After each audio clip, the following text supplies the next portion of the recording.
I hereby announce that the 2019 annual Live Fire exercise at the City Army Academy officially begins.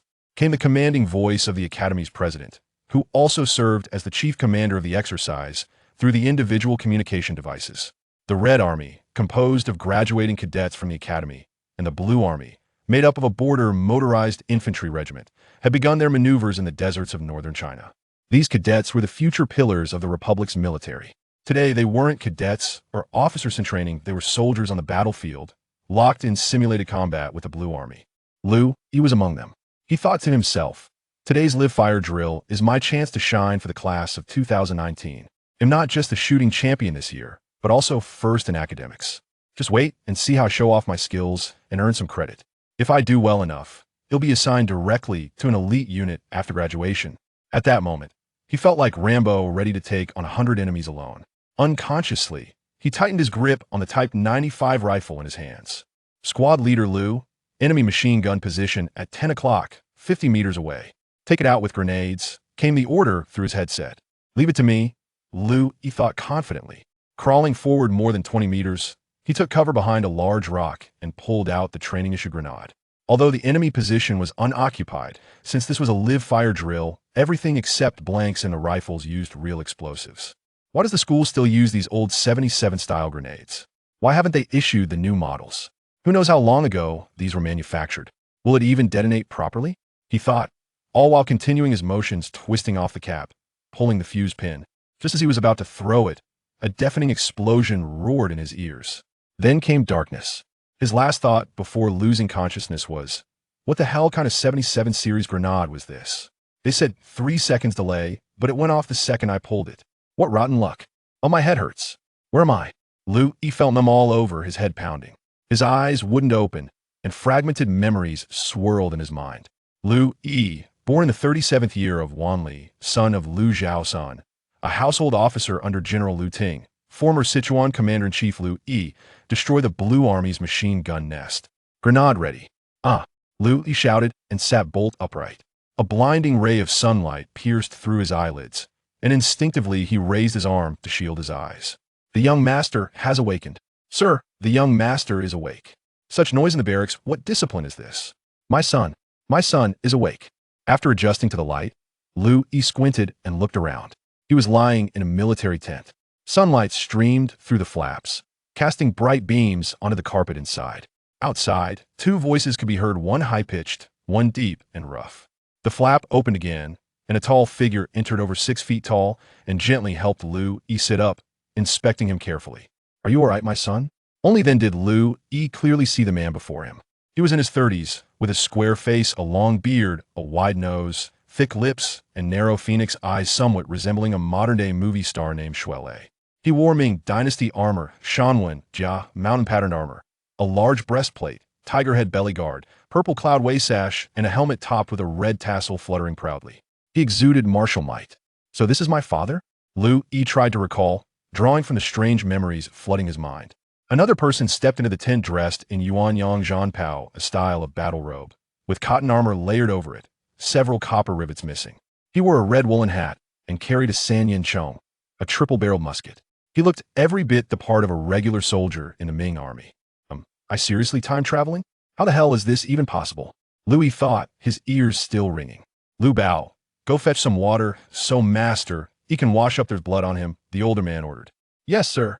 As Liu Yi finally managed to speak, he croaked out, Father. He hesitated. Where are we and what year is it now? You must hit your head harder than we thought. Liu Zhaosan asked worriedly. Today is the 3rd day of the 3rd month in the 47th year of Wanli. A few days ago, your uncle and I bid farewell to Commander Yang and led our troops along the eastern route. Yesterday, we arrived at Quandian. You, being young and reckless, insisted on riding my wild Tibetan horse instead of practicing proper horsemanship. Unlike Mongolian horses, those beasts have fierce tempers. Sure enough, you were thrown off and hit your head on a rock. You bled quite a bit. I called the camp doctor, and now you're finally awake. Liu Yi blinked. Father, you said today is March 3rd? And where exactly are we going? We're following Commander Yang and the Grand Marshal to fight the Jianzhou Jurchen. For armies are advancing separately for a pincer movement. Commanders Du and Ma may already be ahead of us by now. So we're in Liaodong? Is this the Battle of Sarhū? Liu Yi asked in shock. Don't talk nonsense, boy. Liu Zhaosun scolded. Commander Du did take the Sarhū route, but our scouts haven't reported any contact with the enemy yet. Probably hiding in Hichu Ala like cowards. Once our four armies converge, we'll crush them completely. Rest now, I have urgent matters to discuss with the general. With that, Liu Zhaosun patted Liu Yi's shoulder and strode out of the tent. Now fully awake, Liu Yi was stunned.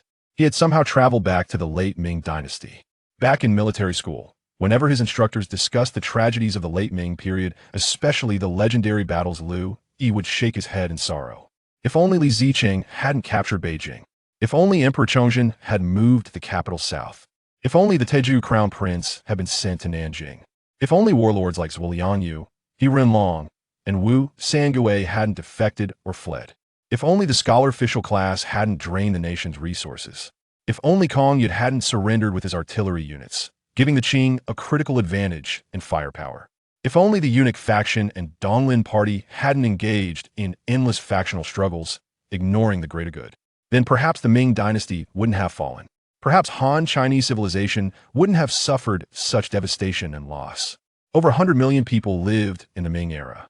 After the Manchu invasion, war, plague, and famine reduced that population to a fraction, a catastrophe comparable to the losses of World War II. It was truly a national tragedy. China had once fallen to the Mongols during the Song dynasty, suffering centuries of subjugation. But the Ming restored Han pride.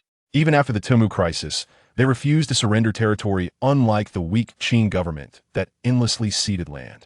Yet this glorious civilization was ultimately swept away into history. Following its fall, China stagnated technologically and economically for centuries, leading to weakness and humiliation in the Opium Wars, the Sino-Japanese War, and even the Russo-Japanese War fought on Chinese soil. Liu Yi had visited the Nanjing Massacre Memorial many times. Each visit left him heartbroken and furious. Modern Chinese history was written in tears and blood until the Communist Party founded the People's Republic. Even so, centuries of decline left China far behind the West. In 2019, when Liu Yi lived, China was still catching up while Western powers, led by the U.S., sought to contain China using the First Island chain and regional alliances. But if the Ming Dynasty had survived, maybe none of this would have happened. By the late Ming period, capitalism had begun to emerge. Politically, the balance between imperial power and bureaucratic authority suggested a path toward modern cabinet democracy. Militarily, firearms were widely used, even surpassing Western technology at the time. Instead, after the Ming fell, China regressed to cold steel warfare. During the Opium War, the coastal forts still relied on cannons cast during the late Ming and early Qing, relics of a forgotten age. Liu Yi thought, "Fate has sent me back to the late Ming. This must be heaven testing me. If I can change, even a little save, even one life, my journey here will have meaning. Even if I die again, it won't be in vain. I must act."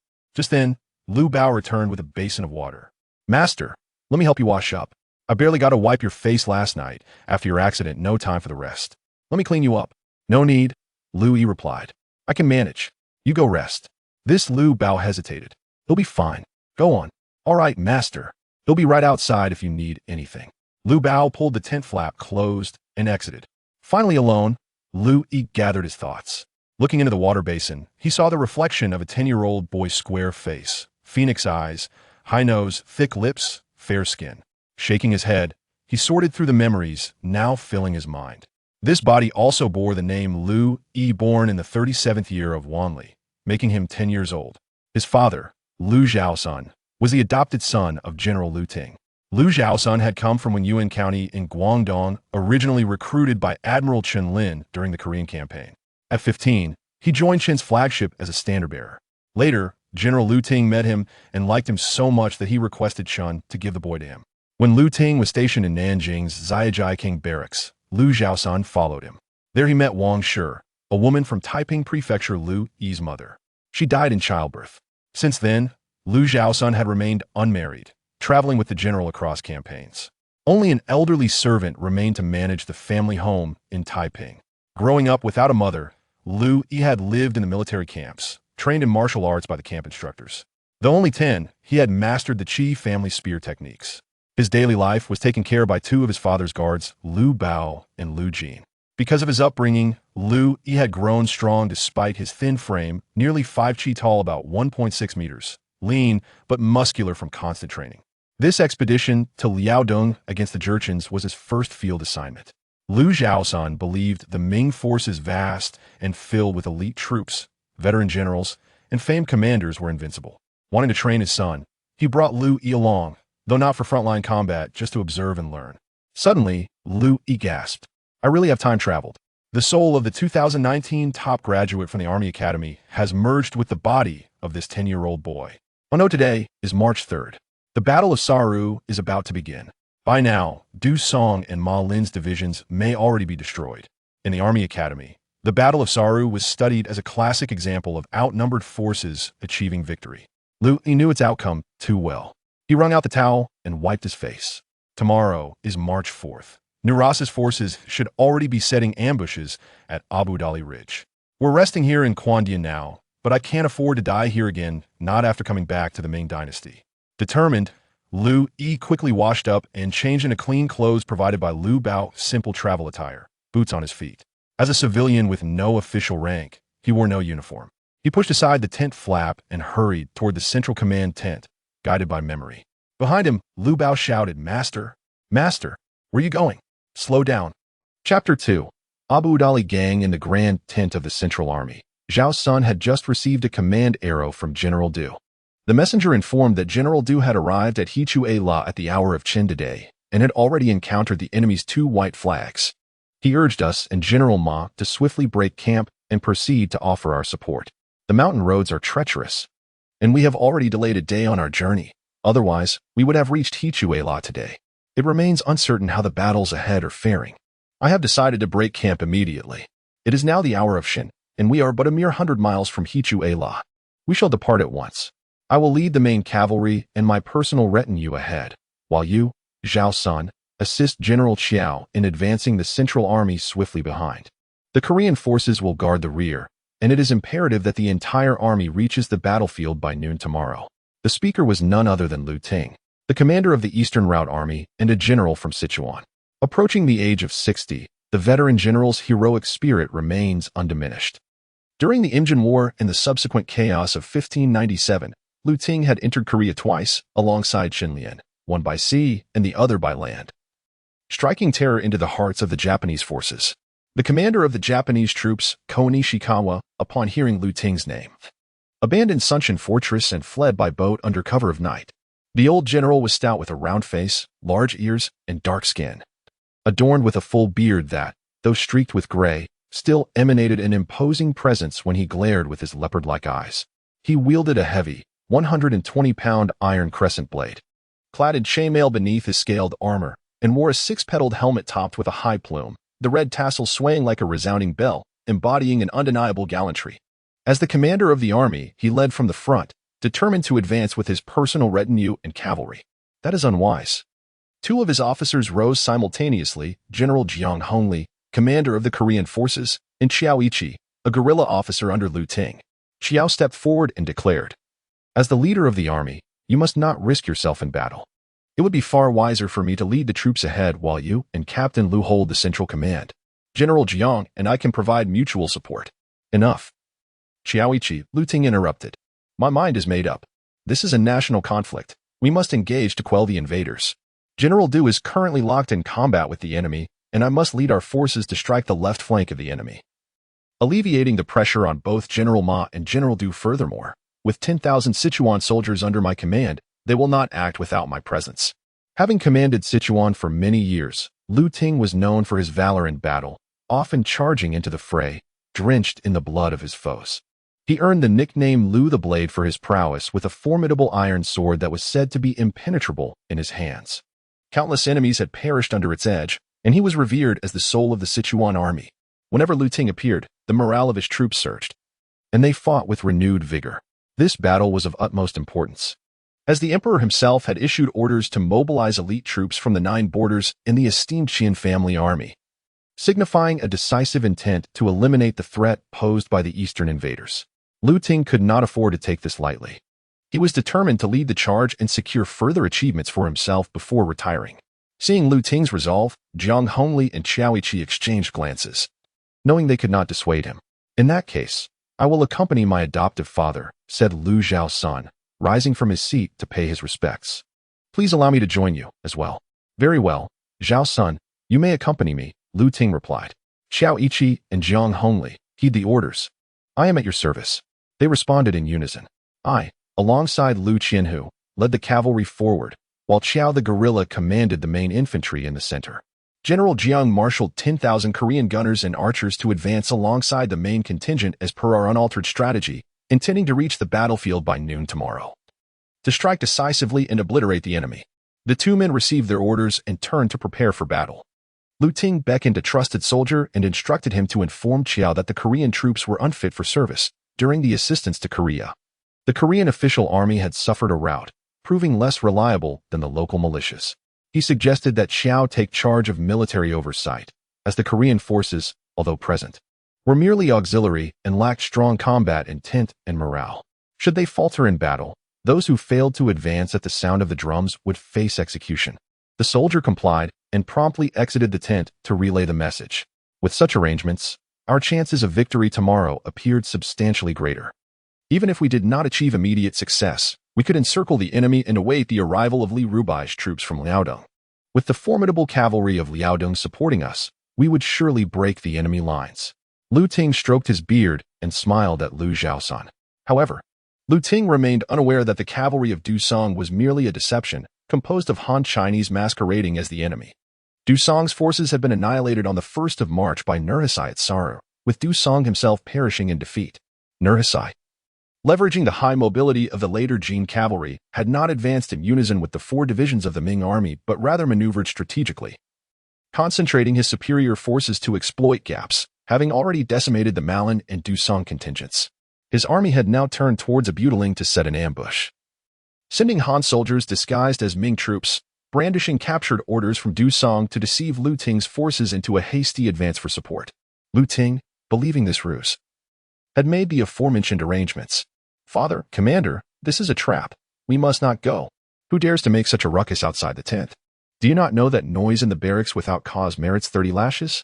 Lu Ting glared fiercely. Lu Zhaosun listened attentively. Was that not the voice of his son Liu Yi? This troublesome boy had fallen from his horse due to poor riding skills and had been unconscious all day yesterday. What trouble had he brought upon himself today? Lu Zhaosun strode outside, berating his son. What chaos is this in the barracks? Father, you must speak to the commander. The enemy has laid an ambush ahead, attempting to lure our forces into a trap. Foolishness. How can a mere child comprehend matters of military significance? Speak not such nonsense and return to the tent. Lu Ting, stepping out of the tent, discovered it was little Yi. How is it that your father and I were just discussing your fall yesterday? Are you feeling better now? Adoptive father, Liu Yi fell and struck his head yesterday. I have just awakened and am still quite dazed. Surely my injuries have not yet healed, which explains my nonsensical utterings, Lu Zhaosun said respectfully. Oh, little Yi. I just vaguely heard you mention a trap laid by the enemy. How do you know this? Lu Ting inquired. Lu Yi found himself momentarily speechless, thinking, how could I possibly explain that I am from the future? In that moment of hesitation, Lu Bao rushed in, panting. Young master, you ran so swiftly. I had quite the chase. Lu Bao gasped. Lu Zhaosun glared fiercely. Liu Yi, do you understand that in the military, there is no room for jest? Speaking such unfounded words disrupts the morale of the army. Do you not realize that your actions could warrant execution? Lu Ting gently patted Lu Zhaosun on the shoulder and said, children are prone to impulsiveness, having been injured yesterday. It is understandable that he speaks without thought in a state of shock. Let him recuperate well in the camp. Lu Zhaosun quickly bowed his head and replied, you speak wisely, adoptive father. Lu Bao, you have arrived at an opportune moment. Take Liu Yi back to the main tent and apologize to the guerrilla commander Qiao on my behalf. Tomorrow, as I and the general set forth, I ask that he looks after the boy. He is still not quite himself. Let him rest before we discuss further. Lu Jin. The captain of Lu Zhaosun's personal guard, who had been standing outside the tent, responded, I am here. He bowed and continued. You and Lu Bao shall escort Liu Yi back. Ensure he rests well today, for tomorrow the army marches. I and the general will lead the vanguard into battle. The conflict with the Jurchens differs greatly from that with mere bandits. This battle is perilous. You and Lu Bao shall remain in the central army to watch over Liu Yi. Understood, Lu Jin replied, and together with Lu Bao, they supported Liu Yi towards the 1,000-household camp. Liu Yi, eager to explain but at a loss for words, could only turn and shout, Father, please listen to me. His voice grew fainter with distance. Lu Ting shook his head and smiled, saying, "Little Yi, at merely 10 years of age, has already reached a height of 5 feet. He has not only grown taller but stronger, resembling a soldier. With the military duties keeping me occupied for months, I have not paid much attention to your family matters. I have heard that Little Yi has been practicing the Qigong technique quite well. At this rate, he may become a formidable warrior like you, Xiaosun. You flatter me, adoptive father. He is still young and needs several years of refinement." Lu Ting nodded. "Indeed. The future of the Ming army rests upon your shoulders. After this battle, I shall retire to my hometown." A touch of melancholy crossed his face. Having served as the governor in Sichuan for many years, he had witnessed the rise and fall of the court, approaching the age of 60. After this confrontation with the Jurchens, if he could secure a title for himself, he would honor the Liu family ancestors and the spirit of his late father, Liu Xian. With a serious expression, he added, "Xiaosun, let us enter the tent and discuss further. We shall depart 1 hour hence." "Yes, sir." Chapter 3. A heavy ambush. An hour later, the army set out, with Lu Ting leading the cavalry formed by his personal guards and the main forces cavalry battalion. The subsequent infantry and the Korean troops followed closely behind. Due to Sichuan's inland location, the Sichuan cavalry was relatively sparse, unlike Li Rubai's entirely Liaodong cavalry. Even their infantry had mules and horses. However, Li Rubai's forces were slow to mobilize and were still stalled at Qingha. In this campaign against the Jianlu, Yang Gao commanded from Shenyang. General Ma Lin led 15,000 troops from Qiwan, traversing through Sanchar Fort, located southeast of present-day Tiling, Liaodong, to invade the upper reaches of the Huinhe River from the north. General Du Song commanded approximately 30,000 troops as the main assault force, advancing from Shenyang through Fushan Pass into the Suzi River Valley from the west. General Li Rubai led 25,000 troops to attack from the southwest, while General Lu Ting commanded over 10,000 troops, coordinating with the Korean forces for a total of over 20,000 men, advancing north along the Dongjia River, present-day Hunjiang, from Quandian. Additionally, General Guan Bingzhong, along with Liaodong commanders Zhang Qingji and Chai Guozhu, stationed forces in Liaoyag as a mobile reinforcement unit. General Li Guangrong stationed part of his troops in Guangning to secure rear communications. Deputy General Do Chengwu was stationed at Qiantuan to monitor the various Mongolian factions, and Wang Xiaoxuan, the commander of the Tun Department, oversaw the transport of supplies and provisions. The 4 routes of troops aimed to converge and strike, striving to encircle Nurhaci at Hechuala and decisively eliminate the Jianlu. Lu Ting led 2,000 cavalry in advance, with nearly 10,000 infantry under Qiaoiqi's command, supplemented by over 10,000 Korean troops as the central and rear forces. Lu Ting reasoned that, since the later Jin forces had already engaged with Du Song and Ma Lin, whose combined strength exceeded 50,000 troops, and considering that Nurhaci's 8 banners totaled around 60,000, the forces were nearly matched. In the 43rd year of Wanli, 1615, the later Jin expanded from 4 banners to 8, with Nurhaci organizing 300 soldiers into 1 Nolu, 5 Nihilas forming 1 Jiala, and 5 Jialas constituting 1 Gushan, with the Gushanizhan serving as the banner leader. Each banner comprised approximately 7,500 troops. Thus, the total strength of the 8 banners was around 60,000.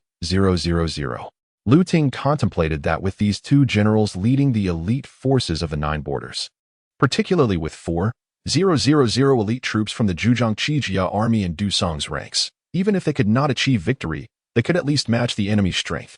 Once the Sichuan troops arrived, along with Li Rubai's Liaodong cavalry, they would undoubtedly secure a decisive victory. As he pondered, scouts reported that 10 miles ahead lay Abu Dali Gang, and 10 teams of sentinels had failed to detect any enemy presence throughout the night. Lu Ting glanced at the sky.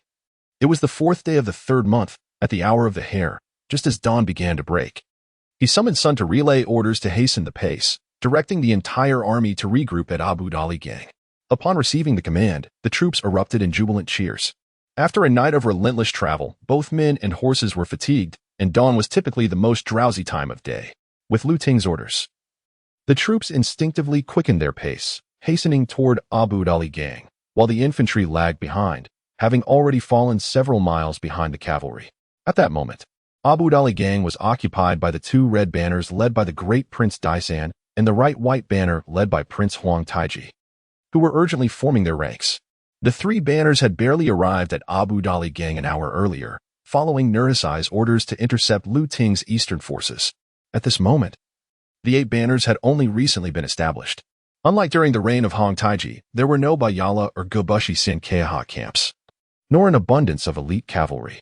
After all, it had only been a little over a year since Nurhaci declared the 7 Great Hatreds and rose against the Ming. However, the Jurchens, akin to hunting and nomadic tribes, were characterized by their stout and agile physiques, exceptional equestrian skills, and proficiency in climbing and forest warfare. This land belonged to the later Jin, serving as their principal battlefield. They had annihilated the Malin and Dusong tribes over several days, eliminating more than 30,000 Ming soldiers and causing considerable chaos. Although the troops were weary and their equipment lacking, many lacked even helmets, let alone cotton or iron armor. Their spirits soared. Under the leadership of various commanders, they swiftly occupied their designated positions. Abu Dali Ridge was composed of 2 small hillocks, divided into the west and east hills. The west hill, lower in elevation, faced the Ming forces directly, while the east hill, being higher, provided a vantage point over the enemy. The later Qingyi Army primarily consisted of cavalry and heavy infantry. However, due to its recent formation, when Nurhaci began his campaign to unify the Jurchens, he had only 13 sets of armor. Currently, apart from the personal troops of the banner leaders, which utilized either replicas or captured Ming armor, the remaining heavy infantry relied on their own armor and weaponry. Each later Jin soldier carried a set of bows and arrows. Distinct from the small bows of the Central Plains, the Jurchens employed long bow designs characterized by elongated tips that curved backward, equipped with string pads at the base. The bow bodies were crafted from materials such as cow horn, wood, and tendons, rendering the Manchu bow a composite recurve. This design allowed for a substantial draw weight, enabling the firing of heavy arrows that could rival early gunpowder weaponry. The arrows of the later Jin were also meticulously crafted, generally categorized into broadhead, bodkin, and signal arrows. Broadhead arrows came in various forms, featuring diverse arrowhead designs, effective at short ranges of about 50 paces but possessing lethal power within 30 paces, often causing rapid blood loss due to their extensive wounds. Common types included crescent-shaped broadheads and spade-shaped arrows, which could incapacitate targets swiftly. Bodkin arrows, with their long and slender heads featuring 3 or 4 blood grooves, resembled modern armor-piercing bullets designed explicitly for penetration. They were capable of penetrating armor at distances of up to 80 paces, capable of breaching double armor at 50 paces, and could pierce through the triple layers of later Bayala soldiers at 30 paces. Signal arrows, similar to the whistling arrows of the Central Plains, were primarily used for communication and training purposes. Fourth Prince, I propose that we divide the warriors into 3 teams. I will position the cavalry of our 2 red banners behind the East Hill. After the infantry engages the Ming forces, we will emerge from the hills on both sides to encircle and attack the Ming flanks. The infantry will lie in ambush atop the East Hill, covering the Ming troops with arrows as they advance towards the West Hill. A scout has just reported that the Ming are divided into 2 groups. The vanguard consists entirely of cavalry, advancing rapidly and separated by several miles from the infantry behind. Our 2 red banners must swiftly defeat the vanguard. Please, Fourth Prince, lead your white banner warriors to ambush 5 miles southwest. After the fighting here commences, we will strike, cutting off the Ming's retreat and thwarting any potential reinforcements from their infantry. Once I have dealt with the vanguard, we will unite our forces to assault their infantry. What are your thoughts, Fourth Prince? Daisan turned to Hong Taiji, who stood behind him. Brother, I defer entirely to the decision of the Grand Prince. Emperor Taiji nodded and, with a flick of his cloak, turned to lead the soldiers bearing the white banner toward the southwestern corner of the battlefield for deployment. Meanwhile, the Ming army, traveling along the mountainous path, found their light cavalry capable of reaching their destination in just over an hour. Along the way, they encountered several Jurchen villages, where upon searching, they discovered only the elderly, the disabled, and the blind. Liu Ting ordered their execution to expedite matters and set fire to the villages. Historical records indicate that, due to the ravages of war, the common folk of later Jin had retreated deep into the mountains. During the Battle of Sarhū, Liu Ting's forces captured mountain strongholds, mercilessly slaying those who could not flee, such as the lame and the blind, as they advanced onward. On the morning of the 4th day of the 3rd month, at the hour of Qin, Liu Ting's eastern cavalry arrived at the western hill of Abu Dali. Besides the sound of the Ming cavalry's hooves and the whinnying of the steeds, there were only the hushed conversations of the soldiers. The surrounding dense forest was eerily silent. Occasionally, a bird would flutter across the sky. The air was cold, and the breath of both men and horses formed clouds of white mist. Lu Ting and Liu Zhaosan, both seasoned in battle, felt a fleeting shadow of unease upon witnessing the scene. Lu Ting raised his hand to halt the column. Liu Zhaosan urged his horse forward, speaking earnestly, "My lord, I observe that the terrain here rises to the east and slopes down to the west, placing us at a disadvantage. There are no beasts to be seen on the hill, not even a deer or a rabbit, while startled birds are taking flight from the forest ahead. The steepness of the terrain and dense foliage obscure our view beyond 50 paces. There may be hidden foes lurking." Lu Ting looked up at the sky, grasped the reins in his left hand as his white steed snorted restlessly beneath him. With his right hand, he tightened his grip on the iron broadsword and commanded, "Zhaosan, relay the order for the entire army to form a fish-scale formation. The three-eyed guns shall be placed at the outermost layer, with the archers and cavalry in the inner layer. You shall lead 300 retainers as the central force, while the front ranks will fall back to unite with Qiaoiqi and his men." Understood. The Ming army began to gradually adjust its formation. With the cavalry of the main battalion adorned in cotton armor, their bodies studded with brass nails. Each soldier wore a heart-protecting mirror on their chest and donned a bowl-shaped helmet. Some bore iron arm guards, distinguishing themselves as either bow cavalry or three-eyed gun cavalry. The bow cavalry wielded the standard Kaiyuan bow, while the three-eyed gun cavalry was modeled after the cavalry of Liaodong. The three-eyed gun of the Ming Dynasty had a limited effective range, capable of penetrating armor at 30 paces, inflicting harm on unarmored targets at 50 paces. But beyond 100 paces, its lethality diminished significantly. One step in the Ming Dynasty is approximately 1.5 meters. After expending 3 shots, the firearm could only serve as a club. Some cavalrymen invested their own resources to weld iron spikes onto the barrels, transforming the three-eyed guns into formidable weapons akin to wolf-toothed clubs once the ammunition was exhausted. During the Battle of Bidihuang in support of Korea under the Wanli reign, the Ming cavalry, having exhausted their ammunition, charged into the Japanese forces wielding their three-eyed guns, causing the enemy to cry out in despair. This illustrates that in actual combat, the impact of blunt weapons combined with the speed of cavalry can result in severe casualties. The household troops of the Central Army were equipped to a much higher standard, wearing chainmail beneath their cotton armor, with every soldier bearing iron arm guards and bowl-shaped helmets. Their steeds were among the finest cavalry horses, complemented by sabers and Kaiyuan bows. Each general and military officer of the Ming Dynasty maintained a retinue of household troops, with formidable warriors such as Li Qingyang and Li Rusong commanding 2,000 to 3,000 men. The reason Li Rusong was able to escape unscathed from the encirclement of tens of thousands of Japanese soldiers during the Battle of Bidihuang was undoubtedly linked to the exceptional combat prowess of his 2,000 household troops. Lu Ting, as the general of the mainland, thus commanded a military budget that did not surpass that of the 9 borders. Yet he still maintained a retinue of 600 personal guards. For this expedition against the Jurchens, he specifically summoned an additional 300 guards from Sichuan. Much like the renowned cavalry of the future leader Li Zicheng, the core of the cavalry remained intact, while the remaining infantry could be recruited from the impoverished populace in abundance.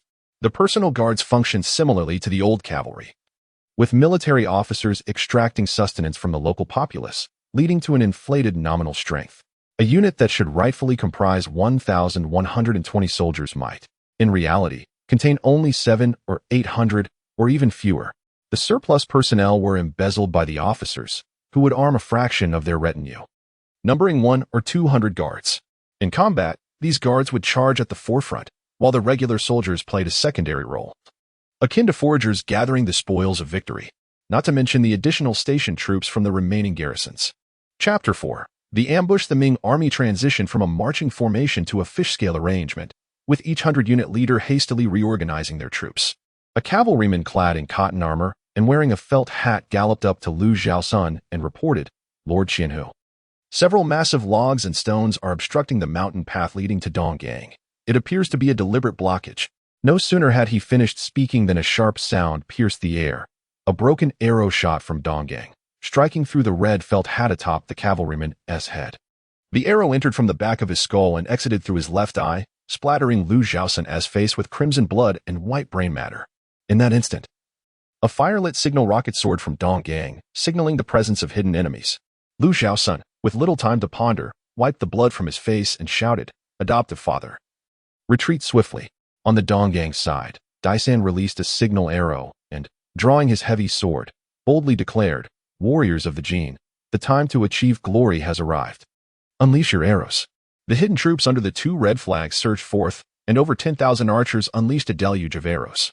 The Jin state, determined to secure victory in this battle, committed its full might. For the newly established Qing Dynasty, it was indeed a national war. Each soldier carried 2 quivers of arrows, one filled with standard arrows, the other with piercing arrows. At this moment, they began to launch their piercing arrows from 100 paces away, catching the Ming forces off guard as they were still in the process of reorganizing. The front line of cavalry was instantly toppled, with 300 to 400 men falling, causing chaos among the ranks as the cries of men and the whinnies of horses echoed from the western ridge. Liu Zhaosun deflected arrows with his iron spear, but the sheer number of Jin's soldiers and the intensity of the arrow storm proved overwhelming. Suddenly, he heard a whistling sound near his ear. An arrow was hurtling directly towards his face.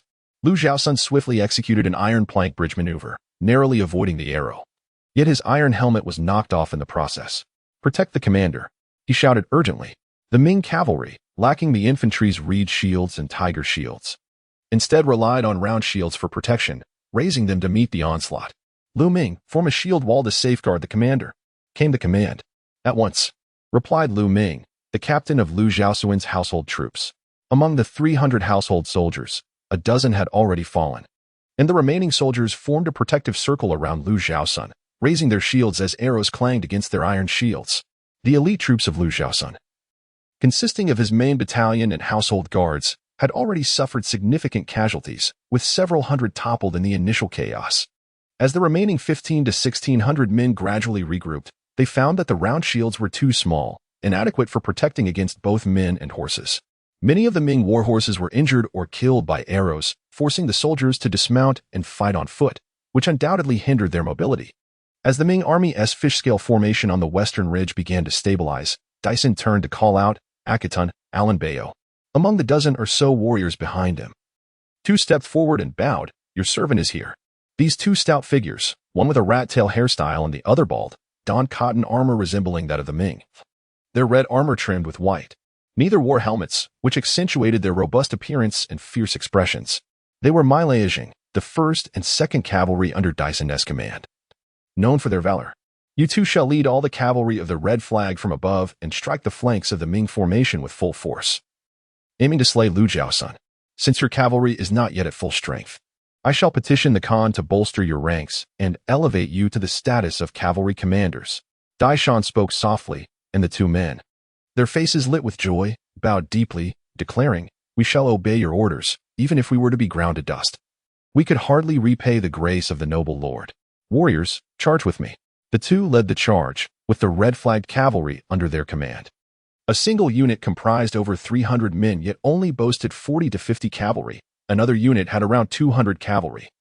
And the total number of all red-flagged cavalry amounted to merely 1,003 to 400, roughly matching the numbers of the Ming army opposite them. The armored soldiers and light-armed archers advanced boldly, relaying orders to Huang Taiji that the warriors of the white flag could now engage. Daishan meticulously orchestrated the battle. Kill Acton and Alanbayo, one on the left and the other on the right. Each led 600 to 700 cavalrymen straight at the flanks of the Ming army. At this moment, Lu Qing stood resolutely on horseback, surrounded by his retainers who shielded him with round shields. Some wagons, originally used for transporting fodder, were linked end to end, forming a rudimentary circular formation to delay the Jin army's advance. Lu Qing observed keenly as the Jin soldiers charged head-on while the cavalry flanked them, aiming to exploit their numerical superiority to shatter the Ming formation. Regret surged within him for having been overly eager to achieve glory, realizing now that their only strategy was to repel this wave of attack, fighting while retreating. The main force of infantry was merely a dozen miles behind and could reach them in 2 to 3 hours, if they could hold out for that duration. A counterattack might be possible. Judging from the armor of the opposing Jin soldiers, it appeared they belonged to the 2 red-flagged units, which, even if fully assembled, numbered only 15,000. Lu Qing's forces, combined with the Korean troops, totaled approximately 25,000, granting them a decisive numerical advantage as long as they could endure this assault. With this thought, Lu Qing's heart steadied. After all, he was a seasoned general, and he quickly regained his composure, instructing Liu Zhaosun to issue commands. Archers, fire. With Liu Zhaosuan's command, the Ming cavalry and retainers drew their Kaiyuan bows to retaliate. Emerging from the hills, they encircled the flanks, but within just a few hundred paces, the Jin cavalry swiftly approached. At a distance of 100 paces, they were met with a volley of arrows from the Ming forces. Over 1,000 arrows rained down among the flanks, yet due to the Jin cavalry's padded armor and the distance, the arrows proved insufficiently lethal. Moreover, the cavalry's excellent horsemanship allowed them to maneuver effectively, resulting in only a handful of casualties among them. Fire again! 3-barreled guns! Liu Zhaosun commanded loudly. The sound of gunfire erupted as over 500 gunners ignited their 3-barreled guns, targeting the Jin soldiers just 50 paces away. This round felled numerous warhorses, causing chaos among the Jin ranks, yet the mere 100 or so casualties could not impede the cavalry's charge. The horsemen pressed forward, the rear ranks pushing against the front. Should they halt, they would be trampled by those behind them. The cavalrymen lowered their bodies, gritting their teeth as they charged onward. 30 paces, fire. The next volley of gunfire rang out. The 3-barreled guns could pierce armor at this range, and many of the leading cavalrymen fell from their mounts, some horses collapsing under the weight of their riders, who were subsequently crushed by the following cavalry. Alan Bayo, gritting his teeth, took cover within the stirrups to evade this barrage. But beside him, a Bashuku was less fortunate, struck in the abdomen by a bullet and hurled backward. Brother! Alan Bayo's eyes widened in terror. For the one struck was none other than his beloved brother, Achu. Achu lay on the ground, coughing up clots of blood. At this moment, the bullets were made of lead, lacking in penetrating power. Upon striking the human body, they would splinter and wreak havoc on the internal organs. Coupled with the primitive state of medical technology in this world, it was not just the torso that was at risk. Even limbs struck by lead projectiles would likely necessitate amputation, followed by a fatal infection from the wounds. It could be said that survival was nearly impossible. Within a mere 10 paces, the soldiers of the Ming army could discern the discolored teeth of the Jurchen soldiers, whether black or yellow. Many of them wore no helmets, exposing the rat-tail hairstyle at the back of their heads, all exuding the savage essence of the Tungu's tribesmen. Fire again! Commanded Liu Zhaosun. As the 3-eyed musketeers discharged the final lead bullet from their weapons, a crimson mist rose from the front lines of the Jurchen forces, as over 200 of their cavalry fell before the ranks of the Ming army. The entire battlefield was enveloped in a shroud of white mist, a byproduct of the gunfire. Chapter 5. The fierce battle at Shigong. Similarly, the Qing army's infantry and archers relentlessly unleashed a barrage of arrows to cover their cavalry's charge, inflicting over 200 casualties upon the Ming troops. The Ming forces, already outnumbered, endured wave after wave of arrow storms from their elevated position, suffering considerable losses. Arlen held his bow, knocking a crescent-shaped arrow, and aimed at a 3-eyed musket cavalryman. With a swift release, the arrow struck the Ming soldier squarely in the chest, penetrating deeply. The gaping wound from the crescent arrow caused blood to spurt forth, a clear sign of impending death. At that moment, the charging Jin cavalry finally collided with the Ming cavalry's formation, filling the battlefield with the harrowing sounds of snapping bones, both equine and human. One of the Baishika warriors thrust his tiger spear forward with the might of his steed, piercing a Ming soldier and lifting him off his horse. The spear's tip emerging from his back, blood spraying forth. The Ming cavalryman, in a desperate attempt, swung his saber at the spear's shaft, but could only manage a few feeble strikes before succumbing to his fate. The Baishika warrior discarded the lifeless body and turned to confront the next enemy. Let us now shift our gaze to a distance of 17 li away, where Chao Yi and Jiang Hongli led their infantry towards Abu Dali Gang in a hurry. Unfortunately, the frigid weather hindered their progress. The soldiers, bundled in layers of clothing, felt their hands and feet growing numb. The Korean troops fared somewhat better, as their homeland of Joseon shared a similar geographical and climatic proximity to Liaodong. This time, Jiang Hongli commanded the Korean forces, consisting primarily of infantry from the Hamgyong and Pyongan provinces, known for their martial prowess. The naval forces were unmatched, led by the illustrious Admiral Yi Sun-sin, while the infantry was comprised of the border troops under the command of Jiang Xiang, still fresh from the turmoil of the Imjin War that ended merely 2 decades prior. After the Joseon army was defeated by the Japanese, various local militias and monk soldiers rose up, and in the aftermath, Jiang Xiang integrated these forces into the government army, deploying them to defend the northern border of Korea. In the early days of the Jurchen's rise, they were often bested by the Korean army, as the Koreans, despite their firepower being inferior to that of the Japanese, proved considerably stronger than the Ming forces. However, The close combat skills of the Korean soldiers were lacking during the later chaos of the Byeonjahoran. A mere few hundred Qing soldiers could rout thousands, even tens of thousands, of Korean troops. Thus, upon the summons of the esteemed Ming Emperor to combat the Jianzhou, King Gwanghagin of Joseon dispatched over 10,000 of his finest border troops, led by the valiant General Jiang Hongli, to assist the Ming army. The Korean contingent numbered 13,000, including 5,000 sword and shield bearers, 5,000 halberd wielders, 2,000 matchlock soldiers, and 1,000 cavalry, representing the very best of their border forces. In contrast, the Sichuan troops were less swift in their mobilization, being from the fertile lands of the southwest. Their climate was vastly different from that of Liaodong. General Qiao, we must hasten our march. We are already several li apart from General Liu, and we cannot afford any delays, Jiang Hongli stated, brushing the snow from his attire and glancing at Xiao Yiqi. Indeed, General Jiang, Zhao Jing, responded Xiao Yiqi's aide. The Sichuan commander Zhao Jing, relay the order to the entire army to increase our pace, Xiao Yiqi called out. While Jiang Hongli instructed General Kim Young-ha of the Korean left wing, General Kim urged the matchlock soldiers in the center to quicken their advance. As the vanguard, they must be prepared to engage the enemy's matchlock troops upon entering the battlefield. The young soldier complied and bowed his head in acknowledgement. At the Quandiao camp, Liu Yi, filled with excitement, spoke to Liu Jin. Brother Jin, my father has left me here, yet the dangers ahead are immense. I must meet with him and urge a retreat. Young master, the general instructed me to keep you at the camp, yet you wish to rush to the battlefield. If anything were to befall you, how could I explain it to the general? Liu Jin replied, his face etched with concern. Brother Jin, you may not grasp the gravity of the situation. The Jurchens have gathered the finest troops from across the nation to confront us. This land is inherently theirs. The climate of Liaodong is frigid, and as soldiers from the south, we are ill-suited to the terrain. This is a matter of timing. The Jurchens are intimately familiar with the geography, the mountains, rivers, and narrow paths. They have lived by hunting and fishing here, and there is no route unknown to them. This grants them a distinct advantage in terrain. The villages are populated solely by Jurchens, who can swiftly relay information about our movements, while our army remains oblivious to the enemy's strategies. Thus, we are at a disadvantage in terms of both morale and conditions.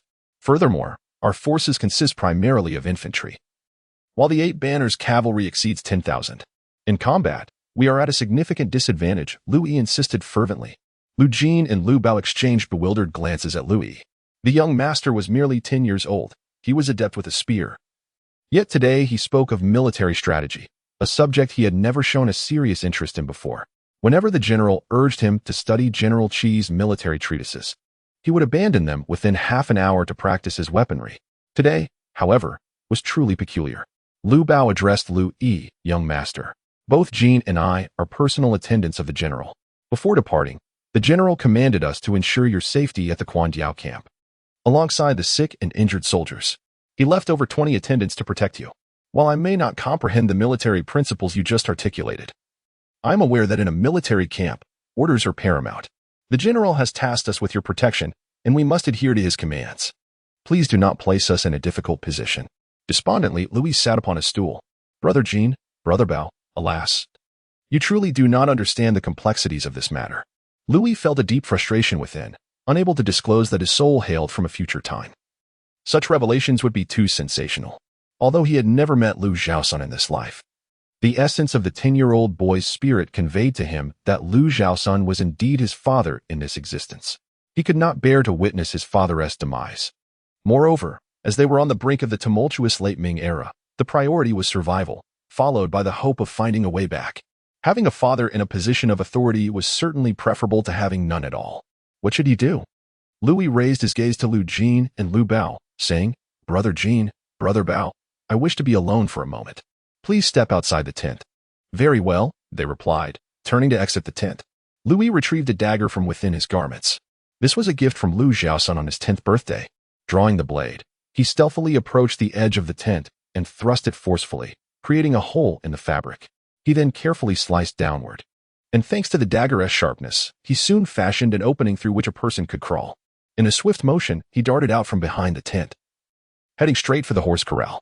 After some struggle, he managed to mount a military steed, though his lack of equestrian skill caused the horse to whinny and protest as he fumbled to secure himself. In a state of utter disarray, he brandished his riding crop. urging the steed to gallop towards the camp gate. Meanwhile, Liu Jin and Liu Bao, startled by the sudden whinnying of horses echoing through the once serene military encampment, exchanged puzzled glances. Their curiosity was piqued when they caught sight of a figure on horseback racing towards the gate, resembling Liu Yi. Liu Jin hastily lifted the tent flap, only to find the grand tent devoid of occupants, save for a sizable hole in the corner.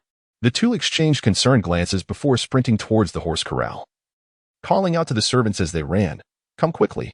Mount your horses. The young master has ridden out of the camp. We must retrieve him soon." Over 20 riders burst forth, kicking up flurries of snow as they raced in pursuit of Liu Yi. Chapter 6. The Blood Battle of the Two Armies at the Battlefield of Abu Dali Gangxi. The cavalry from both sides engaged in a fierce melee on the flanks of the Ming army. The air was thick with the cacophony of anguished cries and curses. A burly Jin soldier swung his heavy sword at a Ming retainer, shouting, "Die, Ming dog!" The retainer, Lu Ting, raised his willow leaf blade, and a metallic clash resonated amid the sparks as their horses passed each other. Yet, the Ming retainers were not merely strong warriors. Some were also rogue mercenaries from the rivers and lakes, equipped with unique personal armaments. This particular retainer was evidently one of them. Suddenly, he pivoted on his horse, aimed his left hand directly at the Jin soldier, and pulled the trigger of a hidden mechanism.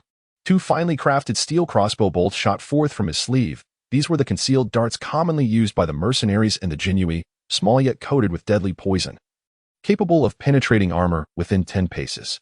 Both bolts struck the burly soldier's thigh, causing him to let out a piercing scream before he fell from his mount. Lifeless upon impact, his face a ghastly shade of purple, his eyes wide open in a haunting expression of death. Meanwhile, a Jin soldier, whose steed had been felled by a three-eyed gun, struggled to rise. He was a division commander from the Red Banner, disoriented from the fall, consumed by rage.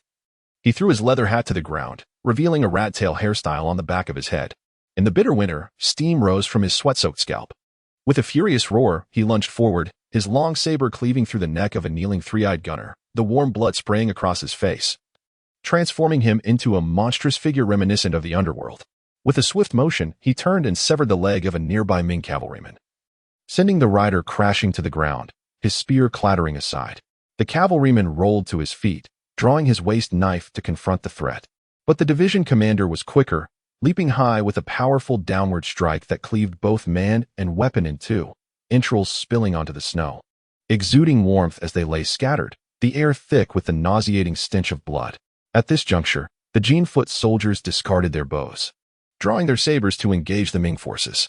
Liu Zhaosun executed a deft maneuver, parrying two long sabers aimed at him, then swiftly thrusting his spear to slay a Jin soldier.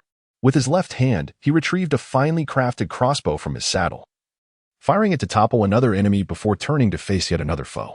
His bright silver spear flashed, creating a dazzling display as he repelled a Jin soldier. Out of the corner of his eye, he spotted the division commander who had just slain the three-eyed gunner.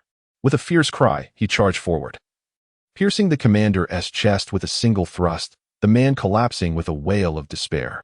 In the heart of the battlefield, Lu Ting, though nearing 60, wielded his iron blade with remarkable agility, sweeping it across to cleave a soldier in half at the waist, then dispatching another with a swift strike to the head.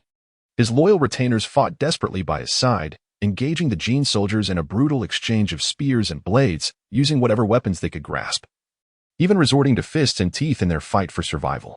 Although a portion of the central forces has been breached by the Jin soldiers, the fish-scale formation remains intact. The Ming soldiers are acutely aware of the significance of field formations, especially given the numerous war horses that have been shot down. Many soldiers have dismounted to engage in foot combat, fighting while they retreat. Liu Zhaosun gallops to Lu Ting's side, exclaiming, "Adoptive father, the situation is dire. The two red flags of the enemy are numerous and formidable. I observe that the cavalry attacking our flanks are predominantly soldiers bearing the red flag, and there are likely still those of the true red flag yet to engage. Our forces are dwindling, having already lost nearly half. Soon, when our troops are exhausted, the true red flag cavalry may surge forth, placing us at risk of total annihilation. Thus, I propose to take a rear guard while you lead our men to break through. It is this elite contingent of the Ming army that, despite suffering near-fatal losses, continues to withstand the relentless assault of the Jin." On the eastern ridge, Daisen observes intently, noticing the Ming forces gradually faltering and their formation beginning to disintegrate.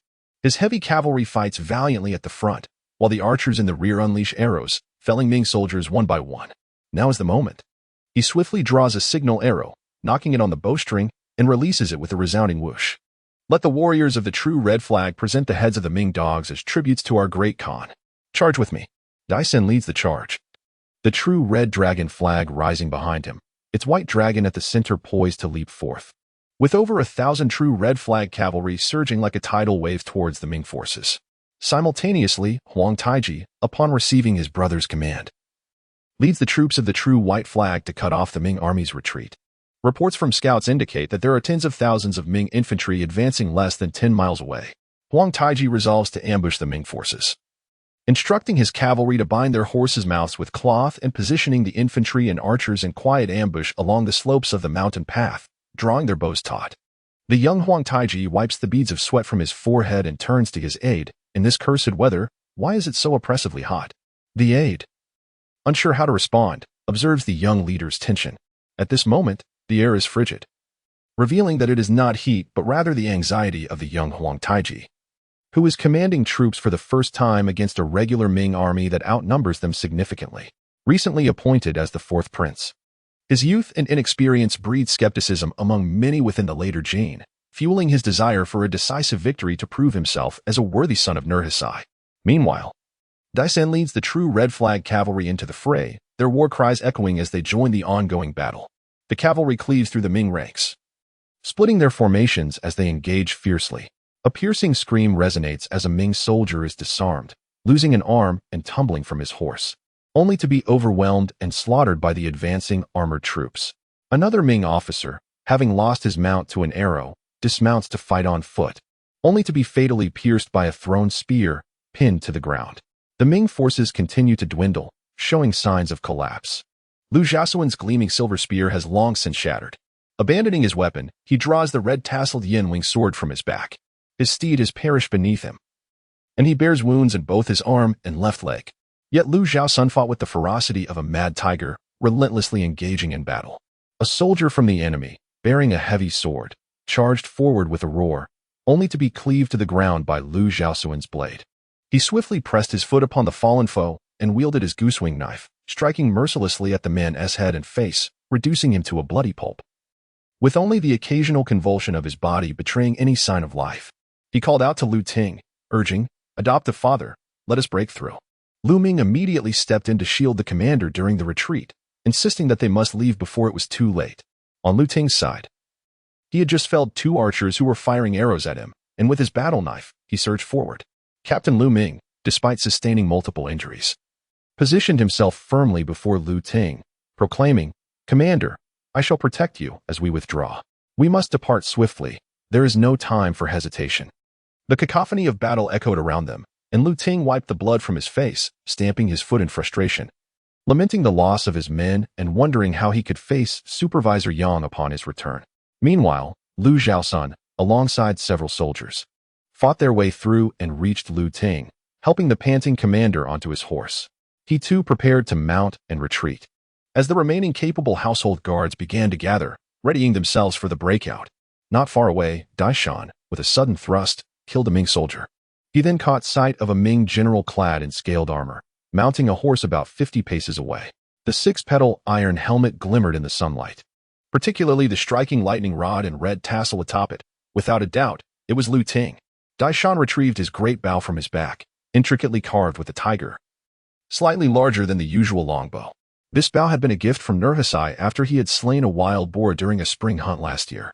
Knocking a shovel arrow, he aimed at Lu Ting on horseback and pulled back the bowstring with great force, releasing the arrow that sliced through the air with a sound akin to a gust of wind. Liu Yi galloped forward, striving to catch up with the advancing group at the swiftest pace. Behind him, a score of household guards trailed just a few hundred paces away. Lu Jin, an adept horseman, surged ahead, nearly closing the distance with Liu Yi. Suddenly, Liu Bao called out with a shrill voice from behind, "Young master, slow down. Please stop. I hope we can catch up, but do not fall into an ambush." Chapter 7. Defeat and Death. As Lu Ting managed to mount his horse, a fleeting dark spot caught his peripheral vision. With decades of battlefield experience, he instinctively sought to evade it through a maneuver known as the Iron Plank Bridge. However, age had weakened his resilience, and his reaction was a fraction too slow. The shovel arrow, shot by Daisan, flew with unparalleled speed, surpassing that of ordinary arrows from longbowmen. There was no escaping its trajectory. The arrow pierced through Liu Ting's scale armor, embedding itself diagonally into his left chest. With a cry of anguish, blood erupted from his mouth as he fell from his steed. As its name suggests, a shovel arrow resembles a shovel, designed to inflict blunt force. Even if the recipient's armor remains intact, the impact can feel akin to being struck by a mighty fist, a force that few can withstand. The result can range from fractured ribs to grievous internal injuries. Already fatigued, Liu Ting's age diminished his capacity to endure such trauma. Although the arrowhead did not penetrate his armor, the tremendous blow directed at his chest was likely to have grievously wounded his heart. Lu Ming and Lu Zhaosun rushed forward to support Liu Ting, crying out in despair, "Great Commander, Father!" The warriors rallied as Daisan raised his arm, proclaiming, "The valiant Liu Ting has been slain by my hand. Now is the time to achieve glory. Charge!" With Daisan's rallying cry, the morale of the Jin soldiers soared, and thousands surged forward. The remaining Ming soldiers, though unable to comprehend the Manchu language, sensed the sudden uplift in the enemy's spirits. Hearing shouts that Liu Ting was dead, they turned to discover that their once mighty commander had vanished from sight. Amidst the chaos, many Ming soldiers, spurred on by an unknown leader, let out a collective shout and fled, causing the cavalry formation to disintegrate. Witnessing the collapse of their ranks, Lu Zhaosun felt a chill down his spine. Liu Ting, in his arms, slowly opened his eyes, aware of his mortal wound. He lamented to Zhaosun and Lu Ming, "I never imagined that after a lifetime of warfare, I would perish on this insignificant outpost. How lamentable!" With a final cry of "Slay the invaders!" his head tilted, and he succumbed.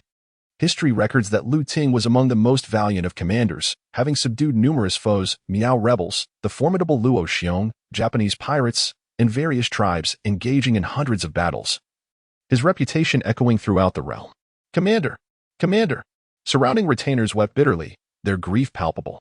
Liu Ting's steed, seemingly imbued with spirit, approached his fallen master, neighing mournfully.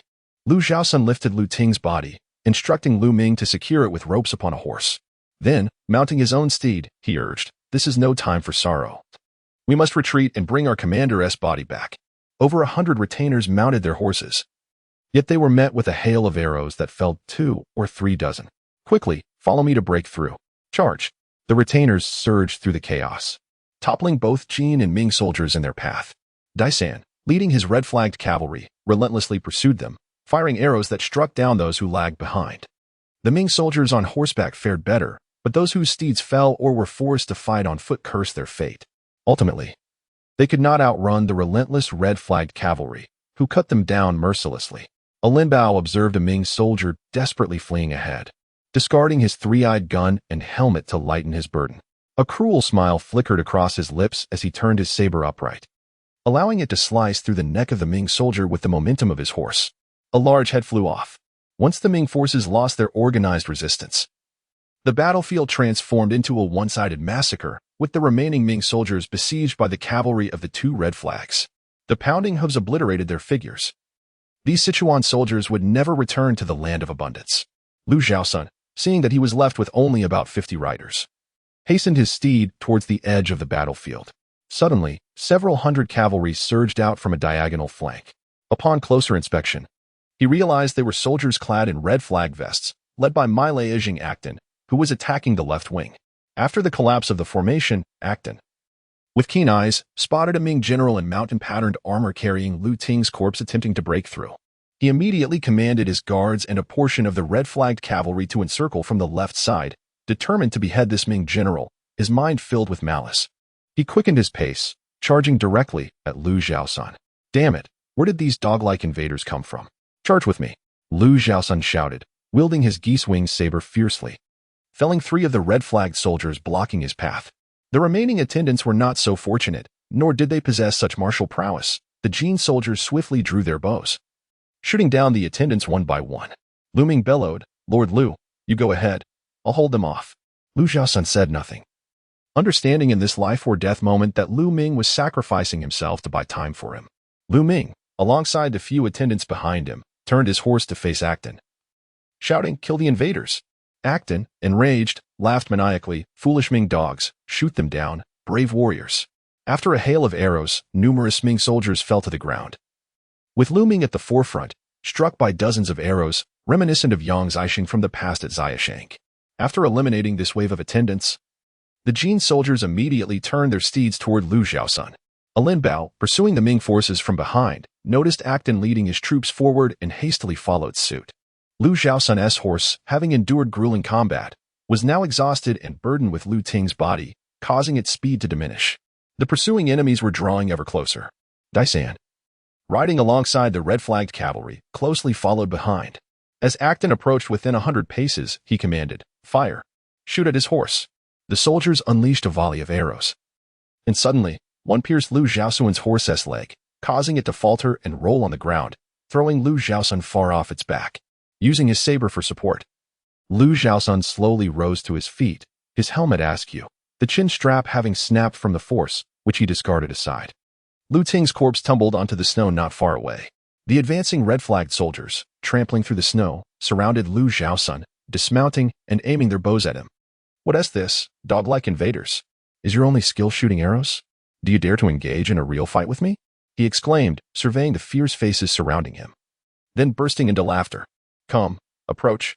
If you wish to claim the body of the commander, you must first ask if this fine steel geese-wing saber in my hand consents." Long before, the Jin soldiers familiar with the Chinese language relayed his words to Acton and Lin Bao, as well as to the soldiers who followed. Daisan looked at Liu Zhaosun, standing resolutely in the center of the snow-covered ground, and proclaimed loudly, "Which valiant warrior dares to claim the head of this Ming dog? I shall." As soon as Daisan's voice faded, a stocky man with dark skin emerged from the ranks of the Jin soldiers. He was a formidable warrior of the Red Banner, renowned even among his own. Cheers erupted from the Jin soldiers. He unsheathed his battle knife and charged fiercely at Liu Zhaosun. The timing was impeccable. Liu Zhaosun let out a powerful roar and executed a move akin to splitting Mount Hua, his steel goose-winged blade slicing through the warrior's weapon with a resounding crack. In the next instant, he swept the blade towards the man's neck, and a spray of blood erupted forth. The warrior fell backward, twitching before succumbing to death. Then, another soldier brandished a spear and charged from the crowd. Liu Zhaosun swiftly crouched, slashing forward with his blade, severing the man's left leg. The soldier fell, clutching his severed limb and screaming in agony, blood pooling around him. Liu Zhaosun approached and thrust downward with force, ending his life with a single stroke. A few more soldiers exchanged glances and charged together, but Liu Zhaosun executed the night battle 8 directions move, sending 3 of them crashing to the ground. Not only was Liu Zhaosun exceptional with the spear, but he also mastered the exquisite Xinyo sword technique, created by Qi Jiguang during the resistance against the Japanese pirates. This technique emphasized practical combat over flamboyant maneuvers, delivering lethal strikes from the outset. During his service at a small military post in Nanjing, he had the fortune to befriend the martial arts master Cheng Chongdo from Anhui, forming a bond of mutual respect across generations. He often sought Cheng's guidance, honing his swordsmanship further. Liu Zhaosun had intended to send his son, Liu Yi, back to Taiping Prefecture to study martial arts under Cheng Chongdo. Alas, the rebellion of the Jinlu soldiers and the dispatch of Ming troops for suppression delayed this plan, and now he faced the prospect of death, pondering the fate of his son. At this moment, Liu Zhaosun had already slain 5 enemies, and considering the fierce battle at Shigong, the number of Jin soldiers who had perished at his hands must have reached 30 or 40. Daisan's expression darkened. Just as he was about to issue a command for a volley of arrows, a thunderous roar interrupted him. "Die, Ming dog!" Acton emerged, wielding a heavy sword, and engaged Liu Zhaosun in combat. Sparks flew as their weapons clashed, both warriors exerting their utmost yet unable to gain the upper hand. Suddenly, seizing the opportunity, Acton feigned a strike with one hand while drawing a dagger with the other, plunging it into Liu Zhaosun's abdomen. Blood erupted from Liu Zhaosun's mouth, and he spat out clots, his hands gripping the hilt tightly. The air was thick with the faint scent of blood, and Liu Zhaosun seemed to sense the looming presence of death, surrounded by the lifeless bodies of the soldiers he had slain, as well as the specter of his own mortality. Abruptly, his eyes widened in fury as he glared at Acton, summoning all his strength to slowly extract the dagger from his wound, blood gushing forth. With a ferocious roar, "Dog of the Jianlu, perish!" He snapped Acton's wrist with a decisive twist, seizing the dagger and driving it upward into Acton's jaw, the blade piercing through to the back of his skull, leaving a gruesome sight of brain matter or something equally grisly on the blade. Acton's eyes rolled back as his body convulsed before collapsing lifelessly to the ground. Lin Bao, filled with rage and ready to draw his sword, was restrained by Daisan's grip. Chapter 8. Liu Zhaosuan's self-immolation due to his noble lineage. Daisen had learned the Chinese language from a young age. He addressed Liu Zhaosun, stating, "Our Qing Dynasty holds warriors in high esteem. May I inquire the name of this general? Why not consider surrendering? Since we raised our banner last year, we have captured territories. And among our ranks are several valiant Han warriors. Why not join us, and I shall ensure your prosperity and glory within our great Qing." "Ha, what a jest. I am Liu Zhaosun, 1,000 household under General Liu Ting. Nurhaci was once a servant to Li Qingyang, the Grand General of Liaodong. Yet the court bestowed upon him the title of Dragon and Tiger General and appointed him as the commander of the Jianzhou garrison. You wild men neglect the benevolence of the Celestial Dynasty and disregard the Emperor's edicts, instead rising in rebellion. Is this the conduct befitting a subject?" Liu Zhaosun retorted fiercely. Daisen found himself at a loss for words, unsure how to respond. Liu Zhaosun continued, "Today, the imperial army numbers 470,000. Divided into 4 routes to attack Yichuala, gathering the nation's finest forces to quell your uprising. What further delay is there for your surrender?" Daisen shook his head and replied, "General Liu, you may be unaware that the central and northern forces led by Generals Dusong and Malin have already been annihilated by the Khan himself, with Dusong slain in battle." Liu Zhaosun was taken aback, exclaiming, "What did you say?" "Indeed, it is as I say. Just days ago, the troops of the 2 yellow banners and 2 blue banners vanquished the Ming armies from both directions. The white banner forces are likely already routing your infantry's rear." Daisen informed him. "How can this be? How can this be?" Liu Zhaosun murmured, "Commander, our Sichuan army, our Sichuan army." He knelt slowly before Liu Ting's lifeless body. "Enough. Brave warriors, bind him and deliver him to the Khan for judgment," Daisen commanded. "Yes." Several soldiers approached with ropes, ready to restrain Liu Zhaosun. Suddenly, he sprang to his feet, cleaving the foremost soldier in 2 with his sword. Turning the blade, he proclaimed loudly, "The Ming has generals who die in battle, yet none who surrender. I hope my son will avenge me. Military commander, my adoptive father, forgive me." With that, he plunged his sword into his own throat, blood gushing forth, melting the snow beneath him. Liu Zhaosun knelt on one knee and perished in this manner. The battlefield lay strewn with the bodies of both Ming and Jin soldiers. In this confrontation, Liu Ting's Eastern Army, comprising over 2,000 men, was entirely obliterated, with only a handful escaping. Historical records recount that the forces descended fiercely upon the Ting army, which fought valiantly to the death. The Jin troops pursued relentlessly, encountering remnants of Ting's 2nd Battalion, overwhelming them completely.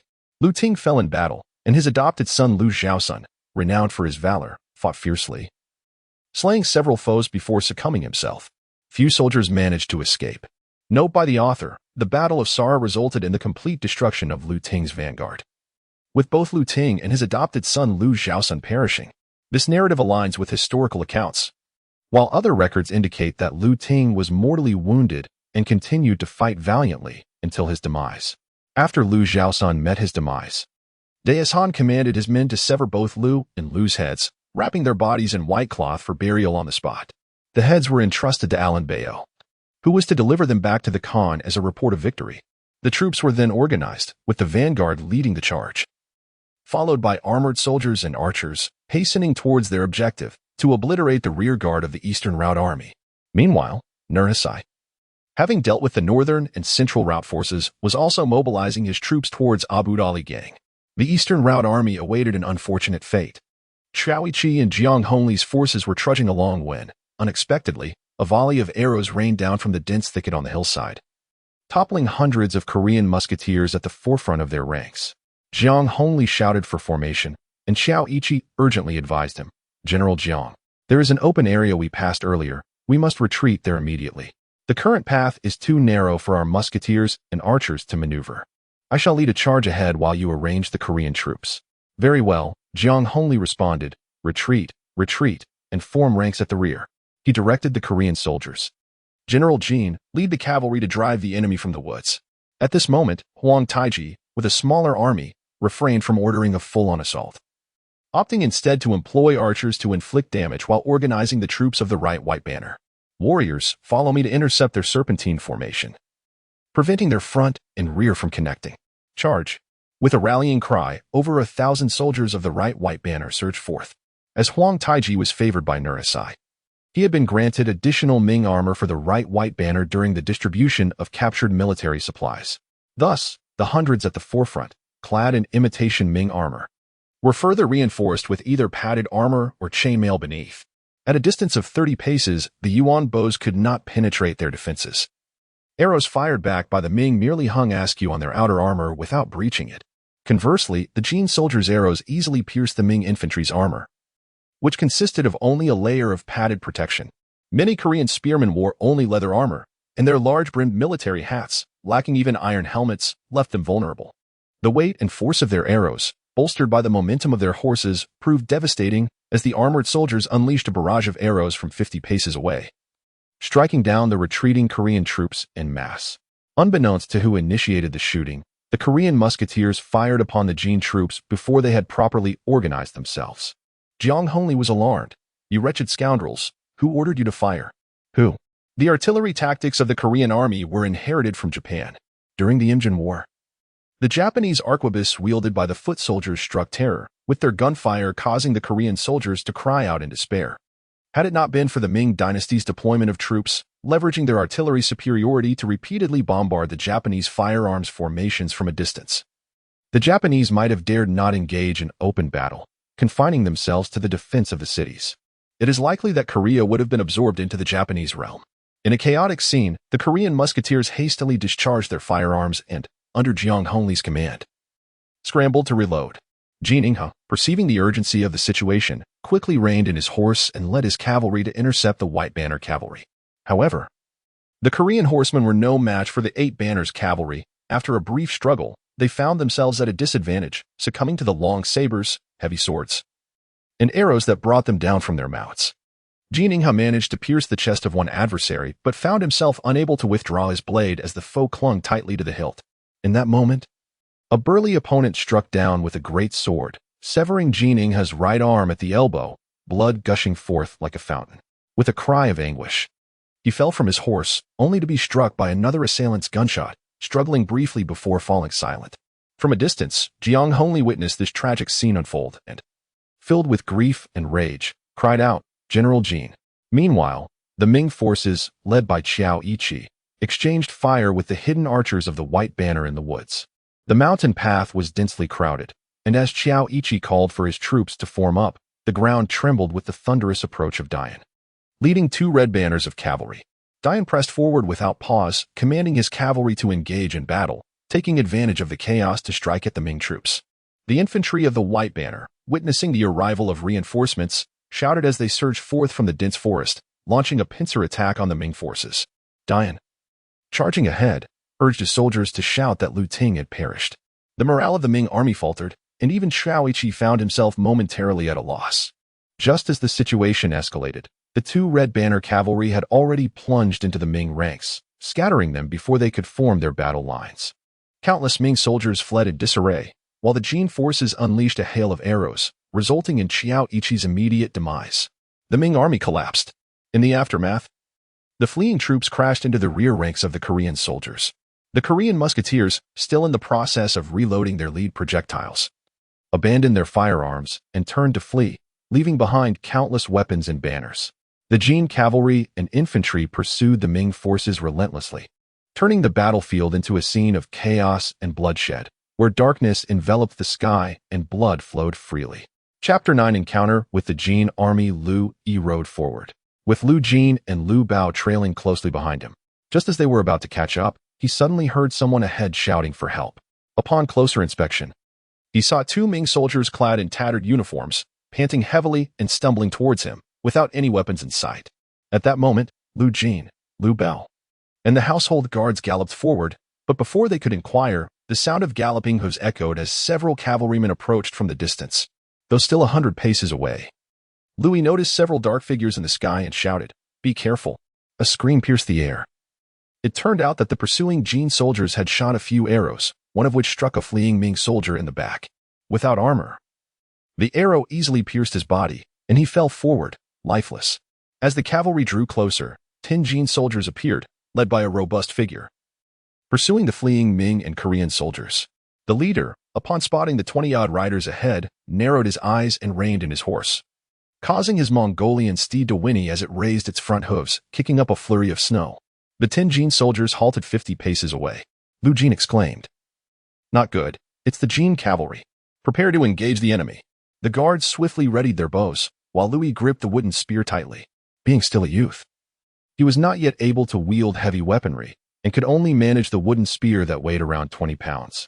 The shining silver spear, which he could only lift, was not suitable for combat at this moment. Liu Zhaosun had thoughtfully selected a quality wooden spear for him from the armory, intending to pass down his cherished iron-silver spear once Liu Yi came of age. Alas, it seemed that opportunity would never arise. The leader of the Jin soldiers surveyed the Ming cavalry. Each soldier wore cotton armor and helmets, while two donned patterned armor, suggesting they were akin to household guards. In this vicinity, it was puzzling from where such a cavalry had emerged. After a brief contemplation, he swung his long saber and commanded, "Warriors, slay them all." Emboldened by their recent victory, the Jin soldiers charged forth with fervor, their mere 10 riders exuding the might of 1,000, forming a line as they advanced. Loosing arrows as they ran, Liu Jin shouted, "Scatter." The guards reacted swiftly, but alas, the speed of men could not outpace that of arrows. In an instant, 10 crescent-shaped arrows flew towards them, and 5 guards fell to the ground, blood splattering in the air. Liu Bao called out, "Young master, be careful," and urged his horse towards Liu Yi. At merely 10 years of age, Liu Yi, though destined to be a soldier in the future, was but a military academy graduate with no real battlefield experience, having never witnessed the brutalities of ancient warfare. He did not know how to evade arrows, instinctively ducking his head in an attempt to shield himself. As the Jin soldiers fired another volley, there was no escape. He closed his eyes, thinking, "Damn it. Is my journey through time truly coming to an end?"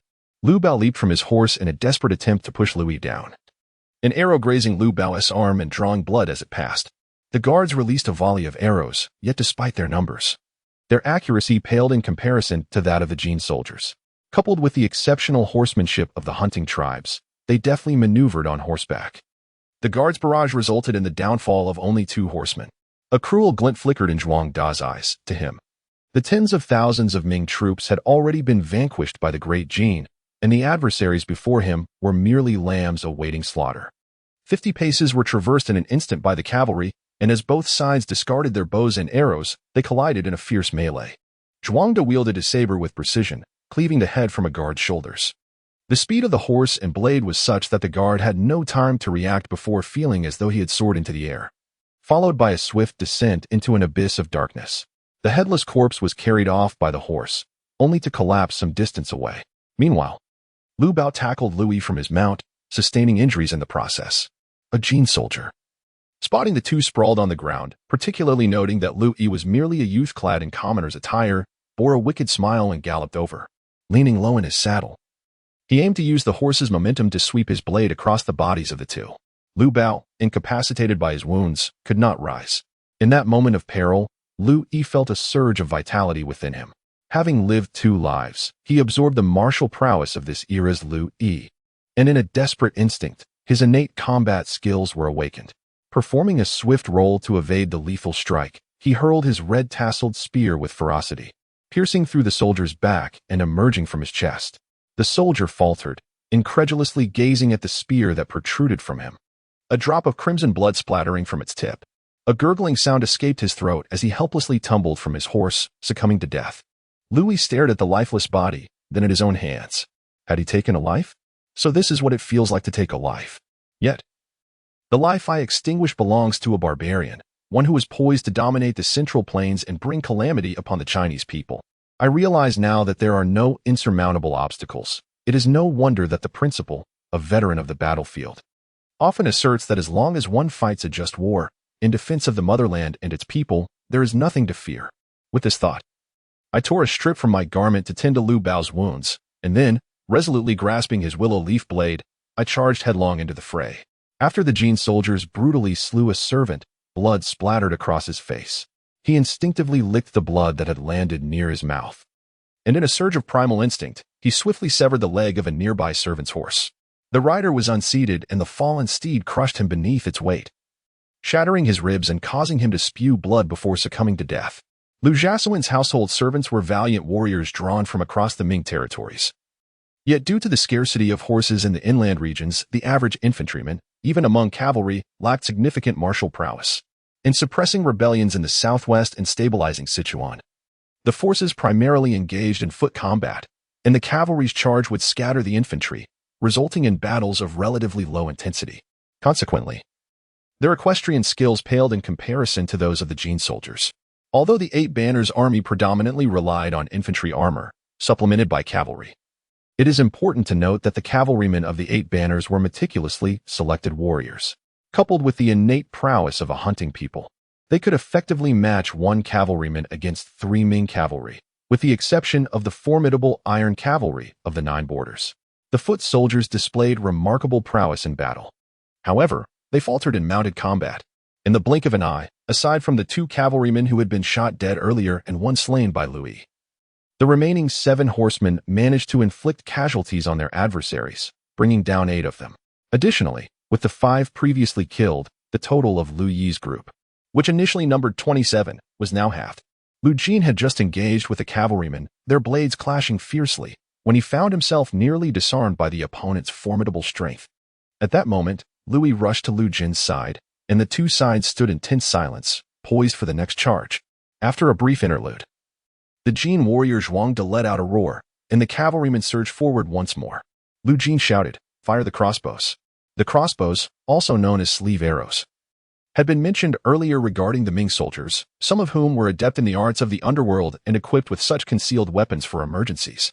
The small crossbows typically held 2 arrows and could fire twice in quick succession. 5 of the soldiers triggered their mechanisms, unleashing 10 small arrows.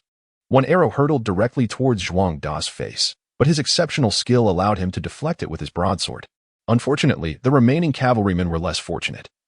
Within a mere 10 paces, 3 were struck down unexpectedly. The 4 survivors crashed into the Ming army's formation, resulting in a gruesome melee where flesh and blood flew, and the anguished cries of soldiers echoed through the air. Liu Jin and Liu Yi confronted a cavalryman together. The cavalryman swung a blade down upon Liu Yi, who raised his sword in defense. The impact reverberated through Liu Yi's hands, causing pain and a rush of blood to his head. "Master, be careful," shouted the injured Liu Bao, who had risen to retrieve Liu Yi's spear from the lifeless body of a cavalryman. With a swift thrust, he struck the Jin warhorse, sending the rider tumbling to the ground. As the cavalryman rolled to stand and attempted to strike Liu Bao, Liu Jin galloped over and severed the Jin warrior's arm with a single stroke, blood gushing forth as the soldier fell lifelessly to the ground. Meanwhile, the battle on the other side was nearing its conclusion, with 6 more soldiers lost, leaving just 5 encircling Zhuang De. Liu Jin approached. Having once served as a scout in the army and possessing some knowledge of the Jurchen language, he addressed Zhuang De. "Are you brave enough to dismount and fight on foot?" Zhuang De, a warrior of the barbarian tribe, immediately leapt from his horse, assuming a combat stance. Liu Jin dismounted as well, declaring to his comrades, "Watch as I take this fiend's life and avenge our brothers." He unsheathed his saber, holding one blade poised and the other resting on the ground, then charged at Zhuang De with a thunderous yell. Liu Jin, bending low, swiftly closed the distance, executing a technique reminiscent of the double dragon style from the Imperial Guards, creating a gash in Zhuang Da's abdomen. Blood stained Zhuang Da's white cotton armor, igniting his primal fury. He tore off the armor, now clad only in simple cloth, and lunged again with his blade. Liu Yi observed closely as Liu Jin threw his feathered blade. Zhuang Da's broadsword clashed with it, but Liu Jin seized the moment, swiftly switching his saber to his right hand and delivering a fatal cut across Zhuang Da's throat. Blood spewed forth as Zhuang De fell backward, eyes wide open in disbelief, never to close again. Amidst the jubilant cheers of the attendants, Master Liu is formidable. Liu Yi was equally astonished, pondering the existence of such exquisite swordsmanship in the world. Chapter 10. Inquiring about their fate, Liu Jin exclaimed, "Damn it!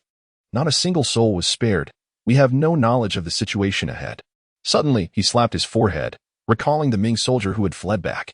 It turned out that one of the 2 Ming soldiers who had returned was shot dead, while the other, paralyzed by fear, was trembling behind a nearby rock. 2 attendants dragged him out. Liu Jin inquired, "What can you tell us about the battle ahead?" The young soldier, merely 18 or 19 years of age, with a youthful face still bearing traces of boyish innocence, burst into tears, exclaiming, "The commander and Liu Qin who have fallen, they were overwhelmed by the Jin forces. Xiao Yuji has also perished, and over 10,000 Korean soldiers have been scattered. Our brothers are fleeing in all directions, with the Jin cavalry hot on our heels. Our entire army is lost, General. I was fortunate to escape. Alas, my compatriots who fled with me did not survive this ordeal." "What did you say? Speak again, and I shall cleave you in two." Liu Jing growled, seizing the soldier by his collar. Liu Yi murmured, "Father is dead? The commander has fallen?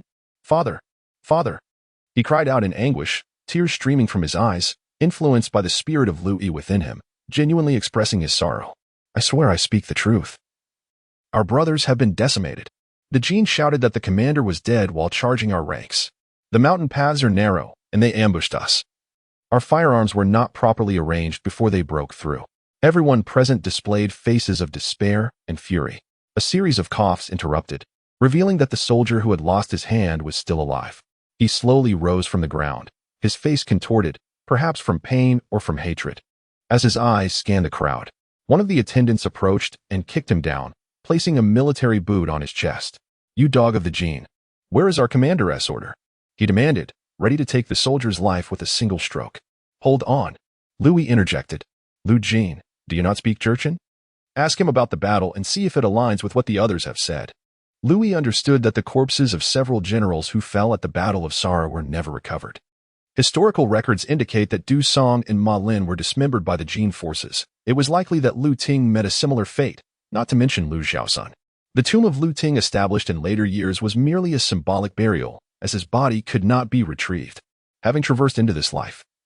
Though he was unfamiliar with Liu Xiaosun, his body was nonetheless that of Liu Xiaosun's son. Therefore, if possible, he should seek out the remains of Liu Xiaosun and Liu Ting to grant them a proper burial, allowing them to rest in peace. The Jin soldier was bound hand and foot by several attendants with strips of cloth, and he shouted in incomprehensible Jurchen. Liu Yi asked, "Liu Jin, what is he saying?" "Young master, he curses us as Ming dogs, wishing us ill. In short, he speaks no good words," Liu Jin replied. "Ha, let him say what he will. This place is unsafe. Let us immediately leave the main road and retreat into the dense forest to avoid detection by the pursuing Jin forces. Brother Jin, once we enter the woods, we shall interrogate him further about the whereabouts of the commander and my father." "Indeed, young master speaks wisely. Let us retreat to the forest." The others responded in unison. As the esteemed general and the valiant commander perished in battle, a sense of bewilderment enveloped the remaining individuals, who, amidst the chaos, found a flicker of hope in the presence of the young master and the captain. The retinue had dwindled to a mere 5 servants, accompanied by Liu Bao, Liu Jin, Liu Yi, a disheartened soldier from the Ming army, and a captive from the Jin forces. This small band of 10 swiftly vanished from the main road, leaving behind a grim tableau of lifeless bodies. Once they retreated into the forest, they stumbled upon a small clearing. Liu Jin interrogated the captive in the Jurchen tongue, but the captive continued to hurl curses, steadfast in his refusal to divulge any information. Frustration mounting, Liu Jin brandished a beheading sword and dragged the captive behind a large tree, stripping away his armor and employing the interrogation techniques of the Qingyi. The air was soon filled with anguished cries, interspersed with the captive's muffled utterances in Jurchen. After a brief interlude, Liu Jin emerged, the bloodied sword in hand, dragging the captive out like a lifeless dog. The man's chest and arms were a gruesome sight, bloodied and mangled, his breath shallow and labored. Liu Jin clasped his fists and reported to the young master. "The captive has confessed. The general and the commander have indeed met their demise." His voice faltered, and nearby, Liu Bao and the remaining servants stifled their sobs. Liu Yi gazed skyward, a deep sigh escaping his lips as he fought back tears. He pondered the inexorable fate of history, lamenting his own insignificance, wishing he could alter the course of events to spare his ancestors from such tragedy. "What else did he say, Liu Jin?" Liu Yi inquired. "Oh, he claimed that the esteemed Daisan and the 4th prince, Huang Taiji, led 3 banners of cavalry in annihilating 2,000 frontline troops, then relentlessly pursued and defeated Xiao and his men, claiming over 10,000 heads. The bodies of the general and the commander were. Liu Jin hesitated. Their heads were severed and sent back to the chieftain in wooden boxes, while their remains were hastily buried. Despicable fiends, not even leaving a whole corpse behind, those wretched savages," Liu Yi exclaimed in fury. Liu Jin opened his mouth, as if to speak, but held back. Liu Yi, noticing his hesitation, urged, "Speak freely, Liu Jin. What else did the captive reveal?" After a moment of contemplation, Liu Jin reluctantly shared. "The captive also mentioned that our 3 armies have been annihilated by Nurhaci, with General Du slain and General Ma in full retreat." "What? How could this be?" The group gasped in disbelief. The rapid downfall of 3 armies, numbering in the tens of thousands, seemed unfathomable. Even if they were to be captured by the Jin forces, it would take days. let alone the elite soldiers of the Ming Dynasty being vanquished in such a short span. The question loomed, where would they go from here? Yet, Liu Yi's mind was as clear as day. He had anticipated this outcome. Resolute, he turned to his comrades and declared, "Brothers, although our forces have fallen, and the fate of General Li Rui's contingent remains uncertain, I, as Liu Zhaosun's son, have made my decision. I shall endeavor to reclaim my father's and the commander's heads. I cannot allow their souls to find no peace in death, and even if I fail, I shall give my all." Upon hearing this, Liu Jin stepped forward, fists clasped in determination. "I, Liu, would gladly accompany the young master on this quest. I have long carried the weight of a past transgression, saved by the general's hand. His kindness to me is as profound as a mountain. And as the captain of his personal guard, I have failed in my duty to protect him. I seek to retrieve the general's head, to erect a monument in his honor, and to lay down my life at his grave in gratitude for his benevolence." Liu Bao clasped his fist in salute and declared, "I, like Brother Jin, am willing to join." The household servants, having recovered from their earlier astonishment, echoed in unison, "Count me in. I too wish to go. We are all loyal soldiers of the general, who treats us like brothers. We are eager to follow the young master." Others chimed in, "Count me as well. Life is fleeting, and the general has graciously reduced taxes and allocated land to our families in Sichuan. For any brother who falls in battle, the general offers generous compensation. I shall accompany you in search of the general." It was the same young soldier, barely 18 or 19, who had previously fled in the chaos of battle. The individual spirit is often diminished by the collective retreat.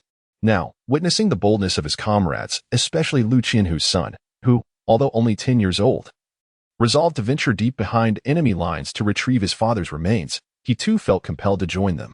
Liu Yi addressed the group with a salute, saying, "I, Liu Yi, am deeply grateful to you all. This endeavor is fraught with peril, with a high likelihood of death. I do not wish to implicate anyone in my fate.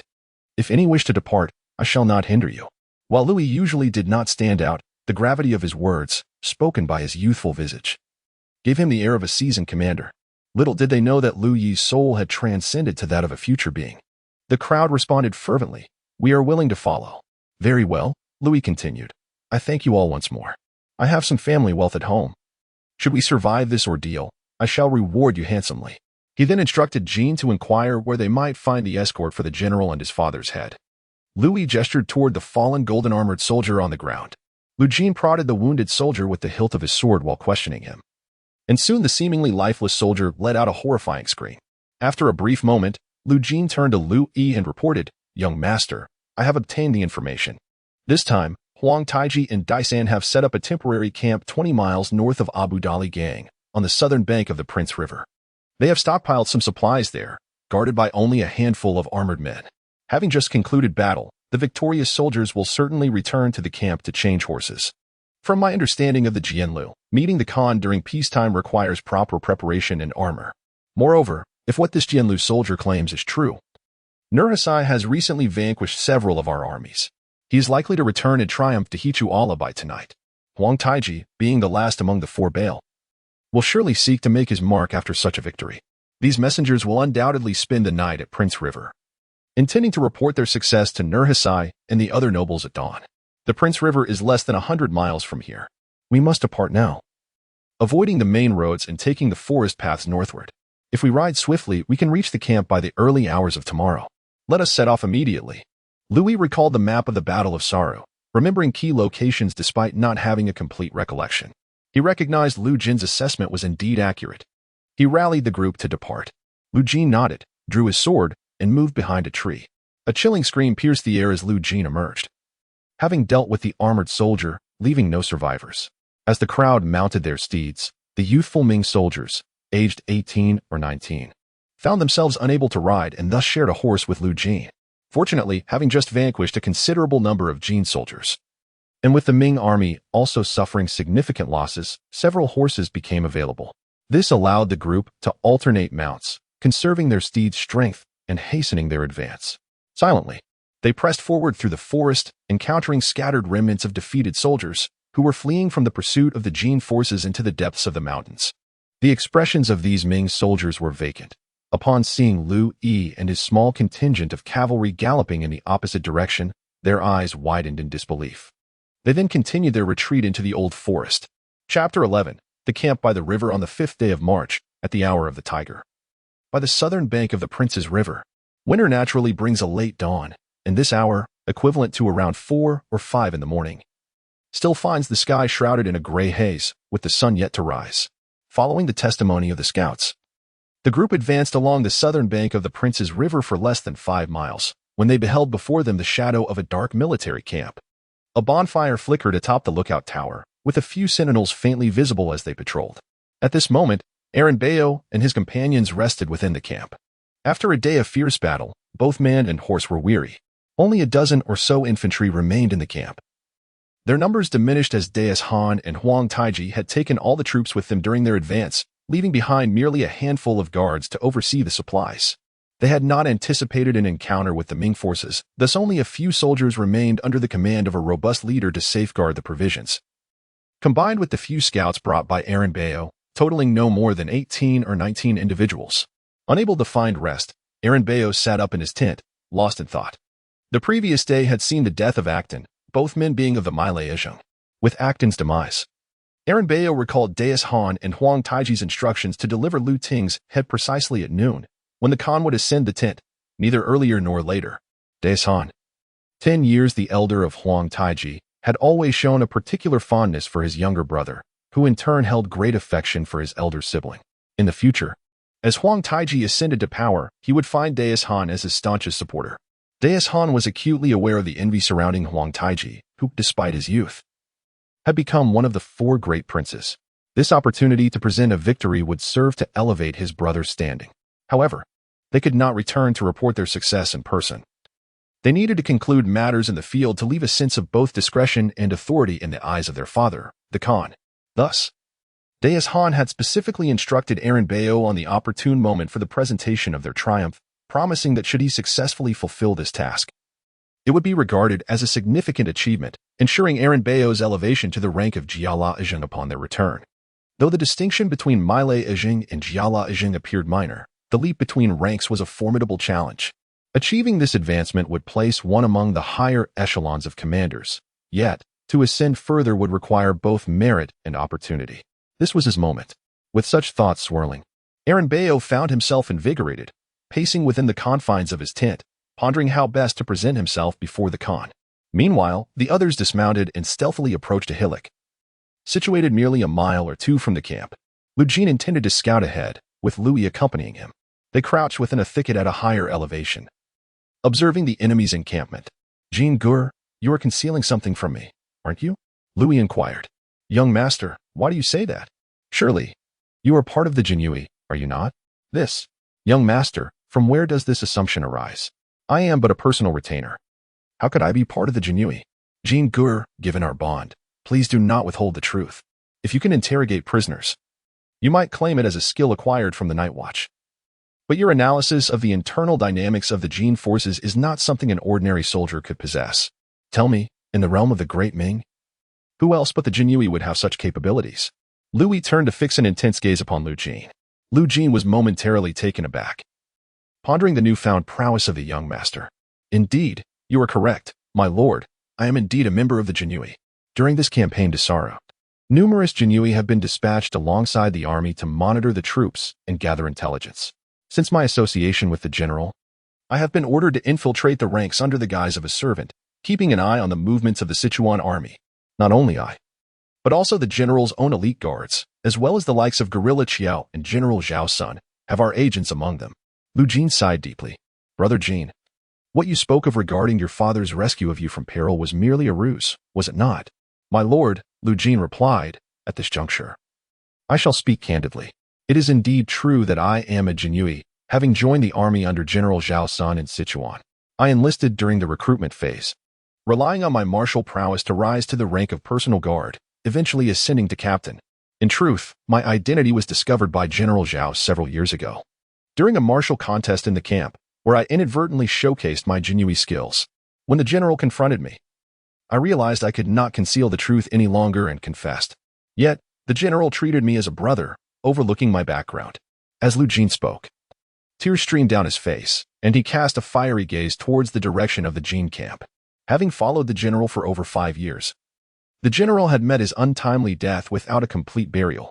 "I shall avenge him," he declared. "Very well, Brother Jean," the young master responded. "You are 10 years my elder. Henceforth, if you do not reject me, you shall be my elder brother." "My lord, I am but a humble soldier," Liu Jin replied. "Enough of your protests, it is settled. Once we accomplish this task, and if we survive, do not utter any more words of self-sacrifice at my father's grave. Today, I vow that if I am able, I shall annihilate the Manchus, avenging my father, the general, our fallen brothers, and the innocent civilians slaughtered by the invaders. Very well. I shall protect you with my life." Years later, as Liu Jin had risen to the position of commander of the inner guard, he often reminisced about that fateful night. Filled with emotion, a mere 10-year-old boy, yet his eyes shone with an indomitable spirit, akin to a beacon of light amidst the darkness. This was no ordinary youth, but a soldier with a resolute will. The two approached cautiously, scouting from a distance of 100 or 200 paces, discovering that aside from 2 sentinels atop the watchtowers, there was no sign of activity within the camp. Near the riverside stables, only a handful of warhorses could be discerned. Indeed, there seemed to be a lack of soldiers within the camp. They promptly signaled to the servants trailing behind, and Liu Bao led them, guiding the horses closer to Liu Yi's position. Liu Jin, along with another skilled archer, removed their armor to avoid any reflective glimmer, donning only simple cloth garments. They took turns rising swiftly for a few paces, then dropping back down. In a matter of moments, they closed the distance to within 50 paces.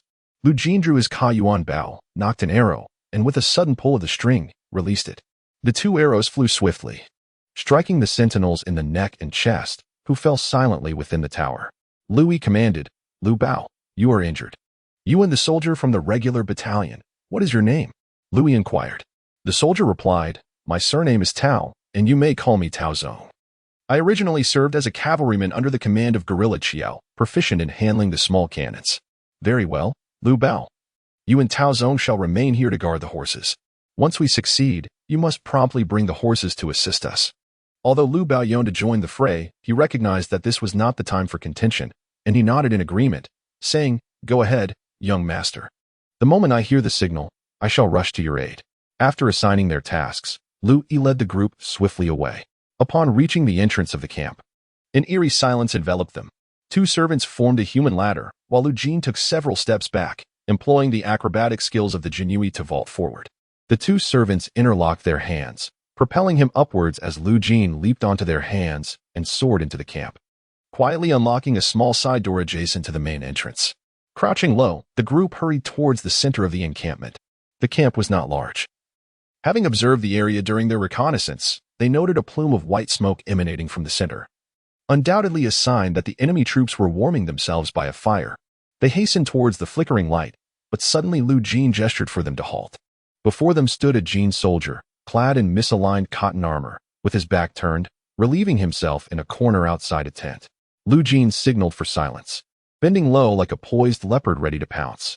In a swift motion, he lunged forward, plunging his dagger into the soldier's back. The soldier froze momentarily, letting out a muffled grunt before collapsing to the ground like a deflated balloon. Liu Jin supported his back with his hand to muffle any noise from his fall. Once the assassination was complete, Liu Jin scanned the surroundings for threats. Confirming the area was clear, he gestured for the others to advance. Liu Yi, wielding a red-tasseled spear and a willow leaf dagger at his waist, cautiously parted the curtain of the tent from which the soldier had emerged. Liu Jin peeked inside and saw several Jin soldiers sprawled haphazardly on the ground, while outside the tent lay a smoldering bonfire accompanied by remnants of meat bones and scraps of food. The tent was thick with the scent of strong liquor. It appeared that after Lin Bao and his men arrived at the camp, the Jin soldiers stationed there, emboldened by news of victory ahead, had retrieved several leather water bags filled with inferior wine from the storeroom. They cared little for the quality of the drink, and after successfully hunting some game, they celebrated with Lin Bao and his group. Lin Bao instructed his men to eat the meat but refrain from drinking, as they still had a mission at hand. However, the armored soldiers had no such reservations, knowing that their superiors would not return until the following day. Chapter 12. The fierce battle at the camp. The crowd surged forward, each person brandishing their weapons and thrusting them down towards the fallen Jin soldiers. Liu Yi drew his waist saber and plunged it into the heart of a Jin soldier. The soldier's eyes flew open, emitting a gasp, followed by a brief convulsion. And then he lay still. Unexpectedly, an incident occurred. The servant who attempted to assassinate Zhuang Da found that his blade had not penetrated. It turned out that during the battles against other tribes, Zhuang Da had seized a jade tablet, presumably a family heirloom, from a household, which he had since worn. To his astonishment, this tablet saved his life by deflecting the blade. The servant's knife grazed the jade, leaving a wound on Zhuang Da's arm. In pain, he rolled upright and, upon seeing an unfamiliar face, let out a furious roar, then scrambled to escape through the tent's rear exit. The others were momentarily taken aback. Liu Yi reacted the quickest, dashing forward, but Zhuang Da had already fled through the rear, heading towards the center of the camp, where Lin Bao's tent was situated, clutching his left arm and shouting, "Enemies! Enemies!" Lin Bao, who had been unable to sleep, quickly grabbed his tiger gun upon hearing the alarm and rushed outside. From a nearby tent, four of his subordinates, also hastily dressed, emerged. Some wielded tiger guns, while others brandished feathered sabers, none wearing helmets. They quickly gathered around Lin Bao, forming a simple line of defense as Zhuang Da, bloodied and staggering, approached, followed by several Ming soldiers disguised as servants. Lin Bao was taken aback. He had not anticipated the presence of Ming soldiers in this location. Nevertheless, a fierce confrontation was inevitable. As Zhuang Da reached him, Lin Bao handed him a saber, urging him to join the fight. 6 Jin soldiers faced off against 7 Ming soldiers. The tension palpable. Liu Yi stepped forward and addressed them in Jurchen. "You are the soldiers responsible for transporting the general's head, aren't you?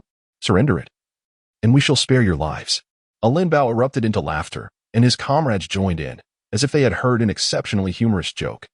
They had routed 3 Ming forces with a significantly smaller contingent, suffering minimal casualties themselves. They had long perceived the Ming as weak, had they known. They could have marched straight to the prosperous Shuntian prefecture. Looking at the 7 Ming soldiers before them, Lin Bao bellowed, rallying his comrades as they charged forward, weapons raised. Zhuang Da, despite his injury, tore a strip from his clothing to bind his wound and joined Lin Bao in the assault.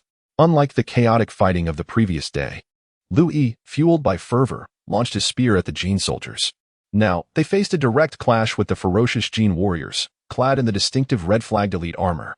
The leader among them was robust and imposing, his padded armor suggesting it was reinforced with metal, indicative of a seasoned warrior. At this time, the Emperor Taiji had yet to ascend the throne, and the legendary Bai La and Gabushi Xianqiao had not yet made their mark in history. Certainly, in the future, these battle-hardened elites will undoubtedly be selected for the Bai La, yet they shall not have this opportunity any longer. Today marks their conclusion. Liu Yi encouraged himself, exclaiming, "Slay the invaders!" The household guards charged forth against the enemy. Lin Bao thrust his spear, sending one guard flying, blood gushing forth as the guard fell heavily to the ground, spitting blood, clearly not surviving. Another guard engaged a foe, swiftly stabbing his dagger into the opponent's body. The adversary, fierce and undaunted, gripped the blade embedded in his flesh with his left hand, rendering the guard unable to penetrate further. In retaliation, the adversary plunged his own weapon into the guard, and thus they each inflicted mortal wounds upon one another, gradually collapsing together in death. Meanwhile, Liu Yi confronted another adversary. As Qi Jiguang mentioned in his new compendium, if a soldier can execute a fraction of his training on the battlefield, victory is attainable. At this moment, Liu Yi was in a heightened state of alertness, his focus unwavering, bolstered by the confluence of his past and present souls. He possessed both the techniques of Qi's spear play and the decisiveness of a former Republic soldier. With a swift maneuver, he unleashed the white serpent spits its tongue, splitting his spear into 3 prongs, forcing back the adversary wielding a Yanling knife. Following this, he executed the dragon emerges from the water, thrusting his spear upward. With a resonant clash, the knife and spear met, sending the Yanling knife flying from the adversary's grasp. Liu Yi, emboldened, stepped forward. Twisting his waist to perform the black dragon wags its tail, sweeping the enemy with his spear, sending him crashing to the left. He then followed with the pear blossom 8 mother spear, pinning the foe to the ground. Meanwhile, Liu Yi cleaved through an adversary with his sword. Witnessing Liu Yi dispatch another enemy, he couldn't help but shout, "Young master, your spear technique is remarkable." Lin Bao had already slain 3 guards, and Zhuang Da had taken down another. Liu Yi extracted his willow leaf blade from the corpse of an adversary, resulting in a standoff of 2 against 2. Lin Bao inquired of Zhuang Da, "What is your name, my man?" Zhuang Da replied, "I am known as Long Gu Da." Lin Bao nodded, "Very well. After this battle, you shall return with me to Hichu Allah and follow my lead. Since your squad has perished, I will elevate you to a higher rank, granting you a position in the division. Zhuang De, overwhelmed with gratitude, thought to kneel in thanks, but the urgency of the battlefield held him back. First, let us deal with these two Ming dogs, he declared. Thus, the two pairs of warriors clashed. A Lin Bao had observed Liu Yi's spearplay earlier. Though Liu Yi appeared but a youth, his technique was extraordinary and perplexing. He resolved to engage with utmost focus and vigor. Both wielded long weapons. Yet, Liu Yi emphasized technique while a Lin Bao relied on the straightforward skills honed through years of hunting and battle. The enemies, unfamiliar with spear techniques, employed simple yet lethal strikes, aiming to dispatch their opponents swiftly. Both roared as they thrust their weapons and commenced battle. Liu Yi executed the Black Dragon enters the cave, aiming directly at a Lin Bao's chest. A Lin Bao reacted with remarkable speed, deflecting the thrust with a flick of his spear. The impact left Liu Yi's hands tingling, and he thought to himself, what tremendous strength. Immediately, Liu Yi intended to unleash a move akin to the previous one, employing the white snake spitting venom to fend off Alan Bao. To his astonishment, Alan Bao paid no heed to the 3 bursts of gunfire. Instead, he wielded his firearm like a staff, sweeping aside all in his path with sheer brute force, effectively disarming Liu Yi. The rifle nearly slipped from Liu Yi's grasp as Alan Bao advanced, aiming to pierce through him with the ferocity of a great tiger. Liu Yi felt as if his very pores would burst from the tension, and instinctively, he pivoted and crouched, raising his rifle behind him in a defensive arc reminiscent of Su Qin wielding his sword. The tip of the tiger's spear veered slightly upward, grazing Liu Yi's right shoulder and erupting in a spray of blood. He stumbled forward, losing grip of his red-tasseled spear. Alan Bao smirked cruelly, contemplating Liu Yi's imminent demise. When suddenly, Liu Jin, entangled in combat with Zhuang De, found himself overwhelmed with urgency. In that critical moment, an arrow soared through the air, grazing Alan Bao's thigh and drawing forth blood and flesh, causing him to collapse to the ground. Liu Yi looked up to hear Liu Bao's high-pitched voice. Young master, I have come to aid you. As Liu Bao observed the camp for an extended period without any signs of movement or signals, anxiety welled within him. He entrusted the task of guarding the horses to the artilleryman Tao Zong and mounted his steed, armed with the Yuan Bao, hastening towards the scene. Just as he arrived, he chanced upon a startling sight. Ignoring the pain in his injured arm and the risk of reopening his wounds, he released an arrow. Although his aim was compromised, the shot nonetheless compelled Alan Bao to retreat. Upon witnessing the Jin soldier kneeling, Liu Bao discarded his bow and arrow, drawing forth his willow leaf blade, intent on delivering the fatal blow. However, Alan Bao, in a fit of primal rage, planted his spear firmly on the ground, adopting a stance characteristic of infantry confronting cavalry. With a thunderous roar, he lunged at Liu Bao's horse, piercing its skull. The steed collapsed violently, throwing Liu Bao several paces away. He landed on the ground, coughing up blood, likely suffering from broken bones and internal injuries. Enraged, Alan Bao strode towards him, poised to deliver a finishing strike. Suddenly, a fierce shout echoed from behind. Kill the invaders! As I turned, I saw Liu Yi charging towards me with a dagger in hand. The spear was too late to block, and with a swift motion, Liu Yi cleaved away the head of Alan Bao. Alan Bao felt his body becoming weightless, pondering how he had been propelled into the air, before succumbing to an eternal darkness. Liu Jin, wielding dual blades, parried Zhuang Da's downward strike and delivered a flying kick that sent him sprawling. Seizing the moment when Zhuang Da was momentarily stunned by Alan Bao's demise, Liu Jin struck decisively, extinguishing his life. Zhuang Da collapsed, crawling a couple of times before lying still in death. Liu Jin approached, flipped him over, and withdrew the dagger lodged in his chest. Exchanging a glance with Liu Yi, both of them appeared as though their very spines had been pulled from their bodies. Drenched in perspiration, they collapsed to the ground.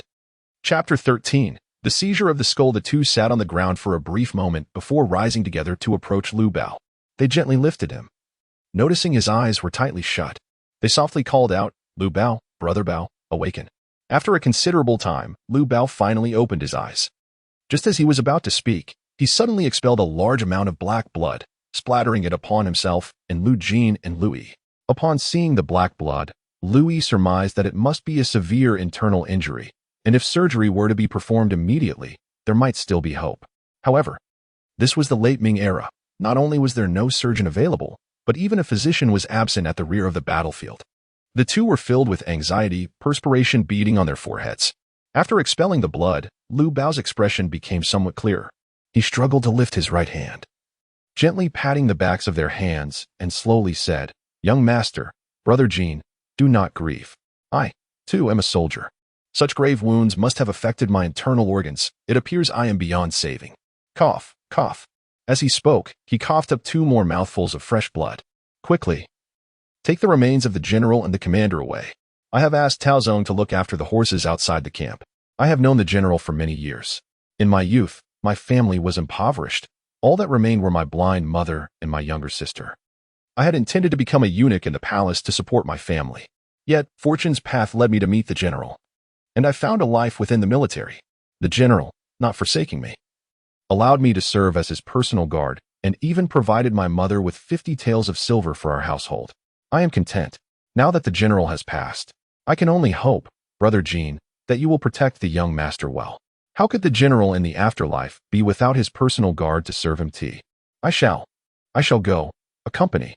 Before he could finish, his eyes widened, and he breathed his last.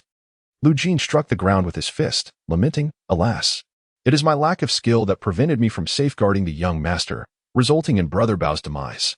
Liu Yi stopped him, saying, "Brother Jean, do not speak like that. Life and death are predestined. I can only blame myself for not practicing diligently in critical moments. I was no match for the enemy. Here, I, Liu Yi, vow that if I return safely, I shall devote myself to rigorous training, aspiring to preserve peace and protect our great China." The 2 drew their signal arrows and launched them into the sky. Before long, Tao Zong arrived leading the horses. Lu Jin and Tao Zong collected the bodies of several fallen brothers outside the tent, transporting them on horseback to dig a grave by the Prince River, where they buried them and erected a simple wooden marker. In his heart, Lu Jin silently vowed, "Brothers, one day, I shall return to honor your memory with a grand burial." Meanwhile, Liu Yi approached the side of a Lin Bao, observing him to appear like a high-ranking official. He searched a Lin Bao's body and discovered a wooden plaque at his waist, which he removed and hung upon himself, presuming it to be a badge of rank. Entering the tent, he noticed a rudimentary military map on the table, which he quickly rolled up and tucked into his clothing. In a corner, he spotted 2 wooden boxes wrapped in white cloth, inscribed with both Jurchen and Han characters. It was the severed heads of Lu Ting and Lu Zhao's Sunday. Liu Yi knelt on the ground, bowing several times before the wooden boxes, murmuring, "May the spirits of the general and my father bless Liu Yi to carve out a place in this chaotic late Ming era." With that, he stifled his sorrow, picked up the 2 wooden boxes, and without looking inside, turned and exited the tent. Lu Jin and Tao Zong waited outside the tent on horseback as the trio arrived at the riverbank. It was early spring, and the river's ice had yet to thaw. They used the tips of their knives to chip away at the ice, wrapping the resulting blocks in cloth to preserve the severed head they intended to transport as an offering. They also placed the head of Alan Bao Bao into the makeshift icebox. Liu Yi expressed the desire to carry the body of the great commander and his father back to the interior for a proper burial, insisting they should not fall into the hands of the enemy outside the pass.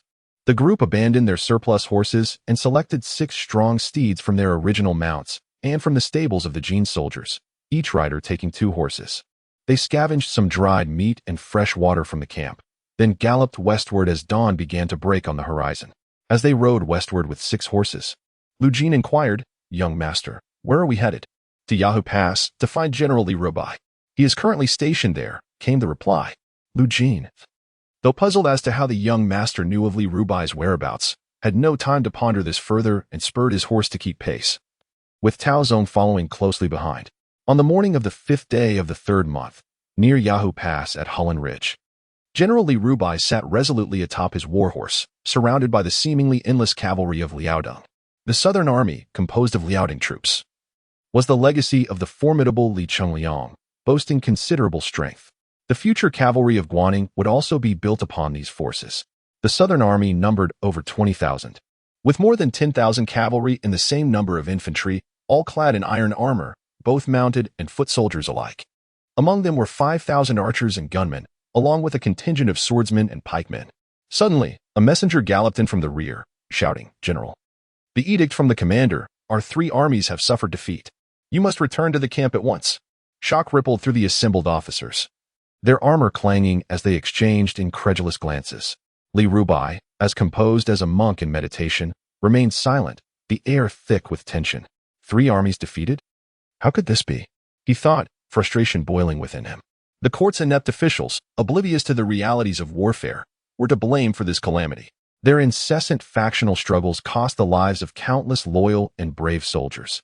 Reflecting on the past, he remembered how he and his brother had quelled the Japanese pirates with a single decisive strike during their campaign in Korea. Now, they had fallen to such a woeful state. The supplies were insufficient, and Yang Jinglu was ill-suited for command, excelling only in logistics. The factions, the Zhejiang, Donglin, Qi, and Shu, were they so vital that they had to elevate Yang to a position of military leadership? In his ignorance of military affairs, how could Yang divide their forces when they should unite as one formidable force, advancing steadily towards Hechuala? He had previously urged a more prudent approach. Yet Yang insisted that the court, even the emperor, eagerly awaited a grand victory. Yet, in this unfamiliar terrain and under such uncertainty regarding the enemy, how could they march forth in haste and expect anything but defeat? His elder brother had fallen over 20 years ago, and here he was, now 66 years old. How he wished his brother were still alive. The Li family army could have easily vanquished the enemy without needing assistance. Enough, he finally declared. Let us retreat. Lest I be accused by those opportunistic court officials of disobeying orders and leading the army without authorization. Exhaustion weighs heavily upon me. After this battle, I shall humbly advise His Majesty to grant me permission to retire to my homeland. With this thought, the old general's eyes widened fiercely. Sun Jinsheng Wang Baochai, he called out. The two guerrilla commanders responded in unison. Here, General. Relay orders to the entire army. Let the rearguard become the vanguard. With cavalry at the forefront and infantry in the center, Sun Jinsheng, command my 2,000 personal retainers to take up the rear, ensuring we are prepared for the Jin soldiers' relentless pursuit. Understood. The two swiftly organized the troops, turning the vast army around. The 20,000-strong forces transformed their formation from front to back, retracing their steps from Hulan Pass to Yahoo Pass, and then crossing Qinghe Fortress to reunite with Shenyang and Yanghao. Chapter 14. Meeting Li Rubai. As the narrative unfolds, Liu Yi and his companions hurriedly pressed forward, catching sight of a small hill about a mile ahead, shrouded in swirling dust, with faint sounds of voices and neighing horses. Surely it was General Li and his troops. Let us hasten to join them, Liu Yi urged. Indeed, Lu Jin and Tao Zong replied, puzzled by their master's uncanny ability to pinpoint Li Zhimen's location so precisely. The group galloped towards the army, but were halted by a sentry. The leading flag officer, adorned in a helmet and wearing patterned armor, wielded a 3-barreled gun and sported a feathered saber at his waist. The famed elite troops of the Liaodong army truly lived up to their reputation. Even a mere flag officer was so well equipped. Stop. Who goes there? The flag officer commanded, leveling his 3-barreled gun at them. Esteemed General, Lu Jin replied. We are the retainers of General Lu Ting. This young man is the son of Qian General Lu Zhaosan, and we have urgent matters to discuss with General Li. We kindly request you to relay our message. The flag officer, observing their attire, one in civilian clothes and two clad in Ming armor, approached with a mixture of skepticism and curiosity. Lu Jin stepped forward. Please, inform your commanding officer that we have pressing military intelligence to convey to General Li. As he spoke, he deftly produced a silver ingot, approximately 5 taels in weight, which he discreetly offered to the officer. This coin had been acquired from the bodies of the fallen Qing soldiers, kept on hand for contingencies. After weighing the silver, the flag officer replied, Very well, wait here, I shall report at once. Moments later, Sun Jinzong arrived on horseback, accompanied by several retainers. He approached the trio and stated, I am Sun Jinzong, a guerrilla commander under the Liaodong general. Liu Yi advanced on horseback. I present myself to you, General Sunday. I am Liu Yi, the adopted son of the Sichuan general, and this is my father's retinue. He naturally omitted any mention of Tao Zong's defeat. Upon hearing Liu Yi's claim, Sun Jinzong's expression shifted. The Sichuan general was indeed Liu's commander, and news of Liu's defeat had just reached them. Where did you come from? He inquired, his curiosity piqued. He instructed his men to escort the trio for further questioning, as the possibility of them being spies or harboring ill intentions loomed large. Surrounded by the retainers, Liu Yi was acutely aware that if they were deemed a threat, their lives could be forfeit in an instant. It was then that Sun Jinzong spoke again. We have received intelligence that General Liu and the other forces have all met with defeat, prompting Commander Yang to order our southern forces to retreat. Where have you emerged from? Liu Yi recounted the entire sequence of events to Sun Jinzong, revealing the box containing the severed head of their commander. As the truth of their tale unfolded, the onlookers were struck with disbelief and admiration. recognizing the audacity of a mere boy daring to penetrate enemy lines to retrieve the general's head. This child was destined for greatness. Subsequently, Sun Jinzong escorted the three to meet General Li Rubai in the Central Command.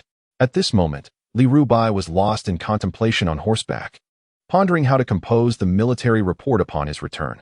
The battle had ended in utter disgrace, with the forces of the Ming army being completely annihilated.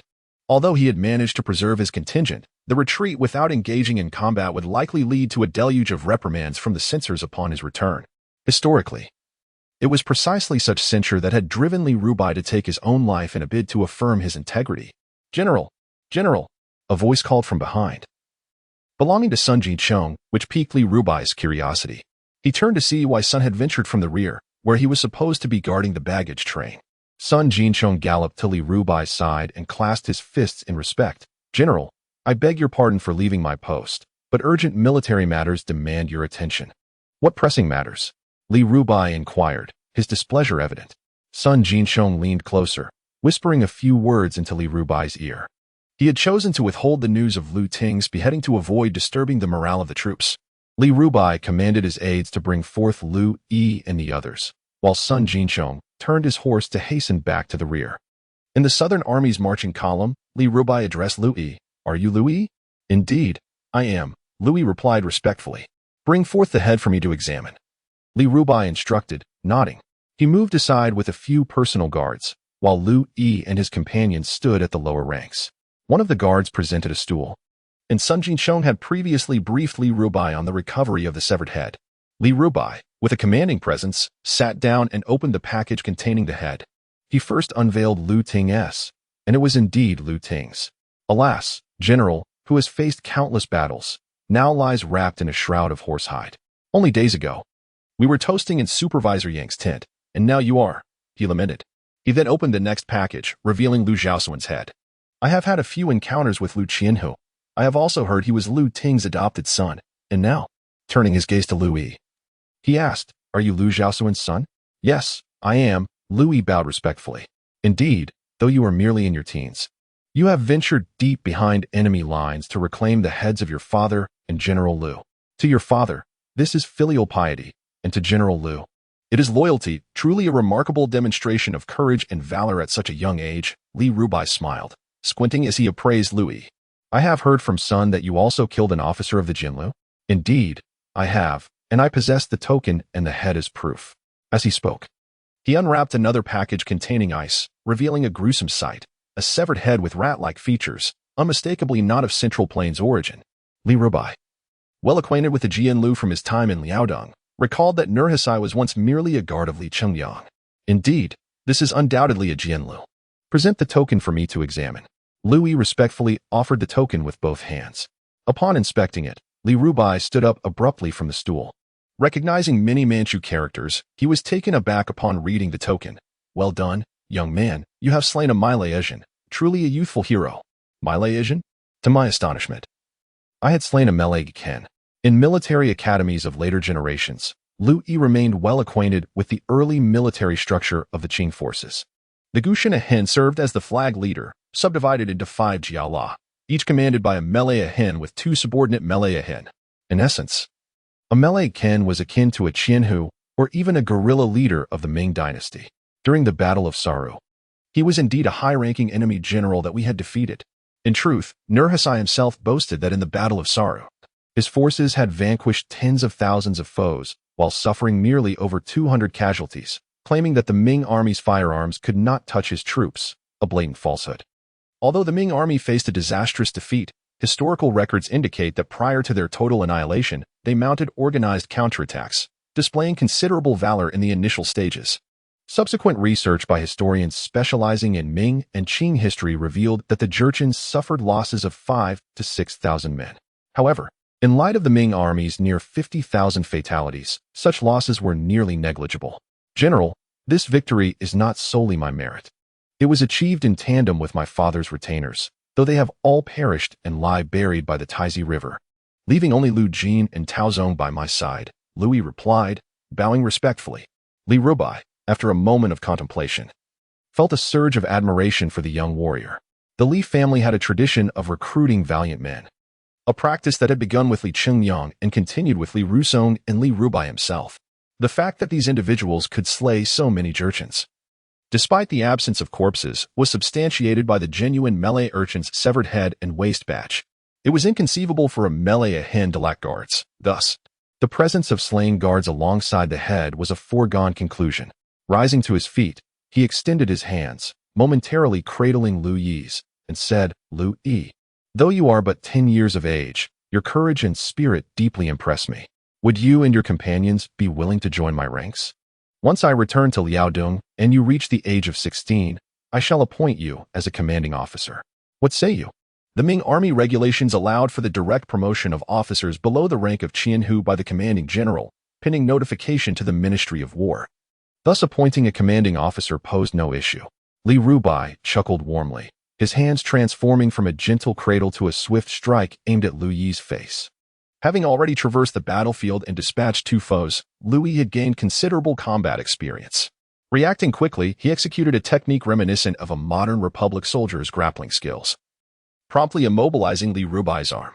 He then released his grip, kneeling on one knee with cupped fists, saying, "I beg your pardon, esteemed general. Please impose any punishment you deem fit." Nearby, several personal guards drew their swords, but Li Rubai waved them to a halt. Laughing heartily, he stroked his beard and exclaimed, "Well done, young lad. What a remarkable skill you possess to counter so swiftly. It is rare for me to be bested so quickly. You are indeed impressive." Liu Yi lowered his head, replying, "This technique was taught to me by my father, and I find myself unworthy to showcase it before you, esteemed general." Yet inwardly, he thought that the grappling techniques of the Republic Army were the result of decades of battlefield experience, making them unrivaled. However, he maintained a facade of humility, bowing in respectful deference. "Regrettably, General Sun has fallen in battle. I must ask once more, will you accept my earlier proposal?" Had this been just a few days after his arrival, Liu Yi would undoubtedly have acquiesced. For in the tumultuous era of the late Ming Dynasty, aligning oneself with a formidable patron and leveraging their resources would surely yield a prosperous existence, at least ensuring sustenance and attire. However, after several days of fierce combat, Liu Yi's resolve began to solidify. Despite their might, these individuals were merely warlords of the late Ming, ultimately destined to be vanquished by bandits or the Qing troops. Those who perished would meet their end, while those who surrendered would capitulate. Rather than endure such a fate, he would prefer to return to his hometown of Taipingfu, endeavoring to gather a force and strive in his own manner. Given that fate had bestowed upon him a second chance at life, he felt compelled to exert himself in earnest. With this thought in mind, Liu Yi raised his gaze, meeting Li Rubai's clear eyes. Suddenly, he knelt, bowing his head in gratitude, and said, "I am deeply grateful for your kindness, General. Yet, my father and General Liu's remains have yet to cool. I fervently desire to reclaim their heads, hoping to bring them back for a proper burial within the borders, restoring General Liu to his family. To perish before achieving success is to leave heroes weeping. I wish to erect a tomb for my father, so that he may bless me from beyond. I still possess family affairs in Taipingfu, and thus, I shall return home to observe filial piety for 3 years." Li Rubai was momentarily taken aback by Liu Yi's words. The soldiers nearby displayed expressions of bewilderment. This lad was truly peculiar. To accompany a general is a fortune earned from a past life, yet he chooses to decline. How curious indeed. Nevertheless, Li Rubai sighed deeply. It is rare to encounter such filial piety. I have always held heroes in high regard. Your father sacrificed himself for the nation and did not receive a complete burial. Therefore, I shall grant you 3,000 taels of silver to ensure a proper burial for General Zhao Sunday. You shall earn military merit, and with General Zhao's demise, the Ministry of War will inevitably reward you. Though you are still too young to hold an official position, the court will bestow upon you silver for rewards and pensions. I shall write your case in the military report and submit it to Supervisor Yang. Surely, the court will not neglect loyal and valiant soldiers. With this funding, you shall be free from worries regarding sustenance. Should you wish to enlist, you may seek me in Liaodong at any time. My promise remains unchanged. Once you are of age, I shall grant you a commanding position. Thank you, General." Liu Yi bowed deeply, followed by Liu Jin and Tao Zong, who also knelt in reverence. Chapter 15. The return to Xinyang. After a brief conversation, Li Rubai instructed Liu Yi and his men to accompany his army back to Xinyang, intending to deliberate further after meeting with Supervisor Yang. Liu Yi readily agreed, and mounted his horse, followed closely by Tao Zong and Liu Jin, as their formidable force of over 20,000 soldiers commenced their march back to Shenyang. Having traveled less than 20 li, a cacophony of shouts erupted from the rearguard, causing some infantry in the central ranks to glance back in confusion, unaware of the commotion. Li Rubai, standing resolutely on his horse, scowled and admonished, "Fools! One cannot afford to be distracted during a march. Increase the pace. The commander has given orders to accelerate our advance." A cavalryman dashed past the central ranks, relaying the command to hasten their march. "He sure Xian," Li Rubai called out. A hulking figure emerged from the ranks of his personal guards, a robust man on a striking chestnut steed, exuding an aura of formidable strength. This was He Shixian, Li Rubai's deputy, famously known as the mighty Zhang Fei. He responded promptly to Li Rubai's command. "Proceed to the vanguard and instruct Wang Baokai to halt his cavalry. You shall personally arrange the troops at Qinghe Fort and urge the infantry to advance at a brisk pace." The sound suggests that the Jurchens are in pursuit from behind. Li Rubai instructed solemnly. "Understood." He Shixian swiftly spurred his horse and galloped away. Li Rubai then turned to his remaining guards and Liu Yi, stating, "Let us venture to the rear guard. I wish to see whether Nurhaci has grown audacious enough to challenge me. After all, he was merely a servant in my household. Yet now he dares to rebel against the heavens." His words brimmed with confidence, showcasing the essence of a great general. The group galloped towards the rear guard. At the rear guard, Sun Jinchong was organizing his household troops into formation. The Jurchen forces had recently annihilated several contingents of Ming troops, and scouts reported that the southern Ming forces were in retreat. Consequently, Nurhaci commanded Daisan and Hong Taiji, who were closest to the southern army, to dispatch part of their forces to pursue.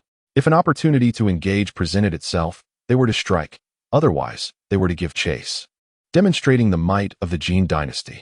After a brief consultation, Daisan and Hong Taiji decided that Hong Taiji would personally lead 4,000 cavalry from the right white banner and 2 red banners to pursue the Ming forces. Daisan remained behind to secure the battlefield and transport supplies. Hong Taiji, leading his cavalry, swiftly gave chase and eventually caught up with Li Rubai's army west of Yahoo Pass. Observing the disciplined formation of Li Rubai's retreating troops, he contemplated for a moment before instructing an officer to maneuver 2 red banner cavalry to harass the Ming forces from a distance, intermittently firing arrows. Meanwhile, he himself, clad in a white cotton armor, led the right white banner cavalry through the mountainous terrain to intercept Li Rubai's central forces. Once arrangements were made, the cavalry clad in white armor turned their steeds and surged forward under Hong Taiji's command. Meanwhile, upon receiving orders, Wang Baokai set up a grand formation of cavalry in the wilderness near Qinghe Fort. 10,000 horsemen arranged themselves in a formation resembling a white crane spreading its wings, strategically designed for defense with inward curving wings. As Li Rubai and his contingent arrived at the rear guard, they beheld Sun Jinchong having already positioned the household troops, 2,000 elite cavalry from Liaodong.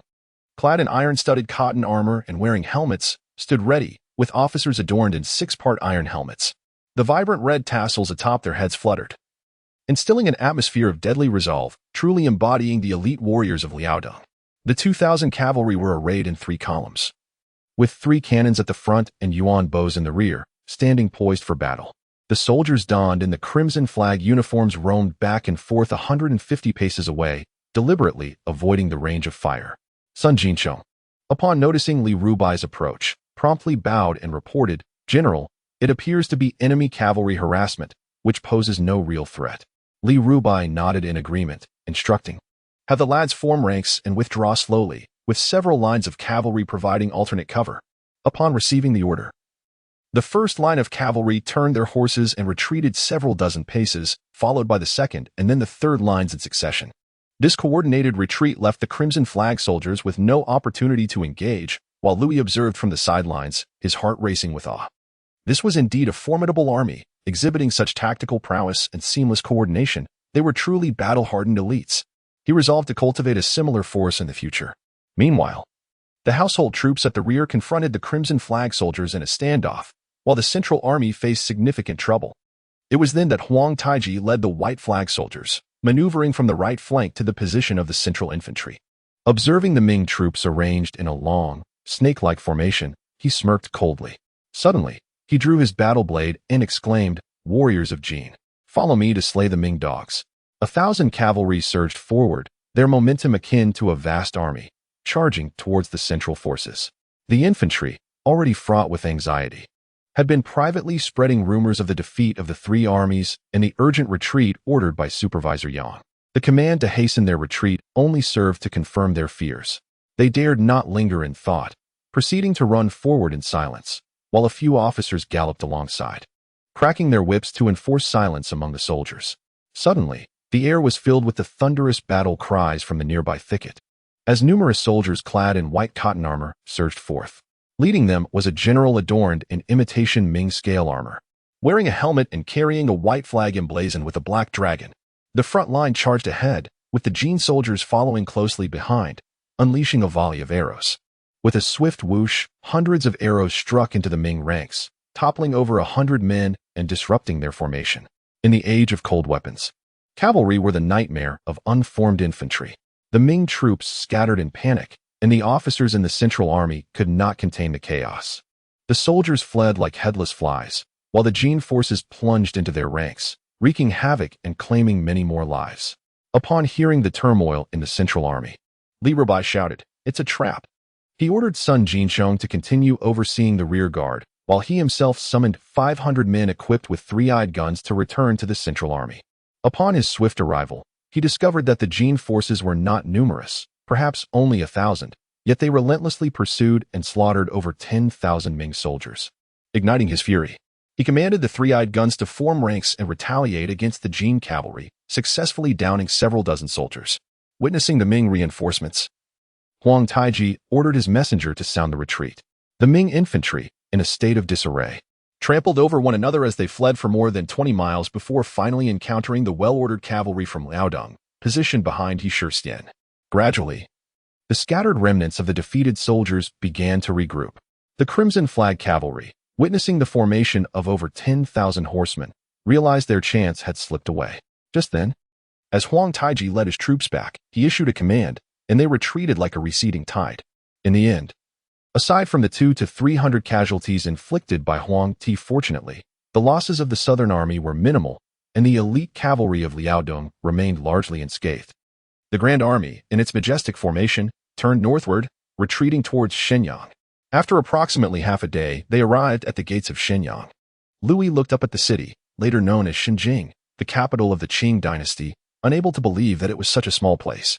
In truth, the Shenyang of later generations was the result of multiple expansions undertaken by the Qing Dynasty. It was not until 6 years later, in the 10th year of Nurhaci's reign, that the Jin Dynasty relocated its capital from Liaoyang to Shenyang. At this moment, however, Shenyang resembled a dilapidated little town. Records from the Manchu archives indicate that the city wall of Shenyang had a perimeter of 428 zhang for 570 meters, but due to years of neglect, the wall had suffered significant damage from the elements. The wall stood barely over 1 zhang high, with a narrow width of only 5 to 6 feet, and the bricks were all eroded and crumbling. Within the city, only 200 to 300 households remained, which meant the wall was hardly 3 meters tall and between 1.6 to 1.9 meters thick. In the ensuing Battle of Shenyang, the forces of the later Jin could easily pierce the walls with a long spear or dig through them with little effort, highlighting the city's desolation. Nevertheless, Shenyang was currently the stronghold of Yang Gao, the military strategist of Liaodong, with approximately 8,000 troops stationed within the city, serving as a reserve for the campaign. At this moment, Yang Gao sat in the government office of Shenyang, wielding a brush, sketching and writing on paper, occasionally shaking his head or nodding in agitation. Suddenly, he seized a piece of rice paper from the table and tore it to shreds, then hurled the inkstone to the ground, startling the young scribe responsible for grinding ink into silence. In recent days, Yang Gao's temper had been quite volatile. Ever since receiving the disheartening news of successive defeats from 3 armies, thousands of scattered defeated soldiers had gradually arrived in Shenyang. Each group of defeated soldiers had a different account. Some claimed that the Jin army had mobilized hundreds of thousands. Others spoke of encountering sandstorms on their journey. And some even claimed that there was an invulnerable ironclad guard among the Jin forces, unbeatable in battle. In truth, Yang Gao understood that these were merely excuses offered by the defeated commanders. The Jin troops were just as mortal, bearing 2 shoulders and a head, with no reason to be superior in combat to the Ming army.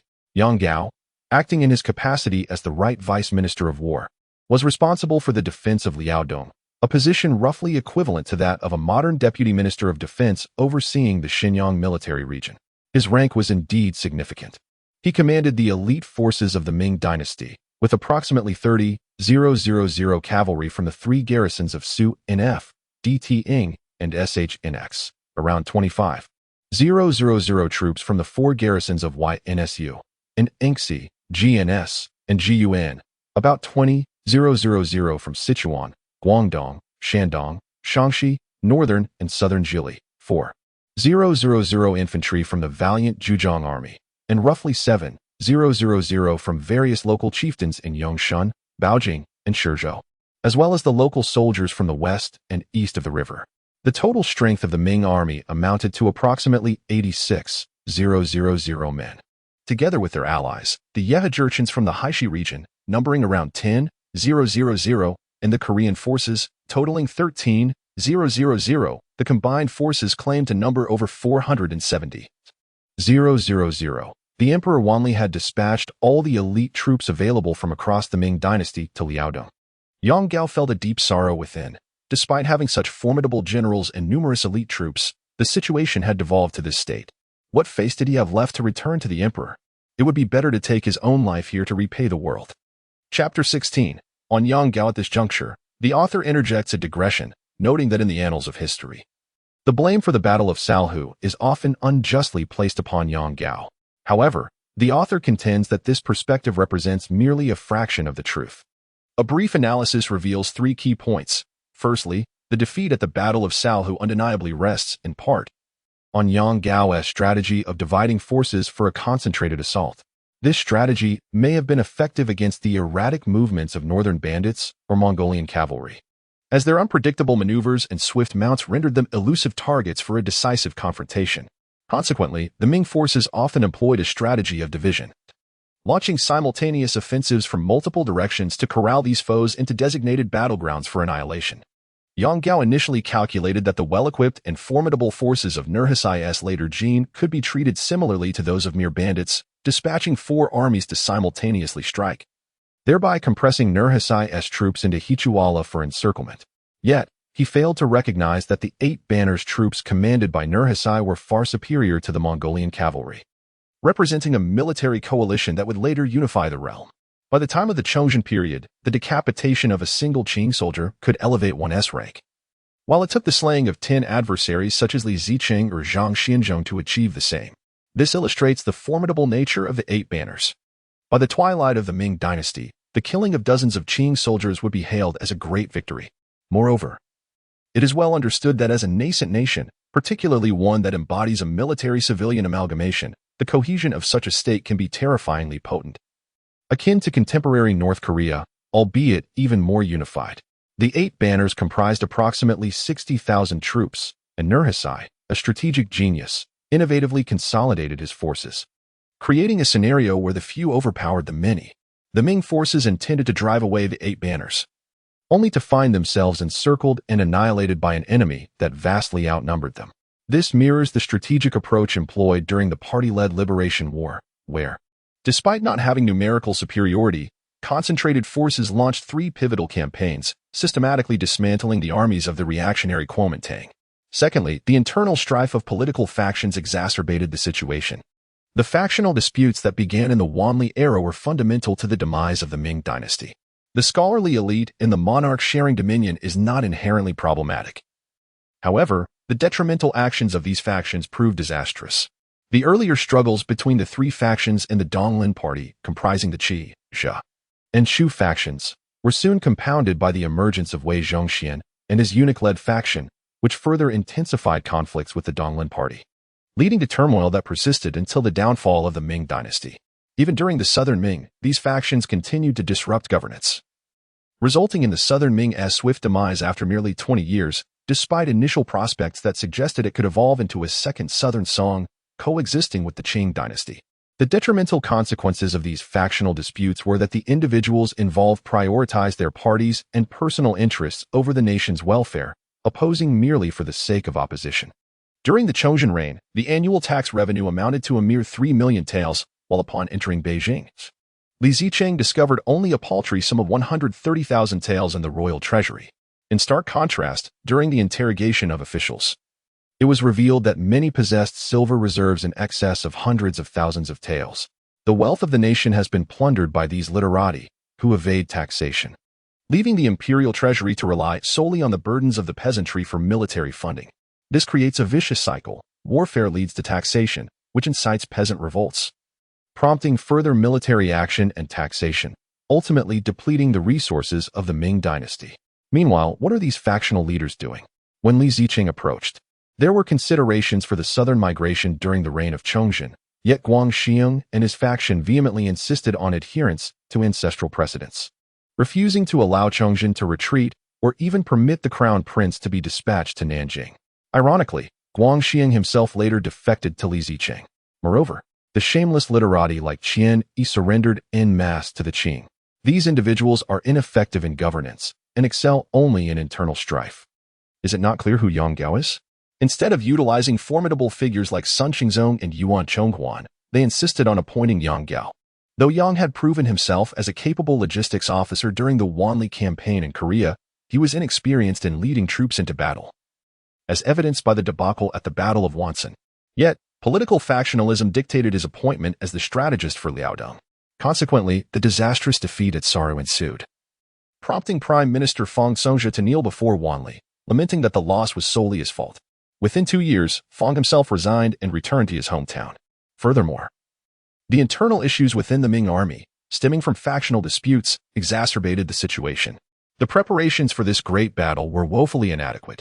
Historical accounts reveal that when the Ming army's broadswords were brandished at the ceremonial banner, they could barely slay even a head of cattle, dulling after only a few strikes. The fire guns frequently misfired, and soldiers wielded 3-barreled guns as if they were mere clubs. Their armor was also insufficient.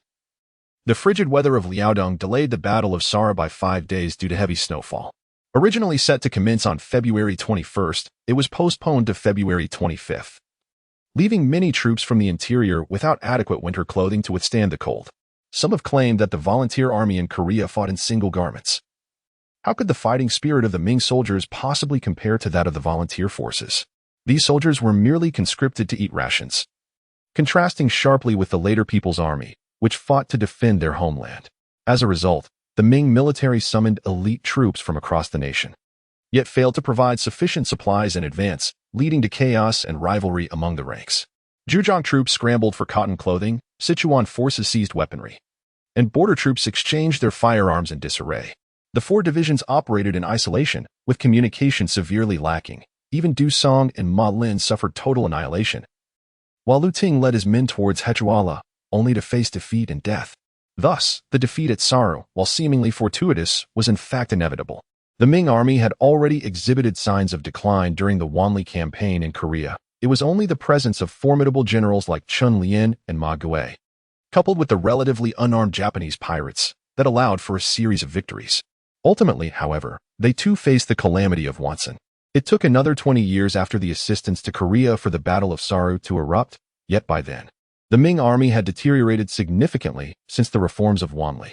The army's increasing decay rendered their defeat unsurprising. This indirectly reflects the profound decay that had permeated various aspects of the Ming Dynasty, rendering it difficult to reverse the tide. The individual capabilities alone were insufficient to salvage the state of affairs. In fact, during the assistance to Korea, Nurhaci had proposed to accompany Li Rusong with Jurchen troops, a suggestion that was ultimately rebuffed by Li Rusong. Had the Jurchen forces invaded Korea and engaged in combat with the Japanese pirates, the outcome would have been uncertain. Both factions were characterized by their formidable personal martial prowess. A confrontation between them would undoubtedly have been an intriguing spectacle. However, history offers no what-ifs. Having digressed extensively in this chapter, we shall return to the main topic in the next. Chapter 17. Returning to camp, Yang Gao was momentarily engulfed in a tumult of thoughts, uncertain how to report back to the court. As he was lost in his reverie, the hurried sound of footsteps reached his ears. Shortly thereafter, a personal guard entered the study, kneeling on one knee, and announced, "Lord General, the troops led by General Li Rubai have arrived at the outskirts of Shenyang. The army is stationed at the southern gate of the city, and General Li is bringing a contingent of personal soldiers to meet you shortly." "Very well, you may leave," Yang Gao replied wearily. Fortunate indeed to have a troop for protection, especially the iron cavalry of Liaodong, the elite forces of the Ming border. Truly, it is a blessing from His Majesty. How fortunate we are, he mused to himself. In no time at all, a cacophony of footsteps echoed outside, as several individuals made their way towards the hall. With a decisive push, the door swung open, revealing a group of military officers clad in armor, helmets cradled in their arms, the sound of their scales clinking in unison. The foremost among them placed his helmet on a small table, turned, and with a deep bow declared, "General Li Rubai of Liaodong pays his respects to you, Lord General. As a general of a defeated army, I humbly accept any punishment you deem necessary." The other officers echoed in unison, "We pay our respects to you, Lord General. Please, do punish us. You have all worked hard, generals. Please, take your seats," Yang Gao gestured with his hand. In truth, Yang Gao, holding the title of Deputy Minister of War while overseeing the military affairs of Liaodong, bore the rank equivalent to a second-grade official.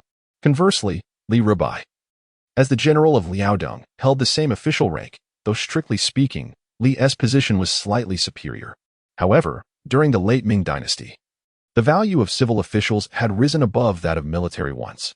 Even a fifth-grade censor would dare to command the local generals, wielding the power to report to the throne and influence court factions. A pile of memorials could drown the emperor in bureaucracy, ensuring that even the most resilient would suffer under such scrutiny. Thus, civil officials often remained above military leaders, although this dynamic shifted towards the end of the Chongzhen era, where the chaos dictated that those wielding power were the ones with armies. Consequently, Chongzhen executed civilian officials as ruthlessly as one would cull livestock. While he dared not touch the warlords such as Zheng Zhilong, Zhuo Liangyu, and Gao Jie, relying on them for military prowess. As the group settled into their respective seats, Yang Gao composed himself. He could not afford to display any weakness in front of his subordinates. Dressed in a resplendent red robe of loyalty and integrity, adorned with a golden silk cap, and with a large crane insignia prominently displayed on his chest, he assumed a dignified posture. Quickly regaining the commanding presence of the Lord General, the assembled officers took their places, with Li Rubai seated prominently to the left, and his deputy, He Shisten, to the right, followed by Wang Baokai, Sun Jinzong, and others sequentially occupying the lower seats. It is worth noting that Yang Gao had been Li Rubai's superior over 2 decades ago, having overseen military campaigns in Korea. Back then, alongside his brothers, Li Rusong and Li Rumei, they had fought valiantly against the Japanese. During the Battle of Baitihuan, Li Rubai had shot down one of the 7 Japanese sharpshooters, saving his elder brother's life. At that time, Yang Gao had praised him as a young version of Li Guang, the legendary archer. Now, more than 20 years had passed, and here he was again, seated beneath Yang Gao, yet in the capacity of his brother. Cough. I trust you are all aware that my 4 armies were deployed in a concerted effort, yet unexpectedly, 3 of them met their demise. Generals Duma and Liu fell in battle, their corpses unretrievable. General Li has managed to safeguard 1 army, thereby leaving our Ming Dynasty with a capable cavalry force. A commendable achievement amidst the misfortunes. He has also spared me some semblance of dignity, so let us refrain from discussing any notions of punishment or accountability. Yang Gao cleared his throat and spoke slowly. At present, the threat posed by the Jurchens is formidable. I have been assessing the battle losses over the past few days, and I estimate that we have lost at least 50,000 soldiers, along with over 10,000 firearms, including bird guns and 3-barreled guns, and hundreds of various artillery pieces. The loss of armaments, banners, bows, arrows, and blades is incalculable. Most critically, we have suffered the loss of tens of thousands of war horses. Our Ming Dynasty already grapples with a shortage of horses, and the horse traders are reluctant to supply the court. In this campaign against the Jurchens, the court mobilized tens of thousands of horses from the 9 border strongholds to support my forces in Liaodong. However, the losses have been devastating. The Jurchens, with a modicum of nurturing, will see their cavalry numbers multiply within a few years. Should that occur, every individual will possess a steed, potentially giving rise to another Mongolian cavalry threat against our Han Dynasty. Moreover, they have seized an immense quantity of military supplies and provisions, enabling them to bolster their forces further. The prospect of eradicating the Jurchens will become increasingly daunting. Yang Gao, a master of logistics, astutely analyzed the battle losses and foresaw the explosive growth of Nurhaci's power in the coming years. History indeed corroborates this. Following the Battle of Sarhū, the dynamics between the Ming and Jin states shifted, with the Ming Dynasty's border affairs growing ever more dismal while the Jin state expanded its territorial grasp, establishing its capital in Xinjiang and transitioning from a hunting tribe's governance to that of a cohesive national regime, ultimately consuming territories and unifying China. The strategic assessment holds merit. The three armies faltered due to a lack of coherent communication, with military intelligence delayed and mutual ignorance of each army's progress, resulting in their piecemeal defeat. Furthermore, the Jurchen's forces were substantial. In this Liaodong campaign, Emperor Taiji mobilized troops from across the nation, matching our numbers. Although we claim to have 470,000 soldiers, we possess barely over 80,000 capable troops. The reinforcements from Korea and Yeha are ineffectual, merely trailing behind us to pick up the spoils. I have drafted a military report for the southern forces, which you may peruse, and we can refine it further. I trust that His Majesty and the court officials will not hold us in too much reproach. Li Rubai offered his counsel. Yang Gao glanced at He Shixin and then at Li Rubai. Li Rubai, understanding the unspoken cue, addressed He Shixin, General He. I still have pressing matters to discuss with the esteemed strategist. Please take everyone downstairs to rest. Understood. He rose, followed by the other generals, who stood, bowed, and retreated, bidding farewell. Soon, the hall was left entirely vacant. Yang Gao then spoke. Zicheng, you still possess the temperament of a military general. What you have said might suffice in ordinary times, but as you may have heard, the factions within the court are at an impasse, particularly the three factions and the Donglin party. The court examination is imminent, and the Donglin party is manipulating the censors and officials. Surely, they will impeach me. My demise is of little consequence, but it may implicate Elder Fang. Elder Fang, who once championed my appointment to the Liaodong military position against all opposition, is well aware that although he claims to be without faction, he has cultivated ties with the Zhejiang faction. It would not be an exaggeration to say that he aligns with the three factions. Many are vigilant regarding his every word and deed. Following our defeat in Liaodong, Elder Fang may find himself engulfed in flames of controversy. Should he be dismissed, the three factions will be weakened, and the Donglin party, already formidable, would disrupt the equilibrium of power within the court. What manner of individuals comprise the Donglin party? If the three factions can still accomplish tangible deeds, the Donglin party consists of erudite scholars who seek only to gain reputation. They may respond to minor grievances, but when it comes to matters of state, the complexities cannot be underestimated.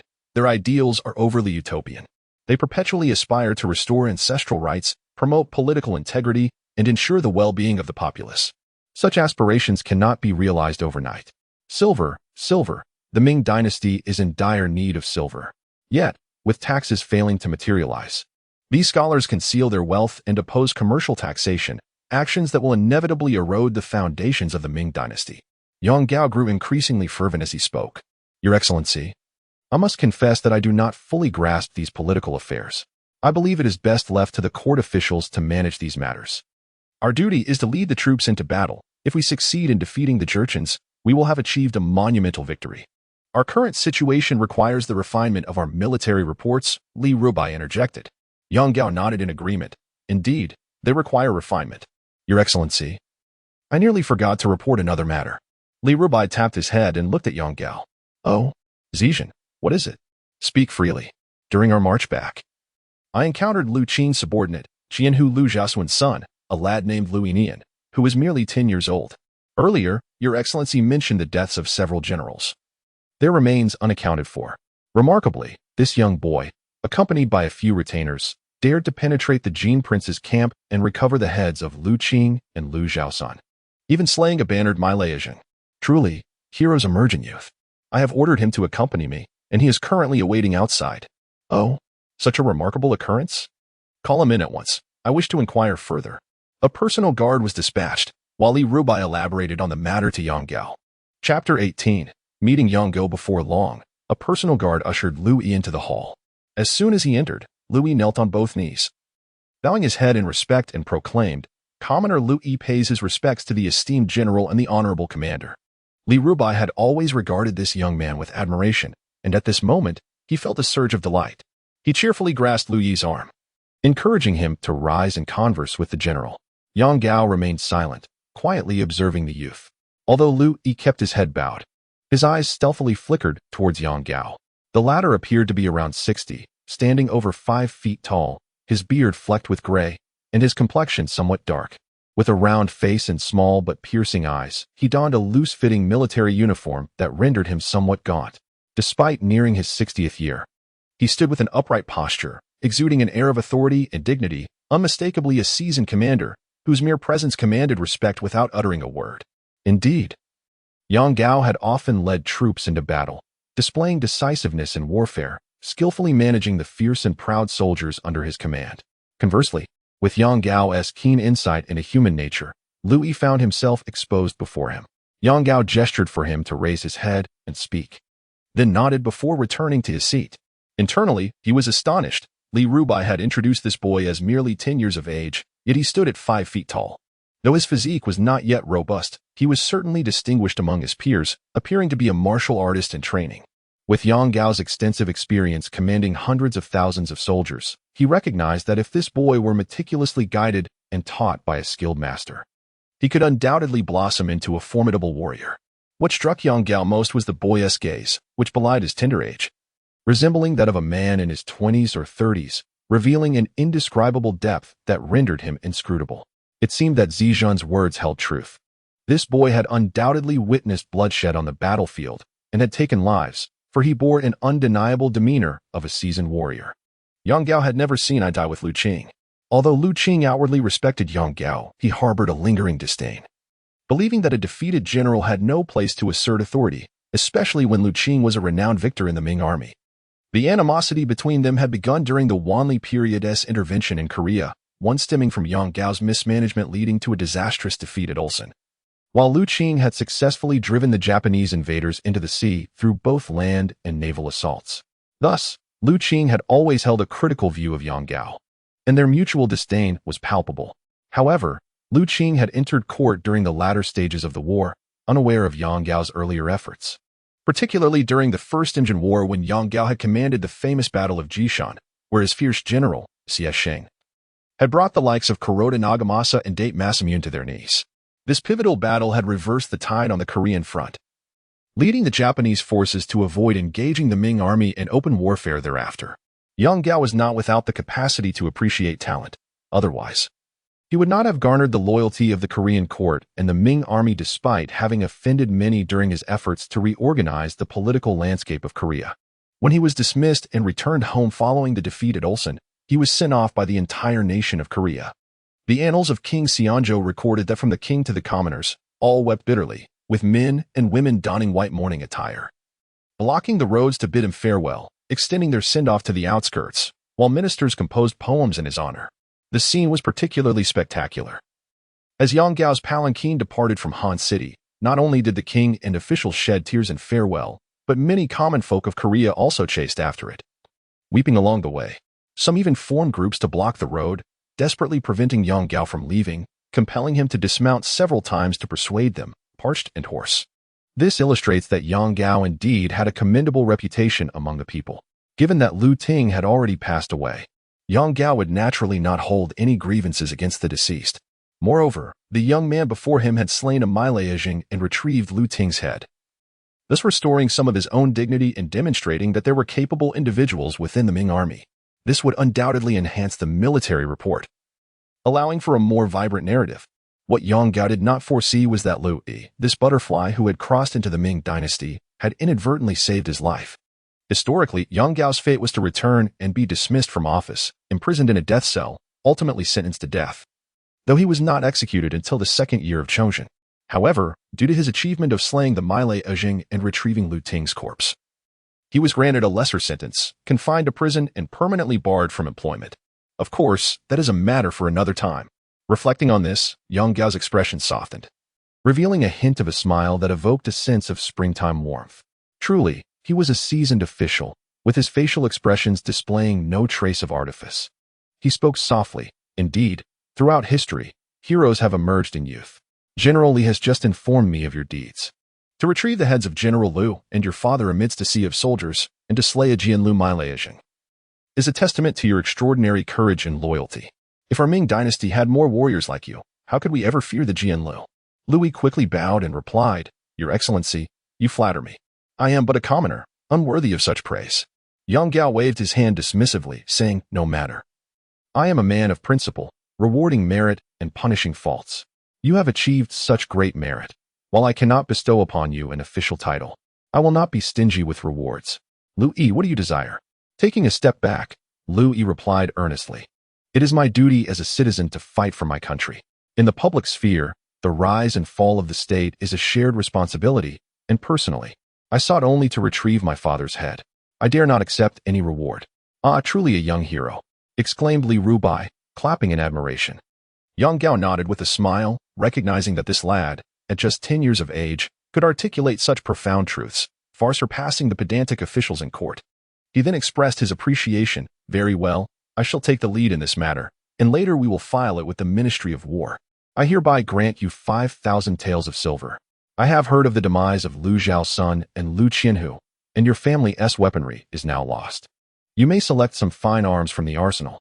Additionally, I will gift you a suit of my privately cherished fish-scale leaf armor, which you may wear when you come of age. This armor was crafted with great care by the Armory Bureau, and I sought it before my expedition. It is yours.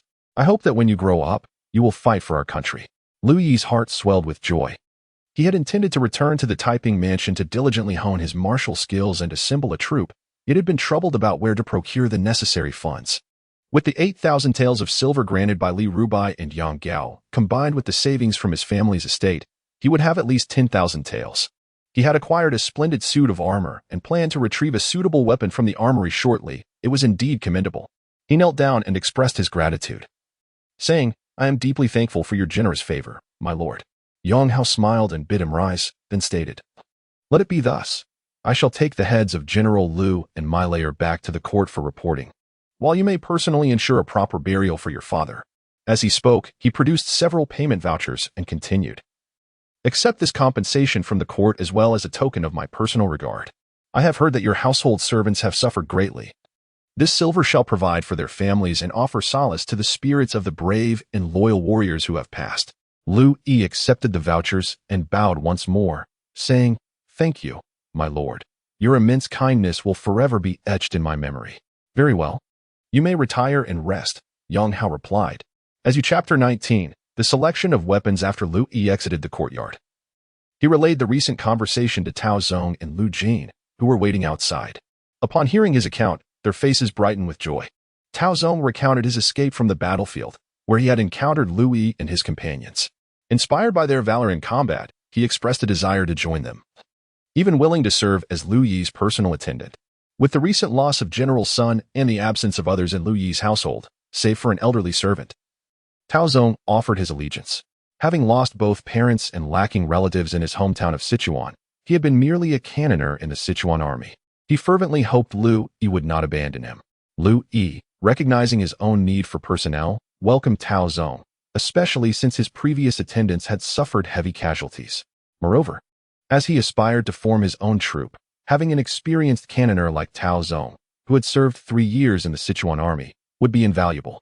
Tao Zong's proficiency with artillery was commendable. He had boasted an impressive accuracy rate of 5 hits out of 10 at a distance of 200 paces. Of course, the true measure of his skill would need to be tested in practice. After accepting Tao Zong as his attendant, Liu Yi and his entourage proceeded to the armory, where Yang Gao had promised to assist them in selecting weapons. This prospect thrilled Liu Yi, for as a soldier, he possessed an innate fondness for weaponry. In his previous world, he had developed a particular admiration for the Type 81 rifle, known for its precision and simplicity, which had shone brightly in numerous conflicts of the Republic. In contrast, the Type 95 always seemed to lack the battle-hardened aura of the Type 81. Upon arriving in the Ming Dynasty, Liu Yi had yet to fully explore the distinctive qualities of its weaponry. Although the military academy professors had introduced various Ming arms during lectures, including bird guns, three-eyed guns, single-eyed guns, electric guns, looming guns, wolf-tooth clubs, white-handled spears, meow knives, goose-feather sabers, willow leaf blades, embroidered spring knives, and others, the images in textbooks paled compared to the real artifacts he had encountered during his days of combat. His curiosity piqued. He boldly pushed open the door to the military armory. Before him lay an array of willow leaf blades, goose-feather sabers, long spears, and firearms that dazzled Liu Yi's eyes. He examined the weapons with great interest, his soldier's heart naturally gravitating towards firearms. He wandered through the section dedicated to guns, weighing a three-eyed gun in his hands. It felt unbalanced, heavy at the front and light at the back. While its firing speed was commendable, its short range and cumbersome loading process rendered it less than ideal. It could serve well as a club, however. After a brief dalliance, he set it aside. The single-eyed gun proved similarly disappointing, merely a novelty. The bird gun, a flintlock, was equally impractical. Liu Yi resolved to find a way to create a percussion cap gun upon his return. As the flint system was fraught with inconveniences, ineffective in strong winds, useless in rain, and a liability at night due to its revealing nature. The Lumen gun, imported from Turkey, boasted a longer range and higher accuracy, yet remained fundamentally a flintlock similar to the bird gun. Suddenly, his gaze sharpened as he spotted an unusual firearm tucked away in a corner. He picked it up for closer inspection. Its barrel was exceptionally slender. Equipped with a sight on the barrel's top, a front sight at the muzzle, and a larger, curved stock than that of typical firearms. The rear of the firing mechanism featured an openable copper cover, while the right side housed a dragon head clamp for the flint, and below it lay a trigger. Nearby, a rack held several small iron tubes. The thunder gun. So this is the thunder gun. The small iron tube beside it serves as the subgun. Is this not akin to the single-shot rifles of later generations? At that time, I had debated with my teacher whether it was a matchlock or a flintlock. It appears I was mistaken. This is not a flintlock, but still a matchlock. The thunder gun, a creation of Zhao Shizhen, an armaments expert of the Ming Dynasty, is a type of subgun that employs the principle of a small flintlock cannon. Its design involves inserting an iron tube preloaded with gunpowder and lead bullets from the rear into the barrel, igniting the match cord, and pulling the trigger to fire. This might represent one of the earliest forms of breech-loading firearms in the world, utilizing the principle of fixed ammunition, predating the West by nearly 2 centuries. Regrettably, however, no physical specimen of this gun has yet been discovered, leaving the breech-loading rifle's origins attributed to the Hall rifle and the Dreyse rifle. Liu Yi seized the thunder gun and slung it over his shoulder, contemplating that this weapon now belonged to him. He resolved to practice his marksmanship, for he was the shooting champion of the entire academy. If circumstances permitted the manufacture of flintlocks and fixed ammunition in the future, he could establish a musketry unit. Yet for now, such aspirations were merely dreams, as firearms were exorbitantly costly. Unlike cold weapons where one could simply arm each soldier with a broadsword or a spear to form an army. Thinking of spears, Liu Yi walked over to the area where they were stored, realizing he needed a reliable long spear, as he had been training in the Qingyi spear technique. However, upon inspection, he found the long spears to be ordinary red tassel spears, lacking any distinctive features. Ultimately, he settled for a standard red tassel spear. Also selecting 2 fine miao knives for Tao Zong and Lu Jin, and procured 2 new Kaiyuan bows for the 2 of them. The trio bid farewell to Li Rubai and Yang Hao, and under Lu Jin's guidance, they journeyed southward. Their intent was to lay Lu Zhaosun to rest in the suburbs of the capital before proceeding down the Grand Canal to return to Taiping Mansion via Yingdianfu. Later, they would learn that after Yang Hao returned to the capital and submitted a report on the battle, Emperor Wanli was infuriated upon reading it. The Dongwen party, led by the censor Yang He, flooded the court with impeachment memorials that nearly drowned Yang Hao in accusations. The emperor imprisoned Yang Hao, dismissing him from his position for investigation, while Yang He and others called for his execution. However, due to the Liaodong army's slaying of a Mai Liajing and reclaiming Lu Ting's corpse, he was spared death and confined to the sky prison. Li Rubai's salary was reduced, and he was demoted, yet still commanded the Liaodong forces stationed in Liaoyang to guard against the Jin state. The Grand Minister Fang Zongzhe, recognizing the misjudgment, requested to resign, but the emperor did not grant it. In the main hall, Fang Zongzhe wept and lamented, stating that the Battle of Sarhū was solely the achievement of Nurhaci for the later Jin, while for our dynasty, it was entirely the fault of the ministers. He implored the emperor to punish him. Wanli, considering Fang Zongzhe's advanced age and the lack of merit, chose not to impose any punishment. Nevertheless, Fang Zongzhe's south standing in the court plummeted, and after Emperor Wanli's passing, he was replaced by Liu Yi. The Battle of Sarhū resulted in approximately 4,500 casualties for the Ming army, with over 300 generals perishing and more than 28,000 mules and horses lost, along with over 20,000 firearms. The Ming Dynasty suffered a grievous blow, while the later Jin capitalized on the situation to rise in prominence. The 3 departed from Shenyang, taking the route through Jianzhou to Shanhaiguan, and then made a direct course towards the capital, Shuntianfu, to expedite Liu Zhaosun's burial. Each of the 3 rode 2 horses along the official road leading to Shuntianfu. Feeling fatigued, they would take turns standing guard while one person rested. and when hunger or thirst struck, they would consume the provisions they carried and sip the clear water from their skins. Liu Yi found little pleasure in admiring the scenery along the official road, for there was little to behold. The continuous wars in Liaodong during the late Ming Dynasty had ravaged the populace, and often, after a day's journey, they would not encounter a soul. The way stations on either side had fallen into disrepair, many abandoned to the elements. Thus, after 3 days of relentless travel covering 400 miles, they reached the outskirts of Shuntian Prefecture. In a previous life, Liu Yi had once visited Beijing and climbed the Great Wall at Beideling. Yet, at this moment, Beijing was significantly smaller than in later times. Still, compared to Shenyang, it was undeniably magnificent, being the capital of the Ming Empire. The city of Ming Beijing was constructed upon the foundation of the Yuan Dynasty's Dadu, yet it surpassed it in grandeur and splendor.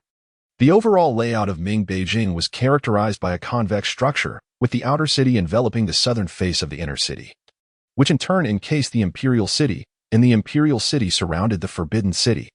A wide and deep moat encircled the city walls from the outer city to the forbidden city, establishing the latter as the focal point of the entire city. Protected by layers of fortifications, surrounding the city were the altars of heaven, earth, sun, and moon, rendering the forbidden city a veritable center of the universe. The architectural design of Beijing was based on a central north-south axis. The Yongding Gate, positioned centrally at the southern edge of the outer city, marked the beginning of this axis, while the bell and drum towers, located north of the Diamond, signified its conclusion. The grandest structures and scenes of the city were meticulously arranged along this axis, with organic arrangements on either side, complemented by the low, grayish-blue courtyard houses surrounding them. This meticulous planning resulted in a harmonious and unparalleled architectural ensemble. The resplendent palaces, numbering in the thousands and arranged in an orderly fashion, appeared even more majestic when set against the backdrop of the shaded courtyards. As they gazed upon the towering city walls of Shuntian Prefecture, reaching nearly 30 feet in height, Liu Jin asked, "Young master, shall we enter the city?" Liu Yi shook his head. "Let us hasten to complete our business. Then head to the dock outside the city and return to Taiping Prefecture." "Understood, young master." Chapter 20. Responding to Tianfu, a few individuals arrived outside the Yongding Gate of the capital, which serves as the main gateway of the outer city along the central axis of the capital. "Let us find a suitable location outside Yongding Gate to lay our father to rest, and may his spirit bless the Ming Dynasty, shielding it from foreign invaders," Liu Yi declared. "Indeed, young master," Lu Jintao and Tao Zong replied in unison. Subsequently, they traveled over 2 miles from Yongding Gate, selecting a picturesque spot adorned with lush greenery and flourishing trees. They retrieved a wooden box, dug a pit, and after placing the box within, covered it with earth.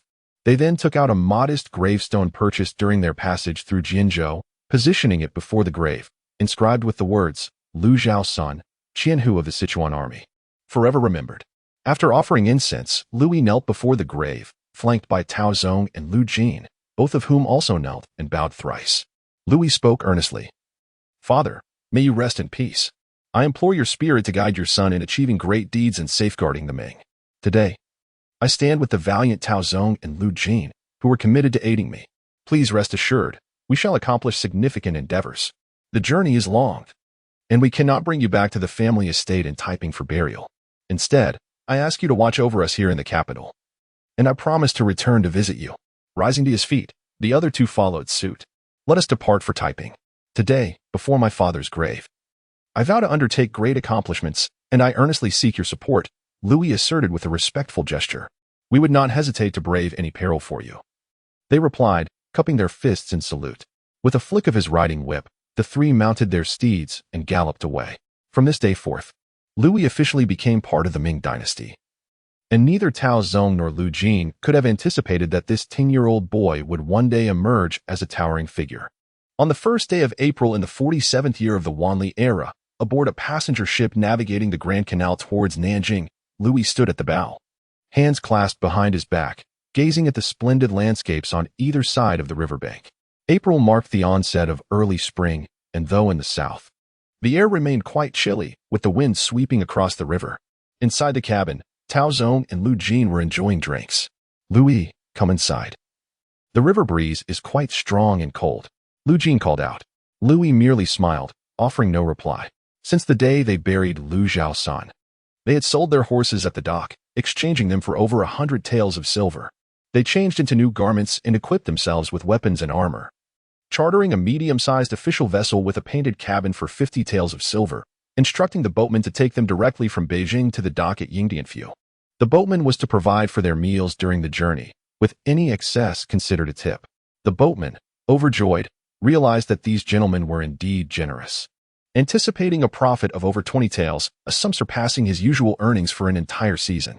At that time, the military pay for the Qingyi Army was merely 1 tael per month, while a scholar who had passed the imperial examinations received approximately 2 taels monthly from the court. Craftsmen at the capital's arms factory earned about 4 taels monthly. Thus, the boatman's earnings from this single trip were greater than an entire year's income for a scholar, a fact that left him exceedingly jubilant. Throughout the journey, he treated the gentlemen with utmost hospitality, providing fine food and drink. Observing the circumstances of these gentlemen, it appears that this young lad is the leader among them. However, given the red-tasseled spear in his hand, the sword at his waist, and notably the firearm slung across his back, he likely hails from a prominent family, indulging in leisurely outings with 2 attendants in tow. At present, he stoops even lower, his face adorned with a sycophantic smile as dishes are served. Liu Yi, standing with his hands clasped behind him on the boat, simultaneously admires the river scenery while contemplating the silver in his possession, including the coins discovered in the camp during their campaign against the Manchus, along with the promissory notes from Li Rubai and Yang Hao. And factoring in personal gifts and the court's compensation, he estimates his current cash to be around 10,000 taels. Furthermore, Liu Jin had mentioned that their estate in Taiping Prefecture, Wuhu County, encompasses 100 acres of land, which, at the market price of the late Ming Dynasty, is valued at approximately 1,500 taels. Thus, Liu Yi currently possesses a total of 11,500 taels of silver. With 11,500 taels, there are numerous possibilities. A willow leaf saber costs merely 2 taels, while a soldier's annual salary amounts to only 1 tael, totaling 12 taels per year. Armor costs 6 taels, excluding provisions. Enlisting a soldier requires 20 taels, referring here to regular troops, not the late Ming bandits who could recruit a starving peasant with just a bun and a bowl of rice, lacking armor and weaponry, armed only with hoes and pitchforks to fight on the front lines. Should he sell the old residence, his funds could swell to 12,000 taels. Allocating half of this to recruit soldiers and the other half for provisions would enable him to muster at least 300 infantry in times of chaos. If he opts for cavalry, 6,000 taels, including horses, could equip around 80 to 100 cold weapon cavalrymen. A battalion of 100 regular soldiers represents a formidable force in the late Ming period, as even a typical guerrilla general's retinue comprises only about 100 men. The martial strength he could arm with his current funds could rival that of a guerrilla general. With this realization, Liu Yi resolves to set this money aside for now. He is still quite young, and the turmoil of the late Ming era will not commence until after the latter years of the Tianqi reign and the early years of Chongzhen. There are still 8 or 9 years to prepare. It is imperative that his funds do not stagnate, but rather become active. The Ming Dynasty lacks banking institutions, let alone financial products. Silver acquired from promissory notes, if stored in a treasury, earns no interest and incurs custodial fees. This is unsatisfactory. However, Liu Yi finds himself at a loss. In his previous life, he had read countless novels featuring protagonists who possessed golden fingers, effortlessly inventing items to generate wealth. Yet, when faced with his own transmigration, he realizes that fiction is merely fiction. Though he harbors numerous ideas, airplanes, cannons, submachine guns, automobiles, steamships, and steam engines, he possesses only a rudimentary understanding of their principles and lacks the practical skills to create them. Given the current technological conditions, the necessary tools for such inventions are unavailable, and assembling the requisite scientists and skilled laborers is a daunting task without a clear plan. He decides to set these thoughts aside for now and return to Taiping Prefecture. Raising his gaze, he notices a flock of wild geese flying overhead. A sudden inspiration strikes him. He has not practiced his marksmanship in quite some time since arriving in the Ming Dynasty, and he wonders if his shooting skills have deteriorated. Liu Yi removed the electric gun from his back and took out a metal tube for loading ammunition, though regrettably, he possessed only 5 rounds. He decided to test it first, as gunpowder was quite commonplace in this era, and he was confident he would find a way to replenish his supply once ashore. He called out to the boatman, "Good sir, might you lend me a fire stick?" "Certainly, esteemed guest, please hold on," replied the boatman, who soon produced a fire stick and handed it to him. It was Liu Yi's first encounter with such an ancient marvel, akin to a modern lighter. but encased in bamboo with rolled paper inside, which could also accommodate cotton wool. After igniting it and extinguishing the flame, he would cover it, ensuring air could enter through small holes, allowing for a faint spark to remain. When needed, he could simply open the lid and gently blow to reignite the flame. Liu Yi admired the ingenuity of ancient Chinese craftsmanship. After igniting the fuse with the fire stick, he lifted the copper lid at the rear of the firing mechanism and poured a small amount of priming powder into the cap at the right end. He then inserted the metal tube into the barrel and secured the copper lid tightly. However, one issue with loading ammunition in this manner was the challenge of maintaining airtightness, as the barrel and ammunition could not achieve a perfect fit. This dilemma would not be resolved until the advent of steam power during the Western Industrial Revolution, which allowed for machine precision in manufacturing firearms and ammunition. At this moment, the backfire from the musket could easily scorch the shooter's eyes, necessitating that the marksman close his eyes in the final moments before firing. This method raised questions about accuracy. Hence, while the Ming Dynasty's firearms sounded formidable, many accounts revealed that the lethality was astonishingly low. To address this, Zhao Shizhen incorporated a protective copper cover into the design of the electric gun, effectively shielding the shooter from the backfire, allowing for continuous aiming until the moment of firing. Nevertheless, the complexity of manufacturing the electric gun, particularly the metal tube ammunition, was a significant hurdle. It was imperative to ensure uniformity in size and thickness to prevent barrel explosions. The labor-intensive process meant that the cost of producing a single electric gun and its ammunition could yield 4 or 5 ordinary muskets. Consequently, Zhao Shizhen manufactured only a few hundred units, a number so scant that they were lost to the annals of history, with no physical examples yet discovered. Liu Yi raised the gun to his cheek, aiming at a flock of wild geese soaring in the sky, which were less than 100 meters high, approximately 70 paces away. The electric gun had a range exceeding 100 paces, yet without precise measurements. Only rudimentary sights were available. He took aim for a moment before pulling the trigger.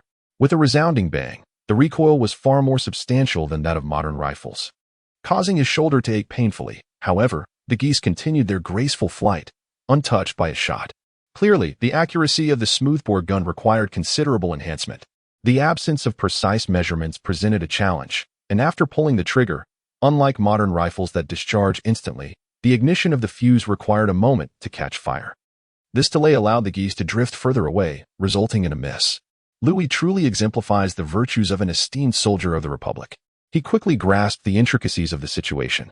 Moments ago, a thunderous sound erupted, prompting Liu Jin and Tao Zong to emerge from the cabin with their waist knives, fearing some calamity had befallen them. It was only later that they realized the young master was merely testing a firearm. The boatman was equally startled. Indeed, the offspring of these dignitaries certainly knew how to amuse themselves. Rather than utilizing bows and arrows, they opted to fire at wild geese with a firearm. Such a weapon is not inexpensive, and it is prudent to handle it with care, for this young master may possess other peculiar whims. Upon opening the copper cover to extract the iron tube, Liu Yi nearly burned his hand, the tube being excessively hot. He resolved to don gloves when using the firearm in the future. As he contemplated this, he loaded another round, aimed carefully, calculated the lead, and squeezed the trigger. Another resounding bang followed. This time, he steadied the weapon against his shoulder, significantly enhancing its stability. To his delight, he watched as a large goose spiraled down into the Yangtze River.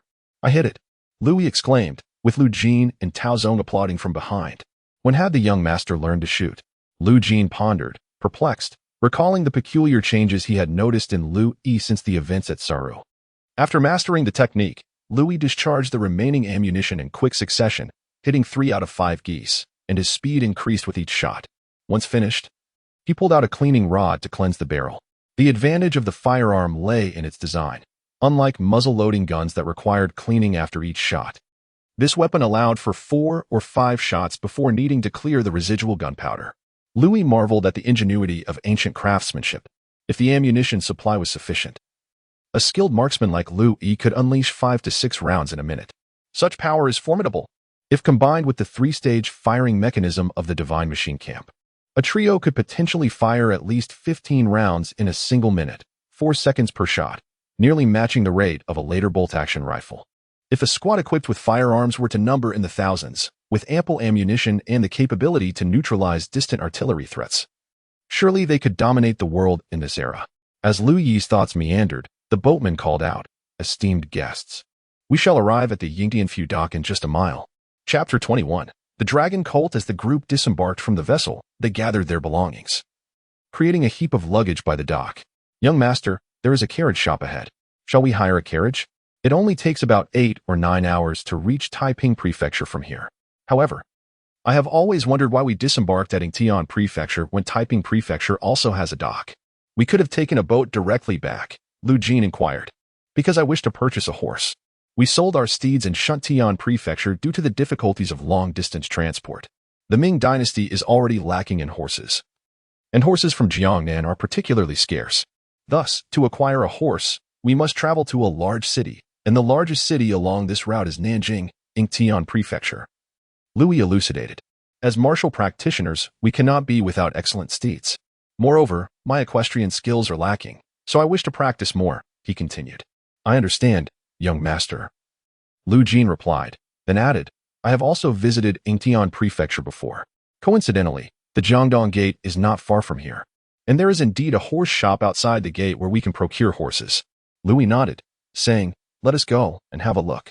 The issue of horses during the Ming Dynasty is quite intriguing in history. In fact, during the reign of Zhu Yuanzhang, the Ming Dynasty, as a unified empire, possessed a substantial number of war horses. The source of these steeds was quite simple: plunder. In the chaotic final days of the Yuan Dynasty, the Red Turban Army and various rebel forces took the opportunity to rise, and the Yuan Dynasty had stables across the country. The Red Turban Army only needed to capture cities to seize horses. By this time, the combat capability of the Yuan Army had devolved from the era of Genghis Khan, having declined significantly after years of peace and the management of horses in the southern mountains, much like the decline of the Eight Banners later on. Thus, the Red Turban Army rapidly established a formidable cavalry force with the horses they acquired. Later, after Zhu Yuanzhang founded his regime and swept away rivals, unifying China, he dispatched renowned generals like Su De and Chang Yechen to form a powerful Ming cavalry, driving the Yuan forces all the way to the northern deserts. However, due to the attrition of war, the number of horses in the Ming army dwindled to a concerning level. The annals of the Taizu record that the nation had over 1.2 million troops, but only around 45,000 war horses, illustrating the severe shortage of horses at that time. Many people have held deep-rooted misconceptions about horse breeding. Historically, war horses were thought to originate from the northern or northwestern regions and southwestern border areas, with various breeds such as Shiliang horses, Mongolian horses, Shifan horses, Hatao horses, and Bloodsweat horses. Even within the Central Plains, horses were primarily produced in Shaanxi, and Liaodong. However, this notion is misguided.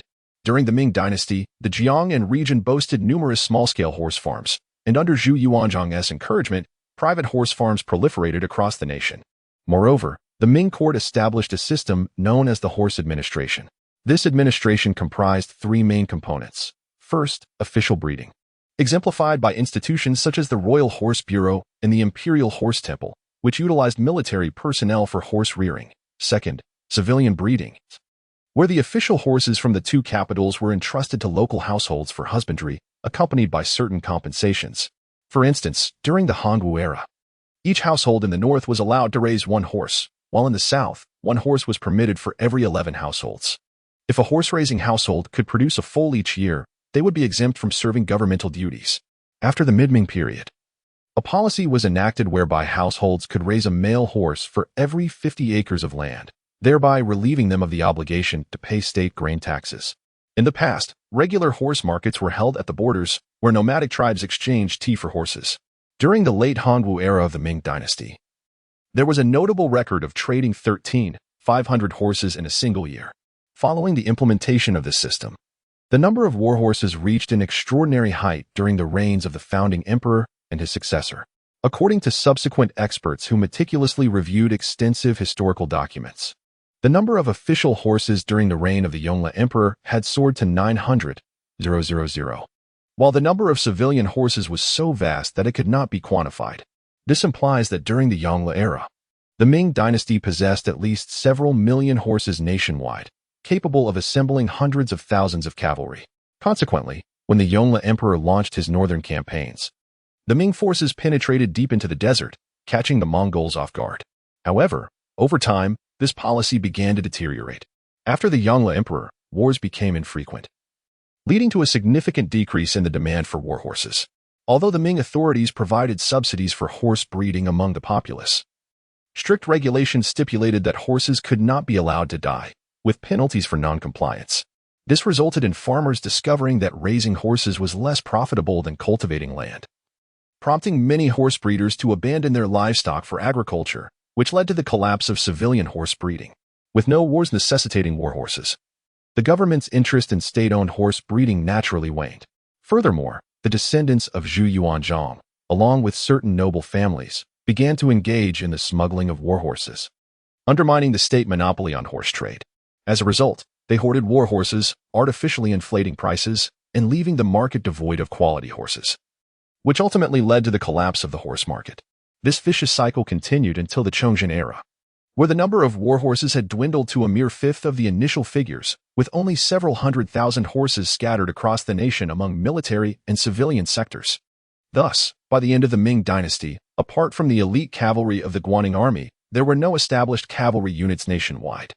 The reason Li Zicheng was able to escape repeatedly was due to the lack of a formidable cavalry force among the officials, rendering them incapable of pursuing and annihilating the rebels that could only achieve temporary victories, and soon thereafter, the bandits would regroup and return with tens of thousands.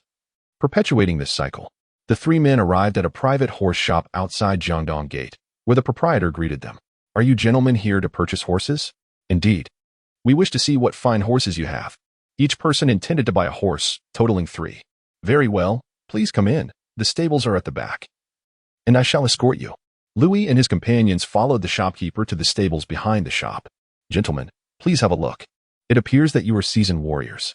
The shopkeeper noted their weapons, particularly Liu Yi, who held a red-tasseled spear and carried a firearm on his back, resembling the personal guards of a general.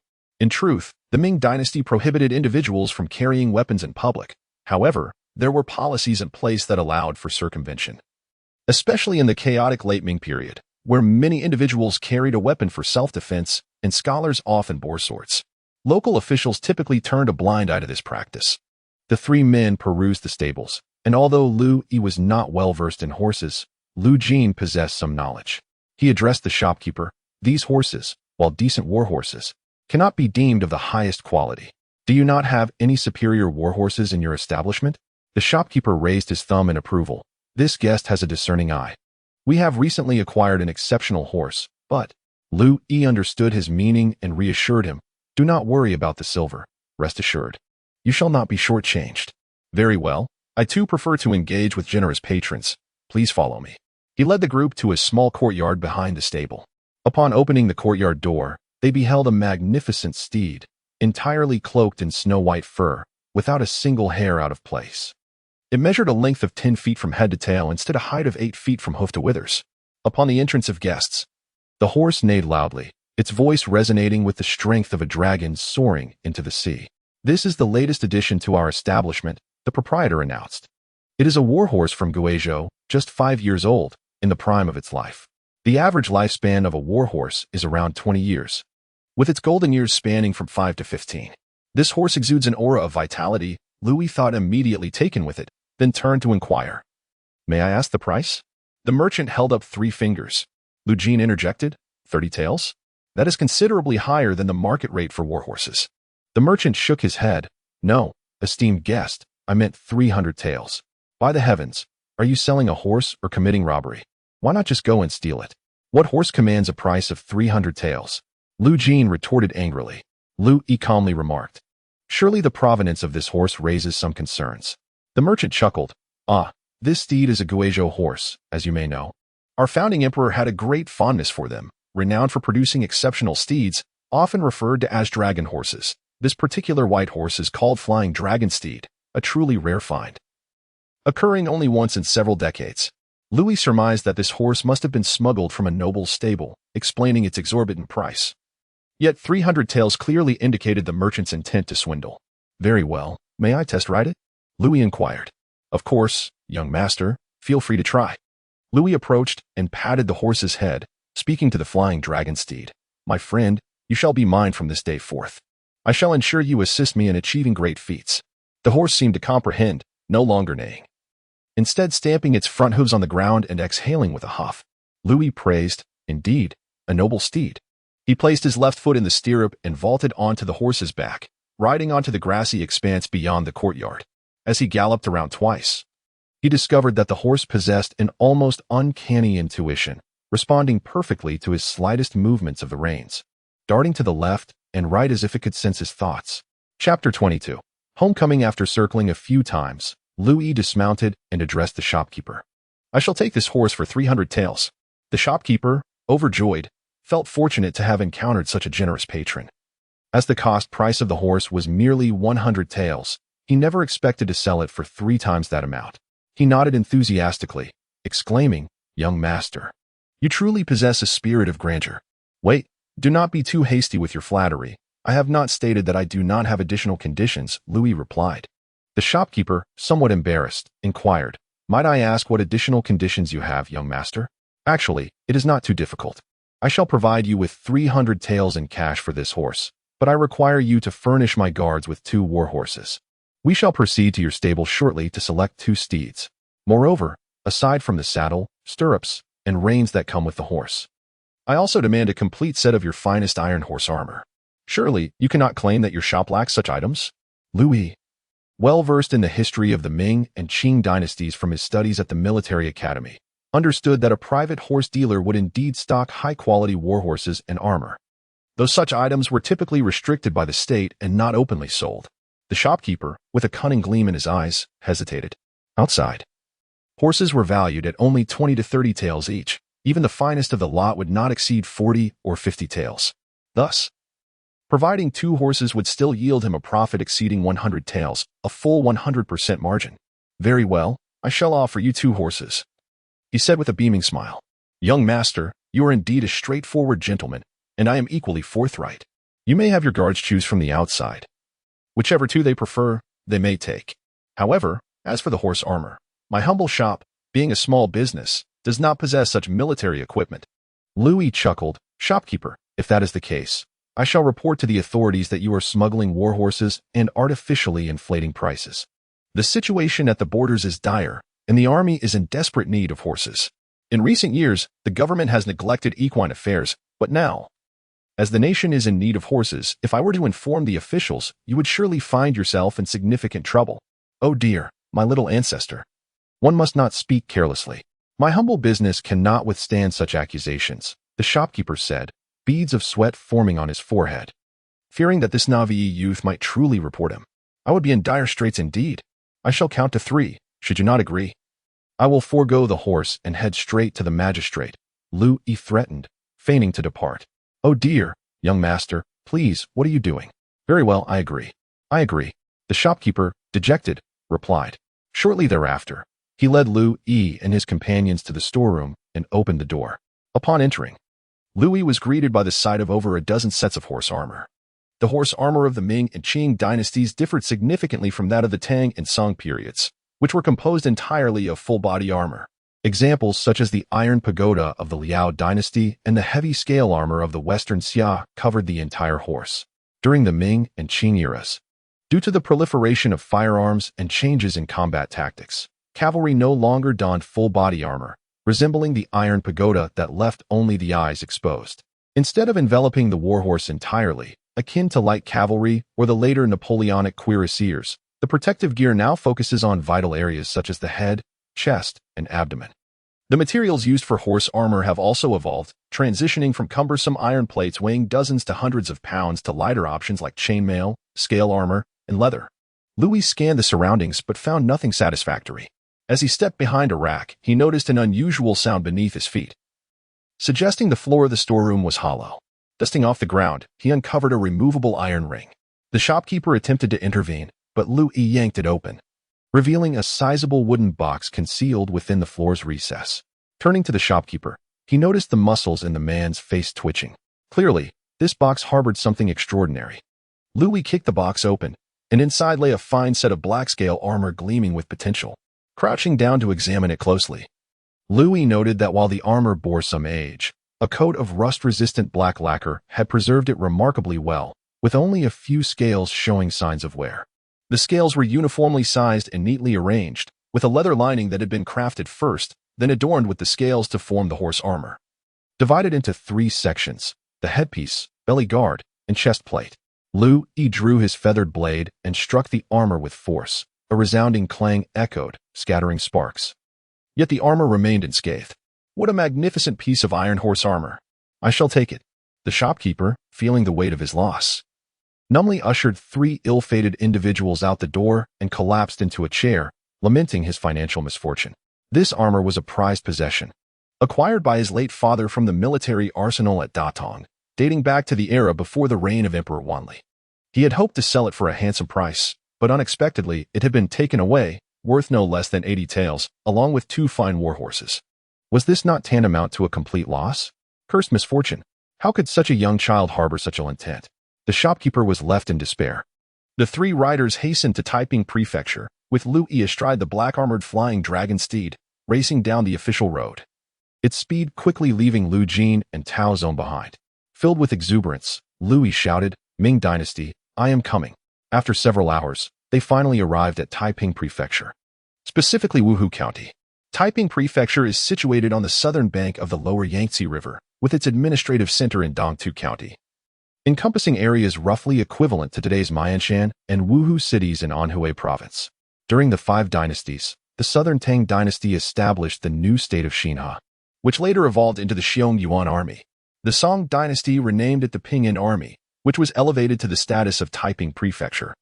In the 15th year of the Yuan Dynasty's Zheng era, 1355, Zhu Yuanzhang renamed Taiping Road to Taiping Prefecture. During the Ming Dynasty, Taiping Prefecture was part of the Southern Direct Control, and in the Qing Dynasty, it belonged to Anhui Province. Taiping Prefecture governed 3 counties: Dongtu County, the administrative center, Wuhu County, and Fancheng County. After the division of Jiangsu and Anhui provinces during the Qing Dynasty, Taiping Prefecture bordered Ningbo Prefecture, Qizhou Prefecture in Anhui, and Jiangning Prefecture in Jiangsu, facing Luzhou Prefecture and Hezhou directly across the Yangtze River. In 1912, the Taiping Prefecture was abolished, with its seat now corresponding to present-day Wuhu County, which is today celebrated as a major port on the Yangtze River, a vital region in Anhui, and one of China's 4 major rice markets. During the Ming and Qing dynasties, Wuhu emerged as a significant port in the lower reaches of the Yangtze River, serving not only as a hub for Huizhou merchants but also as a flourishing industrial and commercial city by the late Ming period. Notably, in the early years of the Wanli reign, Yuan Bai fervently advanced the textile industry in Wuhu, and during the invasions by Japanese pirates, he organized local militia to repel them. Consequently, the people of Wuhu were known for their fortitude. The 3 travelers gradually approached the southeastern corner of the city walls of Wuhu, known as Jinma Gate. Liu Jin remarked, "This gate did not exist before. It must be newly constructed. Let us enter the city through here." Liu Yi, having lost his mother at birth and raised by his father in the military, had no recollection of Wuhu. In fact, prior to the Wanli Emperor, Wuhu lacked city walls. The walls were originally built during the Song Dynasty but were destroyed by Mongolian forces at the dynasty's fall, and they were never rebuilt afterward. Consequently, during the coastal disturbances in the Jiajing period, a band of Japanese pirates seized the opportunity to invade the unprotected city, wreaking havoc and committing atrocities. It was only after this that the reconstruction of the city walls was placed on the agenda. The walls were restored in the 9th year of the Wanli reign, based on the remnants of the original Song walls, with significant expansions undertaken. Thanks to the affluent local gentry, the new walls of Wuhu rivaled those of Yingtian Prefecture. 4 double-story city gates were constructed on each side of the city: Dongxiancheng Gate, Shibaifu Gate, Nanchonghong Gate, and Beilifeng Gate. Additionally, 3 smaller gates were built, including the southern-facing Shangshui Gate and Xiashui Gate, and the Yingxiu Gate at the southeast corner. Moreover, a smaller fortification known as Yu City was constructed to shield the main gates, extending eastward to encompass the Nungren Temple. The contemporary populace extolled Wuhu's city. With mountains as its ramparts and the river as its moat, it is adorned with trees and gold, yielding abundant benefits effortlessly, achieving great success without haste, perhaps the finest among 100 cities. In the 46th year of Wanli, to promote the cultural and philosophical atmosphere of Confucianism, local officials erected the new Jinma Gate at the southeastern corner of Wuhu, bringing the total number of city gates to 8. Entering through Jinma Gate, Liu Yi dismounted and stored his horse's armor in their luggage to avoid unnecessary complications at the city gate. However, Liu Yi carried a pass provided by Yang Hao, which attested to his identity as the son of a 1,000-household leader, allowing for a smooth passage into Wuhu County. Upon entering the city, the vibrancy of the county became apparent. Wuhu, a thriving industrial and commercial hub, stood as the foremost rice market along the Yangtze, bustling with merchants and travelers, and a multitude of vessels and carts. The spring sunlight bathed the scene between the black-tiled roofs and white walls, evoking the essence of Huizhou architecture, with towering horsehead walls. Rows of intricately carved windows, crimson doors, and courtyard walls adorned with exquisite motifs of landscapes, flowers, and various designs.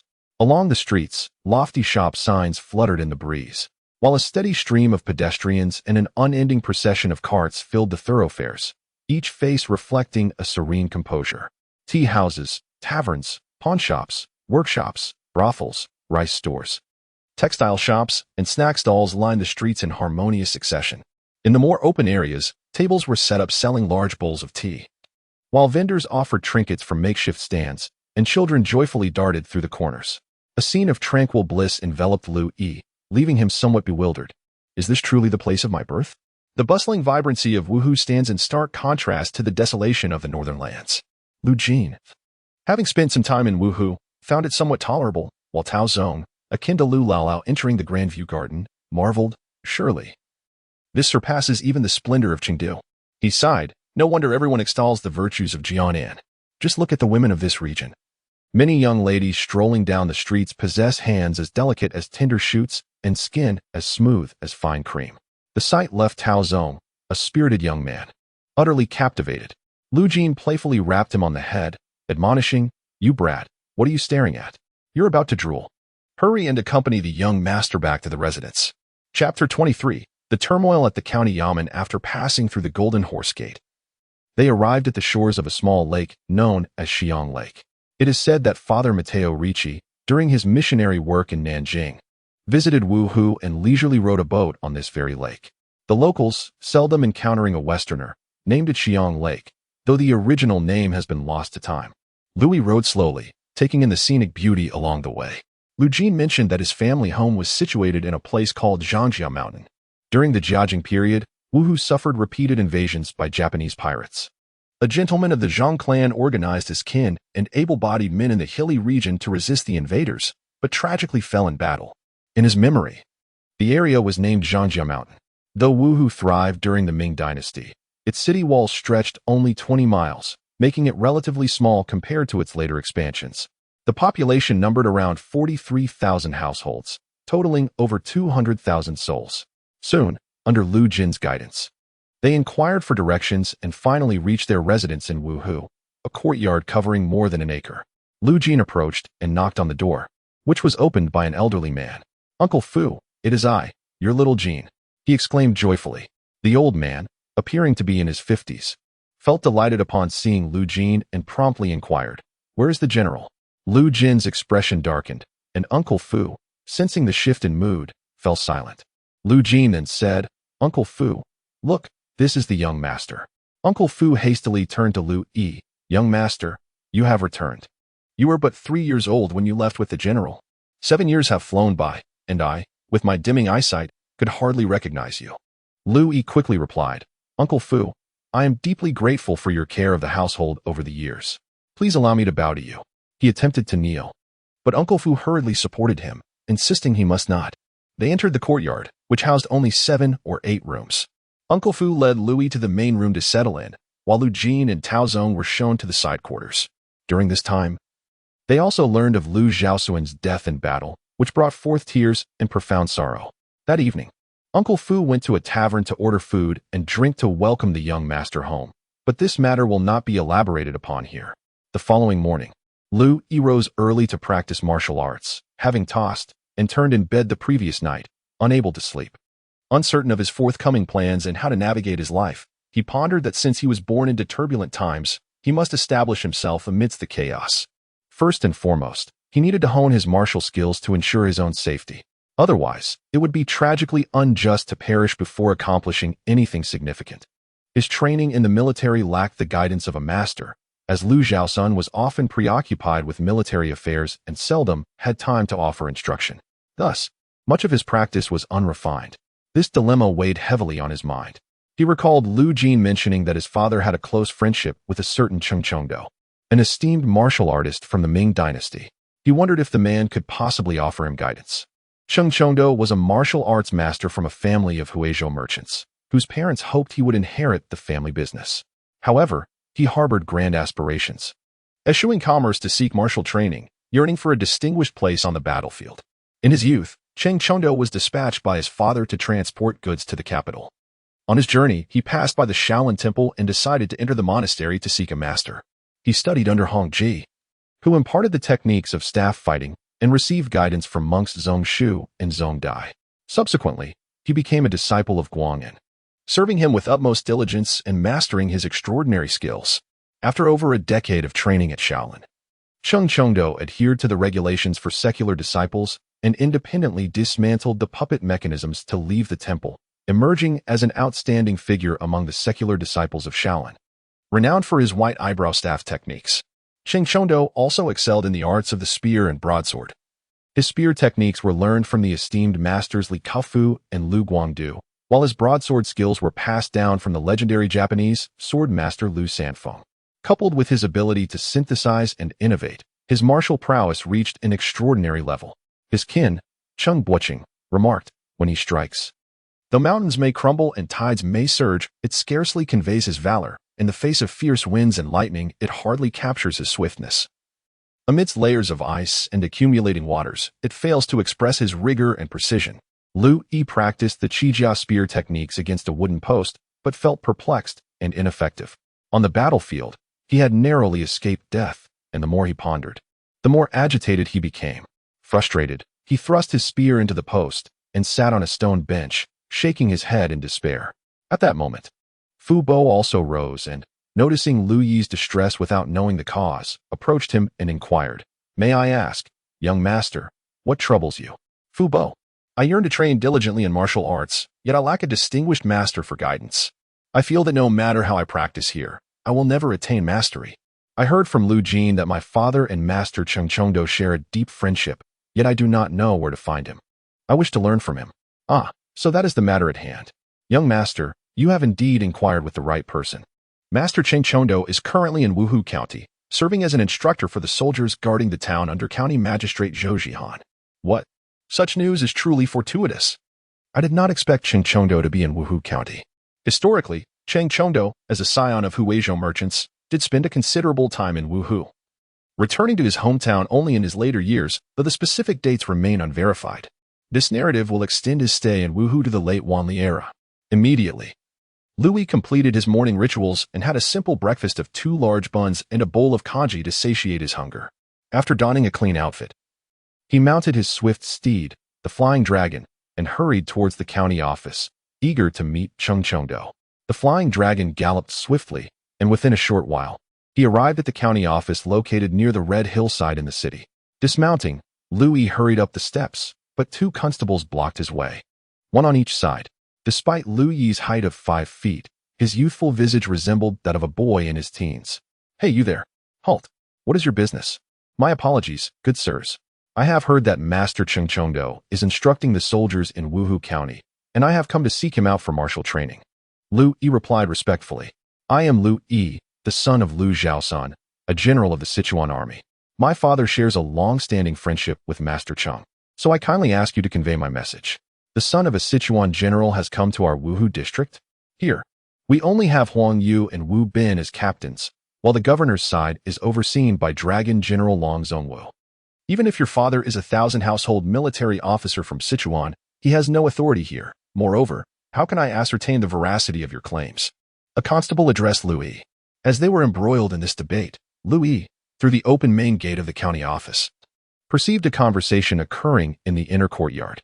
With exceptional eyesight, he focused intently and indeed spotted a man donning a black cap and clad in a blue official robe conversing with a figure in military attire. The blue robe and black cap were unmistakable insignia of a 7th-rank county magistrate from the Ming Dynasty. It was evident that this was none other than County Magistrate Zhou Zhihan. Liu Yi intended to discreetly offer a bribe, but, upon reaching into his inner pocket, he realized, having hastily changed his attire that morning, that he had forgotten to bring any silver. At that moment, The two constables noticed Liu Yi rummaging through his clothing only to find his hands empty. Their expression shifted immediately as they admonished him. "Young man, this is a place of official business. It is not a realm for idle folk. Depart swiftly and do not cause any disruption here." In ancient times, constables were indeed of a lower social status. However, they were supported by the government. Which common citizen would dare to regard them as mere commoners? People would typically make a point to avoid them, lest they attract unnecessary trouble. In previous instances, such intimidation from constables would prompt ordinary citizens to make a hasty retreat. Yet, Liu Yi, being the son of a martial general, having witnessed the brutality of battle and possessing urgent matters to discuss with Chongzhen, found himself in a moment of desperation. He called out, "County Magistrate Zhou, County Magistrate Zhou, a humble subject seeks an audience with you." It seemed that Zhou Zhihan heard someone calling his name, and the military-clad man engaged in conversation with him turned, perplexed, to glance in their direction. Chapter 24. The turmoil at the county office. Two constables were filled with rage. "Damn it, we've encountered an insubordinate brat today. Old Zhang, bring the clubs." A slightly older constable brandished his weapon, intending to strike Liu Yi. However, Liu Yi's reflexes honed on the battlefield far surpassed those of an ordinary constable. He swiftly sidestepped to evade the blow and launched a powerful kick that sent the constable sprawling to the ground, crashing against the wall with a pained yelp. "How dare you? I'll make you pay," growled the second constable as he raised his club to strike. But Liu Yi was quicker. He closed in with a deft grappling maneuver, seizing the constable's wrist. The constable winced in pain, releasing his grip on the club, which clattered to the ground. Liu Yi followed up with a shoulder throw, sending the constable sprawling, dazed and unable to rise for quite some time. In an instant, he had incapacitated both constables. Suddenly, a commanding voice rang out from behind. "Enough of this insolence." A figure clad in red leapt into the fray, though his saber remained sheathed. Without hesitation, Liu Yi lifted the fallen club, transforming it into a makeshift spear, and executed a flurry of strikes, dispersing the opponent's blade to the side. The red-clad man shouted in approval as he swiftly reversed his grip on the sword, adopting a defensive stance that countered Liu Yi's attack. The clash escalated as the red-clad man unleashed a rapid series of slashes, forcing Liu Yi into a defensive position. Cornered, Liu Yi resorted to the fierce techniques of the Qingyi spear, using the club as a sword in a downward strike that left his torso exposed, a reckless gambit.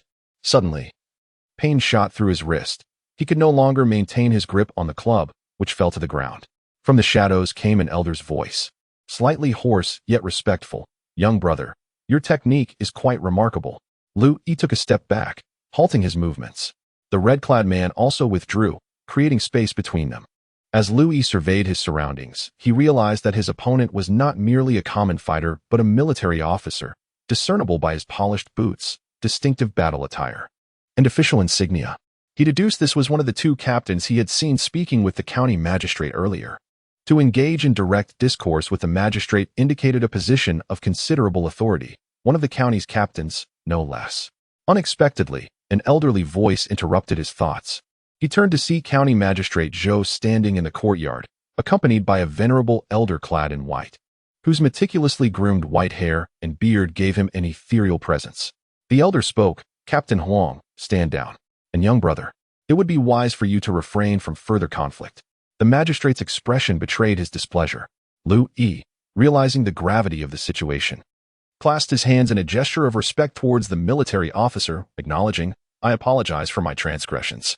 Then, kneeling on both knees, Liu Yi addressed Zhou Zhihan, saying, "I, a mere commoner, acted recklessly. I humbly request the magistrate to impose punishment." Zhou Zhihan glanced at the elder beside him. Since the elder had intervened moments ago, Zhou Zhihan presumed a connection between the young lad and the elder, thus feeling compelled to show deference. The elder, noticing Zhou Zhihan's gaze, cleared his throat and remarked, "Young brother, martial arts serve to strengthen the body and ensure the safety of the populace. How can one who practices the martial arts strike out recklessly, especially in the presence of the magistrate? You appear to be merely 11 or 12 years of age, yet your mastery of the Qingyi spear technique is quite impressive. May I inquire who your teacher is?" Liu Yi replied, in response to your question, esteemed elder. "I learned the Qingyi spear technique from my father while serving in the military. Alas, my father fell in battle beyond the borders, sacrificing himself for our country. Hence, I have no one to teach me now." Upon hearing Liu Yi's words, Zhou Zhihan sighed and interjected. Ah, so you are the descendant of a hero. Throughout history, how many return from the battlefield? The conflicts beyond our borders are perilous. The recent defeat at Sarhū cost our Ming Dynasty dearly, a true misfortune for the nation. An officer nearby added, "It is regrettable that I could not fight side by side against the enemy, but instead remain here, guarding the county, unable to serve my country in battle." Zhou Zhihan responded, "Captain Huang, your assertion is misguided. Defending the frontier and ensuring the safety of the people are fundamentally the same. Both are acts of loyalty to the nation. Do not underestimate your own worth." Indeed, replied Captain Huang, nodding in agreement. It was evident that Captain Huang was the same individual mentioned by the constable, one of the 100 households stationed in the county. The elder then inquired, "Given this, might I ask if your father is a native of Wuhu? What was his military rank?" "If he hails from Wuhu, Magistrate Zhou would wish to enshrine his tablet in the Hall of Loyal Ancestors for commemoration." "Indeed, young brother, please share your father's name with us," Zhou Zhihan urged. "My father's surname is Liu, given name Zhaosun. He was the adopted son of General Liu Ting, the commander of the Sichuan Army, holding the rank of 1,000 households." Liu Yi stated. "What? Pray, repeat that," the elder exclaimed in astonishment. "My father is Liu Zhaosun, 1,000 households of the Sichuan Army, but he is not from Wuhu. My mother was from Taiping Prefecture and passed away during childbirth, leaving me with property in Wuhu County." The elder gasped, "Nephew, you cannot be serious." He faltered, unable to continue. Zhou Zhihan observed this exchange, confirming the elder's acquaintance with Liu Yi, and was relieved he had refrained from rebuking him earlier. The elder stepped forward, supporting Liu Yi, his voice choked with emotion as he spoke. "Your father and I shared a deep friendship across the ages. We even trained together in martial arts. It is tragic that he fell before achieving victory. He once mentioned having a son who was raised in the military. That must be you. Elder, are you the esteemed Qing Chongdo?" "Indeed I am." Liu Yi hastily knelt again and said, "Since I was a child, I have lived in the military. My father frequently imparted martial skills to me. During the Battle of Sarhū, I was in the army, marching with General Liu's Eastern Route Army directly into the enemy's foe capital, Hechuala. Unexpectedly, we were ambushed. Both my father and the general met their demise, and the Eastern Route Army was utterly annihilated.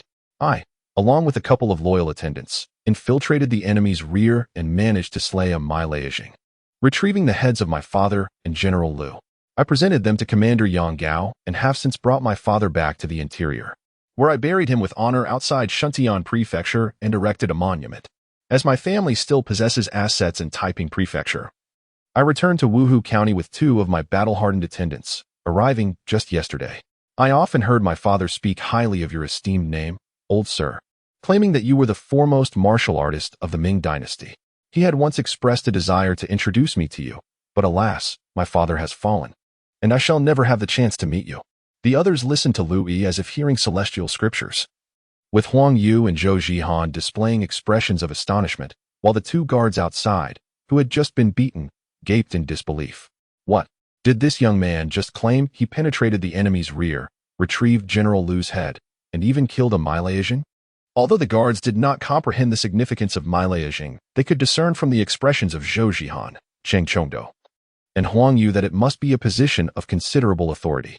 Zhou Zhihan, being a county official, soon regained his composure and addressed Huang Yu and Cheng Chongdo, saying, "By Hu Huang, Mr. Cheng, this is not the place for conversation. Let us proceed to the back hall for further discussion. Liu Yi, rise and accompany us to the back hall." Cheng Chongdo clasped his hands respectfully and replied, "I shall comply with your command." Huang Yu nodded in agreement, following Liu Yi.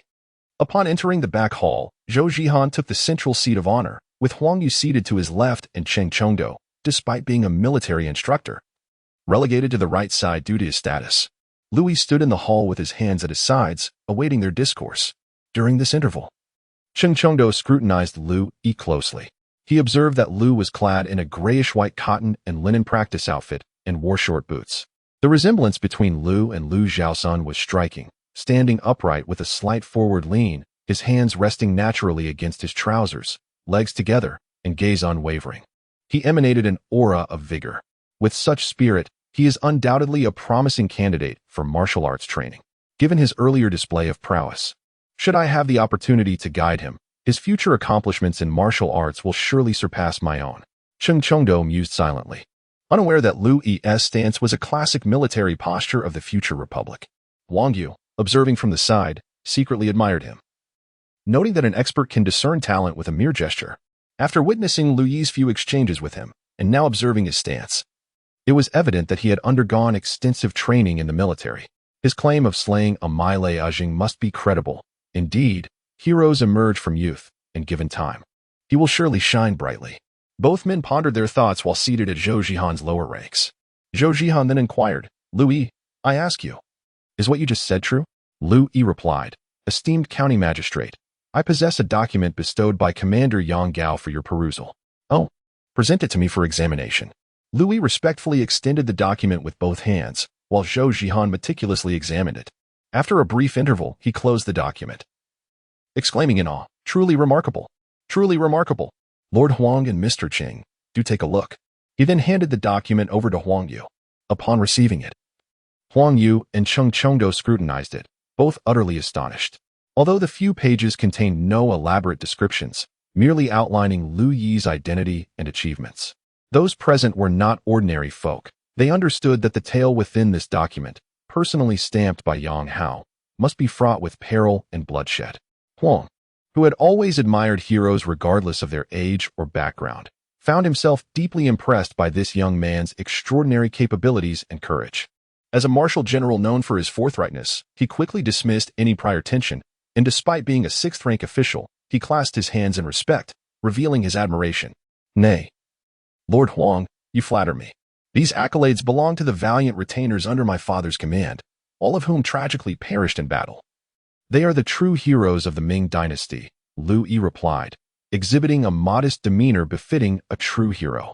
Zhou Jihan inquired, I wonder, Liu Yi, what was it that you were calling out about outside the Yamen?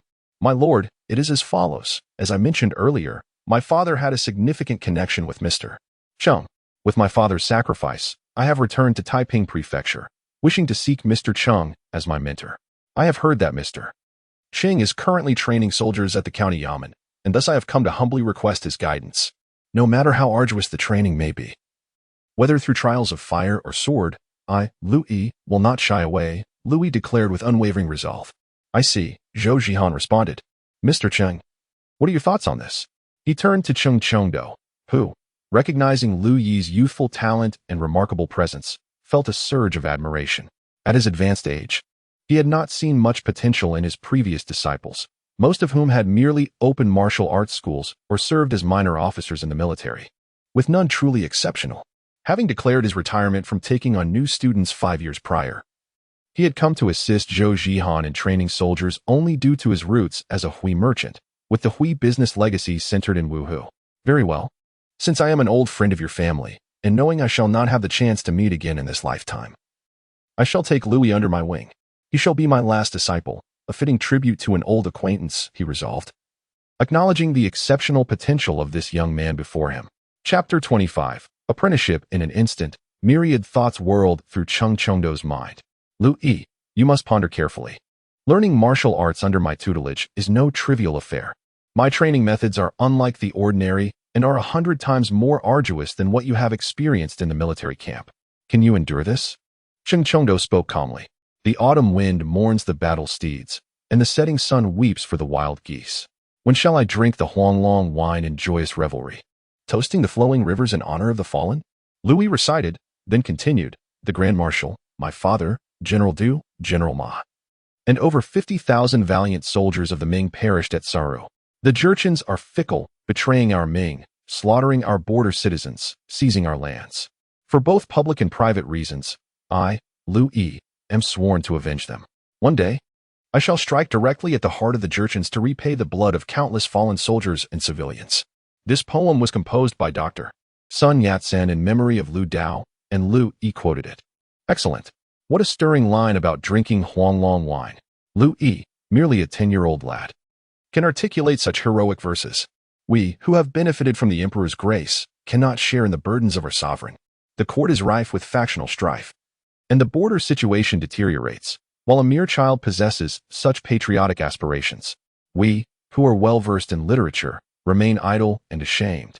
Zhou Jihan exclaimed, his tone imbued with sorrow as he banged the table. There's no need for the esteemed gentleman to blame himself. We are not in a position to meddle in politics. If we govern our county well, ensuring that no one loses their way at night and that doors remain unlatched. This is indeed a great virtue and a service to the emperor, Huang Yu consoled. Indeed, thank you, Lord Huang, for your reminder. I was rash in my sentiments. Zhou Zhihan said with a smile, regaining his composure. Cheng Chengdo, observing from the side, was astonished.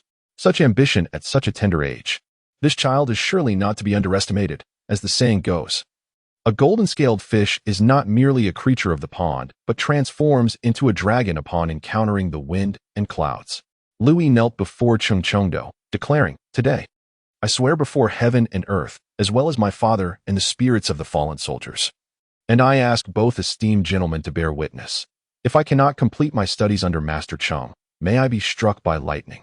Cheng Chengdo stroked his beard and replied, Such a solemn oath should not be taken lightly. In that case, I shall accept you as my final disciple, imparting all my lifelong knowledge to you.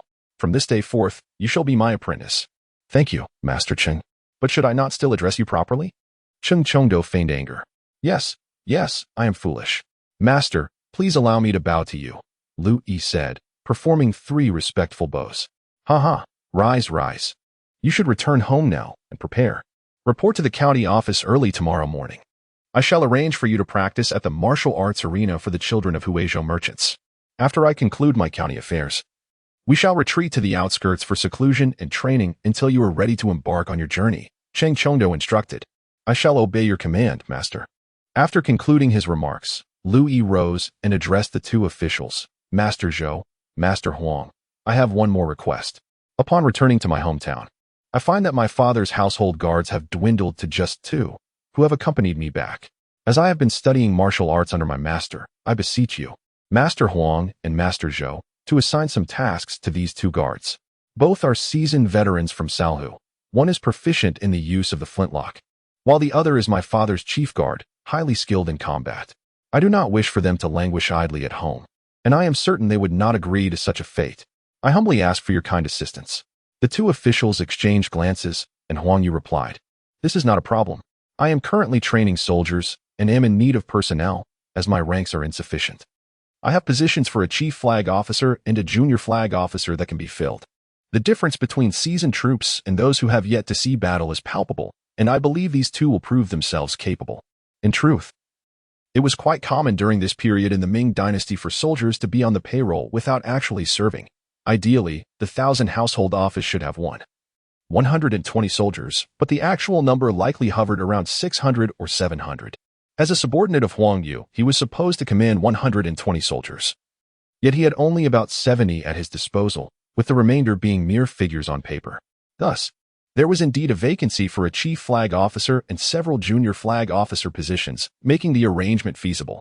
Furthermore, considering that his own soldiers had never seen combat and were akin to embroidered pillows, the addition of 2 battle-hardened veterans would undoubtedly bolster his strength, surpassing that of Wu Bin, another 100 household officer from Wuhu County. If he could perform well in the upcoming examinations and attract the attention of Long Qianhu, he might even secure a promotion to the position of Deputy Qianhu. With a smile, he readily agreed, and Zhou Zhihan expressed no objections.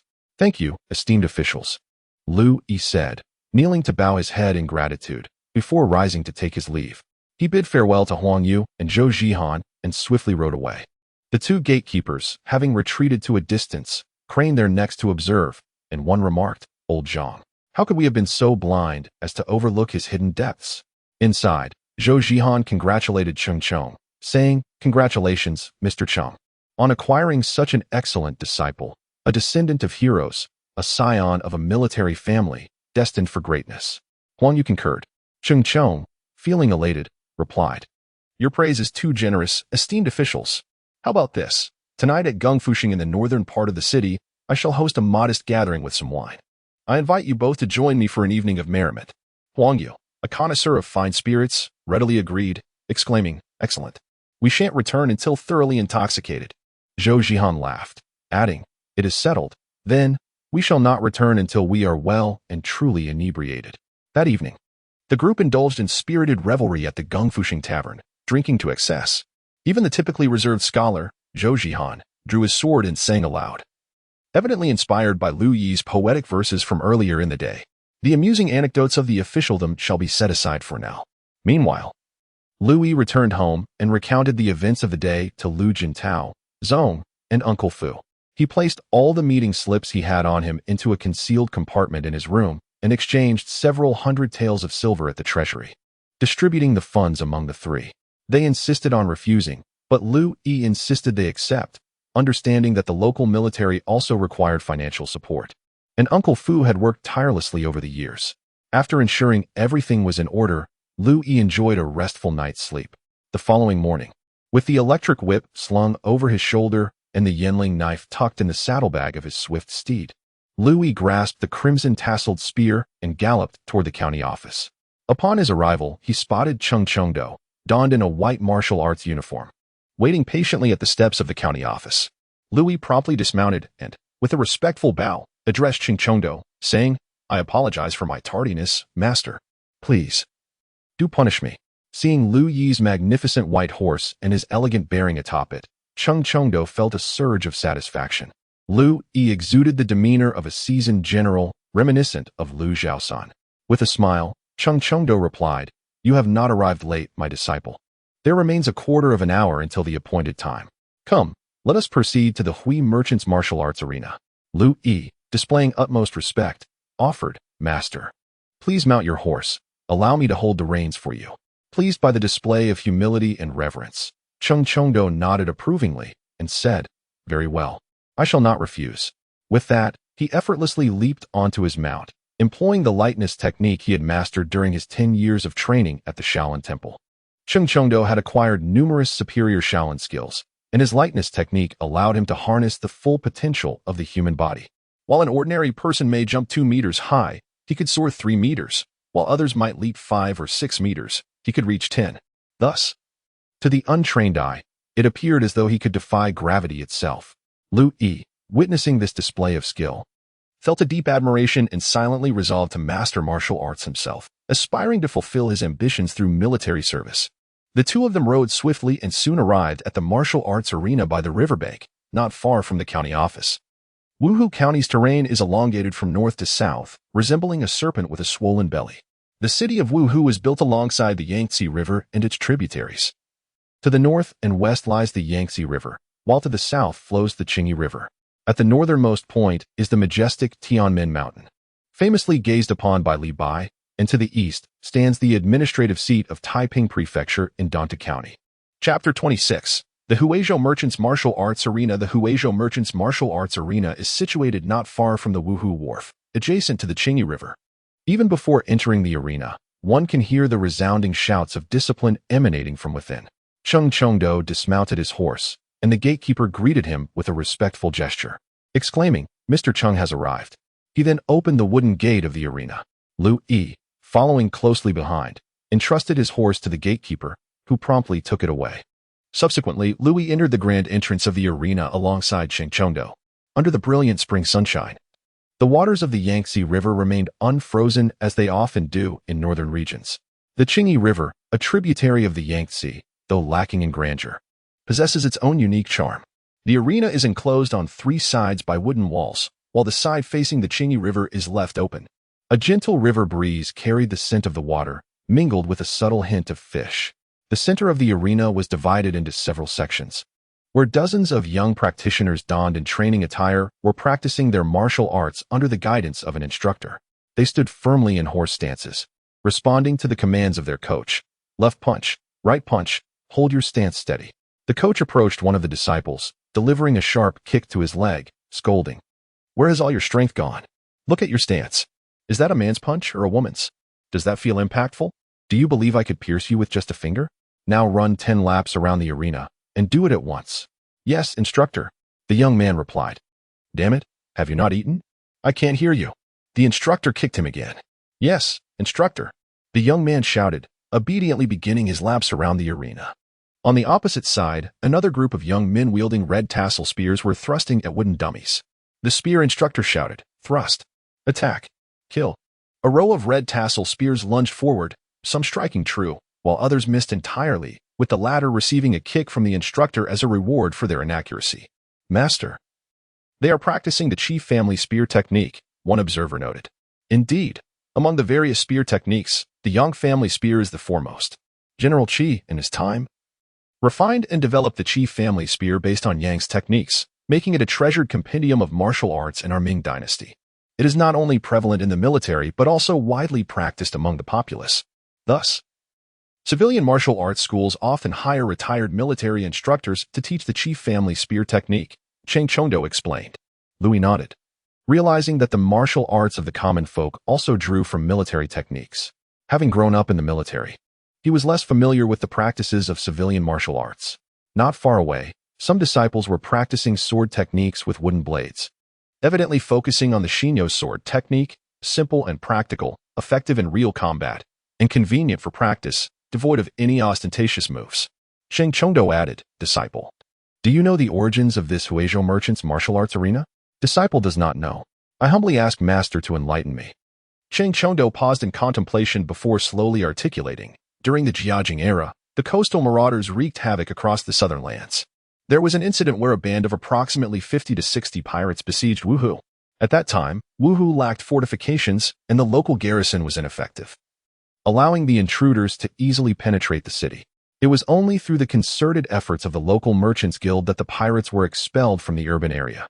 Following this tumultuous event, Mr. Yuan Bai, the founder of our Huishang fraternity, solicited contributions from various families to train the offspring of Huizhou merchants in martial arts, thus organizing a local militia. Subsequently, we repelled several incursions by the pirates, who thereafter dared not invade Wuhu County again. Eventually, as Wuhu County restored its city walls, Mr. Yuan further invested in establishing a martial arts training ground, sending the youth of various families there annually for training to protect the county. After General Qi quelled the pirates, the youth's mission shifted to combating bandits and assisting the imperial troops, resulting in the consistent maintenance of public order in Taiping Prefecture, which has remained superior to that of the northern provinces, rooted in these efforts. Currently, there are a total of 210 youths training at the martial arts ground, focusing on skills in firearms, blades, boxing, and archery. Liu Yi suddenly grasped the situation, pondering why there were so many individuals training in Wuhu County even before the onset of chaos. It was evidently a preparation against pirates and bandits, illuminating the robust martial spirit of the region. Cheng Chongdo turned to Liu Yi and inquired, Disciple, there is one matter that eludes my understanding. Master, please proceed, Liu Yi replied. I was curious as to why you carry that rather peculiar firearm on your back. The firearms of the Ming Dynasty are notoriously slow and of poor quality, particularly those manufactured by the Bureau of Weapons, which are often hastily constructed.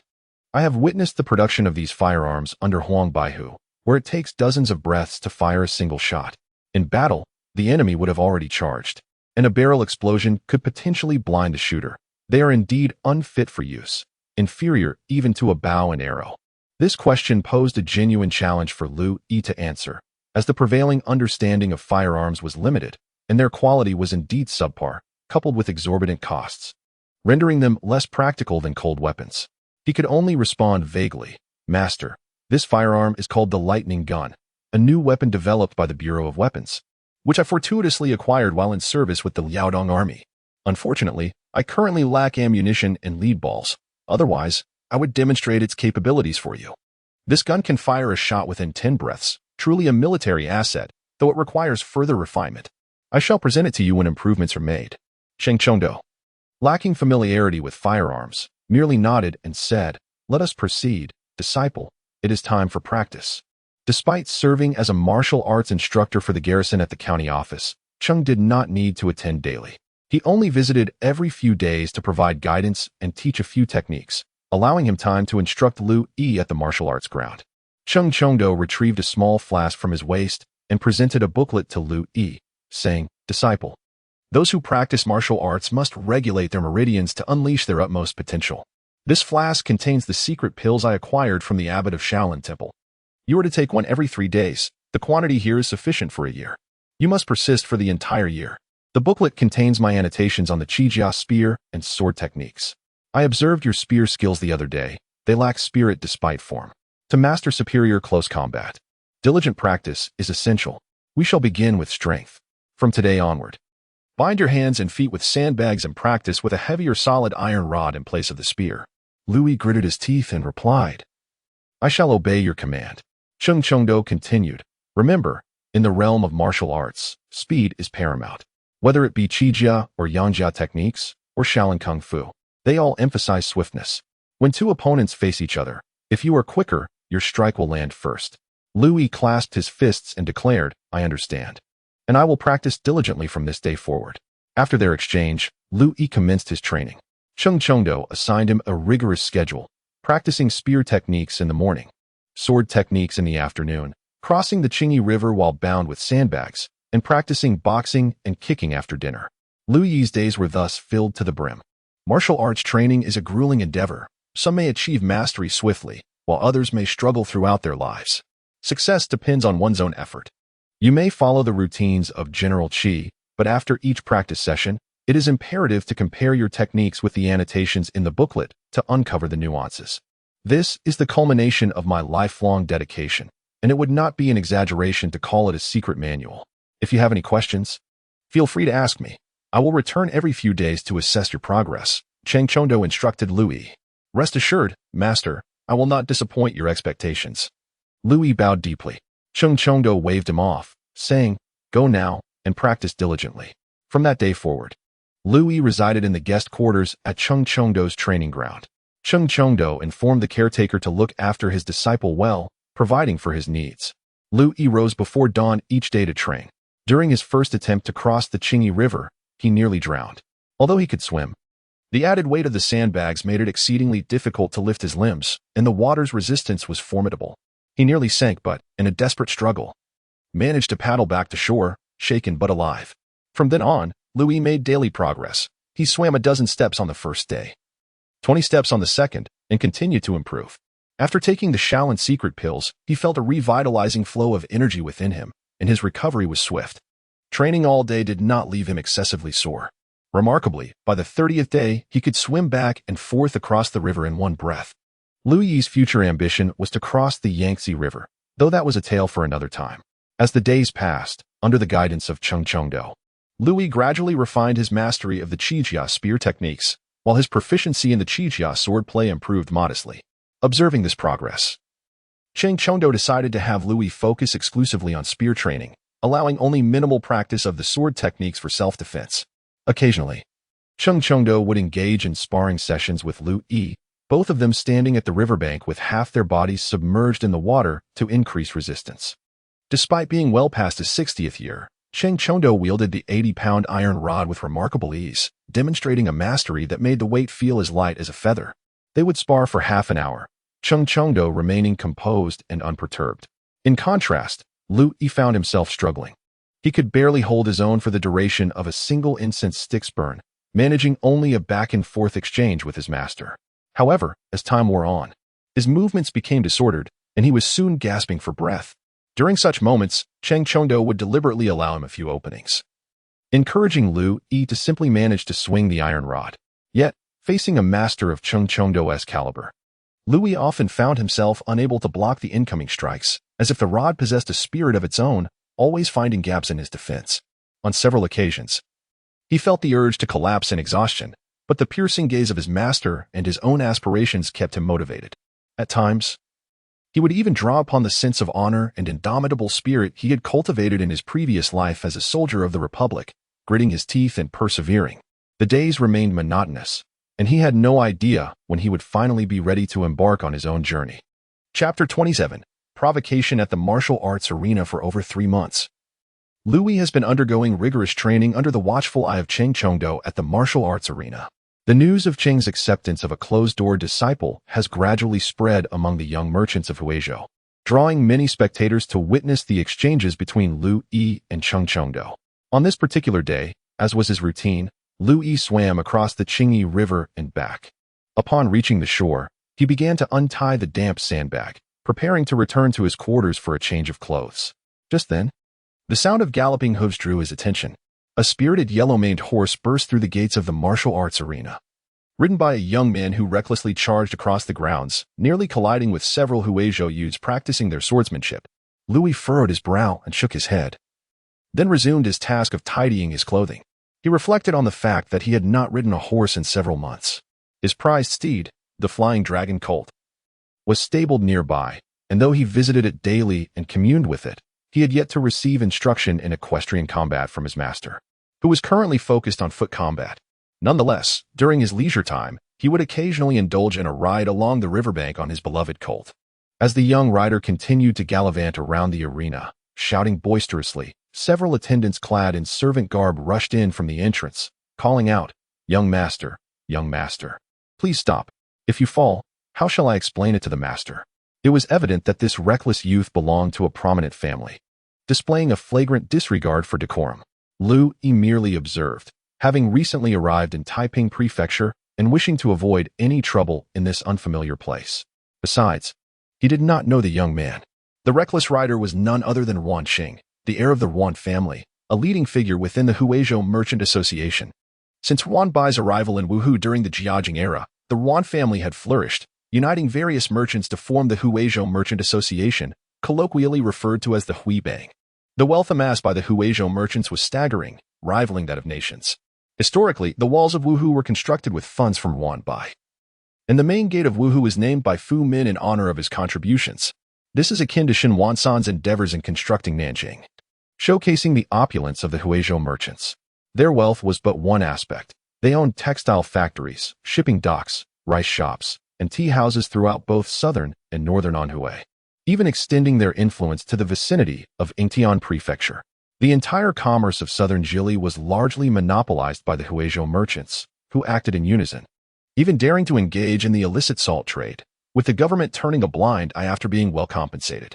Currently, the president of the Huizhou Merchant Association is Wan Hui, the fourth-generation descendant of Yuan Bai and the head of the Yuan household, aged around 50. His youngest son, Wan Xing, has just turned 14. Following a series of daughters born to Wan Hui, the joyous arrival of a son at the age of 36 was a cause for great celebration. And it is said that the banquet for Wan Xing's first month was attended by the entirety of the Huizhou Merchant Association, inviting nearly all military and political leaders of Anhui. Due to the association's immense influence and its regular donations for city repairs and military rewards, even the governor of Jili sent envoys to extend his congratulations. That evening, Wan Hui generously offered 10,000 taels of silver to invite the entire population of Wuhu County to celebrate, an event that remains vividly etched in the memories of the older generation of Wuhu. However, his son, Wan Xing, proved to be quite the disappointment, spending his days frivolously brandishing weapons in the manner. Despite Wan Hui's efforts to engage renowned masters to instruct him, Wan Xing remained obstinate, ultimately driving away 3 tutors in succession. Instead, he excelled at climbing trees to raid bird nests, breaking windows, and frequently harassing the townsfolk. On one occasion, he took a slingshot and, hiding across the street, shattered porcelain from a shop, leaving Wan Hui to mend fences with a formal apology and a compensation of 500 taels. As Wan Xing was the sole heir, he enjoyed unparalleled affection from his family, particularly from his sisters. In contemporary terms, he could be described as a mischievous child, left with no other recourse. Wan Hui sought assistance from Chongzhen, hoping he would help discipline and train his son in martial arts. Yet, Chongzhen, a man of integrity, refused to take on a student of dubious character, leaving Wan Hui in a rather awkward position. Ultimately, Wan Hui resorted to hiring a military instructor to train his son. After learning military techniques, Wan Xing's behavior escalated. Previously, he merely threw stones and used his slingshot. Now, he frequently wielded weapons and resorted to violence at the slightest provocation, causing servants and townspeople alike to avoid him at all costs. Just yesterday, Wan Hui procured several war horses from the army, intending to distribute them among his trusted servants. To his surprise, Wan Xing insisted on claiming one for himself and rode it to the training grounds early this morning to flaunt his new acquisition to other young men. This led to the earlier commotion. Wan Xing halted amidst a group of young men, engaging in conversation when someone pointed towards Liu Yi, who was soaked and carrying sandbags and an iron rod towards the barracks. Suddenly, the sound of galloping hooves grew nearer, instinctively. He turned to see a yellow-maned horse charging toward him. He narrowly sidestepped to the left, the horse brushing past him, nearly colliding with Liu Yi. Startled and drenched in cold sweat, Liu Yi exclaimed, "Do you have no eyes when riding?" The rider, turning sharply, brandished his whip at Liu Yi and barked, "Repeat that." Infuriated, Liu Yi deduced that the brazen rider must be a scion of a wealthy family, Yet right and wrong remained unchanged. He defiantly reiterated, I said, "Do you not see when you ride? You're seeking death." Yuan Xing fumed, raising his whip to strike. If the blow landed, it would certainly be severe. Employing the Shaolin agility taught by his master, Liu Yi deftly sidestepped, evading the whip's descent. "Ah, so you've had some training," Yuan Xing sneered, "but you obstructed my path. If I do not teach you a lesson today, you'll never know how many eyes the king of horses has." In truth, Yuan Xing had targeted Liu Yi specifically. Having overheard the instructor at the manor mention Cheng Chengdo's newly accepted disciple who practiced daily at the training grounds. Yuan Xing felt a surge of anger at the thought of Cheng Chengdo, that obstinate old man who even disregarded his own father's reputation. His father had sought Cheng's consent to take him as a disciple, yet the old man refused without hesitation. Now, it seemed that he had discovered some lowly brat, a mere offspring of a Huizhou merchant, and intended to take him as his final disciple. Upon hearing this news, Yuan Xing was consumed by rage. Determined to confront Liu Yi, he reasoned, if he could not defeat the elder, surely he could best the youth. He was resolute in causing trouble for this insufferable whelp, intending to make Cheng Chengdo regret his refusal to accept him as a disciple. Thus, early this morning, he had specially ridden the yellow mane horse he acquired the day before to seek out Liu Yi. Earlier, he had inquired among the disciples about the identity of Cheng's new apprentice. One of the disciples casually pointed Liu Yi out, which led him to confront the young man. Liu Yi, however, recognized none of this hostility, having spent only a few months in Taiping Prefecture. He surmised that this individual was likely a Huizhou merchant's son, and engaging in conflict with him would be unwise. Resolutely, he decided to ignore the confrontation and resumed his path towards the barracks with his sandbags slung over his shoulders. Yet, Yuan Xing galloped in front of Liu Yi, blocking his way, and declared, "Boy, planning to leave? If you truly wish to depart, then crawl beneath my horse's belly, and we shall consider this matter settled. What do you say? Do not take me for a fool. Today, I intend to bully you, and what of it? Are you dissatisfied?" Yuan Xing continued with his provocations. Liu Yi shot him a cold glance and replied, "I will count to 3. Kindly step aside." Chapter 28. A fierce conflict. At this moment, several of Yuan Xing's servants rushed over, witnessing the clash between Yuan Xing and Liu Yi. The onlookers, unable to resist their innate curiosity for spectacle, began to gather around. Liu Yi realized that today a situation was likely to escalate unpleasantly.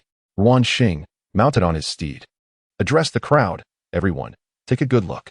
This man has startled my horse. Not only did he fail to apologize, but he also dares to speak insolently. I have no desire to quarrel with you, so I kindly ask you to step aside." Liu Yi responded with a cold tone, "Get lost." Yuan Xing erupted into laughter, as if he had encountered something immensely amusing. "Do you know who my father is? In Wuhu County, I fear no one. Today, I assure you, there will be no escape for you." Liu Yi's anger finally surfaced. The surrounding youths gazed at him in astonishment, realizing the gravity of provoking the notorious Yuan Gongzi, known for his tyrannical demeanor in Wuhu. The crowd instinctively parted, creating a space that left Yuan Xing, his servants, and Liu Yi at the center of the martial arts arena.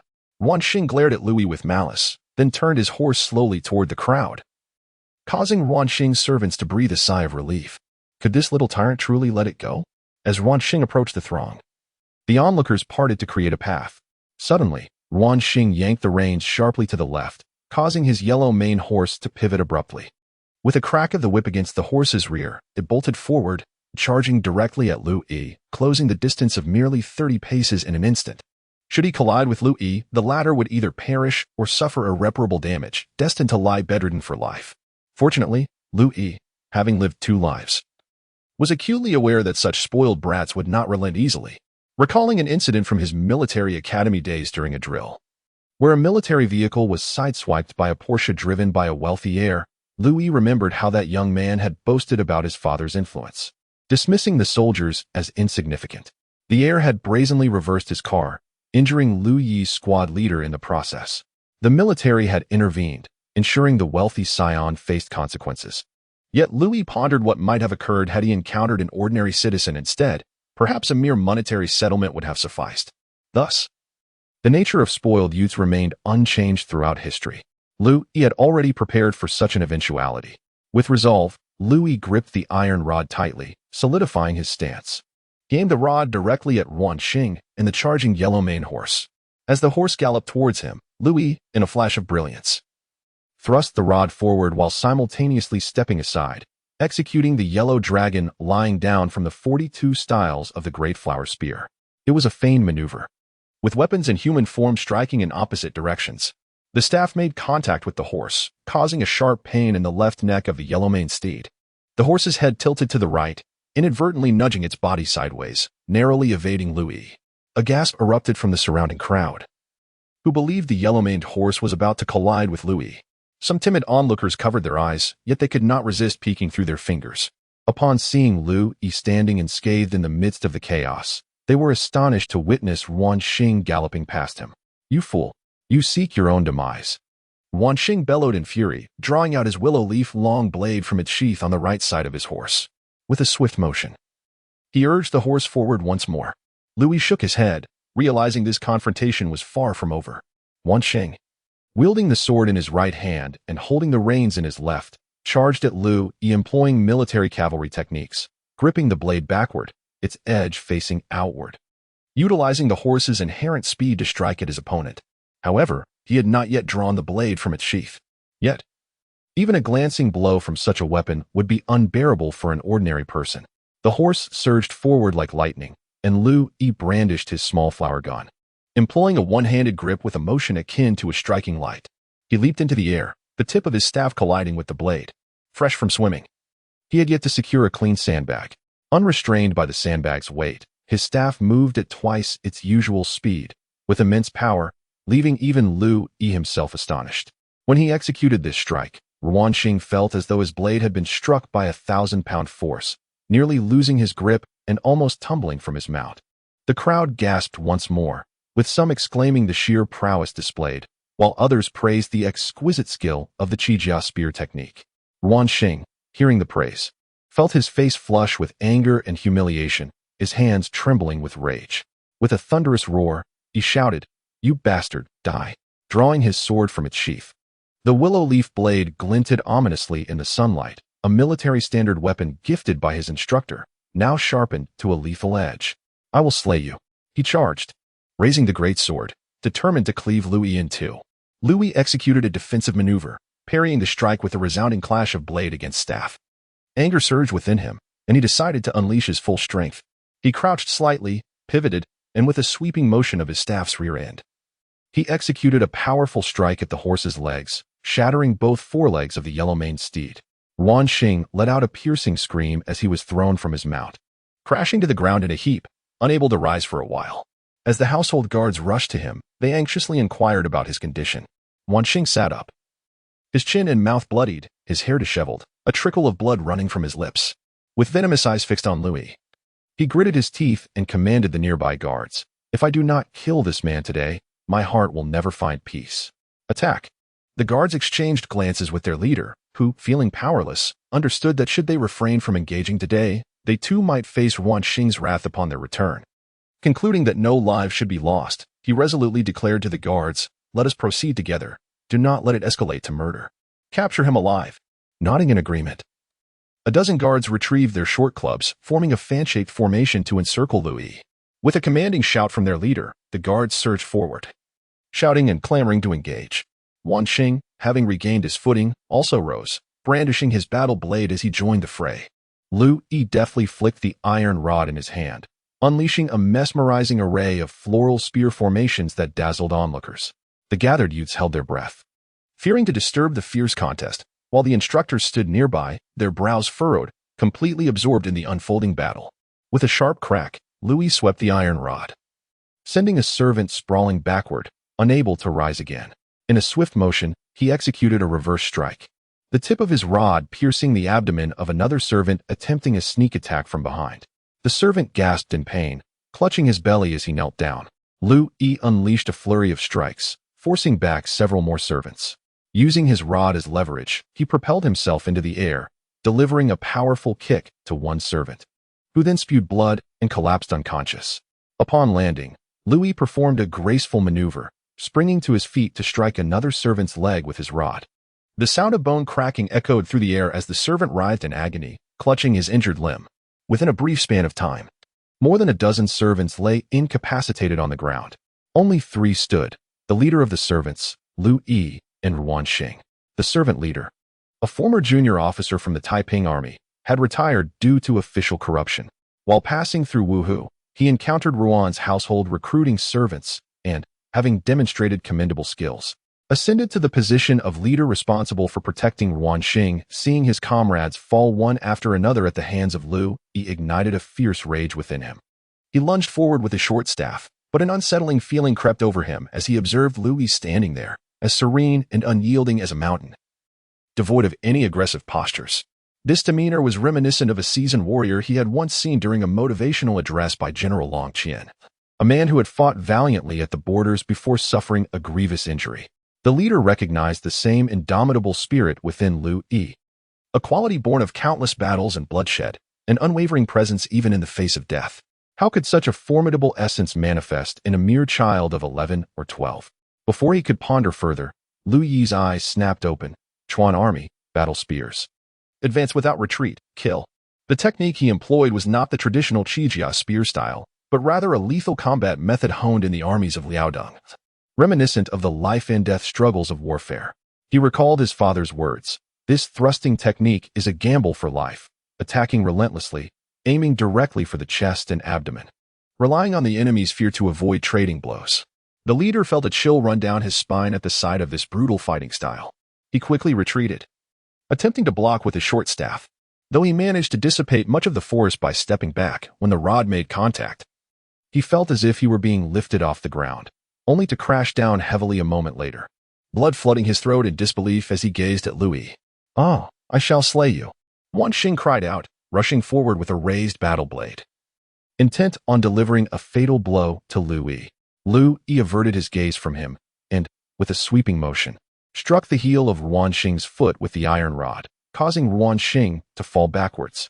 He then raised the iron rod high and shouted, "Today, I shall rid the world of evil." He poised to bring it down. "Stop, disciple, cease at once."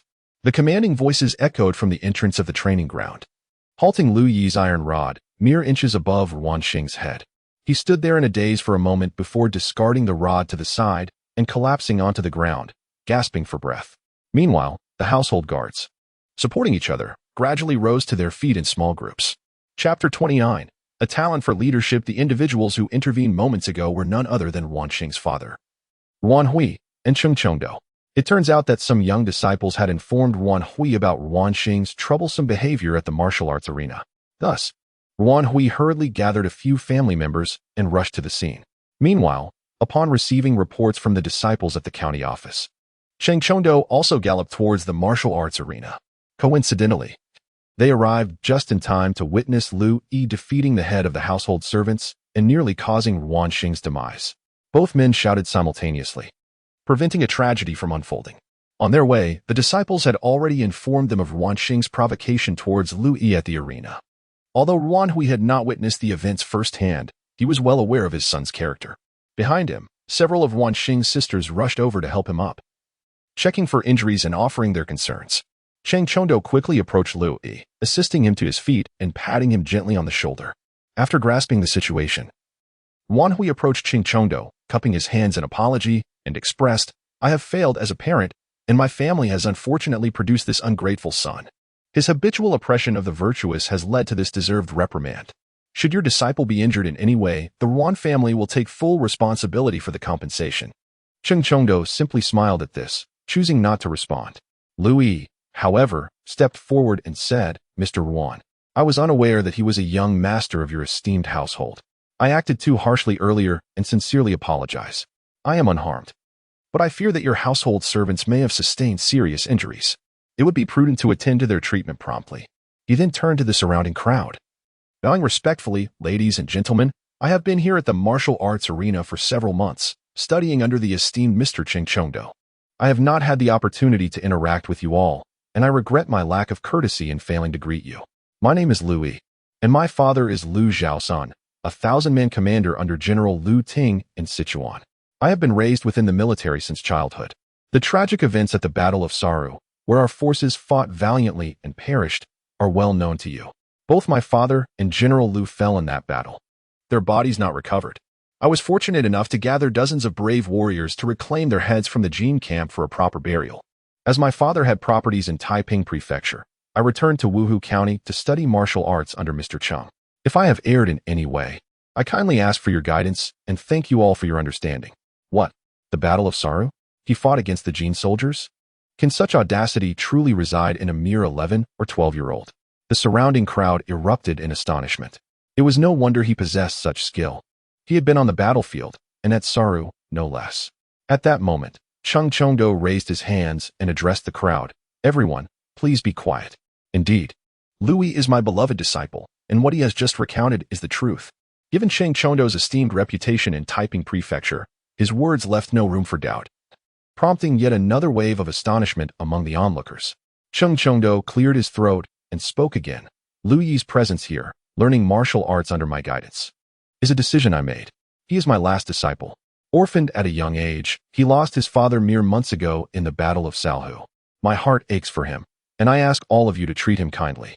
After all, in the heart of Jiangnan, a child of his age would likely still be immersed in the classics at school, sharing tender moments with his parents at home. Yet here he is, battling against the Jurchens beyond the Great Wall.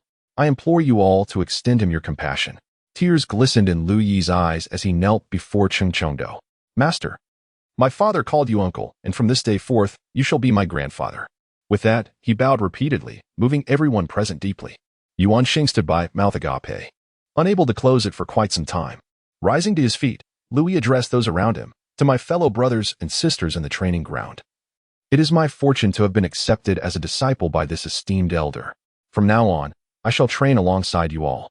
Though I do not wish to boast before my master, I can share some practical experiences from the battlefield and military service. While I may not hail from a merchant family of Huizhou, it is indeed a blessing to share meals, dwell together, and drink from the waters of the Yangtze with you all. From now on, those older than me shall be my brothers, and those younger my. Why do we, as martial artists, train? On a smaller scale, it is to strengthen our bodies and safeguard our land. On a grander scale, it is to serve our country with unwavering loyalty, to protect the Ming Dynasty. In these times of rampant Jurchen aggression, with the common people suffering greatly beyond the borders and the 9 frontiers in a state of alarm, the recent defeat at Sarhū will undoubtedly lead the Jurchens to gather their forces and breach our defenses. With the loss of our elite troops, how shall we withstand the Jurchen army? Though we may be comfortably situated in Jiangnan, we must remain vigilant, for neglecting foresight invites imminent danger. Should the day come when bandits, pirates, or Jurchens threaten our peaceful abode or our Wuhu County, we, as martial artists, must take up arms and fight fiercely against the invaders, upholding our heroic spirit. A voice from the crowd suddenly cried out, "Fight to the death." The fervor spread like wildfire among the assembled young men, each one raising their fists and echoing, "Fight to the death! Fight to the death! Fight to the death!" Hundreds of voices united, creating an overwhelming momentum that seemed to shake the very mountains and rivers. Years later, when the old gatekeeper, frail and aged, spoke of the Qingyi Army, he would assert that their true inception was not during the Tianqi era, but rather in the summer of the 47th year of Wanli. Though the name Qingyi Army did not exist then, the spirit of the Qingyi Army was undoubtedly born that day. Cheng Chongdo felt a twinge of astonishment. His disciple had stirred the crowd with just a few words. Given time, if Liu Yi were to lead troops, the morale of such a unit would surely be. It seemed he needed to reassess his expectations. This mere 11-year-old exhibited an extraordinary charisma. He was a natural leader, destined for heights that Cheng could scarcely imagine. Yuan Hui, witnessing this, was equally astonished. Could this truly be an 11-year-old child? The commanding presence that seemed capable of leading thousands was nothing short of awe-inspiring. Upon witnessing his rebellious son, a surge of anger welled up within him. With a swift motion, he struck Yuan Xing across the face, exclaiming, "You ungrateful wretch! Why have you not yet apologized to Master Cheng and Liu Yi?" Yuan Xing, momentarily stunned by the earlier spectacle, felt no pain from his father's slap.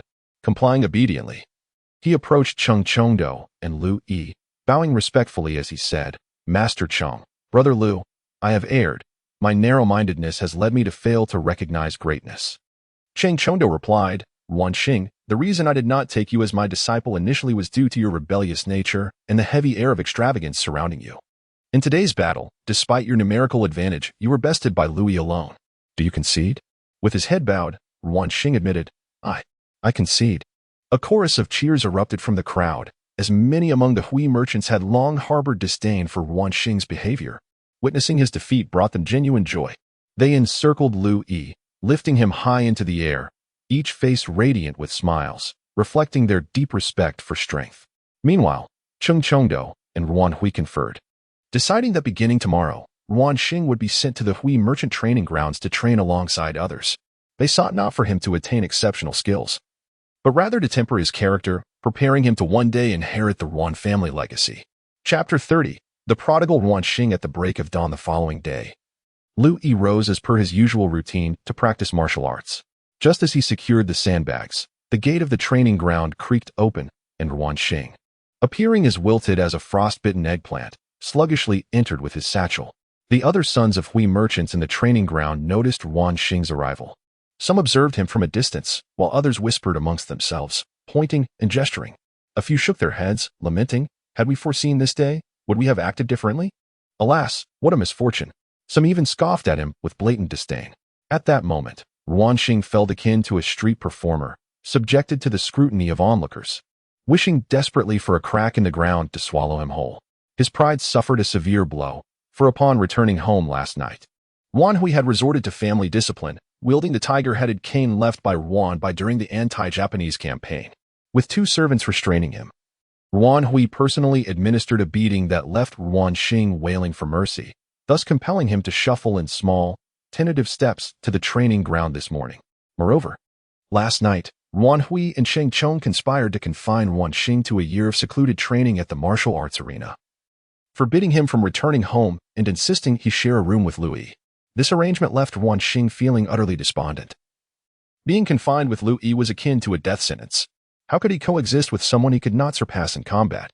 The thought of submissively bowing to him was an affront to his pride. He found himself in a state of despair, dragging his feet towards the barracks, delaying his arrival for as long as possible. As he made his slow progress, Wanli emerged from an unknown corner, exclaiming, "I knew you would not behave. You little rascal, are you trying to drive me to madness?" With that, he delivered a swift kick to Wanxing's backside. The impact caused Wanxing to yelp in pain, darting towards the barracks like a frightened rabbit. Wanli, fearing his son might cause further mischief on the way, had deliberately followed at a distance. Upon witnessing Wanxing enter the training ground and shuffle along like a timid bride, his frustration boiled over, prompting the kick. Wanxing rushed into the barracks, still hearing his father's furious shouts echoing behind him. "You little brat. If you dare to escape this year or fail to mend your ways, I shall return and break your legs." Wanli, disregarding any semblance of decorum, abandoned his usual eloquence and hurled expletives at Wanxing's retreating figure. Once inside his room, Wanxing slammed the door and exhaled a heavy sigh of relief, keenly listening for his father's voice to fade away. Upon confirming that Wanli was indeed gone, he cracked the door open slightly, then collapsed onto the bed like a deflated balloon. Meanwhile, Wanli, having vented his frustrations, felt his behavior was unbecoming and stormed off, leaving behind the spectacle of father and son. The onlookers in the training ground were left in stunned silence until one person broke into laughter, triggering a cascade of hearty chuckles that filled the air. Many clutched their bellies, tears streaming from their eyes in mirth, while Liu Yi stood by, shaking his head with an amused smile. After the events of yesterday, aside from completing the practice tasks assigned by Chongzhen, Liu Yi also took advantage of his leisure time to engage with the young merchants in the training grounds. Sometimes he sparred with them, while at other times, he shared heartfelt conversations, imparting insights into martial arts. However, what piqued their curiosity the most was the tale of the Battle of Sarhū. They incessantly bombarded him with questions, and at times, he found himself answering the same inquiry dozens of times throughout the day. Eventually, the instructors at the training grounds convened and decided to gather the young disciples during lunch each day, inviting Liu Yi to recount stories of Sarhū, the frontier troops, life in the military camp, and the establishment of the Qingyi Dynasty. Having been raised in a military environment and possessing remarkable oratory skills from his past lives, Liu Yi's storytelling became quite captivating. As he narrated thrilling accounts, the audience would cheer enthusiastically, while poignant tales would evoke a somber mood, with a few young ones even shedding tears. When he recounted amusing anecdotes from the military, laughter would erupt throughout the crowd. Even the instructors held Liu Yi in high regard for his prowess. Moreover, under Chongzhen's guidance, Liu Yi's martial skills improved dramatically, often engaging in sparring matches where he would take on 3, 5, or even 10 opponents at a time. On one occasion, he managed to best over 30 young disciples, leaving them in disarray, thus establishing his authority among the group. As he became undefeated in the training grounds, the others affectionately began to refer to him as Master Liu. At the end of one rigorous training day, Liu Yi tidied up to return to his room for some rest. Only then recalling having seen Wan Xing enter the training grounds that morning, yet he had not spotted him since. As he pondered this, he opened his door, and before he could even light the lamp, he was startled to find someone lying on his bed. Grabbing a nearby iron rod, he shouted, "Who goes there?" The figure on the bed sat up and exclaimed, "Hold on, Brother Liu. It's me, it's me." Liu Yi lowered the iron rod and approached the oil lamp. Igniting it to reveal that the person was indeed Wan Xing. Furrowing his brow, Liu Yi asked, "What are you doing here?" Wan Xing explained the entire situation to Liu Yi and concluded, "Brother Liu, I acknowledge my wrongdoing. Please forgive me this once." Liu Yi replied coolly, "You may stay in my room, but regardless of your status as a young master from any household, you must adhere to my rules here. Lights out at the hour of the pig, rise at the hour of the rabbit for training, and you must not touch my belongings. Can you abide by that?" Wan Xing blinked, realizing that rising early and sleeping late was foreign to him. "What? You can't do it? Well then, I'll inform Master and your father. And you can return home," Liu Yi stated. No, Brother Liu. Oh no, I see my mistake. From now on, I shall follow your lead." Wan Xing immediately backtracked upon hearing Liu Yi's threat to tell his father. He quickly set aside his pride, addressing Liu Yi as brother. This trait among merchant offspring is noteworthy. They possess an innate ability to adapt, transforming from ferocious tigers when confronting the weak to compliant rabbits in the presence of the strong. Liu Yi, indifferent to his companion, busied himself with his personal grooming before consuming a medicinal pill. "Brother Liu, what is it that you are taking?" he inquired. "Oh, this," Liu Yi replied, shaking the vial in his hand. "This is a pill prepared by my master, which, when combined with my regular martial arts practice, enhances circulation, invigorates the blood, and increases strength. Is that so? May I have one?" Wan Xing asked curiously. "Certainly, but considering your lack of physical training and your sporadic commitment to martial arts, this pill is a potent remedy. If someone unable to harness its power were to take it, they risk rupturing blood vessels and facing dire consequences. Would you like to try?" As he spoke, he presented a pill to Wan Xing. Upon hearing this, Wan Xing instinctively withdrew his outstretched hand, awkwardly chuckling, "Never mind. I was merely jesting." After swallowing the pill, Liu Yi picked up a booklet given to him by Chang Chongdo, delving into its mysteries while disregarding Wan Xing feeling bored. Wan Xing turned to a copy of Jin Ping Mei, which he had acquired from unknown sources. As he read, he commented, "Ah, the writing is splendid. TSK, TSK, TSK. Look at Pan Jinlian's figure." Suddenly, a brush flew through the air, narrowly missing Wan Xing. Liu Yi admonished from the side, "If you wish to read those romantic tales, do so quietly and do not disturb my studies." Startled, Wan Xing promptly silenced himself. After being reprimanded by Liu Yi and learning of his formidable nature, Wan Xing realized he could not provoke him. He resigned himself to silence, eventually drifting into a drowsy slumber. The night passed without incident. At dawn the following day, Liu Yi roused him for training. Wan Hui and Xing Chongdo, along with the instructors at the training grounds, were informed to oversee Wan Xing's regimen. This arrangement ensured Liu Yi monitored Wan Xing's daily routine, compelling him to rise and retire according to Liu Yi's schedule, forbidding any aimless wandering. Furthermore, the instructors were instructed to push Wan Xing to his limits, utilizing sticks if necessary. Wan Hui was resolute this time, offering each instructor 300 taels of silver, emphasizing that Wan Xing should not be treated as the young master of the Yuan household. They were to train him rigorously for a year. Consequently, the instructors, motivated by their reward, unleashed all their martial skills upon Wan Xing. While others ran 10 laps, he was made to run 15. When they completed a set of punches, he was compelled to perform 2 sets. While others finished their meals, he remained in a horse stance. Although he contemplated escape, he was apprehended before he could scale the wall, receiving a thorough beating instead. Any thought of challenging an instructor was futile, as Wan Xing's meager skills were swiftly subdued. With no means to fight back or flee, Wan Xing felt utterly despondent. At times, he would vent his frustrations to Liu Yi, who seldom acknowledged him. When he grew particularly tiresome, Liu Yi would offer a piece of advice. Life is akin to a violent storm. If one cannot resist, one must learn to embrace it. Wan Xing adopted this saying as a profound truth, and from that moment onward, he gritted his teeth and persevered. Remarkably, several months later, While Yuan Xing's martial prowess had not significantly improved, his resilience had increased immensely. He learned to endure without retaliating, earning the instructor's newfound respect. As they mused that this young man had undergone a transformation, time flies swiftly and in the blink of an eye. It has been half a year since Yuan Xing began training in the martial arts arena. Liu Yi, having consistently consumed medicinal elixirs over this period, has undergone noticeable changes, the most evident being his height. Inheriting from Liu Zhaosan, Liu Yi had already reached close to 1.6 meters by the age of 10. With the combination of rigorous training and the effects of the elixirs during this critical phase of growth, his appetite has significantly increased. He seems to grow nearly a centimeter each month. If this pace continues for a few more years, it is certain that he will surpass 1.9 meters, becoming a veritable giant in that era. While Liu Yi diligently trains in the arena, Tao Zong and Liu Jin are not experiencing such favorable circumstances under Huang Yu's command. This is not due to Huang Yu's harassment, but rather a consequence of insufficient personnel resulting from the shortage of resources. Tao Zong as junior officers and Liu Jin as chief officer are merely titular positions, essentially being figureheads. Huang Yu is merely extending a courtesy to Cheng Chong by accommodating Liu Zhaosan as personal guards. Though the monthly military pay is modest, it is distributed as promised. And prior to arriving at the martial arts arena, Liu Yi had provided both them and Liu Bo with some funds. As long as they refrain from excessive spending, their lives should be relatively comfortable given the current prices in the Ming Dynasty. Tao Zong manages well, often visiting the armory or the city walls to observe the firearms, contemplating how to wield them with greater speed and precision. In contrast, Liu Jin is rather disheartened, with the general deceased and the young master retreating into seclusion.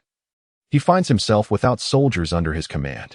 Spending his days idly in the military camp, he practices his swordsmanship, drinks when weary, and finds no tasks assigned by Huang Yu, who only requests that he instruct the soldiers in the main battalion.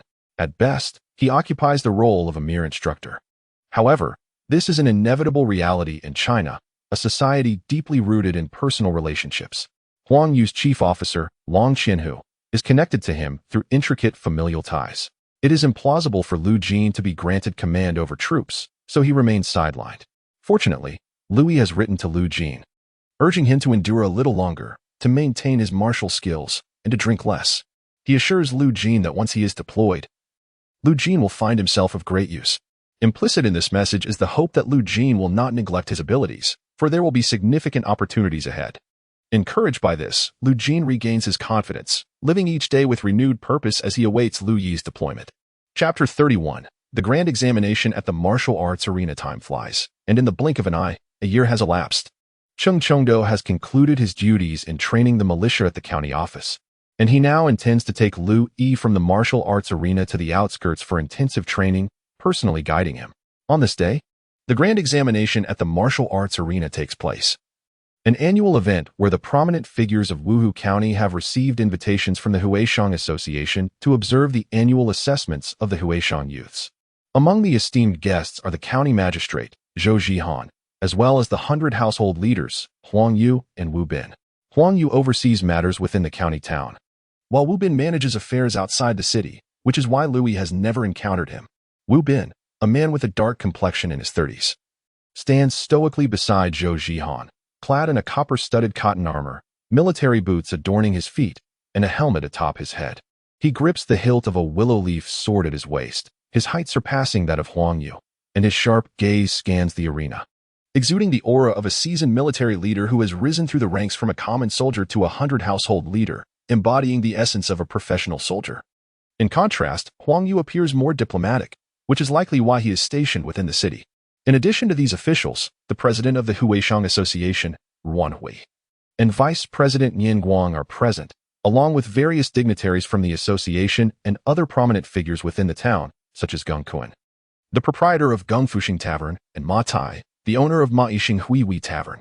Several major shipping merchants from the docks are also in attendance, not only for themselves but accompanied by many family members. Wan Xing's sisters, for instance, have come to witness how their brother has fared after a year of rigorous training. Once the guests are seated in the viewing platform, the atmosphere is electrified by the sound of 3 cannon blasts. Over 200 youths are divided into several teams. Commencing the Grand Examination, the collective assessment begins first, featuring coordinated drills with firearms. The rows of youths aim their rifles at wooden targets. Ready. Thrust. At the instructor's command, a chorus of kill erupts as the youths thrust their rifles towards the targets. Although some movements lack precision and the techniques appear somewhat disordered, it is essential to remember that these are not professional soldiers. In fact, the soldiers of the Ming Dynasty's garrison are not as well trained as these youths. Next comes the swordsmanship assessment. Raise your shields. Roar. Strike. Huh. The youths display commendable form. Zhou Zhihan, with a smile as he strokes his beard, nods slightly while conversing with Wu Bin, who also nods in agreement, seemingly acknowledging the satisfactory performance. The Huaishang merchants respond with continuous applause, believing that their youths surpass even the official army in training, bringing them pride. As the morning examination nears its conclusion, the instructors previously consulted Qing Chongdo, who granted permission for 2 special performances to entertain the attendees after the examination. This announcement ignites curiosity among the spectators, particularly the gentry outside the Huaishang Association, who eagerly whisper among themselves, speculating about the nature of the upcoming performances. A host, acting as the master of ceremonies, stepped forward to address the audience, clasping his fist in gratitude. Thank you all for your presence. After a year of training at the martial arts arena, our disciples have made notable progress, which is inseparable from the supportive policies of the county magistrate and the esteemed officials present, as well as the financial contributions from the Huizhou Chamber of Commerce and various merchants. I, on behalf of all the disciples here, extend our heartfelt thanks to you all. Upon his conclusion, over 200 disciples echoed in unison, "Thank you, everyone." The sound was truly impressive. Zhou Zhihan nodded at Huang Yu and Wu Bin, saying, "As military men, what do you think of our disciples' formation?" Huang Yu and Wu Bin both clasped their fists in response, vibrant and well-coordinated. Indeed, it is a blessing for the people of Wuhu. Ha ha ha. Well said, Zhou Zhihan replied, smiling with satisfaction. The host continued, "The grand examination has concluded, and the martial arts arena has prepared 2 small performances for your enjoyment. The first will be presented by Liu Yi, the esteemed disciple of Master Qing Chongdo, alongside the Huizhou merchants' disciples, showcasing the tale of Zheng Zhilong rescuing his lord. It was, in fact, a dramatized martial arts performance. Liu Yi, portraying Zheng Zhilong, wielded a spear, while 50 disciples enacted the roles of Chao's army. However, there was no script or rehearsal. The arena's requirement was that everyone must display their genuine skills in battle. The only stipulation was to avoid inflicting severe harm or risking lives. Those who were defeated would withdraw automatically. Initially, the host contemplated changing the performance, fearing that if Liu Yi, fighting against 50, were to lose, it would tarnish Zheng Zhilong's reputation and bring shame to Qing Chongdo. Yet, Qing Chongdo waved his hand dismissively, saying, "No matter, I have faith in Liu Yi." Thus, the script was confirmed. Dressed in a white training outfit, with black boots and leg bindings, and sporting a neatly arranged hair bun under a net cap, Liu Yi stood tall at 1.7 meters, holding an unsharpened red tassel spear. Stepping onto the stage, he truly embodied the essence of Zheng Zhilong. The audience was captivated by this youthful embodiment of the legendary warrior. On the opposing side, 50 disciples, similarly attired but in blue training outfits, took the stage as Chao's army, armed with various weapons. With a cannon's roar, the host commanded, "Let the performance commence." The 50 disciples shouted and charged at Liu Yi. Remaining composed, Liu Yi stood firm, and as the throng approached within 5 paces, he bellowed, lowering his body. And with a sweeping motion of his spear, he knocked down the front row of several opponents, who had no choice but to retreat. He executed a series of dazzling spear techniques, alternating between grand and subtle moves, maintaining a relentless assault. Despite the overwhelming numbers, none could breach his defenses, and they all fell to the ground. As more and more disciples withdrew, the intensity of the contest escalated. Those still standing had demonstrated considerable skill. Eventually, only 5 disciples remained to confront Liu Yi. Unexpectedly, these 5 had formed a camaraderie during their time at the martial arts arena and had often sought the host's guidance on the tactics of the Qingyi Army, gaining some valuable insights. They had frequently practiced in secret and now, in the arena, arranged themselves into a small formation resembling the 3 talents. Lacking wolf's fangs, they had to substitute with long spears for the moment. In the center stood a robust spearman, flanked by 2 red tassel halberdiers with 2 sword and shield bearers at each end, forming an arrowhead aimed directly at Liu Yi. The audience, having been captivated by Liu Yi's earlier dazzling display of skill in dispatching numerous opponents with his spear, were now rendered speechless at the sight of 5 disciples arrayed against him in formation. They collectively held their breath, their attention fully captivated by the unfolding drama. Even Zhou Zhihan, Wu Bin, and Huang Yu ceased their conversations, with Wu Bin rising to witness how Liu Yi would contend with this small formation single-handedly. Cheng Chongdo, observing from the sidelines, furrowed his brow in contemplation. The Zhaya formation employed by the Qingyi Army was nearly invincible in melee combat during the cold weapon era. There were no recorded instances of its failure when numbers were equal or when fewer troops faced a larger force. The Battle of the Huanhe River had showcased this when the Jin soldiers, outnumbered and subject to repeated cavalry charges and long-range archery, ultimately triumphed at a great cost. Thus, the Zhaya formation was regarded as nearly insurmountable. Liu Yi surveyed the formation before him, recognizing it as the Zhaya. Military formations differ markedly from civilian martial arts. A well-coordinated unit such as this would likely best even Cheng Chongdo himself. This was not a mere contest of individual prowess. In the face of such a tightly organized formation, personal valor seemed diminutive. Liu Yi, having been steeped in military discipline for an extended period, understood this profoundly. He made a tentative thrust, but regardless of how many feints he attempted, the Zhaya formation remained unfazed, advancing with direct thrust while the two sword and shield bearers threatened his flanks. The three spearmen effectively sealed off his avenues of attack, forcing Liu Yi to respond solely to their advances, leaving him vulnerable to the blade bearers. After a brief skirmish, he found himself retreating step by step. The instructors in the audience felt their hearts leap into their throats, bewildered by how these young rascals had managed to employ the Zhaya formation. If Liu Yi were to lose, it would be a tremendous embarrassment for Mr. Cheng. Anxiety coursed through them, beads of cold sweat forming on their brows. After struggling against the Zhaya formation for a while, without gaining any advantage, Liu Yi suddenly shouted, "Stop!" The 5 disciples halted, and murmurs rippled through the audience, creating a low buzz of conversation. Liu Yi cast his red tassel spear to the ground, saluted the 5 disciples, and then bowed respectfully to the spectators at the observation platform, stating, "I concede. The Zhaya formation is indeed the foremost military formation to date, and my personal martial prowess cannot contend with the strength of the collective." Commander Qi established this formation during the resistance against the Japanese pirates, who lacked cavalry, thus ensuring its effectiveness. It is only vulnerable to cavalry charges or concentrated archery fire, provided that the enemy lacks long-range weaponry for cover. In this battle, I admit defeat. Liu Yi's gracious concession elicited a wave of disappointment from the audience, and the 5 disciples, taken aback by their unexpected victory, momentarily forgot to cheer.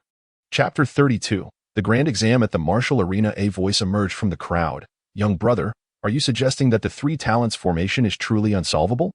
The speaker was none other than Wu Bin. Liu Yi, unfamiliar with him, remained silent, while Cheng Chongdo rose to introduce, "Disciple, this is Wu Bin, the esteemed Wu Baihu. Do not forget your manners."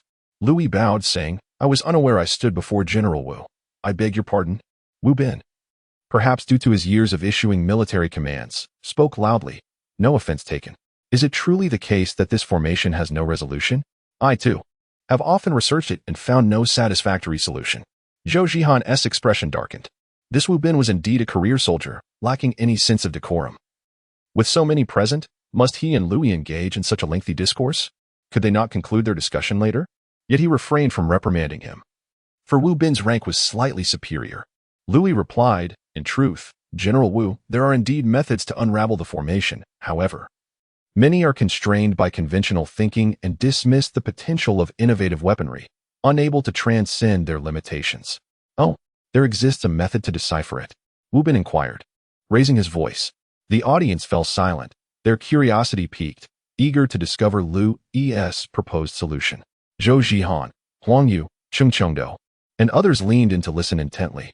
Liu Yi continued, "General Wu, may I inquire about the range of the 3-eyed gun?" "Approximately 30 to 40 paces, Wu Bin responded. "And the bird gun?" 100 paces. Liu Yi mused. The 3-eyed gun has a shorter range, allowing the enemy's arrows to pose a threat, while the bird gun, though possessing greater distance, suffers from poor accuracy and slow firing speed. It may not even strike its target before the enemy closes in. If archers are employed, the adversary can don armor for defense and engage in a counteroffensive unless they lack cover. He then added, "However, in the Liaodong army, I discovered a novel weapon that may transform the nature of warfare. It is costly and labor-intensive to produce. Yet should there be a means to mass-produce it in the future, It would be a formidable asset to the state. Oh, such a device exists? Might you show it to me? Wu Bin asked, inciting the curiosity of all present. Liu Yi turned to Huang Yu. General Huang, do you happen to carry gunpowder and lead with you? Two of Huang Yu's personal guards, armed with bird guns, were instructed to retrieve gunpowder and lead. In northern regions, the three-eyed gun was prevalent, while in the south, due to the threat of Japanese pirates, many matchlock guns were imported, resulting in a predominance of bird guns among the southern forces. Liu Yi returned to his quarters to fetch the electric gun and then reappeared at the training ground. He accepted the gunpowder and lead, meticulously loading 5 rounds into the gun. To ensure airtightness, he wrapped a strip of silk around the iron barrel, enhancing the seal, while leaving a coarse thread exposed for ease of extraction once the shots were fired. After a brief interval, Liu Yi stood and proclaimed, "All set.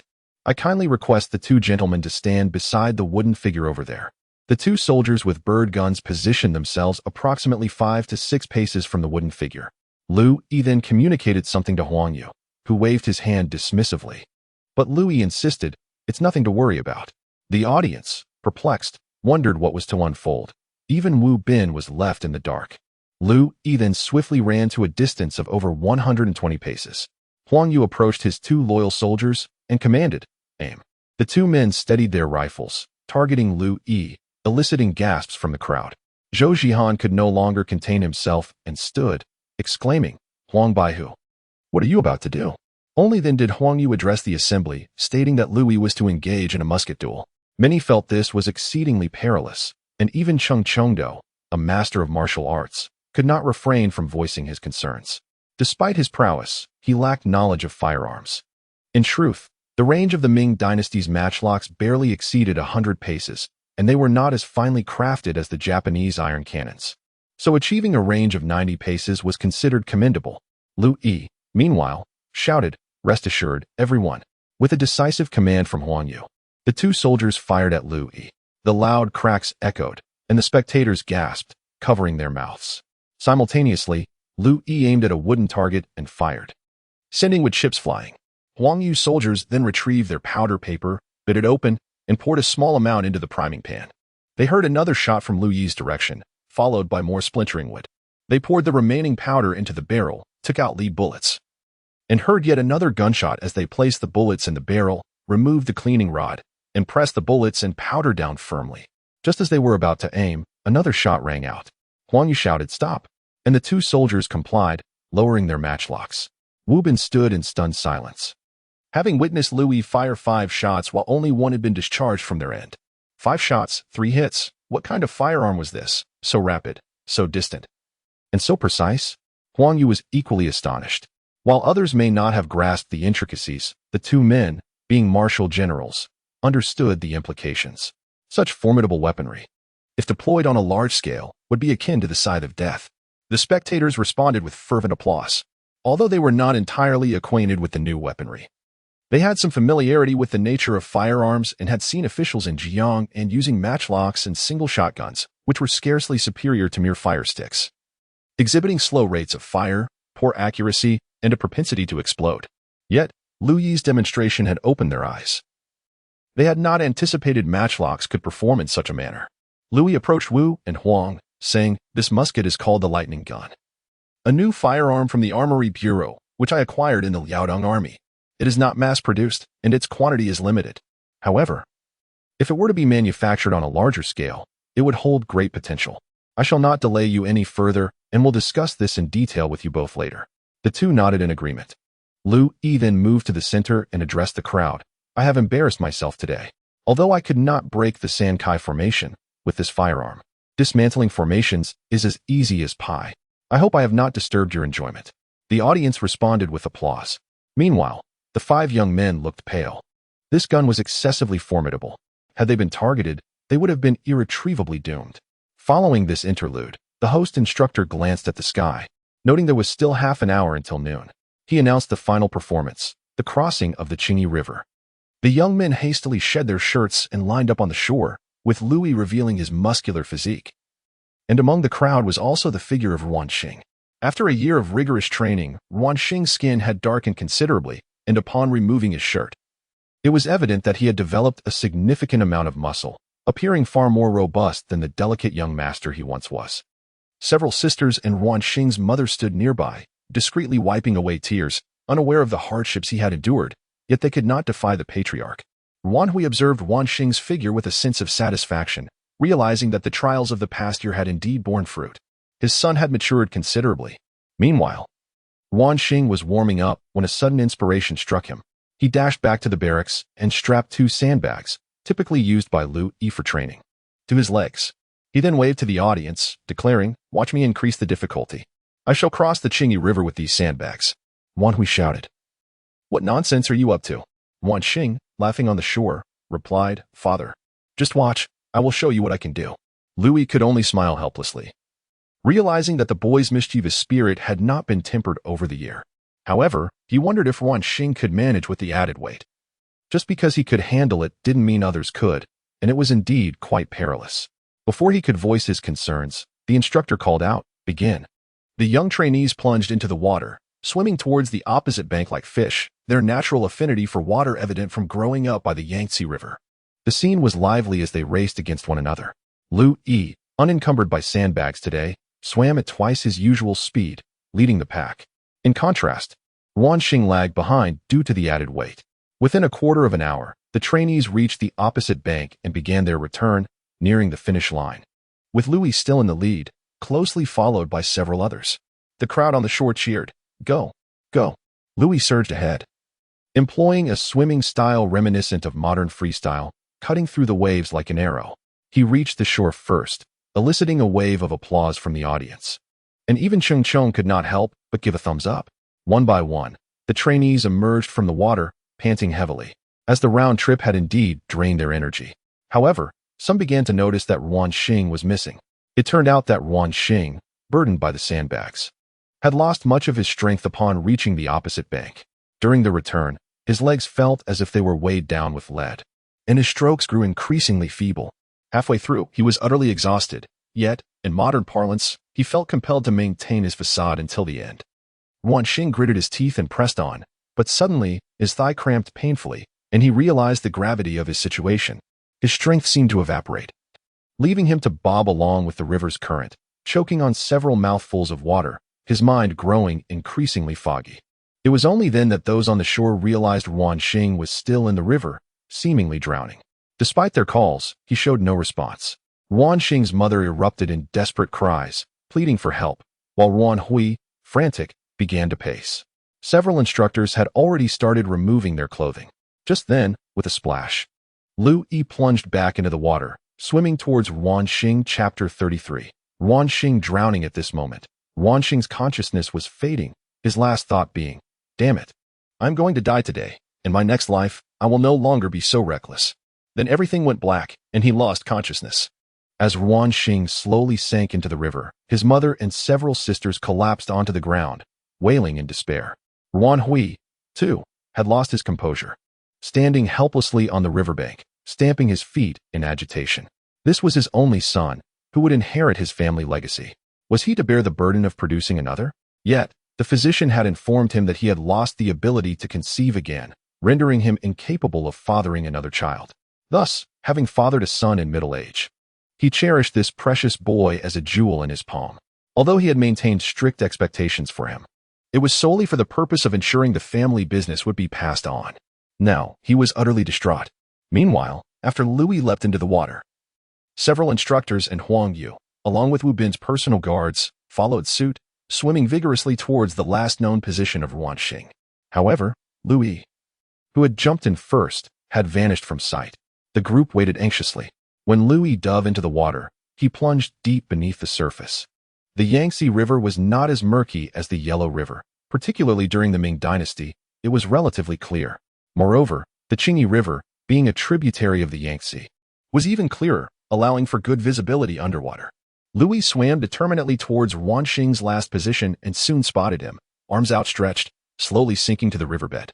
Fortunately, the Qingyi River was not very deep, and since it was early autumn, the weather was warm, causing the water level to be shallow. Liu Yi surfaced for a breath before diving down again. Yuan Xing had tightly closed his eyes, completely unconscious. Liu Yi drew a dagger from his waistband and swam to Yuan Xing's feet. severing the rope that bound the sandbags. He discarded the knife and, grasping Yuan Xing from behind, swam desperately upward. Seconds felt like an eternity as Liu Yi, along with Yuan Xing, burst forth from the water with a splash. Liu Yi gasped for fresh air. Nearby, the instructors also swam over. Together, they pulled Yuan Xing onto the shore. The crowd on the bank was anxious, and Yuan Hui and his family rushed over. Seeing their son's pale face, with lips and eyes tightly shut, he softly called, "Xinger, Xinger," but received no response. An elderly man in his 60s parted the crowd and approached Yuan Hui. He was Wang Chumin, the esteemed owner of the Zhangjiang Medical Hall. Renowned for his skill in treating numerous ailments and often referred to as a miracle worker in Wuhu County. He had been invited to observe the grand examination. The old man listened to Yuan Xing's heartbeat, felt his pulse, and checked his breath. Finally, he stood and addressed Yuan Hui, saying, "President, your son has departed." This news struck Yuan Hui like a thunderbolt, leaving him dizzy and unable to stand, and he stumbled backward, only to be caught by Wu Bin. Yuan Xing's mother fainted outright, while his sisters wept inconsolably. Just then, a commanding voice rang out from the crowd. Liu Yi strode forward, disregarding the water clinging to him, and knelt beside Yuan Xing, saying to the old physician, "Sir, allow me to try." Wang Chumin stood by, at a loss for words.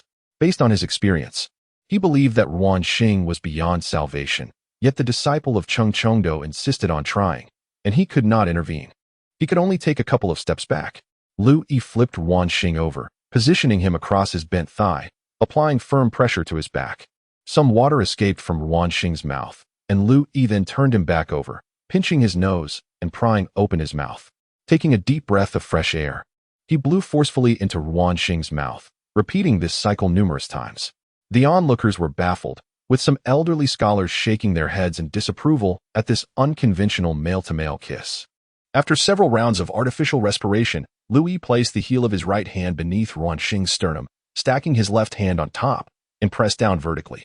After 80 to 90 compressions, he once again blew air into Yuan Xing's mouth, continuing this back-and-forth rhythm. Liu Yi muttered internally, "You foolish boy, awaken. You wish to be impressive, and now look at the predicament you've created." Yet, amidst his thoughts, his hands did not falter. Suddenly, Yuan Xing's mouth opened, expelling a large mouthful of river water, followed by a violent fit of coughing, during which he continued to expel water. "Quickly, a dry towel," Liu Yi shouted. A dry towel was handed to him, and he wrapped it around Yuan Xing's upper body. Yuan Xing had ceased coughing, and color was gradually returning to his face, though he remained unconscious. "Dr. Wang, please tend to him swiftly," Liu Yi urged Wang Chumin. Wang Chumin, having practiced medicine his entire life, was astounded to witness Liu Yi's miraculous ability to retrieve a soul from the clutches of death. His admiration for Cheng Chengdo's exceptional disciple grew immensely. In truth, Cheng Chengdo himself was equally bewildered, gazing at his apprentice with a sense of unfamiliarity. This was indeed an unprecedented marvel.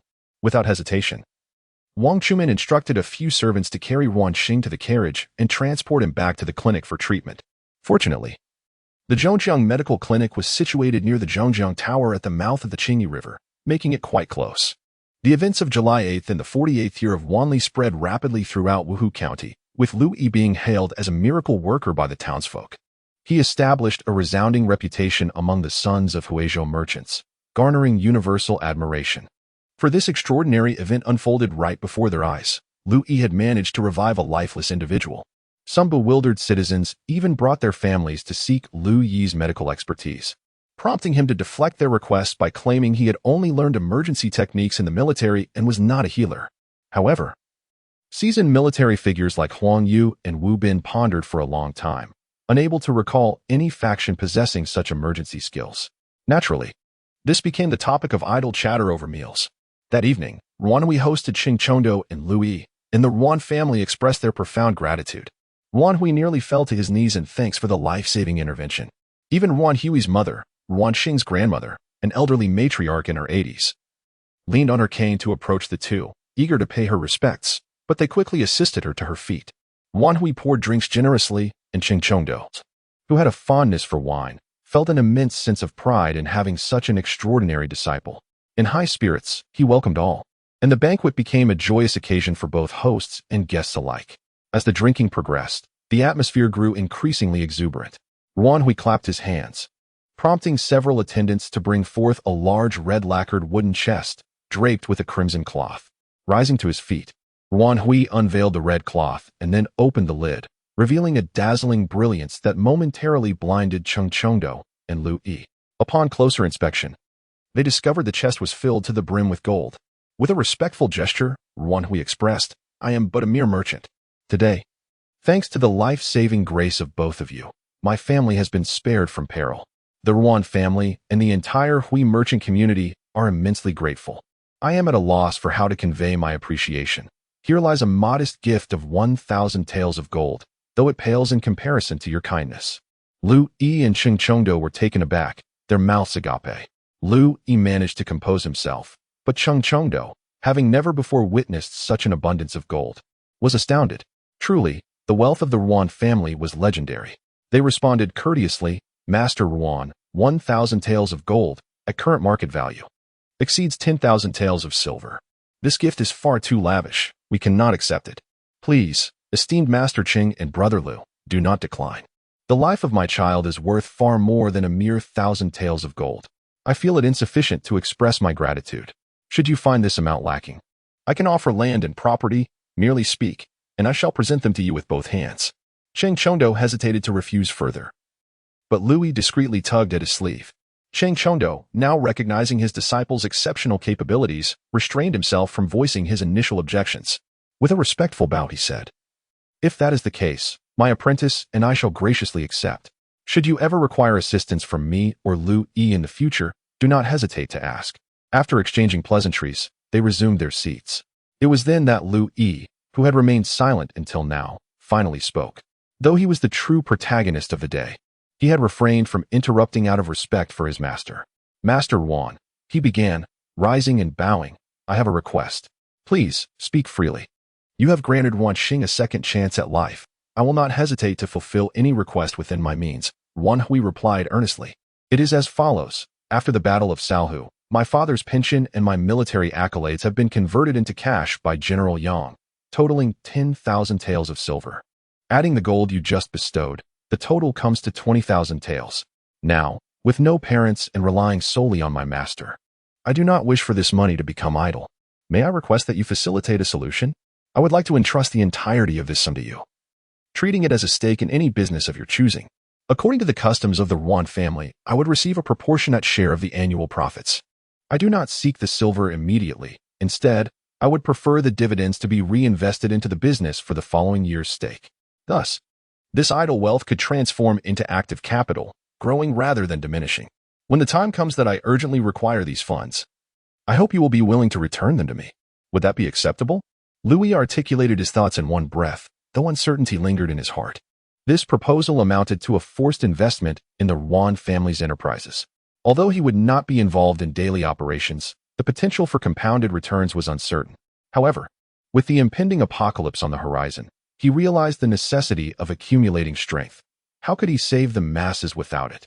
Recruiting soldiers and amassing resources hinged upon financial means, for money has always been the universal currency of power across all dynasties. I had anticipated that Yuan Hui might decline. Yet to my astonishment, he burst into hearty laughter and said to Chongzhen, "Old Qing, your disciple is truly a dragon among men, a remarkable talent of our era. If he were to join me in business, I might have to relinquish my position as president. Haha. It is settled then. I shall accept the trust placed in me by Liu. Rest assured, your money with me will only multiply, never diminish." Liu Yi was overjoyed and expressed his gratitude with a bow. After another round of toasts and exchanges, the gathering concluded, and they returned to rest.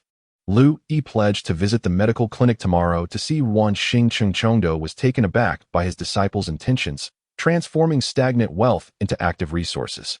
Curiously, he asked Liu Yi, "So, was your earlier gesture to tug at my sleeve for this purpose? I wonder why you have chosen this course of action?" Liu Yi gazed into Chongzhen's eyes and replied, "Master, should chaos ever descend upon the world, and the Jurchens invade the Central Plains, I shall use this money to muster a force and march north to resist the enemy, safeguarding our Ming Dynasty." Chongzhen stared at Liu Yi in astonishment for a long moment, then sighed deeply, "Heaven above, my disciple Liu Yi, I find myself lacking in comparison." Chapter 34. Soup dumplings. The following morning, Liu Yi, having organized his affairs, greeted Chongzhen before embarking on foot to the Zhongzheng Medical Hall located in the western part of the city. The hall had yet to open its doors, and it seemed that Yuan Xing was still resting. Liu Yi suddenly felt a pang of hunger and decided to have breakfast before visiting Yuan Xing. As he pondered what to eat, he caught a whiff of tantalizing aromas wafting from the back alley of the medical hall. It was reminiscent of meat buns, yet not entirely so. Like a famished wolf on the hunt, he followed the scent, and before he reached the corner of the street, he could faintly hear a cacophony of voices. It appeared that the early risers seeking breakfast were plentiful, not only in his time but also in the Ming Dynasty. Indeed, food enthusiasts have existed throughout the ages. Hastening his steps, he turned the corner and was greeted by a scene shrouded in a billowing mist. Within the haze, a long line of patrons was visible. Upon closer inspection, he found a modest establishment with 3 or 4 long tables, all filled with eager diners, while many others waited outside in line. The proprietor had erected a canopy at the entrance, with a rudimentary stove crackling with burning wood. Atop it sat a large pot, half filled with boiling water. On top of this was a 3-hole iron tray, with 5 small steamer baskets placed in each hole. The fragrant steam mingled with the savory aroma, tantalizing his senses. Looking up, he noticed a sign elegantly inscribed with the words richly flavored soup dumplings, with the signature of the Huizhou Merchants Association. Liu Yi realized that it was indeed soup dumplings. Although he was not a native of Jiangnan, he had visited Kaifeng and had tasted its renowned soup dumplings. Since this establishment was named by the Huizhou Merchants Association, the flavor was likely exceptional. Glimpsing the price on the sign at the entrance, he discovered that a basket could be purchased for merely 15 won. After waiting for a short while, he paid and acquired 2 baskets of dumplings. At the table, he poured some vinegar into a small dish, then lifted the steamer lid. A wave of steam enveloped his face, revealing the translucent dumplings, thin-skinned and generously filled, with rich broth visible through their delicate wrappers. He picked one up with his chopsticks and took a bite, only to wince as the scalding contents seared his mouth. Observing his reaction, a middle-aged man nearby chuckled. "You must be from out of town, young brother." "Indeed, I am not a native of Wuhu," Liu Yi replied. Your accent gives it away. You must be from the north. Did the broth burn you?"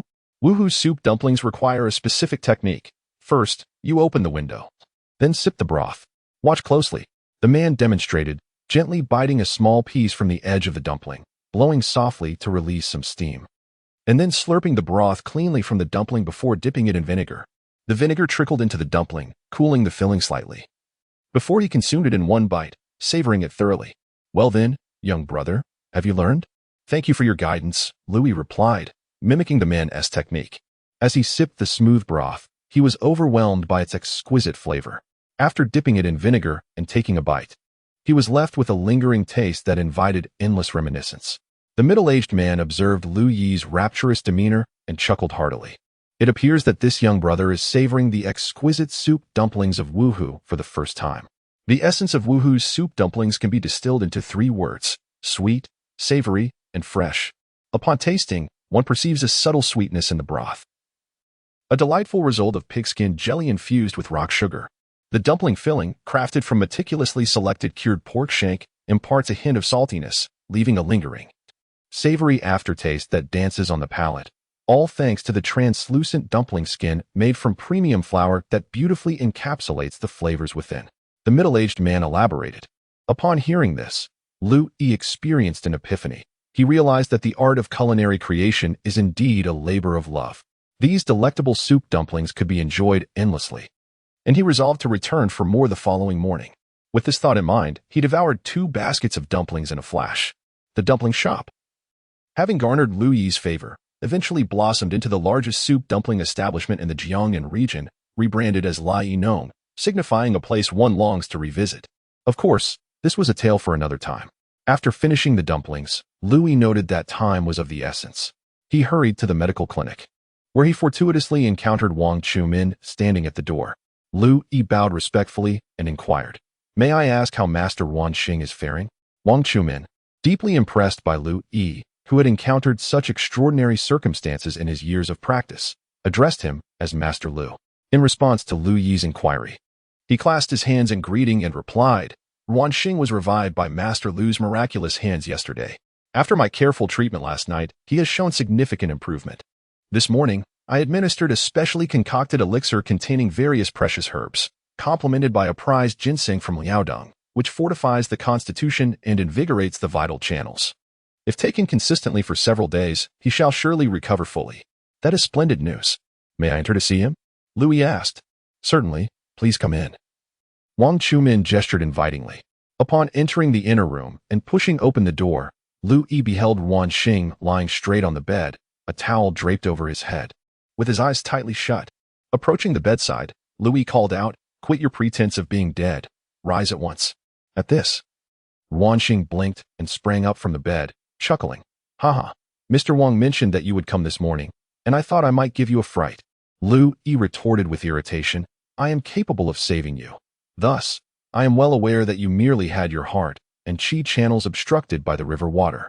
A few days of recovery will suffice, so your earlier performance was clearly an act." "Ha ha ha. Truly, you understand me well, Brother Liu." Wan Xing responded as he got to his feet. Liu Yi settled at the table, preparing to sip his tea, when Wan Xing strode over with solemnity, adjusted his attire, and formally bowed to Liu Yi, declaring, "The grace of your life-saving intervention is as if I have been reborn. I, Wan, shall never forget this debt. Should you ever require my assistance, be it through mountains of knives or seas of fire, I will not hesitate." Seeing Wan Xing's earnestness, Liu Yi remained seated and, after a moment of reflection, suddenly had a brilliant idea. He asked Wan Xing, "I pose a serious question. If, in the future, I were to undertake a significant endeavor and you had inherited your father's estate, would you be willing to lend me your support should I require it?" "What significant endeavor do you speak of?" Wan Xing queried, testing the waters. "Rest assured, it is undoubtedly a matter of great benefit to the nation and the populace. And it will certainly not be anything nefarious or underhanded," Liu Yi affirmed confidently. Without a moment's hesitation, Wan Xing declared, "If that is the case, I, Wan Xing, hereby swear to the heavens that should there come a day when Liu Yi requires my utmost assistance, I shall provide both financial support and labor without any reservations. Should I falter in this oath, may the heavens strike me down." "Very well, your words suffice," Liu Yi responded. "Additionally, I entrusted your esteemed father with a matter last night." He then recounted the discussion he had with Wan Hui regarding the investment, adding, "This sum of 20,000 taels is entirely pledged to your family. Once you become the master, you must manage it diligently. If it incurs losses, I shall have a serious conversation with you and my great gun. Fear not, even if it comes out of my own pocket, I shall not let you suffer losses." "How can someone younger than me be so obsessed with wealth?" Liu Yi chided. After visiting Wan Xing, Liu Yi promptly returned to the training ground, where Cheng Chongdo awaited him. After exchanging a few words, Cheng Chongdo, glancing at the sky, said to Liu Yi, "Let us proceed to my residence in the outskirts. Although you have yet to formally commence your training, given your talent, I fear the 10 years I initially estimated for your mastery will be significantly shortened. With diligent practice, you could attain proficiency in 3 to 5 years, at which point I shall be able to retire contentedly to my homeland." Cheng Chongdo's expression bore a hint of melancholy. But Liu Yi interjected, "Master, why speak such dispiriting words? You are as vigorous as ever. Have you not heard the tales of the old steed yearning for 1,000 miles? During the Warring States period, even the venerable Lian Pu was still capable at an advanced age. How can you lose heart? I have prepared a gift for you, and I beseech you to take a look." With that, he led Cheng Chongdo to the stable. At the stable's entrance stood 2 young attendants. One brought forth Liu Yi's flying dragon steed, while the other held the reins of a black horse. "Master, this is the fine steed I promised to gift you during my visit to Wandongzhou last night," Liu Yi explained. "He has graciously agreed to present you with a newly acquired warhorse. Last night you received a generous gift. How can you?" Cheng Chongdo began. But Liu Yi interrupted, "It matters not, Master. Please accept it. The benefits I can provide to Wandongzhou far exceed the value of a mere horse." Liu Yi spoke with a carefree demeanor. Cheng Chongdo found his disciple increasingly enigmatic. There were so many remarkable qualities about him that he scarcely resembled a child of 11 or 12.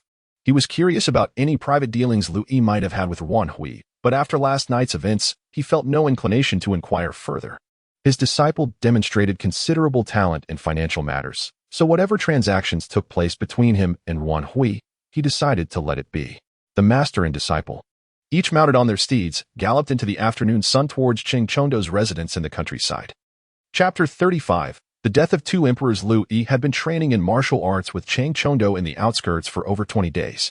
Initially, he was informed that Cheng had a residence in the countryside, but upon arrival, he discovered it was merely a modest courtyard.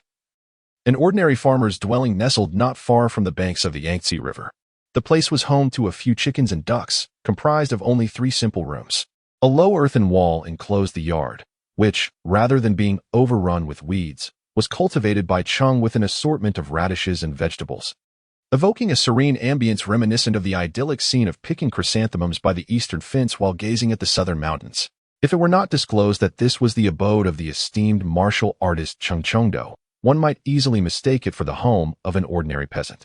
This is understandable, for Cheng had devoted his entire life to martial arts, earning the title of martial arts enthusiast. His finances were largely spent on training, and over the years he had worn out countless weapons and damaged numerous wooden targets, the tally of which he could scarcely recall. Apart from practicing martial arts, he occasionally earned a modest income by teaching others, and because he hailed from Huizhou, he was a member of the Huizhou Merchants Association, which allowed him to lead a relatively comfortable life. The old man had never married, dedicating all his energy to the pursuit of martial arts. In this environment, Liu Yi rose with the rooster's crow each day, diligently practicing alongside his master. Initially, he could only withstand a couple of Cheng strikes, but over time, he managed to engage in sparring with his master for several exchanges without succumbing. Although he still struggled to fend off Cheng's fierce assaults, his rapid progress was met with Cheng's enthusiastic approval. After introducing Liu Yi to spear techniques, Cheng also taught him some horsemanship. They often galloped along the riverbank. Though Cheng's equestrian skills were not on par with those of the military, particularly in the south, where boats were more common than horses, nonetheless, Liu Yi's advancement in this area was commendable. While he could not maneuver on horseback as the nomadic tribes did, he was capable of combat with a spear while mounted. They frequently engaged in discussions about cavalry tactics, their relationship resembling that of a grandfather and grandson, spending entire days engrossed in study and repeated practice. And Liu Yi's martial prowess had already reached the level of a general. However, they were not hermits. Every 10 to 20 days, they ventured into the county town to procure daily necessities and to exchange knowledge with the local youth at the martial arts arena. Each visit found them surrounded by eager students seeking to learn a few techniques, share heartfelt conversations, or listen to tales of the border troops, for since Liu Yi's departure, no one had regaled them with stories. On the 5th day of the 8th month in the 48th year of the Wanli era, the two rode towards Wuhu County. Before they reached the town, they spotted white banners fluttering atop the city walls in the distance. The soldiers guarding the city, clad in their traditional attire, had donned white vests, and their red felt hats were shrouded in white cloth. Liu Yi slapped his forehead, nearly forgetting this important detail. Cheng Chongdo, taken aback, quickly inquired about the situation. The guards informed him that Emperor Wanli had passed away on the 20th of the 7th month. News had recently arrived in Wuhu County, announcing his posthumous title, Emperor Xian, the Benevolent and Serene, with the honorifics of Fantiando Jisu, Dunjiang Wang Wenwen Wen Renji Xiao. The new emperor, Taichung, had ascended the throne on the 1st day of the 8th month, during the Ming and Qing dynasties. It was customary for the military and civilians to don mourning attire for a month in remembrance of the deceased emperor. Thus, the entire county of Wuhu donned white garments, both military and civilian alike, shrouded in mourning. Although Cheng Chongdo did not respond to the news with the same profound grief as Zhou Zhihan and others had a few days prior, who had donned sackcloth and mourned with tears, he was nonetheless deeply saddened. After all, the gravity of the situation weighed heavily on the minds of the people. And with the reign of Wanli lasting 48 years, many elderly individuals like Cheng Chongdo had known no other emperor since their coming of age. The younger generation had experienced only Wanli as their sovereign. Consequently, Cheng Chongdo dismounted immediately, followed by Liu Yi, and the two men bowed towards the north. After a considerable time, Cheng Chongdo rose, leading his horse as they walked into the city, where he purchased a white vest to wear over his clothes. The martial training grounds were halted for a month, and upon arriving at the county office, Cheng Chongdo was received by Zhou Zhihan. Both men lamented the passing of Emperor Wanli, although Zhou Zhihan held a glimmer of hope for the ascension of the new emperor. In the waning years of Wanli's reign, governmental corruption and factional strife had rendered both the court and the provinces chaotic. Strictly speaking, Zhou Zhihan, like Yang Hao, belonged to the faction advocating for integrity, unaligned with any party, desiring only a clear governance that ensured the people's well-being. Thus, he hoped that Emperor Taichung would restore order to the administration and bring clarity to the Ming Dynasty. However, while aspirations were noble, reality proved harsh. Just days after the entire city's military and civilians had concluded their mourning and removed their white garments, news came rushing in once more on horseback, the small flag flapping vigorously in the wind. Urgently, the message was conveyed. The emperor has passed away. The emperor has passed away. The citizens were bewildered, struggling to comprehend the news. Had not Emperor Wanli just died? Mourning had only recently concluded, and had the new emperor not already ascended the throne? Was there a flaw in the message? Surely, they thought, such news could lead to dire consequences. After a moment, it dawned on someone that the tidings did not pertain to Emperor Wanli, but perhaps to Emperor Taichung as well. Soon, wails of grief erupted from the county office, where Zhou Zhihan was heard weeping bitterly. "Oh, heaven!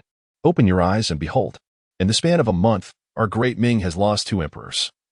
A rare occurrence unrecorded in history. Our dynasty is plagued by incessant factional disputes and external threats, and now we have lost 2 emperors. Oh, heaven! Our great Ming." As he spoke, his voice faltered, and the scribes and officials around him sighed deeply. Some even whispered among themselves that the fate of the Ming Dynasty seemed, but dared not continue further. Chongzhen, however, received this news days later when they re-entered the city. Although the elderly gentleman had long since relinquished his ambitions for military glory, his heart remained steadfastly devoted to the welfare of the nation and its people. Upon hearing the news, he was utterly astonished, feeling as if something had lodged in his chest, nearly causing him to topple from his horse. Were it not for Liu Yi's quick intervention to steady him, the county town of Wuhu was again draped in mourning. That night, the master and disciple returned to their modest courtyard on the outskirts, where Chongzhen, neglecting his meal, stood contemplatively in the yard, gazing up at the starry sky. Unbeknownst to him, Liu Yi had quietly approached and stood beside him in silence. Chongzhen did not turn to look at him, but softly spoke to Liu Yi, saying, "Disciple, I am unaware of the trials you have faced in the military and in Liaodong, yet you are shrouded in many mysteries that I have yet to unravel." Liu Yi smiled, uncertain of how to respond. Chongzhen continued, "Disciple, our Ming Dynasty is currently beset by internal and external troubles. Within a month, we have witnessed the demise of 2 emperors, which bodes ill for our future."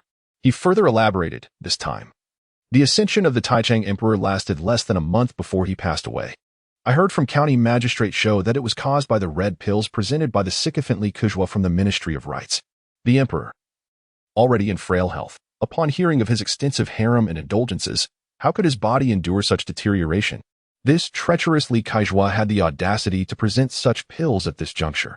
I possess some knowledge of Taoist elixirs, which are inherently incapable of healing. They contain lead, gold, silver, and copper among their ingredients. Even without these, they are merely potent tonics. The emperor, suffering from a depletion of vital essence, should be treated with gentle, restorative remedies, gradually nurturing his health. How could one resort to such ferocious concoctions? Is this not akin to undermining one's own foundation? Li Zicheng, this kind of sycophant, deserves execution. Upon hearing Chongzhen's words, Liu Yi replied, "Master, the essence of many matters is not as simplistic as we might envision. Whether the emperor's demise was indeed due to the red pills remains uncertain. He was already frail. Has the Imperial Medical Bureau truly been at a loss for so long? I have also heard that during his time as crown prince, concubine Zheng presented him with beautiful women and large doses of rhubarb, causing severe diarrhea for the young emperor. Moreover, although the presentation of the red pills was orchestrated by Li Zicheng, it is not devoid of the influence of Elder Fong. Years ago, Elder Fong had close ties with concubine Zheng. Emperor Wanli had long ceased attending morning court sessions, and Elder Fong served as the chief counselor for many years. Possessing considerable authority, his recommendation of General Yang during the Battle of Sarhū led to a devastating defeat, which tarnished his reputation. I cannot help but wonder. What are you pondering? Chongzhen inquired. Chapter 36. Time flies, my apprentice. It is with great audacity that I utter these words. Minister Fong, influenced by the Battle of Sarhū, has seen his prestige diminish significantly. Furthermore, Zhang Guifei's son, Zhang, is the younger brother of Emperor Taichung. If Minister Fong intends to preserve his position while Zhang Guifei seeks to ascend further, are we not reminded of the tales of Yingzong and Daizong? Tread carefully. Chongzhen admonished softly, his heart brimming with astonishment. Could it truly be as such? How could a mere child of over a decade perceive these intricacies so clearly? This lad is indeed remarkable. Alas, such convoluted matters are beyond the grasp of us common folk. There are ample ministers in the court, and my current duty is to cultivate Liu Yi, ensuring he becomes a pillar of the Ming Dynasty, fulfilling the dreams I could not realize. With this thought in mind, he inquired, "Disciple, since the departure of Zhang Xiang and Qi Shuai, our nation's strength has waned. Do you believe the Ming can revive itself?" Liu Yi replied earnestly. "In truth, the Ming has become akin to a gravely ill patient. It is no longer merely a matter of care, but rather a desperate need for a potent remedy to prolong life. The military is in disarray, and the court is rife with factional strife. The root of the issue lies with the gentry class, which has hollowed out the Ming. I am most familiar with this in the military. Why are our troops understaffed and plagued by rampant ghost soldiers? It stems from fiscal strain. If an official's monthly salary is 100 taels of silver, he would not resort to embezzling a mere tael to jeopardize his career. Conversely, if he is impoverished, how can he resist the temptation to steal? The layers of exploitation within the military only widen the gap, while the insufficiency of military funds is rooted in taxation. Commoners bear the tax burden, while the affluent gentry evade it. The rich grow richer, and the poor become poorer. How can the state not falter? For instance, during Yin Song's administration, 200,000 taels of silver and hundreds of acres of farmland were seized during the purges. Yet, master, did you know that my father once told me that the leading figure behind the purges, Su Jie, possessed over 1,000 acres of land, surpassing even Yin Song? These ministers, wealthy enough to rival nations, do not pay taxes, thus leaving the Ming devoid of resources. Indeed, Cheng Chongdo mused, unraveling a riddle that had long haunted him. He had joined the military in his youth but was sidelined due to a lack of bribes, ultimately returning home to focus on martial arts. At that time, he merely perceived the darkness of the military, unaware of the myriad complexities lurking beneath. "What do you propose we do?" Cheng Chongdo asked, mirroring Liu Yi's earlier thirst for guidance. "Master, in my humble opinion, there is but one course of action. We must compel these gentry to contribute, taxing them as we do the common folk, thus enriching the national treasury," Liu Yi declared resolutely. Cheng Chongdo shook his head, sighing deeply. He thought to himself, to confront these avaricious gentry is no simple task. They form extensive alliances within the court and wield immense power locally. Many prosperous merchants are intricately linked to the officials in power. This collusion allows them to evade taxes and obligations, creating a formidable force. To challenge them would be to undermine the very foundations of the state. With this realization, Cheng Chongdo felt a sense of helplessness. Despite his aspirations, he found himself unable to serve the nation and its people. What use is martial prowess if it cannot be wielded for the greater good? The two exchanged a silent glance before retreating to their quarters for rest. Under the meticulous guidance of Cheng Chongdo, Liu Yi made remarkable strides in his martial arts training. Within a mere 3 years, he mastered the Qingyi spear technique. Rather than applying the Qingyi spear skills he had previously learned in the military, Liu Yi envisioned himself as a complete novice and diligently followed Cheng Chongdo's instruction from the very beginning. Having consumed all the medicinal pills provided by Cheng Chongdo during their last encounter, Liu Yi was once again bestowed with an even more refined martial arts elixir, along with the formulation for it. Cheng Chongdo remarked, "Disciple, these treasures I bring into this world shall not accompany me in death. They are meant to serve the martial arts of our great Ming Dynasty and contribute to the unification of our Huaxia. Should I pass, let not this elixir fade into obscurity. If ever you find the opportunity, carry forth and proliferate these teachings."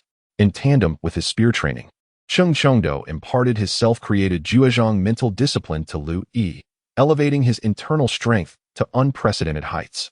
Unlike the exaggerated portrayals found in many martial arts novels, the true internal energy of a legitimate martial family merely unlocks the latent potential within the human body, allowing an ordinary individual to achieve extraordinary results. For instance, the Zhuozhang discipline enables Liu Yi's endurance, speed, strength, and lung capacity to far surpass that of an average person.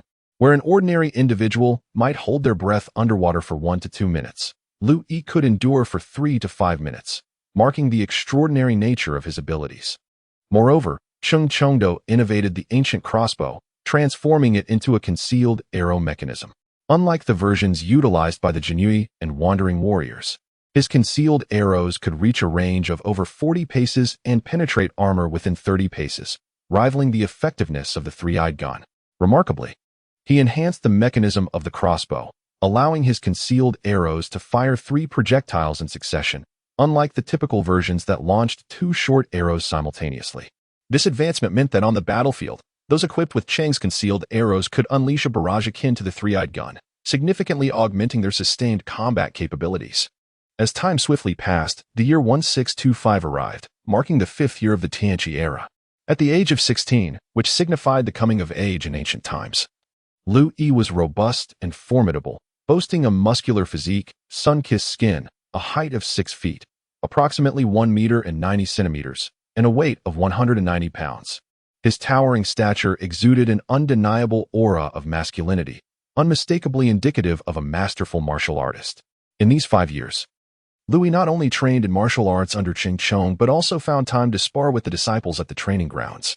Some of these disciples returned home to take over family businesses, while others, being the offspring of concubines, became head servants or managed shops. The once steadfast camp has seen a turnover of personnel. The individuals training here are no longer the same as before. Among the original disciples, Liu Yi shared a particularly close bond with 5 individuals: Jin Jun, Yi Fei, Chen Bao, Wang Hao, and Wu Dongming, who had once formed the trinary formation to spar with him during the grand examination. After graduating from the training grounds, these 5, possessing superior martial skills and being from collateral branches that could not inherit family fortunes, banded together to establish a martial arts school. They taught local children the art of combat, and although their business was modest, it sufficed for their livelihoods. Liu Yi often visited them for practice. Individually or in unstructured formations, the 5 were no match for Liu Yi, yet when they formed the trinary formation, he found himself in a relentless struggle. Over time, they forged a deep friendship, often drinking and conversing together, sharing their aspirations of serving the nation through military service. However, Liu Yi consistently advised them to wait a little longer and to have faith in themselves. The sons of Huizhou merchants who knew Liu Yi and his story held him in high esteem, and they accepted his counsel without question. On another front, Yuan Xing had been working under Yuan Hui for 3 years, and as he reached his early 20s, he had matured significantly from his frivolous youth. Recognizing that Yuan Xing was not cut out for academic pursuits, Yuan Hui entrusted most of the family's business to him. Yuan Xing proved to be a natural businessman, navigating the tumultuous waters of commerce with adeptness. Under the guidance of the Yuan family, the Huizhou merchants expanded their textile industry, distributing cotton cloth nationwide, trading in tea, and even establishing trade routes as far as Quanzhou, interacting with foreign merchants. They also grew their clandestine salt trade, supplying private salt throughout the Jiangnan region, including the distant areas of Yunnan, Guizhou, and Sichuan, where ethnic minorities benefited from the salt brought in by Huizhou merchants. Yuan Hui felt a sense of satisfaction, recognizing his son's talents in business, which seemed poised to elevate the Yuan family to new heights. Furthermore, he maintained a close personal relationship with Liu Yi, who occasionally inquired about the 2000 tales. Yuan Hui would always smile and promise that when the day came, he would astonish Liu Yi, leaving him in eager anticipation. Externally, during the first year of the Tianqi era, the Ming Dynasty suffered a catastrophic defeat against the later Jin in the Liaodong campaign. Governor Yuan Ingtai lost his life. Shenyang fell, and the White Banner troops alongside the last of the Qingyi Army were annihilated, resulting in the loss of most of Liaodong. Within the court, Emperor Tianqi favored Wei Zhongxian, who established a eunuch faction, appointing Zhu Tongming and Gui Yunho as the deputy minister of rights, and Liu Pingyun and Sun Jie as clerks of the Dali Si. He reinstated Huo Weihua and Guo Xingji as officials, while Su Jinglian, Jia Jichuan, and Yang Weiyuan were appointed as censors. Wei Zhongxian also enlisted Su Zhaokue, Wang Xiaowei, Chao Yingjia, Su Xiaoji, Ruan Desheng, Chen Ariai, Zhang Yangsu, Li Yingjian, Li Song, and Yang Chenao as his subordinates. Among the inner court officials were Wang Tiqian, Li Chaoqin, Wang Chaofu, and over 30 others. In the outer court, there were grand secretaries such as Gu Bingqian and Wei Guangwei, among whom the civil officials Cui Qingxiu, Tianji, Wu Chuanfu, Li Kuolong, and Ni Wenhui orchestrated discussions, collectively known as the Five Tigers. The military officials Tian Erjing, Su Xianchun, Sun Yunhe, Yang Huan, and Cui Yingyuan presided over the acts of slaughter, referred to as the Five Heroes. Additionally, there existed various other factions with names such as the 10 Dogs, 10 Youngsters, and 40 Grandsons. In a fleeting moment, the power of the eunuch faction overshadowed the heavens, dominating the governance and ruthlessly suppressing the Qinglu and Donglin parties. Those dismissed included the Minister of Personnel Zhao Nanqing, the Left Deputy Minister Gao Panlong, the Deputy Minister of Personnel Chen Yuding, as well as Yang Lian, Zhuo Guangdou, Wei Dazheng, and dozens of others over time. Recently, Su Xianchun executed Zhuo Guangdou and Yang Lian in prison, casting a pall over the court, leaving the remaining members of the Donglin party in silence. Wei Zhongxian proclaimed himself as the 9,000 years old, with a ceremonial entourage that nearly rivaled that of the Qingyi Emperor. Wherever he went, all officials prostrated themselves, referring to him as the venerable grandfather of 9,900 years. In the provinces, the East Factory and the Imperial Guards were omnipresent. Anyone daring to speak ill of Wei Zhongxian would find their words recorded in the Book of Misfortune, leading to immediate imprisonment, with a near guarantee of death. Local officials underwent a complete overhaul, with many positions held by Wei Zhongxian's minions or those loyal to him. Chapter 37. Liu Yi sets out in Taiping Prefecture. The situation mirrored that of the broader region. Zhou Zhihan, being a member of the clean stream, had been unable to ascend the ranks for 5 years, remaining the magistrate of Wuhu County. Meanwhile, Huang Yujing, having accumulated merit, was appointed as the deputy Qianhu. The local landscape was fraught with turmoil. Following the earlier uprisings of Su Hongru in Shandong and Yang Tsongru in Anhui, the strife between the eunuchs and the Donglin party, coupled with rampant corruption among local officials, had spawned a series of peasant revolts, both large and small. Presently, within the confines of southern Zhili, various factions, indistinguishable as bandits, righteous armies, or mere thieves, had taken root. Consequently, the military system in southern Zhili underwent reformation, consolidating the troops from several prefectures near Yingdianfu into the Nanjing Jingying. With Huang Yu being reassigned to Tuxiu as the deputy Qianhu, he partnered with Long Zongwu to fortify the administrative seat. The defense of both the county town of Wuhu and the city of Fancheng was entrusted to Wu Bin, who had ascended from the rank of Baihu to become the total commander of the battalion, now under the command of Long Zongwu. However, his forces remained under strength. He was expected to lead 500 men, but commanded only 300, with none of the 3 Baihu squads fully staffed. Originally, the Baihu stationed at Fancheng, Yanhai, led the troops, and Wu Bin allocated a standard flag's worth of soldiers to ensure the garrison reached its full strength of 120. Yet Wu Bin himself could only muster slightly over 170, establishing a Baihu named Zhao Lin, a distant relative of Zhao Jingzhong, one of Wei Zhongxian's 10 children. Upon his arrival, Zhao Lin systematically undermined Wu Bin's authority, frequently replacing loyalists with his own followers, leveraging Zhao Jingzhong's reputation to shield himself from Wu Bin's retribution. As a professional soldier, Wu Bin found himself ill-equipped to contend with Zhao Lin's political machinations, ultimately reducing his command to merely a standard flag. Even the standard-bearers of Lu Jin and Tao Zong were dismissed by Zhao Lin, who claimed he would not support idlers. During this mid-autumn festival, Cheng Chongdo, having finished his breakfast, summoned Liu Yi to the courtyard and earnestly declared, "Disciple, I have reached the age of 65. Over the years, as you have studied under me, I have assessed your progress, and you are now ready to embark on your own journey." Liu Yi had anticipated this day would inevitably arrive, and he promptly knelt before his master to receive his guidance. Cheng Chongdo continued, "No banquet lasts forever. Having spent so many years in close companionship, I have come to know your virtuous character and your grand aspirations to rescue the common people. Now, with the eunuchs wreaking havoc upon the court and the populace suffering, as bandits and thieves rise in insurrection, it is time for a man of your caliber to serve the nation. I wish you smooth sailing and swift success. May you never forget your master's teachings and remain loyal to your country. I shall await the moment you achieve great deeds." Tears welled in Liu Yi's eyes as he bowed deeply, pledging to Cheng Chongdo, "I shall not fail to live up to your expectations, my master. I vow to serve my country faithfully and protect our great Ming Dynasty. I hope you take care of your health, and in the future, when I establish a household, I will bring you to enjoy a life of comfort. Should you wish to stay in the city, you may do so at any time." Cheng Chongdo nodded, affectionately patting Liu Yi's shoulder, and suddenly said, "Oh, my forgetful old head. Wait here. I shall present you with 2 treasures." Liu Yi followed Cheng Chongdo into the room, where the master retrieved a long, dusty wooden box from beneath the bed.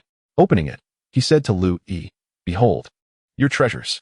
Liu Yi leaned forward to take a glance, and what did he see? Cheng Chongdo retrieved an object from within, revealing a magnificent spear forged from fine iron. The shaft measured approximately 9 feet in length, while the spearhead extended around 1 foot and 3 inches, its tip a formidable 3 inches. Crafted from a blend of high-grade steel and gold, possessing an unparalleled sharpness. It gleamed ominously under the sun's rays. Cheng Chongdo stroked his beard and remarked, "This spear is known as the Divine Might Fierce Water Spear, once wielded by General Qi during his illustrious campaigns. There exist but two of its kind.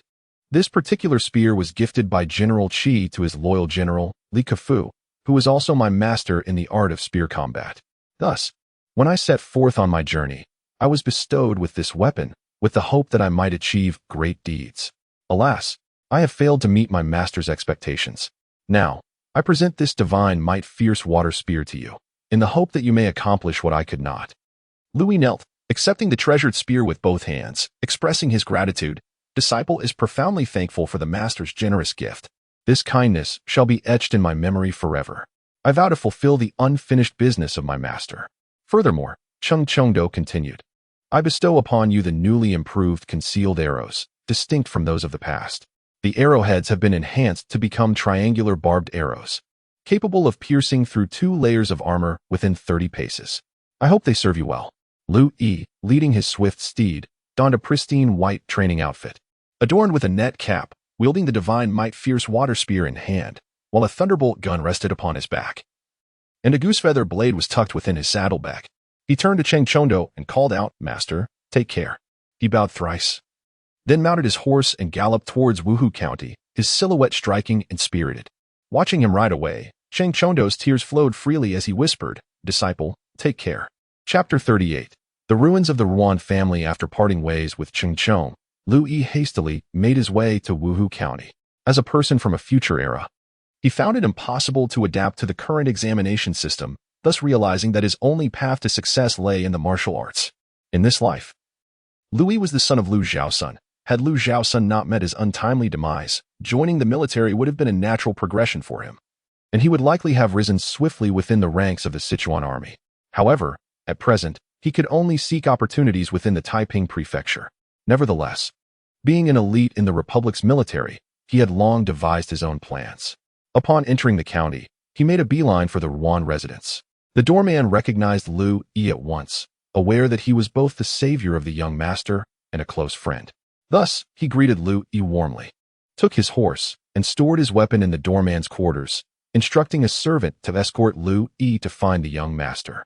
At that moment, Yuan Xing was in the accounting room, reviewing the financial records. In contemporary terms, he was the quintessential second-generation wealthy heir. But having been immersed in a commercial environment since childhood, he had developed a penchant for the scent of money. Consequently, he would frequently visit the accounts to ascertain how much wealth had been accrued that month. He was diligently flipping through the ledger with one hand while deftly manipulating the abacus with the other, the rapid clicking of the beads echoing throughout the room. Suddenly, he noticed someone obstructing the light streaming through the window, rendering the figures in the ledger illegible. His entitled temperament flared up. Who dares to block the light? Step aside at once. Whom are you referring to? Upon hearing this voice, Yuan Xing looked up and exclaimed, Ah, Liu Yi, my brother Liu, or should I say, Master Liu, what brings you here on such a gust of wind? Liu Yi frowned slightly. Enough of your banter. I have serious matters to discuss with you. Standing tall and robust, Liu Yi exuded an imposing presence, particularly due to his years of martial training and battlefield experience, which instilled an indescribable pressure on those before him. Yuan Xing, standing at just over 5 feet, lacked Liu Yi's physicality and had long since neglected systematic martial training. While he would laugh off Liu Yi's jokes, the gravity of Liu Yi's demeanor now made him feel a sense of trepidation, uncertain of the serious nature of Liu Yi's visit. Wan Dongzu, Liu Yi began. Just call me Yuan Xing. There is no need for such formality. Yuan Xing waved his hand dismissively. Allow me to finish, Liu Yi interjected. I have officially embarked on my journey. You have embarked? Yuan Xing exclaimed, his voice brimming with excitement. What splendid news! Tonight, let us celebrate at Gungfushi. I shall treat. I will gather the brothers from the training ground, and we shall not return until we are thoroughly intoxicated. That can wait. I have urgent business to attend to. I came straight here upon entering the city, Liu Yi replied solemnly. Seeing that Liu Yi was indeed serious, Yuan Xing ceased his frivolity and led Liu Yi to the study. After instructing the household to serve tea, he invited Liu Yi to take a seat. At that moment, Yuan Xing regained the composure befitting a head of a prominent merchant family. He clasped his hands in salute and addressed Liu Yi, Brother Liu. Our bond is one forged through life and death. Today, your embarking on this journey is indeed a cause for celebration. Since you have come to me first after your departure, there must be important matters to discuss. I am all ears. In truth, with Yuan Xing's astute business acumen, he had already begun to surmise the gravity of the situation. Liu Yi spoke. Several years ago, I invested 20,000 taels of silver. And I have inquired multiple times about the current profits, yet you have always refrained from informing me. At that time, I was not yet a master, and thus, I did not give it much thought. However, today I have pressing matters, and I wish to withdraw the entirety of this sum. Without a moment's hesitation, Wanxing stood up, walked to the bookshelf, retrieved a thin booklet from a hidden compartment, and handed it to Liu Yi. "Brother Liu," he said, "I shall forever be indebted to you for saving my life. Your 20,000 taels have not been allocated to my family's shares, but rather, I have utilized this sum to establish a textile workshop for you. Our Huizhou merchants have seen significant business expansion in recent years, nearly monopolizing 90% of the trade in southern Jili. Our next objective is to set our sights on the entire nation. Given the ongoing conflicts in the border regions, the livelihoods in Jiangbei have deteriorated and the handicrafts there have suffered. In contrast, Jiangnan remains relatively peaceful and prosperous, leading to a concentration of labor-intensive industries in our region. The workshop I have opened for you specializes in cotton clothing, with sales managed by our association.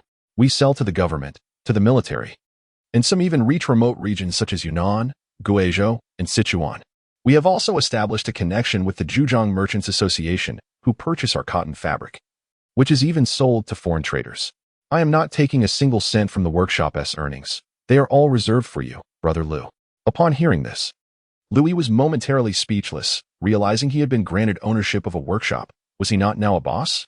Life circumstances are indeed as intricate as a game of chess. Regaining his composure, he replied to Wanxing, "This cannot be. Using your channels for sales while the profits accrue solely to me is unjust. Let us not dwell on such matters. Consider it my way of repaying your kindness. You may examine the accounts," Wanxing responded. Liu Yi opened the account book, densely filled with figures, and, finding it tedious to scrutinize, flipped to the final balance. With a sudden start, he stood up, accidentally spilling his tea.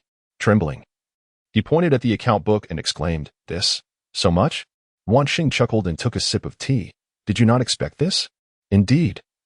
It is precisely this amount, and it is certainly not inflated by my own contributions. It reflects the profits from the workshop over the years, aligning with the preceding details." The account book explicitly indicated a staggering sum of 115,450 taels. After 4 years, with the principal deducted, the profit exceeded 80,000 taels. No wonder Liu Yi was astonished. Observing Liu Yi's bewildered expression, Wanxing reassured him, "Brother Liu, there is no need for astonishment. Your workshop produces over 30,000 sets of cotton clothing each year. Based on the current market price in the Ming Dynasty, a decent set of cotton clothing costs 1 tael and 5 cash. You are aware, having come from Jiangbei, that many common folk there may not afford even a single set of cotton clothing in a year. The profit margin on cotton clothing is approximately 40%, yielding about 20,000 taels in annual profit. Recently, we sold a batch of cotton clothing to foreign traders, and in collaboration with the Zhejiang merchants, we profited handsomely by 1,000 taels. All these figures are accounted for. Please do not refuse. Accept it. I will convert the funds into association notes. Should you require cash, feel free to approach me at any time. The Yuan family has ample liquid assets." Liu Yi slowly seated himself, then abruptly stood up, clasping his fists in a gesture of gratitude. "In that case, I, Liu Yi, shall not decline. Thank you." With that, he grasped the ledger and turned to exit. "Wait, Liu brother," urged Wanxing, curiosity piqued. "Might you enlighten me regarding the purpose of these funds?" "Very well, come closer," Liu Yi replied, leaning in to whisper a few words to him, then added, "This matter must remain confidential." He then turned away, leaving Wanxing standing in a daze, his mind reeling from the astonishing revelation to the extent that he forgot to bid Liu Yi farewell. After departing from the Yuan residence, he made his way directly to the county office. The county office of Wuhu was much like others, save for the main hall presided over by the county magistrate, flanked by 6 departments responsible for local affairs, personnel, finance, rights, military, justice, and engineering. Liu Yi sought out the military office, where he found Wu Bin poring over a map. Gently knocking on the door, Wu Bin turned his head. "Oh, Liu brother, what brings you to the county office today?" Observing Wu Bin, Liu Yi noted the weariness in his eyes, undoubtedly a result of the political strife that had seeped into local military affairs. Wu Bin could now only command a small contingent of troops in Wuhu County, and as a professional soldier, he was unaware of other lucrative avenues, disdaining the corrupt practices that often permeate officialdom. Consequently, he struggled to secure military funds, which hindered troop expansion. The meager pay allocated to his subordinates was insufficient. And last month, Wu Bin had even forewent his own salary to support his men. He bore little resemblance to a commanding officer. Liu Yi could only sigh inwardly. He resolved to undertake the task of providing assistance in this time of need. Chapter 39. Officially enlisting in the army, Liu Yi approached General Wu Bin and said, "General Wu, I have a matter to discuss." "Speak freely," Wu replied. Liu Yi pointed to the map and continued, "General Wu, ever since the Suyang rebellion erupted in Shandong and Anhui last year, the situation has become increasingly tumultuous. Numerous remnants of the White Lotus sect, rebellious factions, and bandits have been plaguing the region. They gather in the mountains, robbing and pillaging, seizing merchant caravans, and committing murder. My master and I have heard much about these events, particularly regarding the band of ruffians led by the so-called Little Han King Han Jun, who has gathered 200 to 300 bandits at Mount Marin, claiming to act on behalf of heaven. I am aware of this band of outlaws as well. Earlier this year, I dispatched Yan Hai to suppress them, but he had only a little over 100 men, with some left to defend the county.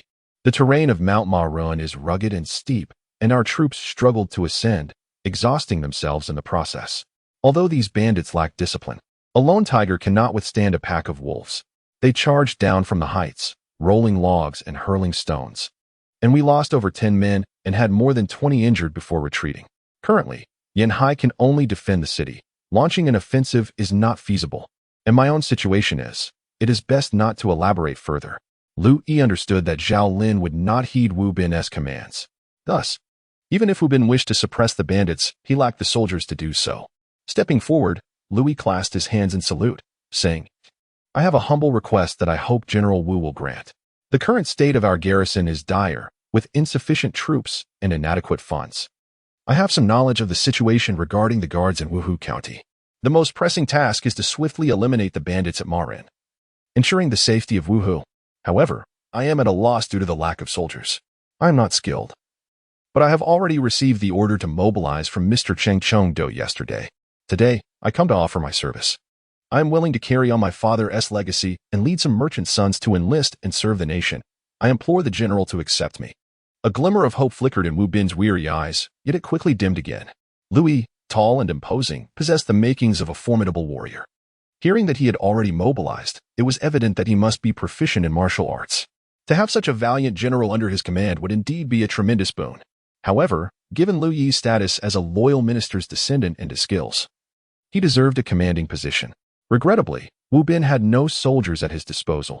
He could not allow Liu Yi to become like Liu Jin, serving as a mere figurehead. Although Liu Yi had expressed his willingness to lead a group of merchant sons into battle, Wu Bin pondered the lack of funds. Noticing Wu's troubled expression, Liu Yi calmly inquired, "Are you worried about the military funds, General?" "Ah, I must confess my embarrassment, dear Liu," Wu replied with a chuckle. "It is of no consequence. I am prepared to exhaust my family fortune. I seek only a commanding position under your leadership, General. I shall recruit the soldiers myself and secure the finances. I simply request that you grant me an official rank. I am confident in my ability to quell the bandits at Marin." Liu Yi bowed deeply. Wu Bin was taken aback, astonished that such a foolhardy individual existed, one who would recruit soldiers, procure arms, and finance the campaign all on his own. It would not be surprising if the Huishang Association were to engage in such endeavors, as it is quite common for merchant associations to recruit militia to defend cities and protect trade routes. The martial grounds are a testament to this practice. However, one must ponder, how much wealth could a mere 16-year-old possess? Yet, remarkably, he is willing to expend his entire fortune to raise troops. Such magnanimity and ambition leave one in awe.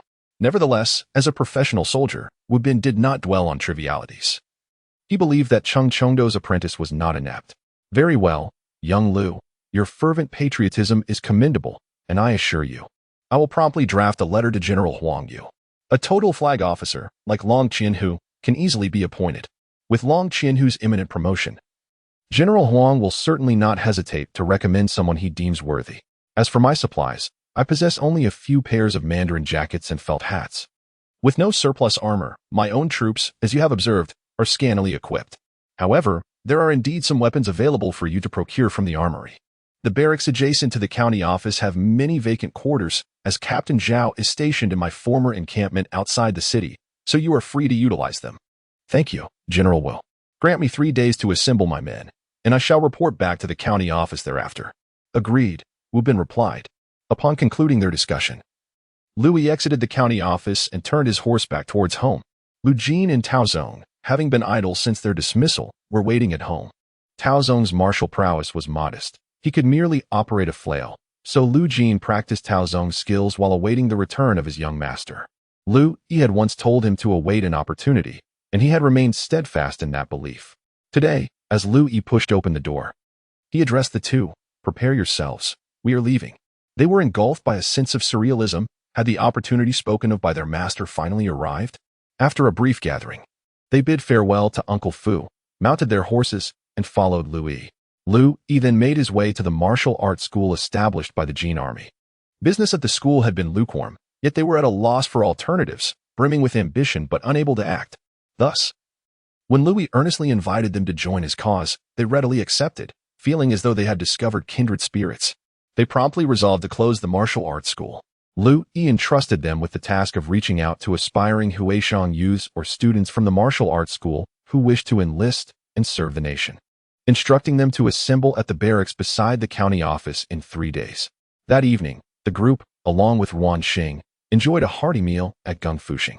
Wan Xing expressed his willingness to assist Liu Yi with any difficulties he might encounter in the future. Moreover, since Liu Yi intended to enlist, although he could not accompany the companions from the martial grounds, he vowed to show solidarity by helping Liu Yi procure a batch of cotton armor from Yingtian Prefecture and Zhejiang merchants. The Wan family also pledged to donate 10 warhorses to Liu Yi. As Liu Yi rose to express his gratitude, Wan Xing pressed him down, saying, "If you continue this way, I shall take offense. There is no need for such formalities between us." They then shared a copious drink, leaving matters unspoken. 3 days later, clad in armor and helmet, Liu Yi reported punctually to the county office to meet Wu Bin. Wu Bin proceeded to provide him with the official documents in military attire. Officers of the Ming Dynasty ranked above 100 households required documentation from the Ministry of War for their appointments, while the commanding offices could directly appoint officers at the 100 household level, which would merely require registration. As for lower ranks such as total flags and small flags, the Qianhu could make those decisions autonomously. From Wuhu County to Dongtu County, a swift horse can make the journey back and forth in half a day. Thus, when Wu Bin presented the document to Huang Yu, after a brief perusal, Huang Yu promptly recommended Liu Yi to Long Zhongwu. Huang Yu held a considerable admiration for Liu Yi, especially since he had rescued the son of the president of the Huaishang Association and was a distinguished disciple of Qing Chongdo. Therefore, when reporting to Long Zhongwu, he spoke highly of Liu Yi. Long Zhongwu was set to be promoted to the position of town protector in Anqing Wei after the new year, which would elevate his rank but diminish his power. In Taiping Prefecture, he was akin to a local emperor, commanding the military across 3 counties. However, upon moving to the Anqing Wei command, he would find himself without troops. The town protector primarily managed military artisans, discipline, and supplies. With 1 military command and 2 town protectors, he would be a newcomer, with military resources unlikely to fall under his purview, leaving him to oversee discipline at most. This was a precarious position, likely to offend many. Thus, his thoughts had shifted from Taiping Prefecture to how to navigate his new role in the command. When Huang Yu mentioned Liu Yi, he thought without hesitation, since it's someone Huang Qin who has vouched for, it must be without issue. With that, he affixed his seal. Liu Yi glanced at his military insignia, inscribed with the words General Liu Yi of Taiping Prefecture, Anqing Wei, made of ordinary wood and attached to a chain that could be worn at the waist, adorned with a splash of red tassel as decoration. In accordance with the 5 elements classification, the Ming Dynasty associated with fire, hence the military attire was predominantly red, with military items often featuring red embellishments. Having obtained these items, Liu Yi proceeded to the barracks to await the arrival of the troops. Clad in the fish-scale armor gifted by Yang Hao and donning a 6-petal iron helmet, albeit one lacking a lightning rod, which he had brought back from the Sichuan army, he stood imposing at the entrance. A general typically wore a helmet devoid of tassels or red plumes, reserved for the army's commanding generals. He wielded a formidable water gun and rode a spirited white horse, adorned in the horse armor acquired from the stable that day. Exuding an air of authority at the entrance, accompanied by Lu Jin and Tao Zong who were similarly attired in standard armor and helmets from the Sichuan army, also mounted on war steeds, standing by to await Liu Yi. That evening, the group had agreed to gather at the barracks at the hour of the snake. With still a short while left, the 3 remained silent, patiently awaiting. Wu Bin had intended to join them, as Liu Yi's military command fell under his jurisdiction. If Liu Yi proved capable, it would serve as leverage against Zhao Lin. Unfortunately, today, Zhou Zhihan had summoned everyone for a discussion, leaving Liu Yi to organize his men alone until the meeting concluded before he could join. After a quarter of an hour, Liu Yi spotted a large crowd rushing towards him from the end of the street. As they drew closer, he heard the Jin army calling out, "Igor, we have arrived." Leading the charge were Jin Jun, Yi Fei, Chen Bao, Wang Hao, and Wu Dongming, followed by a throng of eager young individuals. Igor, we are not late, are we? Look, these are all aspiring recruits to the army. Some are offspring of martial arts schools and others are students from various dojos. All eager to serve the country, Jin Jun exclaimed, breathless. These youths, aged approximately 16 to 20, were mostly of a similar age to Liu Yi, who had previously expressed that those who had not yet reached adulthood need not apply. Gazing upon their youthful faces, Liu Yi felt a surge of fervor within his heart, silently proclaiming, regardless of whether the path ahead is fraught with peril or challenges, let it come. My journey has commenced. Chapter 40. Preparations for war. Liu Yi instructed everyone to enter the military camp, which was divided into eastern and western barracks, with a large training ground in between. The western barracks housed a contingent led by Wu Bin, under the command of a standard-bearer named Zhang Jun. As Zhang prepared his soldiers for training, he noticed a group of young men entering through the camp gate. Zhang, a longtime subordinate of Wu Bin, was aware of Liu Yi's endeavors, having shared many drinks and conversations with Wu. When Wu first informed him, Zhang couldn't help but marvel at the audacity of the plan. At the forefront were 3 young men riding horses, followed by a cluster of spirited youths clad in training attire, exuding an air of youthful exuberance. Zhang observed them, pondering that these youngsters were likely driven by fervor and momentary impulse to enlist. In these times, military pay was meager, and the status of a soldier was lowly. One could hardly blame anyone for opting for a more lucrative profession. These naive young men, unafraid of the challenges ahead, would soon learn the harsh realities of military life. As he reflected, Zhang noticed the young recruits had already formed 2 lines. Liu Yi, mounted on his horse, counted the numbers. A total of 42 had arrived, including himself and Liu Jin and Tao Zong, bringing the total to 45. This fell short of the standard 56 soldiers typically expected under a standard bearer, with each flag typically comprising 10 men. Liu Yi decided to make some adjustments. Given the current state of the military system, a slight deviation in numbers would pose no significant issue. His plan was to expand his contingent to 60 soldiers, appointing the Jin brothers as flag bearers, each augmenting their ranks by 1, resulting in 12 men per flag, totaling 5 flags. Liu Yi would remain the standard bearer, while Liu Jin served as his aide, and Tao Zong, due to his robust voice, would take on the role of the herald, calling commands during artillery drills, with prospects of joining the artillery unit once the troop expanded. The young recruits hailed from humble backgrounds, often the illegitimate sons of commoners or merchant families. While they were filled with idealism, their motivations were largely rooted in the less favorable circumstances of their families. If they were like Wan Xing, affluent heirs with familial legacies to inherit, who would consider a military career, many faced opposition from their families, particularly those from martial arts schools, where training was free. Unlike the costly martial arts academies, these aspiring soldiers sought to gain honor through military service. Yet some students from martial arts schools were taken back home after discussions with Liu Yi, who understood their families' concerns about the dangers of military life. Liu Yi made his appointments known and proceeded to organize the troops, filling the ranks of Jin Jun, Yi Fei, and Chen Bao's flags. For the remaining positions, he offered favorable terms to prospective recruits, promising double the standard pay for soldiers at 2 taels of silver each, along with generous compensation for injuries or fatalities. In order to avoid causing unrest among the troops, he refrained from openly recruiting within the city and instead dispatched several minor banners to the countryside to enlist recruits, aiming to gather a total of 60 men. Within a few days, the vacancies in the army were filled, with a number of earnest young farmers arriving at the camp. However, these rural lads lacked any martial skills compared to their urban counterparts, necessitating training. Liu Yi, however, had already devised a strategy for this. His objective was to eliminate the Marinji bandits this year, thus it was imperative for his main banner to rapidly develop combat capabilities.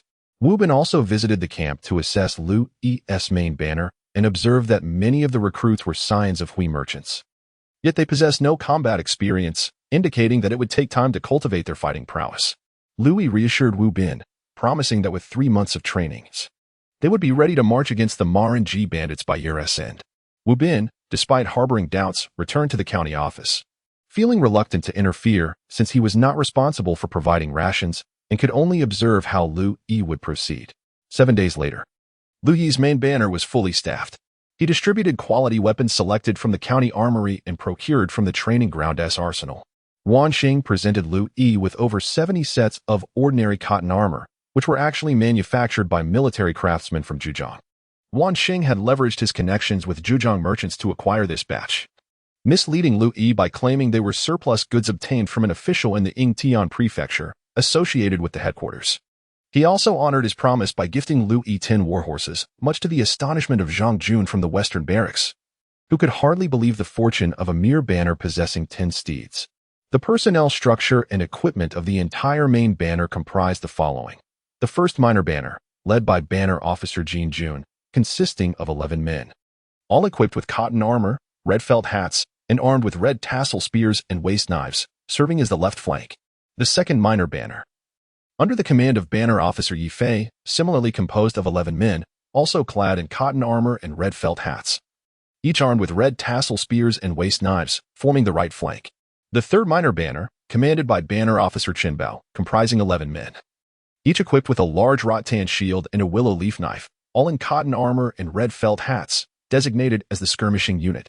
The fourth minor banner, led by banner officer Wang Hao, consisting of 11 men from farming backgrounds, all donned in cotton armor and felt hats, each armed with a usable firearm retrieved from the armory. Given that cold weapons require extensive training, while firearms only necessitate the ability to fire, this unit was personally trained by Liu Yi to serve as the vanguard. The fifth minor banner, led by Wu Dongming, who possessed some equestrian skills, comprised 11 men, a mixture of farmers and science. Liu Yi temporarily reassigned the warhorses of Liu Jin and Tao Zong to the fifth banner, ensuring that every soldier within this banner had a mount. Liu Jin was tasked with leading the training of equestrian skills, with the objective of enabling them to charge with lances and wield sabers effectively within a span of 3 months, not necessarily to attain perfection, but to be competent enough. Each of the 12 soldiers was clad in cotton armor and equipped with a single-shot musket, which could be discarded after firing a single round on the battlefield. Liu Yi procured 12 helmets from Wu Bin for them to wear. This banner was designated as a light cavalry unit. Thus, the overall banner was configured according to Qi Jiguang's formation, and the 3-month combat training commenced. The soldiers of the first 3 banners already possessed a foundation in martial arts, their individual combat abilities far exceeding those of regular troops, albeit lacking in formation drills, as their training primarily focused on personal prowess rather than coordinated maneuvers. Therefore, they concentrated on mastering formation tactics, aiming for synchronized execution of strikes. Liu Yi harbored concerns for the 2 banners composed of peasant recruits who had no prior experience. Just a day before arriving at the barracks, they had been tilling the land with their hoes. However, they possessed a distinct advantage. They were blank slates, malleable to Liu Yi's instruction, displaying a higher degree of obedience to his commands than the gentry, who occasionally infused their understanding into directives. Liu Yi conducted a small experiment during morning exercises, instructing the soldiers to strip off their clothing. The gentry exchanged puzzled glances, while the peasant recruits of the 4th and 5th banners began to comply without hesitation, despite their confusion. Liu Yi was pleased with their obedience. He addressed the assembly. "Do you see this? Do you understand? My intention was to test your adherence to commands. A soldier's foremost duty is obedience. Even if you believe your superior's order is erroneous, you must execute it first. If every individual harbors their own notions, how can we conduct warfare? Can we even call ourselves an army?" General Qi once emphasized the paramount importance of military discipline, which is the very core of a soldier. Only through stringent discipline can we forge a formidable army and a resolute battle formation, capable of overwhelming any adversary. I know you are all individuals with aspirations to serve your country, but how can we discuss patriotism if you do not comprehend the simplest military regulations? Liu Yi's voice resonated powerfully, leaving the gentry and officers ashamed, their heads bowed. They had previously looked down upon the peasant recruits, considering them mere farmers incapable of warfare. Yet, it became evident that in the eyes of their superior, they were even less competent, failing to comply with even the most straightforward commands. Finally, Liu Yi declared, "Brothers, in the art of marching and combat, individual valor is unnecessary. Your comrades and superiors are those you can trust. United as one, we can move mountains. We are but 60 strong now, and thus must stand together. Do you understand? Understood, came the resounding reply from the soldiers, grasping their weapons firmly as they shouted in unison. From that moment on, the soldiers of the first three banners, filled with a sense of honor and courage, truly embodied the principle of obedience and discipline. Chapter 41. Intensified training on this day. Liu Yi continued to lead the soldiers of the fourth banner in their training routine. The current matchlock guns were characterized by their sluggish loading speed and lack of precision, necessitating the use of a three-part firing technique. However, Liu Yi's approach bore slight distinctions from that of the Divine Machine Battalion, as he adopted the Japanese method of three-part firing, which was notably more advanced. In this method, each soldier was assigned one firearm, taking full responsibility for loading and firing their own weapon, which offered a marked improvement over the Divine Machine Battalion's technique. The latter's three-part firing could more accurately be termed the transfer of fire from three ranks. The first rank would fire while the subsequent two ranks loaded. This arrangement posed a significant challenge, as the first rank typically comprised the most accurate soldiers, while the skill level of those in the rear ranks tended to be inferior. Although they loaded quickly, their shooting accuracy suffered. In a straightforward shooting scenario, dividing into teams of 3 allowed for efficient task delegation. However, if casualties occurred within a rank, the entire unit's firing rhythm would be disrupted. When the skilled shooters fell, the less accurate soldiers behind struggled to compensate, and the rapid loaders' effectiveness diminished. Consequently, when the officer commanded to fire, the first rank could not unleash their firepower in unison, significantly diminishing the weapon's impact. The Japanese gunmen of the Warring States period employed a more scientific arrangement, with each soldier assigned a single weapon. Those who loaded quickly formed one line, while those who loaded more slowly formed another, ensuring a uniform pace. Only a single officer was required to maintain the firing rhythm. Thus, in the early stages of the Imjin War, the Japanese gunmen inflicted considerable casualties on the Ming forces due to their strategic formations. Fire! Liu Yi shouted. Bang! Bang! Bang! Bang! The first rank discharged 4 guns simultaneously, with one shot hitting a wooden target 100 paces away. Once they finished firing, the soldiers began the loading process. They first retrieved a powder paper packet from their cloth bags, biting it open with their teeth, and poured a small amount of gunpowder into the right side of the flash band, securing it afterward. The remaining powder was then poured into the barrel, followed by the loading of a lead ball, which was wrapped in cloth and placed at the muzzle. Using a small wooden hammer, they gently tapped the lead ball into the bore, then returned the hammer to its place. They extracted a cleaning rod from the bottom of the barrel to compress the lead ball and powder firmly. After opening the flash band, they moved the matchlock's pan backward until they heard a click, checking to ensure the match was still lit. If it had gone out, they would need to relight it. Finally, they aimed and, upon command, pulled the trigger to fire. Currently, this entire process required the soldiers at least 20 to 30 breaths to complete. Therefore, Liu Yi set the firing intervals for each rank at 10 breaths. After 10 breaths, he commanded the second rank to fire, this time aiming at a target 50 paces away, resulting in 2 hits. Once more, after another 10 breaths, the third rank targeted a target merely 10 paces away, achieving complete accuracy. At the conclusion of the morning's practice, Liu Yi addressed the soldiers of the fourth banner, stating, "We are unlike other units. I am not stingy with lead or powder. Each of you will be able to fire 10 rounds daily. I hope that on the battlefield, you will not seek haste or become anxious, simply maintain this rhythm." The soldiers nodded in understanding. Additionally, Liu Yi instructed Tao Zong to seek out craftsmen to create several sturdy iron barrels for future use, which Tao Zong promptly set about doing.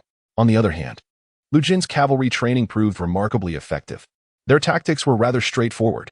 They first aligned in a row, firing their single-shot guns before discarding them, then charged forward with the long spears used by infantry. Once the spears struck the wooden dummies, they would relinquish them, drawing their feathered sabers to continue their advance while cleaving through the air. Subsequently, they would diverge to the sides, turning back to their formation to obtain new spears from the infantry, thus repeating the process. This can be described as a mechanized approach to cavalry warfare, somewhat akin to Napoleon's Polish lancers. As October drew to a close, a hint of chill permeated the air. Liu Yi was engaged in drills on the parade ground when he noticed Wu Bin entering through the camp gate. Wu Bin periodically inspected the condition of Liu Yi's troops. Observing their disciplined training and synchronized movements, he nodded approvingly. This unit, in terms of equipment, tactics, and discipline, far surpassed the local militia. Liu Yi truly lived up to his reputation as a distinguished disciple of Chang Chongdo, possessing considerable skill. However, the true measure of these new recruits remained uncertain, as they had yet to face the battlefield. Wu Bin approached Liu Yi with a smile. "General Liu, you are working hard. My lord, I do not tire. Until the bandits are eradicated and peace is restored, I dare not become complacent," Liu Yi replied with a bow. "Excellent. Such dedication. I have long heard of General Liu's loyalty and courage. Seeing is believing," a voice behind Wu Bin interjected. Liu Yi looked up to see an officer clad in cotton armor, wearing a helmet and a military insignia at his waist. "May I inquire who this is?" Liu Yi asked. "Oh, allow me to introduce him. General Liu, you have yet to meet this fine gentleman since your appointment. This is Officer Zhao Lin. Stationed at the barracks outside the city," Wu Bin introduced. "It is an honor to meet General Zhao. I apologize for not offering a proper welcome," Liu Yi said. Bowing in respect, Zhao Lin waved his hand dismissively. "No need for apologies. It is I who failed to announce my arrival in advance. I am merely accompanying General Wu on a routine inspection. In that case, I shall resume my training and invite you both for tea once we conclude." Liu Yi clasped his fists in acknowledgement. Upon hearing this, Zhao Lin's eyes flickered with a hint of disdain, thinking to himself, "How presumptuous. When a superior visits, one should show deference and hospitality, yet this one has the audacity to dismiss me." His expression soured as he observed Liu Yi, who was oblivious to these thoughts. Focused solely on the impending campaign against the bandits, believing that sweating and training would minimize bloodshed in battle. Zhao Lin stood with his hands clasped behind his back, watching the training unfold. Suddenly, his pupils narrowed in disbelief. This Liu Yi, a mere standard-bearer, possessed armor for each soldier and over a dozen war horses, far exceeding the resources of his own company, which housed nearly 100 men, but had only 70 sets of armor and a mere 3 steeds. His mind began to race. Wu Bin had quietly assembled such a formidable force. How could he compete? Zhao Jingzhong, the esteemed Zhao, had promised him that if he could find a way to marginalize Wu Bin and earn military merit, within 6 months he would facilitate his transfer to the capital as a deputy officer. After all, the current court was dominated by Wei Gonggong's influence, and attaining the rank of officer was not beyond the realm of possibility. After witnessing Liu Yi's training, I was utterly astounded. The equipment was remarkably advanced. Everyone possessed both a primary and a secondary weapon. Where did Wu Bin procure the funds to equip the new army? Liu Yi removed his 6-part helmet, and despite the chilly weather, wisps of vapor emerged from his head. Wiping the sweat from his brow, he addressed Generals Wu Bin and Zhao Lin. "Gentlemen, please retire to the barracks for some rest." With that, he led them to the quarters. The 3 took their seats according to rank, with Wu Bin in the center, Zhao Lin on the left, and Liu Yi on the right. Liu Yi instructed Liu Jin to bring 3 cups of hot tea. He personally carried it over, exclaiming, "Ah, this is exquisite Malfong tea. The Liu camp is indeed affluent." Zhao Lin remarked with a smile that did not reach his eyes. "Haha. These are gifts from the merchants of the Huizhou Chamber of Commerce, intended for the morale of the troops," Liu Yi replied. "Just a jest."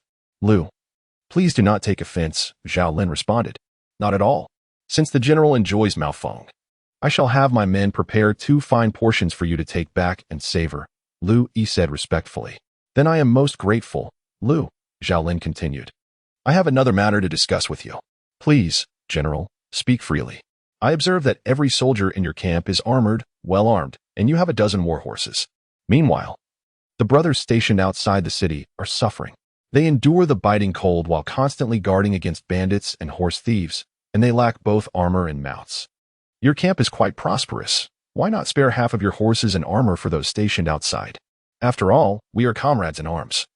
And you surely do not require such an abundance of equipment within the city," Zhao Lin proposed. "What you may not know, General, is that these armaments and horses were provided to us with the support of Lord Wu and the Huizhou merchants, as well as the common folk. I have already consulted with Commander Wu, and we are preparing to dispatch troops to eliminate the Marangi bandits by the end of the year.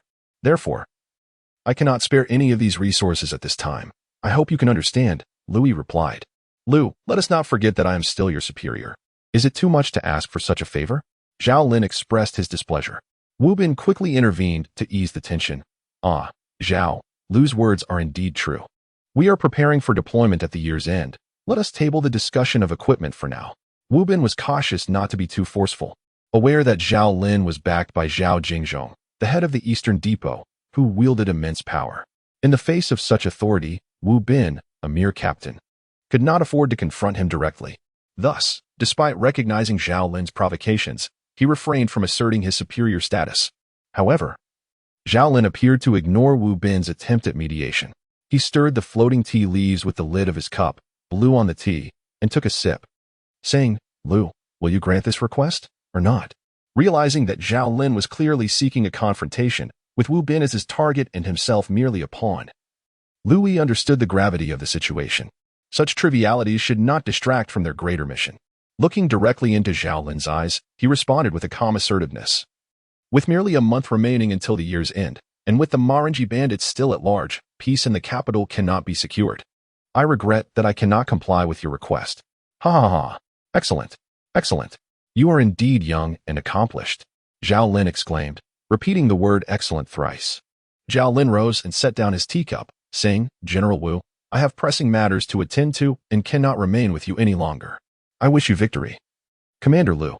He offered a slight bow to Wu Bin, cast a fleeting glance at Liu Yi, and departed the barracks.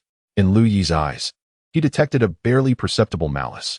Arrogant and insubordinate, utterly contemptuous of authority, Wu Bin slammed his hand on the table, causing some tea to spill, and turned to Liu Yi, saying, "This man is backed by the eunuch faction, particularly as his relative, Zhao Jingzhong, is a captain in the Eastern Depot and the leading figure among the 10 favored by Lord Wei. It is precisely this connection that emboldens Zhao Lin to act so brazenly. His nature is cruel and vindictive, and today you have made an enemy of him. Who knows what treacherous schemes he may be harboring? Exercise caution." Liu Yi clasped his hands in acknowledgement, responding, "I understand. It is a misfortune for our Ming army that such scoundrels have infiltrated our ranks, preoccupied with internal strife instead of the fight against our enemies." Wu Bin sighed, patted Liu Yi on the shoulder, and strode out of the barracks.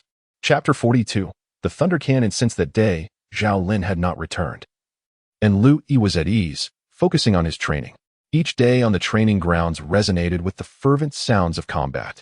Tao Zong, wielding a crimson flag, bellowed, "Battlefront team, 3 rounds, fire." Wang Hao swiftly led the soldiers into formation. First row, fire. Boom, boom, boom, the air filled with smoke. Second row, fire. Another barrage erupted. Third row, fire. After the 3 rounds were completed, Tao Zong waved his flag twice, commanding the cavalry to launch a flanking assault. With a thunderous gallop, a dozen steeds surged forward, and Lu Jin led the charge, flanked by 12 riders from the 5th banner. Lu Jin commanded, "Firearms, fire." Several men discharged their weapons simultaneously, splintering the wooden targets. Weapons ready, charge. The troops discarded their single shotguns, seizing the long spears hung at their sides, urging their mounts to accelerate. Aim for the target. Thrust. The spears struck the wooden targets with precision, and the riders relinquished their long weapons, drawing their sabers to charge forth, slashing freely. As they accelerated, the horses galloped swiftly, toppling several wooden targets in their wake. Divert and retreat. Lu Jin commanded loudly as the riders reined in their steeds. Pivoting back to their original formation, Tao Zong pointed forward with his flag. "Skirmishers, flank left and right, close in, advance."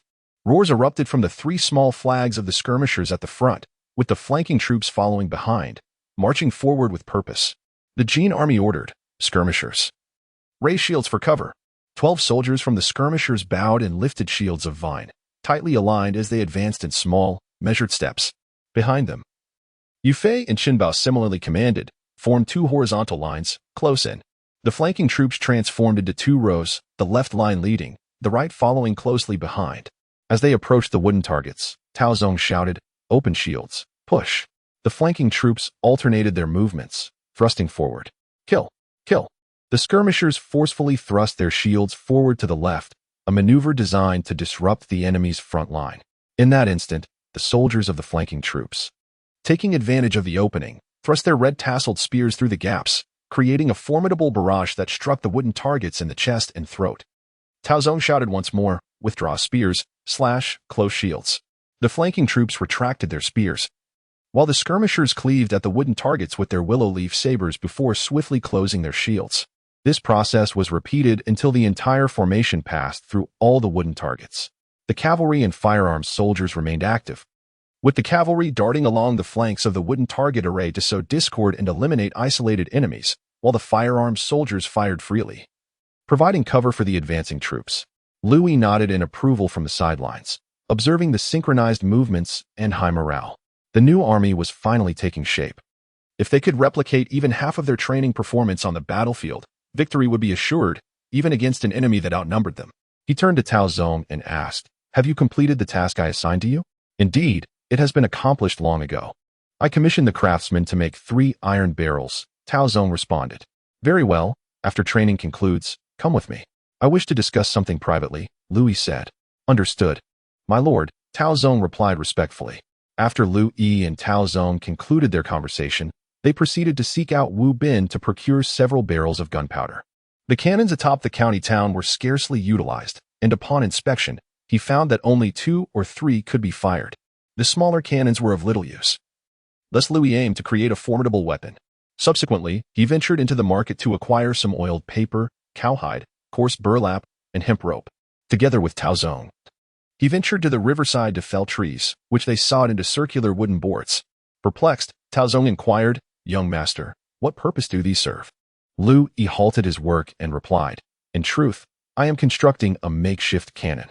Its power is immense, and I have refrained from disclosing this to you for reasons of secrecy. Furthermore, refrain from addressing me as young master henceforth, within our new army. There shall only be distinctions of rank." "Understood, sir. Chief officer." Yet, Tao Zong's curiosity persisted. "But what is this flying thunder cannon? Aside from the various cannons like the flintlock, the Hongyi cannon, and the tiger squat cannon, I have encountered makeshift cannons, akin to the Hongwu large-bore gun. But I have never heard of a flying thunder cannon." "Ah, Tao Zong, you are unaware. What do you think is fired from a cannon?" Liu Yi queried. "What is fired from a cannon?" "Naturally, it is the projectile, solid shot, explosive shells, and canister shot, all propelled by gunpowder," Tao Zong replied earnestly. "Indeed, the cannons of our Ming Dynasty are primarily of such types. But what if I were to tell you that we could use gunpowder to propel more gunpowder? What then?" Liu Yi posed. "What? Using gunpowder to fire gunpowder? Chief officer, you're bewildering me. Please, speak plainly." Tao Zong scratched his head in confusion. "Follow me. And bring along 2 discs. Also, take the iron barrel. We shall have our lunch first, then in the afternoon we will head to Tianmen Mountain in the northern part of the city to test the cannon," Liu Yi instructed. In the afternoon, Liu Yi directed Liu Jin to continue leading the training while he and Tao Zong loaded a flatbed cart with an uncovered iron barrel, a keg of gunpowder, and a large bundle containing shovels and hoes, making their way towards Tianmen Mountain. As they journeyed, Liu Yi could not help but recite. The river of Chu flows through Tianmen, with azure waters turning eastward to this point. At this time, Tianmen Mountain bore no difference from its future form. It was divided into East Liang Mountain and West Liang Mountain, with the 2 peaks facing each other across the Yangtze River. The riverbank on that side was remarkably even, and upon closer inspection, one might notice that the 2 mountains appeared as one, seemingly cleaved apart by a bolt of heavenly thunder, standing like twin gateposts on either side of the river, hence the name Tianmen Mountain. Arriving at the foot of the mountain, approximately 100 paces from the riverbank, Liu Yi dismounted the cart and said to Tao Zong, "This will suffice.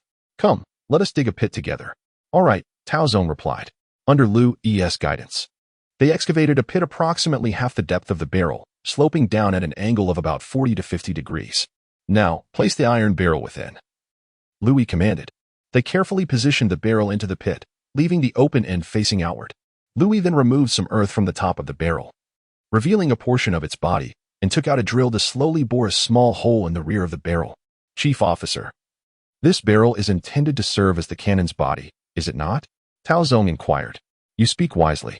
Now, shall we craft a cannonball together?" The 2 individuals retrieved a large, uncut oil paper from their package, spreading it flat upon the ground. They scooped gunpowder with a large spoon, weighing it on a scale before pouring it onto the oil paper. After adding 10 pounds, Liu Yi declared, "That will suffice. Let us wrap the gunpowder." With deft hands, they enveloped the gunpowder in the oil paper, then encased it in a layer of cowhide, followed by a thick burlap, securing it tightly with coarse twine. Liu Yi used a knife to pierce a small opening, inserting a fuse designed for conventional cannons, thus crafting an explosive package. He instructed Tao Zong to fill a barrel with 5 pounds of gunpowder, placing a circular wooden board inside as a partition. They then used a piece of cut wood as a rammer to compact the wooden board in gunpowder, inserting a short fuse through a hole in the iron barrel. Finally, the explosive package was carefully positioned within the barrel. Liu Yi clapped his hands and proclaimed, "It is complete. This is known as the Flying Thunder Cannon, intended for striking fixed targets with immense destructive power." As a cannon operator, Tao Zong had already grasped the intricacies while wrapping the explosive. Sometimes, an inventor's breakthrough comes from a moment of inspiration, transcending conventional thought patterns to create a novel assembly from existing elements. The People's Liberation Army's use of gunpowder as ammunition during the Liberation War exemplified such a breakthrough, giving rise to the Flying Thunder Cannon that launches gunpowder to unleash further devastation. Liu Yi ignited the fuse of the explosive package, followed by Tao Zong igniting the fuse of the cannon itself. With a resounding boom, the explosive package was hurled over 100 paces, landing on the riverbank. A tremendous explosion ensued, creating a crater 10 paces in diameter. Staring at the gaping hole, Tao Zong remarked, "This is indeed a formidable weapon. Indeed, the effect is impressive. 10 pounds of gunpowder deployed on the battlefield should render the surrounding area devoid of life. If we were to further encase the explosive package in cowhide and burlap, filling it with lead, iron, and pebbles, the lethal radius would likely increase exponentially," Liu Yi conveyed to Tao Zong. Tao Zong interjected, however, "This Flying Thunder Cannon cannot adjust its angle of elevation on the battlefield." Liu Yi acknowledged, "True, yet this is merely a rudimentary, handmade cannon. To enable angle adjustments, we would need to weld the iron barrel to a carriage, securing it to withstand recoil. Currently, we lack the resources for such an endeavor, but in the future, when conditions permit, we shall equip ourselves with this devastating weapon on a grand scale." Chapter 43. The Dispatch Against Bandits. As December arrived, the winter of the 5th year of the Tianqi era was particularly frigid. Although snow had yet to fall upon Taiping Prefecture, the biting Jiang River winds carried a chilling intensity. 2 soldiers guarding the city huddled within the city gate, rubbing their hands together while engaging in conversation. "Damn this weather. It's unbearably cold, and the sun has shown it all. This year feels different from the past. I heard from relatives in the north that a snow disaster struck there, resulting in many casualties. Indeed, without any sunlight, my old leg pains are flaring up again. In winter, my bones ache terribly." "Stop. Who goes there?" a soldier shouted as 3 riders approached at a gallop. Crack! A whip lashed out, knocking the spear from the soldier's hand. "How dare you obstruct the path of Lord Baihu?" barked a commanding officer from one of the horses. The soldier quickly recognized that the approaching figure was Zhao Lin, a man known for his poor relations with Lord Wu Bin, typically unhurried when entering the city. Today he appeared to be in a great rush. The urgency stemmed from a meeting summoned by Zhou Zhihan and Wu Bin to discuss strategies for combating banditry. Zhao Lin harbored his own intentions, although he generally disregarded Wu Bin's authority and never arrived early to meetings. Today he had come exceptionally early, accompanied by 2 trusted officers. Upon reaching the county office and entering the conference hall, various civil and military officials from the county arrived in succession, taking their seats according to rank. Wu Bin entered and took the first chair on the right, while Zhou Zhihan seated himself at the head of the hall. Having served as the county magistrate of Wuhu for 6 years, he found himself marginalized by the East Forest and eunuch factions due to his integrity, stalling his promotion as he approached 50, with graying hair at his temples. Zhao Lin took his place beneath Wu Bin, while Yan Hai, the defending officer from Fanchong County, also attended the meeting to provide an update on the bandit Marenji. He sat next to Zhao Lin, with several other officers, including Liu Yi, seated nearby. Clearing his throat, Zhou Zhihan addressed the assembly. "Ahem, I trust everyone understands the purpose of this gathering.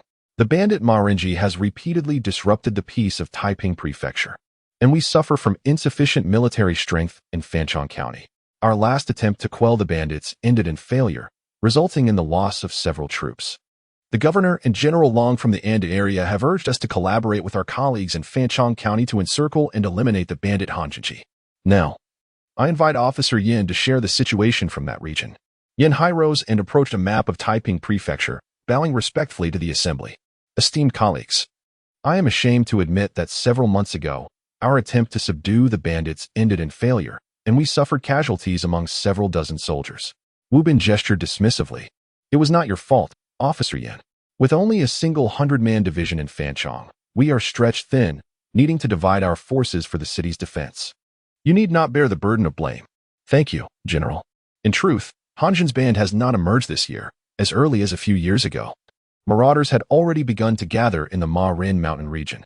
However, they were few in number and lacked formidable combat strength, posing little threat to the imperial troops, let alone to the city of Fanchong.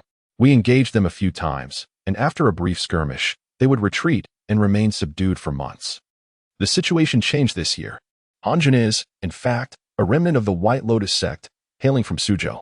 2 years ago, after the downfall of Sarhū, the remnants of the White Lotus were scattered, operating in Shandong and southern Jiangsu. Han concealed his identity and returned to his hometown with a faction of White Lotus adherents from Suzhou. Following Yang Songru's rebellion at the beginning of the year, he allied himself with him. After Yang Songru's defeat, he discreetly crossed the river with around 100 remaining marauders at the Degan Ferry, arriving in the vicinity of Marin Mountain, where he consolidated the local bandits.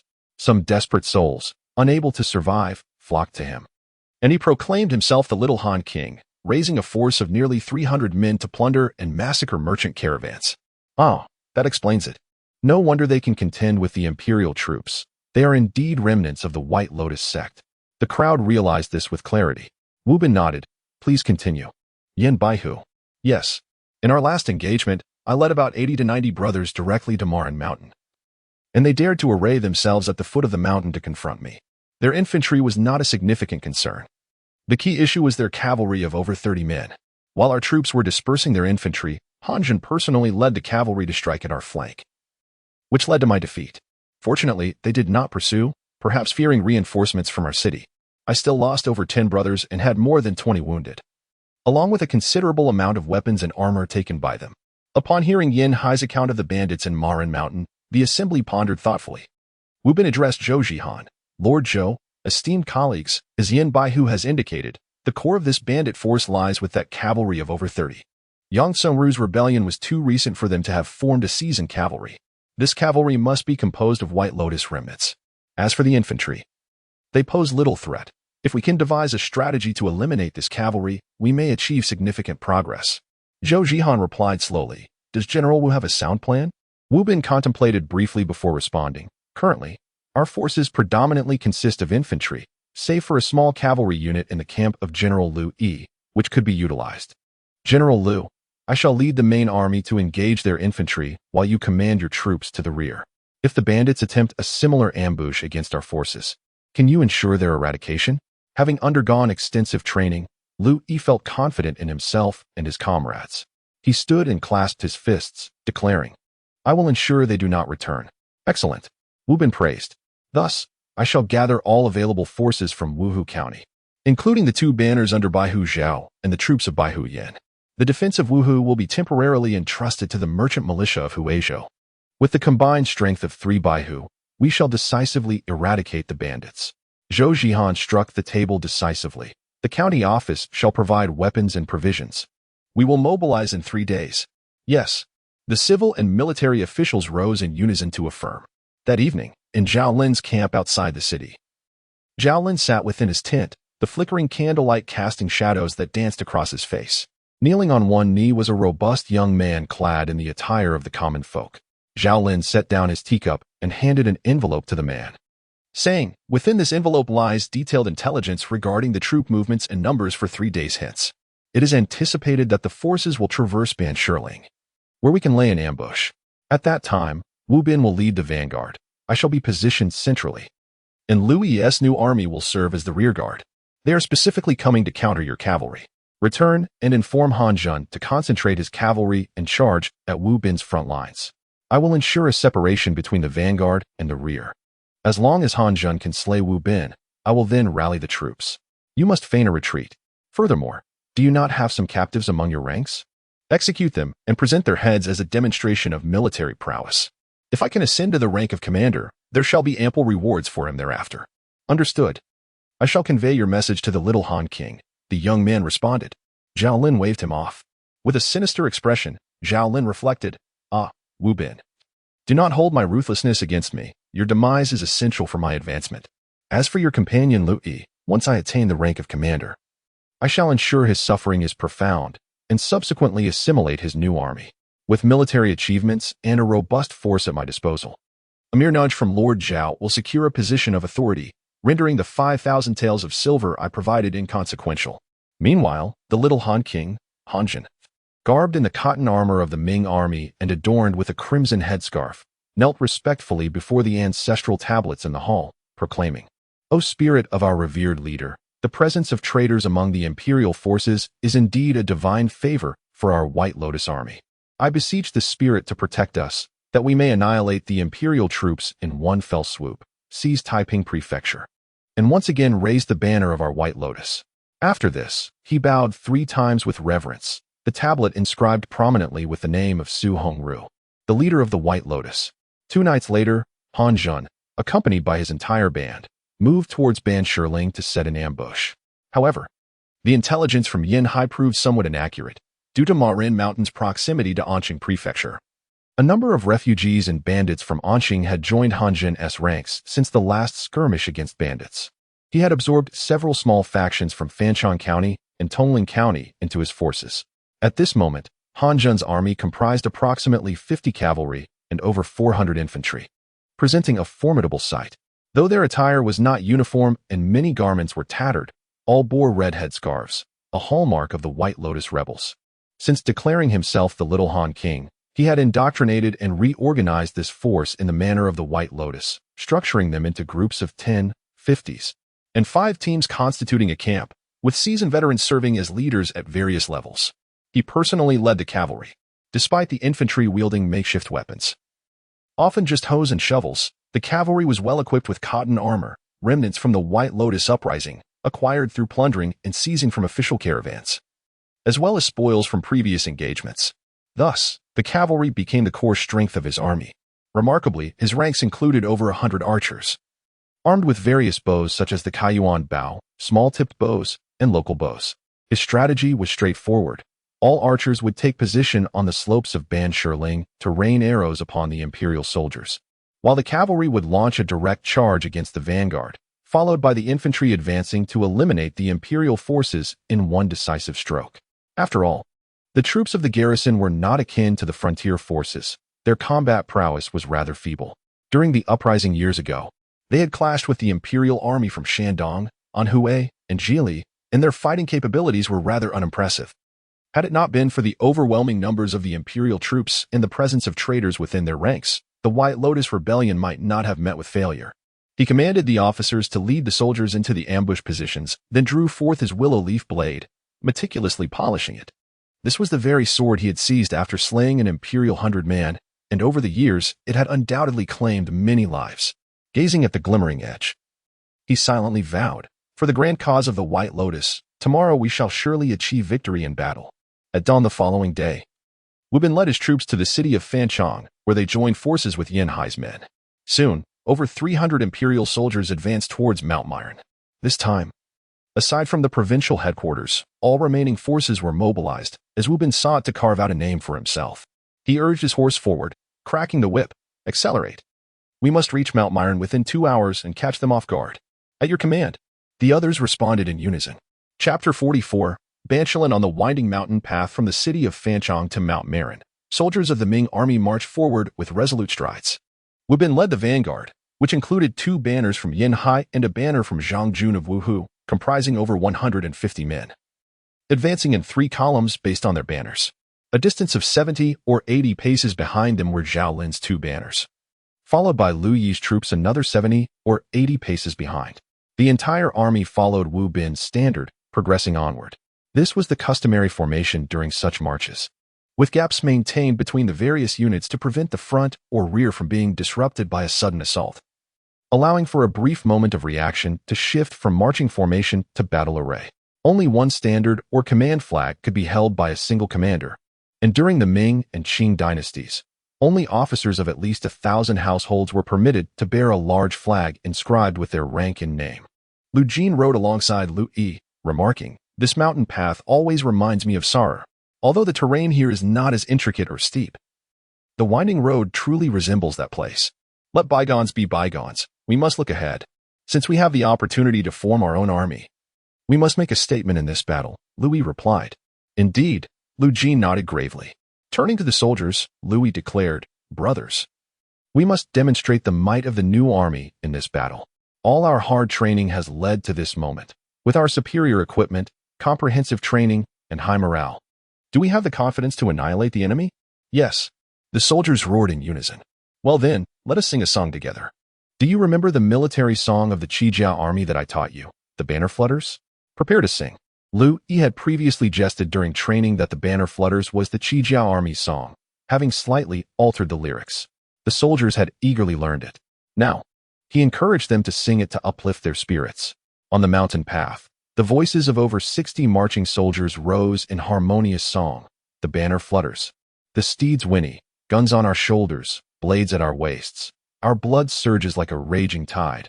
Brave sons of the nation, today we serve. Arise swiftly. Do not be like old and ailing men. Unite swiftly, do not scatter like loose sand. With the nation in ruin and families torn apart, to live, one must cast aside their head. Zhao Lin turned to a nearby banner-bearer and remarked, "What are these new soldiers up to, singing songs? They are fearless like calves facing a tiger. Once the battle begins, we shall see if they still have the courage, lest they soil their trousers." The loyal banner-bearer laughed heartily. Indeed, Master Zhao speaks the truth. Wu Bin, hearing the faint echo of their song from the rear, turned to Yin Hai and said, "Yin Baihu, the morale of my new troops is commendable. Their spirit can be harnessed." Yin Hai nodded in agreement. Indeed. To be singing military songs as we approach a great battle distinguishes this new army from ordinary regiments. Just then, a scout rode up to report, "General Wu, General Yin. We have arrived at Banshuan. After passing it, we will travel another 10 miles to Mount Marin." Understood. Yin Hai. Yes, my lord. Come with me to the front to assess the terrain. Yes. Wu Bin and Yin Hai, accompanied by 2 mounted attendants, swiftly galloped to the forefront to survey the landscape. Banshuan is the last small hillock before reaching Marintian, standing at a modest height of around 70 to 80 meters. The terrain resembles the famed Luofeng slope from the Romance of the Three Kingdoms, with the slopes on either side closely converging to form a narrow passage. The entrance is trumpet-shaped, revealing a vast, unobstructed clearing. The entire mouth of the ridge resembles an overturned wine glass, and one must traverse through the stem of the glass to truly pass Banshuan. This is a consequence of the hilly topography prevalent in the Yangtze River Delta, characterized by rugged undulations, with small hills dotting the landscape at intervals. Consequently, the journey of merely a dozen li takes significantly longer than one would on flat terrain. Wu Bin surveyed the terrain and remarked to Yin Hai, "Captain Yin, the topography here is rather precarious. Look. The mouth of the ridge is wide while the passage is narrow, making it an ideal ambush site. Could it be that the commander is being overly cautious? The terrain indeed favors an ambush. However, our journey from Wuhu County to this point is not particularly lengthy, and we are marching at a swift pace. Even if the bandits have scouts reporting our movements, they would not have sufficient time to set a trap here." Fixating on the Banshuan before him, Wu Bin raised his whip and commanded, "Relay the order to the entire army. Halt the advance. The general has issued an order. Halt the advance. Halt." The command was disseminated, and upon hearing it, Zhao Lin from the central army and Liu Yi from the rear army also came to a stop. Zhao Lin thought to himself, "Damn it, what has this old military head discovered?" Wu Bin gazed at the ridge with some hesitation. At over 40 years of age, his prospects for advancement were limited. If he could achieve a military merit this time, he might ascend to the rank of deputy captain, especially since Huang Yu, being younger and more astute, had managed to secure a promotion by aligning with Long Zhongwu. Had it not been for the rebellions across various regions in the reorganization of troops in southern Zhili, he would never have attained this captaincy. With Long Zhongwu's recent elevation to command, it was likely that Huang Yu would ascend further. Was there a chance for him to surpass Huang Yu? This damned Zhao Lin seemed intent on opposing him at every turn, vying for his position, yet he had backing. If Wu Bin could not present tangible achievements, relying solely on his seniority would soon lead to his dismissal. However, the treacherous terrain posed significant risks. One misstep could lead to disaster. As a seasoned veteran, Wu Bin maintained his battlefield sensibility, but the unfavorable geography left him uncertain. He resolved to send scouts for further reconnaissance. After the passage of a short incense stick's time, the army remained stationary, and Zhao Lin grew increasingly impatient, cursing under his breath, "Damn this bastard." He rode forward to inquire of a soldier, "Where is Captain Will?" "The general has gone to the ridge's edge with Captain Yin." Zhao Lin approached Wu Bin and boldly questioned, "Pray tell, why has the entire army been ordered to remain at ease?" His tone bore an unmistakable arrogance. How dare a mere 100-man captain speak to his superior so? Wu Bin stifled his irritation and replied, "The terrain of Banshuan is perilous and conducive to ambushes. I have dispatched 2 scouts to investigate further. We shall deliberate upon their return." Zhao Lin retorted with a mocking tone, "General Wu, have you not heard that speed is of the essence in warfare? Let us exchange positions. I shall take the lead, while General Wu commands from the rear. However, do not attempt to claim this honor for yourself. Wu Bin, filled with fury, retorted, "Damn it, Zhao Lin. I have tolerated you for far too long. You, a mere 100-man commander, presume to provoke your superior time and again, relying on the backing of Lord Zhao. Do you believe I will hesitate to have you detained under military law?" The mask of civility torn away, Zhao Lin replied. "Wu General, you may cower in fear, but I do not. What merit do you possess to command as a general when you exhibit such cowardice in battle? I suggest you relinquish your position to me." Wu Bin seethed, drawing his blade, but Yin Hai interjected promptly, "General Wu, Commander Zhao, with the impending battle. Let us not disrupt our unity. We can settle our grievances after the conflict." Zhao Lin scoffed, returning to his ranks, a barely perceptible smirk gracing his lips as he departed. Wu Bin sheathed his sword with a sharp click and remarked to Yin Hai, "This scoundrel dares to show contempt for his superior. Were it not for Lord Zhao's protection, I would have dispatched him myself. Prepare the troops. We shall advance over the ridge. Are we not waiting for the scouts?" Yin Hai inquired. "No time for that. The fools should have returned by now," Wu Bin snapped, having lost his composure due to Zhao Lin's provocation. Without waiting for the scouts' report, he commanded the march onward. Meanwhile, the two scouts, having been struck by multiple arrows, lay lifeless. They had ventured to investigate, climbing the slope for a better vantage point, only to encounter a dense throng of White Lotus bandits hidden among the underbrush. Han Zhen acted decisively, shooting both men, and fearing the delay would raise Wu Bin's suspicions, Zhao Lin inadvertently aided him. Yet, Wu Bin now pressed on with his advance. Chapter 45. Ambush in the mountains. The vanguard steadily advanced into the narrow passage, as Han Zhen mounted his steed, followed closely by 50 cavalrymen who also mounted their horses. He raised his right hand, his knuckles turning pale from the pressure, and once the entire vanguard had entered the narrow path of Bengshi Ridge, while the central troops blocked the entrance, Han Zhen bellowed, "Fire!" Over 100 archers unleashed a volley of arrows. Wu Bin was suddenly jolted, spotting a dark projectile hurtling towards him. He shouted, drawing his sword to deflect the incoming arrows, "Do not panic. Tighten the formation. Shield bearers, protect the flanks. Retreat swiftly." Cries of agony echoed through the ranks as arrows whizzed through the air. Although Han Zhen's archers lacked formal training, their aim was scarcely commendable. However, the narrowness of the path at Bengshi Ridge made it a chaotic scene. The three banners of troops found themselves ambushed, jostling together in confusion. Particularly the soldiers under Yin Hai, who had previously suffered a devastating defeat at Han Zhen's hands and were now gripped by fear. A soldier, pierced through the left eye by a feathered arrow, stumbled back, clutching his face, blood gushing between his fingers. Another, a shield bearer, fell to his knees with a scream after being struck in the calf. The mountains echoed with the sound of arrows raining down. Wu Bin rallied his men to retreat, while Han Zhen noticed an officer clad in mountain-patterned armor directing his troops and shouted, "Everyone, shoot that mounted officer. Cavalry, charge with me. Go."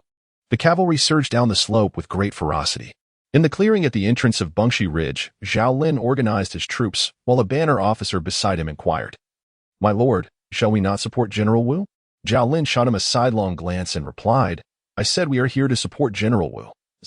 "Did you not hear me?" "Yes, my lord."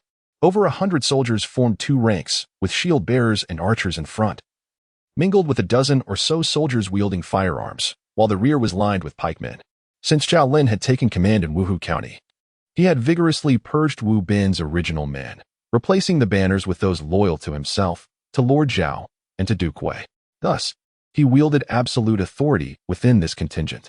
He and two banner officers sat upon their horses, observing Wu Bin's disordered retreat. Meanwhile, Han Zhen commanded his archers to concentrate their fire on Wu Bin, and they immediately redirected their aim. Wu Bin, deflecting arrows with his sword, was suddenly struck as an arrow pierced the flank of his warhorse. The steed reared in pain, throwing Wu Bin to the ground. "My lord." Just as Yin Hai attempted to rescue him, an arrow struck him in the back.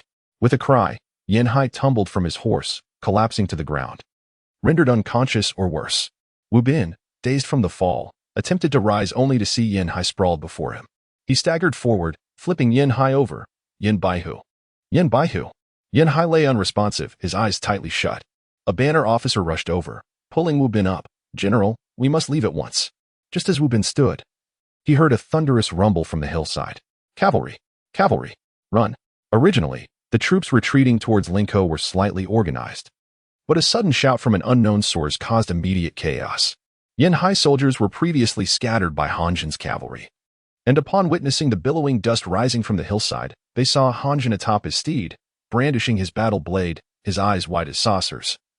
Bellowing, "Slay the officers and soldiers." The cavalry surged forward, their numbers swelling from dozens to hundreds, while the infantry closely followed, charging down the slope. Wu Bin gazed at the horde of marauders descending the mountainside, his eyes filled with despair. "Zhao Baihu, why do you not advance to provide support?" Liu Yi, arriving on horseback from the rear, inquired of Zhao Lin. "Liu, are you the Baihu, or am I? My orders are to maintain formation here. You should return." Zhao Lin retorted with a mocking tone. "Then I must trouble Zhao Baihu to clear the way. I shall lead my unit to provide assistance," Liu Yi responded coldly. "Humph. Liu, I shall reiterate. Those who disobey orders on the battlefield shall be executed. Surely you remember the military law of the Ming?" "You." Liu Yi, seething with indignation, turned his horse back to his ranks. Lu Jin asked, "Sir, what does Zhao Lin intend? Surely he seeks to use this opportunity for treachery, that scoundrel. It seems today will not end well. He may be in collusion with the bandits. Tao Zong, issue orders to form ranks. Prepare the thunder cannons." "Yes." "All units, form up," Tao Zong shouted. In an instant, over 60 soldiers arranged themselves in the triad formation, practiced countless times. Tao Zong, accompanied by 2 soldiers, quickly dug a pit and set up a makeshift thunder cannon. The cavalry crashed into the retreating infantry, the sickening sound of bones snapping echoing through the air. As they toppled several straggling soldiers, trampling them into a pulp, the cavalry pursued the infantry with unyielding ferocity, shouting, "Slay the officers and soldiers." Hanjin led the charge, cleaving the head of a standard-bearer with a single stroke, blood spraying 3 feet. Wiping the blood from his face, he surged toward his next target. Wu Bin, dragged by the 2 flags, disregarded Yanhai and rushed to the front of the ranks, hearing the agonizing cries from behind. Finally reaching the path, he saw Zhao Lin's forces already lined up ahead and urgently called, "Zhao Baihu, come quickly to our aid." Yet, Zhao Lin remained motionless, merely watching the marauders slaughter the officers and soldiers. Wu Bin perceived the coldness in Zhao Lin's gaze, and suddenly a realization struck him. He laughed heartily. "So this is a scheme of treachery. Zhao Lin, you conspire with the bandits. You shall not meet a good end." The wind howled at his back as the marauder cavalry charged forward. Wu Bin drew his sword and turned to face the marauders, exclaiming to his remaining soldiers, "Brothers, let us slay the bandits." As he dodged a marauder's lunging spear, he struck with all his might, severing the weapon. With a swift counterattack, he felled the marauder from his horse, and the remaining soldiers engaged in a fierce struggle against the marauders. Ultimately, 2 legs could not outrun 4, and whether fleeing or fighting, death awaited them. They had no choice but to turn back and fight desperately. However, the infantry were no match for the cavalry, and in a matter of moments, Hanjin's forces encircled Wu Bin and the few remaining soldiers, while Zhao Lin stood just 30 paces away, watching in cold detachment. A few seasoned veterans who had originally followed Wu Bin shouted, "My lord, why do you not rescue General Wu?" Boldly speaking, do you wish to defy orders on the battlefield? Do you not believe that military law will be enforced immediately? A young standard-bearer reprimanded. The veterans fell silent. Yet one soldier, appearing quite robust, threw his felt hat to the ground and declared loudly, "Coward, I shall go myself." The young standard-bearer unsheathed his sword with a clang. "Do you seek death? Let him go." Zhao Lin intervened. The soldier boldly advanced, brandishing his weapon, charging toward the chaotic bandits, who had already encircled Wu Bin and the remaining 3 men, eager to mock them. All but Wu Bin bore injuries, yet each clutched their weapons tightly. Hanjin suddenly spotted a soldier bursting forth from Zhao Lin's ranks, charging toward them with a spear. "Now, we have a fearless one," he remarked, seizing a spear from a nearby infantryman. "Clear a path, let them see." The bandits parted as commanded, and Wu Bin, seeing Hanjin galloping toward the soldier emerging from Zhao Lin's formation, could not contain his rage, shouting, "Xiao Wuzi, return." This was indeed an old soldier known as Xiao Wuzi, who had always followed Wu Bin. No sooner had he spoken than Hanjin hurled the spear, "Die." The spear, propelled by the speed of the horse, flew toward Xiao Wuzi, and within 10 steps, he had no time to react before being pierced through the chest. The spear exiting his body, he was propelled backward without a sound, lifeless upon hitting the ground. "Dog bastard!" Wu Bin roared, cleaving down the nearest bandit. "Slay them." Dozens of spears thrust toward Wu Bin and his companions, Tragically, Wu Bin's campaign had faltered, resulting in his demise amidst the small rocky ridge. While met in death, it seems the position of general is now mine. Zhao Lin called over a nearby standard-bearer. Go tell Han Zhan they may retreat, leave part of the banners, and prepare the heads for me. Set fire to the village, and he may take the weapons and armor of Wu Bin's men. The standard-bearer rode forth to Han Zhan's ranks, imperiously proclaiming, Lord Zhao has commanded, burn the village, gather the heads, and tidy up the weapons and armor here. And be quick about it. You seem not to grasp the situation, Han Zhan retorted, raising his saber high. The White Lotus descends, the people rise. The Ming king is born, and Mithreya descends. Brothers, slay the soldiers. Annihilate them. Kill. Han Zhan cleaved the standard-bearer from his horse, eliciting a long, mournful cry. Kill. The White Lotus bandits surged toward Zhao Lin. Zhao Lin was taken aback. Damn it, Han Zhan, you dare to rebel. Retreat, quickly retreat. With that, he disregarded his infantry, fleeing on horseback. Arrows rained like locusts, and another standard-bearer fell to an arrow. The unprepared infantry was also struck down in mass. As the cavalry charged into Zhao Lin's formation, and upon seeing Zhao Lin flee, the soldiers turned and ran, wishing they had been born with 2 more legs. 100 paces away lay Liu Yi's Sankai formation. Zhao Lin spurred his horse towards that direction, closely pursued by Han Zhan. Han Zhan withdrew the Kaiyuan bow from his saddlebag, aimed at Zhao Lin's retreating figure, and drew the bowstring taut, releasing an arrow that flew as swiftly as lightning. In his frantic escape, Zhao Lin cried out, Lu Zongqi, save me. Lu Zongqi, Lu.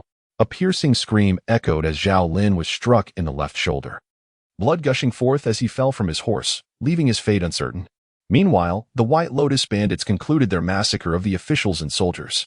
Of the more than 100 men in Zhao Lin's company, only a mere handful managed to escape into the surrounding hills, narrowly evading death. After the slaughter, the White Lotus bandits gradually regrouped around Han Zhan, forming a loose formation, infantry at the front, archers at the rear, and cavalry flanking both sides. The two forces stood approximately 80 to 90 paces apart. Liu Yi silently removed the lightning gun from his back and loaded a single round. He squinted as he assessed Han Zhan's troops. Han Zhan, in turn, scrutinized the official soldiers, noting a peculiar difference from the previous contingent. Though this unit consisted of only about 60 men, they formed an unusual formation. Every soldier was clad in armor, and among the modest force, there was a cavalry contingent of over a dozen men, with many wielding firearms. As a bandit, Han Zhan had never encountered the Three Talents formation, and, having fought in Shandong and Anhui, he had never faced the Qi family army, rendering him unaware of its formidable nature. Yet, what did it matter? Having secured 2 victories in succession, his morale soared. Facing a mere handful of soldiers, regardless of their superior equipment, he commanded 500 men and dozens of cavalry. They were no match for his White Lotus righteous army. Lost in his thoughts, he suddenly noticed Zhao Lin, whom he had previously felled, stirring on the ground. Struggling to rise with a knife propped against the earth, Zhao Lin staggered towards Liu Yi's formation, only to be met by Liu Yi's cold gaze. A sinister smile crept upon Han Zhan's lips as he knocked another arrow and swiftly shot it, piercing Zhao Lin's thigh. With a wretched cry, Zhao Lin collapsed to the ground, writhing like a maggot. Captain Liu, save me. I was wrong before. I beg you, please, save me. I'll give you anything you want. Liu Yi's formation remained steadfast, the soldiers gripping their weapons tightly, their eyes fixed intently on the bandits. Liu Yi softly instructed Tao Zongdao. Load the thunder cannon with 3.5 pounds of powder, lower the barrel, and prepare to fire at a range of 50 paces. Await my command. Han Zhan laughed heartily. Why do the dog officials not surrender promptly? Lay down your weapons, and my White Lotus army shall spare your lives, otherwise you will meet the same fate. With that, he loosed an arrow, pinning the writhing Zhao Lin to the ground. The morale of the bandit army soared as they raised their weapons in jubilant cheer. A few horsemen even stripped off their shirts, revealing their muscular physiques as they beat their chests and roared. Chapter 46. A hard-fought battle. Han Zhan raised his hand, and the chaotic bandit formation began to advance forward, shouting in unison, their breath visible in the frigid air. With long spears thrust ahead, they pressed onward. At 70 paces, the cavalry converged from the flanks into the center, forming 3 ranks.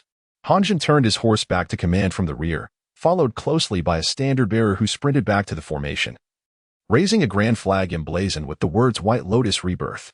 Liu Yi raised his lightning gun, aiming at a bandit in the front row, and commanded, Vanguard Squad. Take aim. Light cavalry, prepare to charge. With a whoosh, 12 muskets were aligned into 3 segments, targeting the enemy. The cavalry also drew their single shotguns, ready to fire. At 60 paces, the bandits loosened their reins, urging their horses into a brisk gallop. The thunderous cannon was prepared. At 50 paces, Han Zhen shouted from the rear, "Charge!" Simultaneously, Liu Yi cried out, "Fire the thunder cannon!" Boom! Tao Zong ignited the fuse, and the 3.5-pound charge propelled a bomb filled with stones and iron nails skyward. The bandits gazed upward, puzzled by the approaching projectile. However, their speed did not wane as their horses accelerated. The bomb traced a graceful arc through the air, landing amidst the cavalry, followed by an earth-shattering explosion. The blast sent stones and iron nails flying, and the shockwave from the 10-pound explosive radiated outward. Bandits at the epicenter, along with their horses, were obliterated, while those slightly farther away were struck, blood spurting forth. The outermost horses, startled, reared up, throwing their riders to the ground. The dust and smoke from the shockwave soared to great heights, and the cavalry charged in tight formation, leveraging their horses' weight and momentum to break through the infantry's ranks. The bomb's detonation amidst this densely packed formation was devastating. The foot soldiers were stunned by the tremendous explosion, halting in their tracks. Even the soldiers on Liu Yi's side were momentarily dumbfounded. Yet, Liu Yi did not pause. As the smoke still lingered, he bellowed, "Firearms, 3-round volley. Light cavalry, flank attack." Bang, bang, bang. The sound of muskets echoed as the soldiers of the vanguard targeted the figures obscured in smoke, pulling their triggers. Several bandits fell from their horses. Liu Jin led the light cavalry in a sweeping arc from both sides, unleashing a volley of mounted fire into the haze, while Liu Yi continuously raised his weapon to fire. As the smoke cleared, of the 50 or so bandits who had initially remained mounted, only a mere 10 remained. Their expressions vacant, some bleeding from their mouths and noses, likely stunned by the shockwave of the explosion. The horses galloped aimlessly. The foot soldiers stared blankly ahead. And even Han Zhen appeared dazed.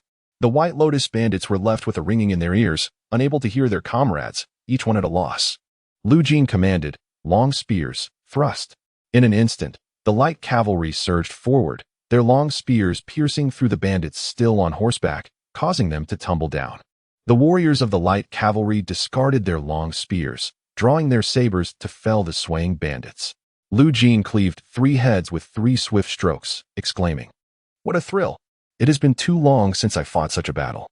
He then ordered, "Turn back, return to formation." Although shocked by the formidable might of the thunder cannon, the cavalry, benefiting from their rigorous training, obeyed orders and returned to formation. At that moment, Han Zhen, emerging from his daze, realized that his cavalry was utterly decimated. His heart bled. This was the very foundation of his existence. With a cry of anguish, he charged forth to slay the treacherous officials. The infantry stood frozen, paralyzed by the overwhelming shock. Enraged, Han Zhen struck down an infantryman, declaring, "Those who do not advance shall be slain." Only then did the infantry stir, sluggishly moving their feet. The battlefield was strewn with the dead and dying, the ground littered with shattered flesh, while the cries of wounded soldiers echoed, their hands clutching severed limbs as they writhed in agony. Han Zhen rallied the morale of his comrades. "Brothers of the righteous army, since the uprising of our White Lotus sect, our followers have marched forward unflinchingly. What is our purpose? To bring forth a world of clarity amidst the corruption of the court and the decay of officials. The heavens show no mercy, treating all beings as mere fodder. We live worse than dogs. What shall we do? We must rise and fight against them. Brothers, the Ming king has appeared. The Mithriya has descended. Slay the officials." Among the infantry, 1/3 had once belonged to the White Lotus sect, known as the Strength Warriors. They were the backbone of the forces and, spurred by Han Zhen's fervor, found their courage anew, raising their weapons and howling in defiance. Han Zhen shouted, "There are but a handful of officials, fear not. With divine protection, blades and bullets shall not harm us. Charge." Over 500 men surged forward, trampling over the fallen as they advanced with fervent cries. At this juncture, the thunder cannon could not be adjusted in time, and firing at such close range would endanger their own. With a distance of 50 paces between the two armies, Liu Yi commanded, "Fire the muskets." A volley erupted, and amidst a cloud of white smoke, 12 muskets discharged in unison, striking true against the clustered targets. Immediately, several brigands fell. Liu Yi relentlessly fired his musket, yet despised that Han Zhen had taken cover among the crowd, evading his aim. The loss of a mere few among 500 was insignificant, and the advance of the troops remained unhalted, the gap between the two armies closing rapidly. The musketeers withdrew, and the sword and shield infantry stepped forward, with cavalry shielding the flanks. The musketeers hastily retreated to reload, as 12 shield bearers and 24 gunmen formed a dense three-row formation, advancing steadily. "Onward!" shouted Tao Zong, and they marched forth. From the ranks of the brigands came a rain of arrows, striking against the large shields with sharp thuds, and then the two armies collided violently. "Hold!" Tao Zong commanded. The 3 rows of soldiers, tightly aligned, braced themselves against the enemy. From above, one would see the gray-black brigands resembling waves crashing against a small, steadfast rock of red soldiers, the tide parting swiftly to either side. The cavalry split into 2 flanks, surging forth to drive the White Lotus infantry back into their ranks. "Push!" shouted the shield-bearers. With a mighty heave, they shoved their shields to the left, taking advantage of the crowding among the enemy. Although outnumbered, only a few dozen faced the imperial troops head-on. With a fierce push, some soldiers faltered, toppling over and inadvertently tripping those behind them. In an instant, the front lines of the brigands were thrown into disarray. Pikemen, alternate thrusts. Kill, kill. 2 rows of pikemen alternately thrust their red-tasseled spears. A marauder managed to parry one spear with his blade, but was swiftly pierced in the lower abdomen by another soldier's lance. He collapsed in pain, only to be struck through the throat by yet another spear, dying without a sound, his eyes wide in shock.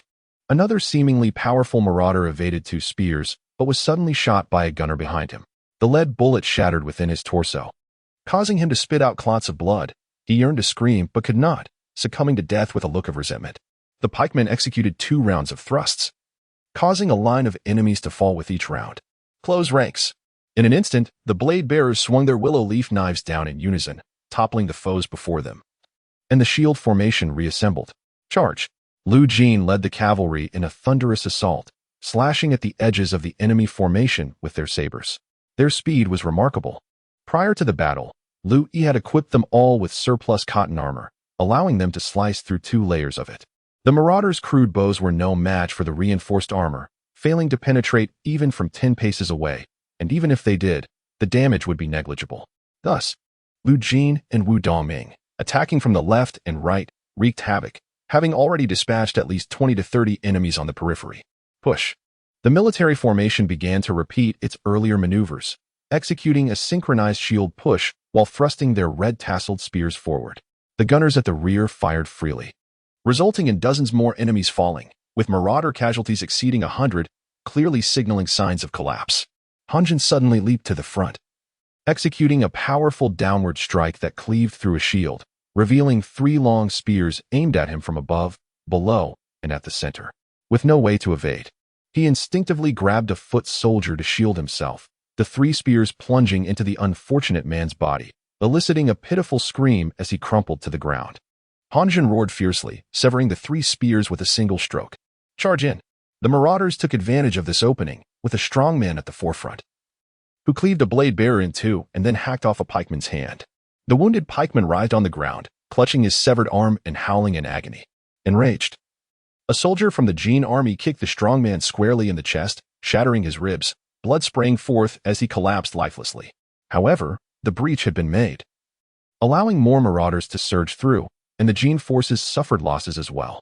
Yi Fei thrust his spear, killing 1 marauder, only to be confronted by 2 others. In a sudden turn of events, Han Zhen loosed an arrow that struck Yi Fei squarely in the chest. Yi Fei let out a cry and fell backward, while nearby, several marauders ensnared the Qingyi soldiers, hindering their escape. Chapter 47. Slaying the bandit leader Dai. Liu Yi urged his dragon steed forward, charging towards the gap in the enemy formation, his divine spear conjuring 7 dazzling blossoms of steel. He instantly sent 4 or 5 bandits soaring through the air. Yet a few more encircled him. With a fierce shout, Liu Yi swung his mighty spear in a sweeping arc, eviscerating several foes. Just then, a powerful warrior brandished a spear to thrust at him, but Liu Yi, swifter in his strike, impaled the assailant, sending him crashing to the ground.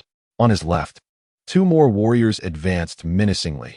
Liu Yi drew his blade with his left hand and cleaved through 2 substantial skulls, blood gushing forth and staining his scaly armor crimson. In a sudden jolt, Liu Yi noticed Yi Fei collapsing backward, an arrow quivering in his chest. He caught sight of Han Zhen concealed amidst the throng. loosing arrows with deadly precision. Enraged, Liu Yi surged forward, his spear claiming the lives of a dozen foes in rapid succession. Observing the valor of the imperial army's leader, Han Zhun hastily retreated to the rear, mounting his horse and seizing a spear from the ground to continue the fight. Meanwhile, two cavalrymen from the flanking unit drew their blades to besiege Han Zhun.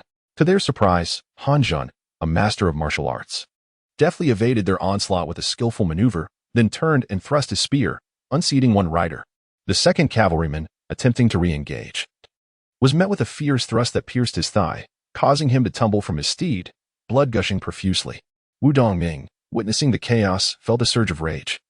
His cavalry were invaluable assets. He immediately raised his sword to strike at Han Zhun. However, Han Zhun, having honed his skills through years of combat in Shandong, adeptly evaded by crouching, slipping to the right side of the horse. As their mounts passed each other, Wu Dongming realized the gravity of his mistake. Han Zhun, with remarkable agility, executed a maneuver that saw him reverse onto his mount, drawing his bow with astonishing speed. He loosed an arrow like a shooting star, sending a chill down Wu Dongming's spine. Acting on instinct, he attempted to parry, but the arrow was too swift, merely grazing his shoulder. Another cavalryman rushed to his aid, only to be struck in the face by Han Zhun's arrow, tumbling to the ground. Furious, Liu Yi continued to vanquish several more warriors. Han Zhun, seeing that Wu Dongming was disregarded, charged into the fray to confront Liu Yi. In their first encounter, Liu Yi unleashed a technique reminiscent of a dragon emerging from the sea, thrusting his spear directly at Han Zhun's face. Han Zhun attempted to block the blow, but the clash of their weapons resonated with a thunderous impact, nearly dislodging Han Zhun's spear from his grasp.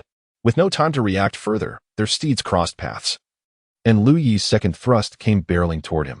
Han Zhun, intending to deflect the strike, was unprepared for Liu Yi's newfound strength, honed through rigorous training, which far surpassed ordinary men. Even with all his might, Han Zhun found himself spitting blood, unable to withstand the force of Liu Yi's assault. In a moment of desperation, he reclined backward on his horse, activating the concealed arrows hidden in his sleeves. 3 arrows shot forth in rapid succession, striking Han Zhun squarely in the chest as he turned to evade. Blood erupted from his mouth, and amidst the onslaught of the imperial troops. The White Lotus bandits suffered over 100 casualties, already exhibiting signs of impending collapse. However, bolstered by the remaining strength of the White Lotus warriors and the leadership of Han Zhun, they managed to hold their ground thus far. Yet, with Han Zhun unseated by Liu Yi, their courage swiftly evaporated. The government soldiers shouted, "Those who kneel and surrender shall not be harmed." Clattering sounds echoed as some bandits began to cast down their weapons, bewildered and kneeling on the ground. A few warriors attempted to resist, only to be summarily executed by the imperial forces, while others tried to flee, but were swiftly pursued and dispatched by Liu Jiming's cavalry, their heads severed. Witnessing the grim fate of their comrades, the remaining bandits finally relinquished their weapons and surrendered meekly to the ground. Liu Yi surveyed the battlefield, reflecting that this was the first engagement since he took command. The coordination among various military units and the application of firearms had revealed many inadequacies. He later learned that during the uprising led by Li Zicheng, imperial troops often managed to annihilate rebel forces numbering in the tens of thousands. In one of the most devastating encounters, Sun Xuanting, with tens of thousands of troops, decimated Li Zicheng's army of several 100,000, leaving the latter with only 18 riders to escape. This was attributed not only to the disorganized nature of the rebel forces, but also to the prowess of the imperial army. In later battles, Sun Xuanting himself led 20,000 new soldiers into combat, only to meet his demise at the Battle of Xiuan. Thus, new recruits, regardless of their equipment, remained merely new soldiers until they had seen battle. Although Liu Yi's forces had incurred significant losses in this skirmish, the survivors were seasoned veterans, the backbone of his army. After a moment, Tao Zong approached Liu Yi, clasping his fists in respect, and reported, "My lord, we have lost 17 men in battle, including the small flag bearer Yi Fei. 11 were injured, 5 of whom are severely wounded." His expression turned somber as he spoke. Liu Yi sighed, lamenting, "To suffer 28 casualties from over 60 men in our first battle, nearly half, speaks to our lack of experience." He then instructed Tao Zong, "For this engagement, the compensation for the small flag bearer's family shall be 300 taels of silver, 200 for the soldiers, and 100 for those severely wounded or disabled who exit the military." Upon hearing this, the 4 soldiers surrounding Yi Fei's body were moved to kneel, expressing their gratitude. "We thank you, my lord, for your kindness. Yufei has a mother at home. With such generous compensation, their future is secure. One by one, the soldiers knelt, and the cavalry dismounted to kneel on the ground, all exclaiming loudly, "We thank you for your benevolence, my lord." Liu nodded. "Brothers, you are my comrades. This is all I can offer. I assure you that under my command, you will not shed blood and tears in vain, nor will your families be neglected. If you fall in battle, your parents shall be my parents, your families my families." The soldiers of Qingyi Army led the chants, "We are willing to die for you, my lord." The crowd echoed, "We are willing to die for you. We are willing to die for you." Deeply moved, they recognized that according to the laws of the Ming Dynasty, compensation for fallen soldiers typically amounted to only 30 to 50 taels, with the family ultimately receiving a mere 20. Yet, the Lord had granted them tenfold compensation. This alleviated all concerns for the soldiers. As long as they fought valiantly, they need not worry about their family's well-being in the event of their demise. From this moment forth, the unit truly embodied cohesion, possessing the very spirit of a military force. Liu Yi silently observed his comrades, affirming, "Well, brothers, you shall not let me, Liu Yi, down. And I shall not betray your trust. I hereby command Li Zicheng to return to the county and summon County Magistrate Zhou and County Magistrate Wang of Fanchong to send civilian troops to receive the captives and secure the battlefield." Upon receiving the order, Liu Jin hastily rode back to the county. "Wu Daming, Qingyi Army, Wang Hao, Chen Bao, I am at your service." The four responded in unison. "Direct your banners to herd all captives to the vacant space over there." Liu Yi commanded with a cold demeanor. There remained over 300 captives, and having laid down their arms, they resembled sheep awaiting slaughter, herded chaotically into the open area. "Silence! Pay heed to my words. Those among you who are members of the White Lotus sect, step to my left, the rest, to my right. You have 1 tea's time to arrange yourselves accordingly, or face dire consequences." Liu Yi proclaimed loudly to the captives. The soldiers raised their weapons, glaring menacingly at the captives. In a short while, they sorted themselves into 2 groups. Those affiliated with the White Lotus sect moved to the left, while those without such affiliation congregated to Liu Yi's right. Liu Yi's piercing gaze swept over the assembly. There remained 70 to 80 White Lotus members on the left, while the remainder stood on the right. He turned to several officers and instructed, "Cavalry, keep a watchful eye on those on the right." 10 cavalrymen brandished their sabers to oversee the more than 200 individuals on the right. Do not underestimate this. During the War of Resistance, a single Japanese soldier could supervise hundreds of captives. The remaining troops encircled the White Lotus members. The atmosphere grew exceedingly tense, and the White Lotus warriors sensed an ominous shift. Liu Yi's voice rang out, "Soldiers, heed my command. Eliminate every last one of the White Lotus members, sever their heads, and reward the effort with merit." The order momentarily stunned everyone present. In the blink of an eye, a White Lotus warrior shouted, "He intends to kill us. Brothers, fight back." Only then did the remaining individuals react, preparing to charge at the imperial troops. Liu Yi bellowed, "Execute immediately. Those who disobey shall be executed." The soldiers, already harboring deep resentment for their fallen comrades, hesitated at the thought of executing captives. Yet, upon hearing Liu Yi's unwavering command, they understood that battlefield obedience to superiors was paramount, a principle instilled through rigorous training. The Qingyi Army led the charge with a furious roar, dispatching the nearest warrior with brutal efficiency. Following their lead, the others swiftly began their onslaught against the White Lotus members. The air was filled with the echoes of anguish as the unarmed White Lotus warriors were slaughtered within moments. The ordinary bandits, witnessing such a gruesome spectacle, were paralyzed with terror.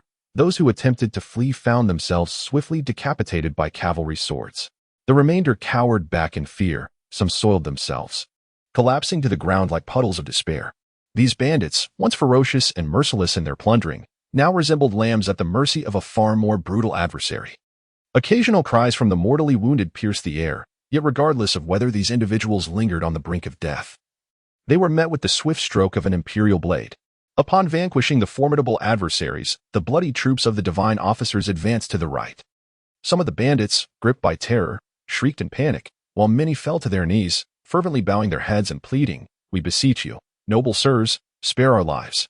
Liu Yi rode forth, proclaiming, "Now, identify among yourselves those guilty of heinous crimes. Murderers and arsonists among you shall face the consequences. For every 5, 1 shall be executed." Upon hearing this decree, the bandits grew restless.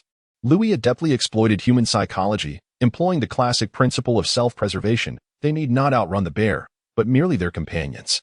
Driven by this instinct, the bandits began to denounce one another, the air thick with shouts and scuffles. A menacing, burly bandit kicked a smaller one aside, exclaiming, "How dare you accuse me? I shall end your life this instant." Yet, as he raised his fist, a gunshot rang out, and he staggered back, gazing in disbelief at the gaping wound in his chest before collapsing. Nearby, Liu Yi returned the firearm to one of the gunners. Accusations are one thing, but violence is met with death. Consequently, for every individual named by 3 or more accusers, Liu Yi commanded 2 soldiers to seize them. Within a short span, 4 to 5 dozen were apprehended and forced to kneel upon the ground. Liu Yi gestured, and Taozong bellowed, "Pikemen, advance and strike." Over 20 pikemen surged forward, delivering fatal thrusts to the condemned. "Do not presume that your lives are spared when the militia arrives. I shall hand you over to the authorities for judgment. Those deserving of execution shall be executed, and those warranting imprisonment shall be imprisoned," Liu Yi declared. The bandits below exhaled in relief, for at least they were not dying at this moment. In the midst of addressing the situation, a voice rang out, "General Liu." General Liu.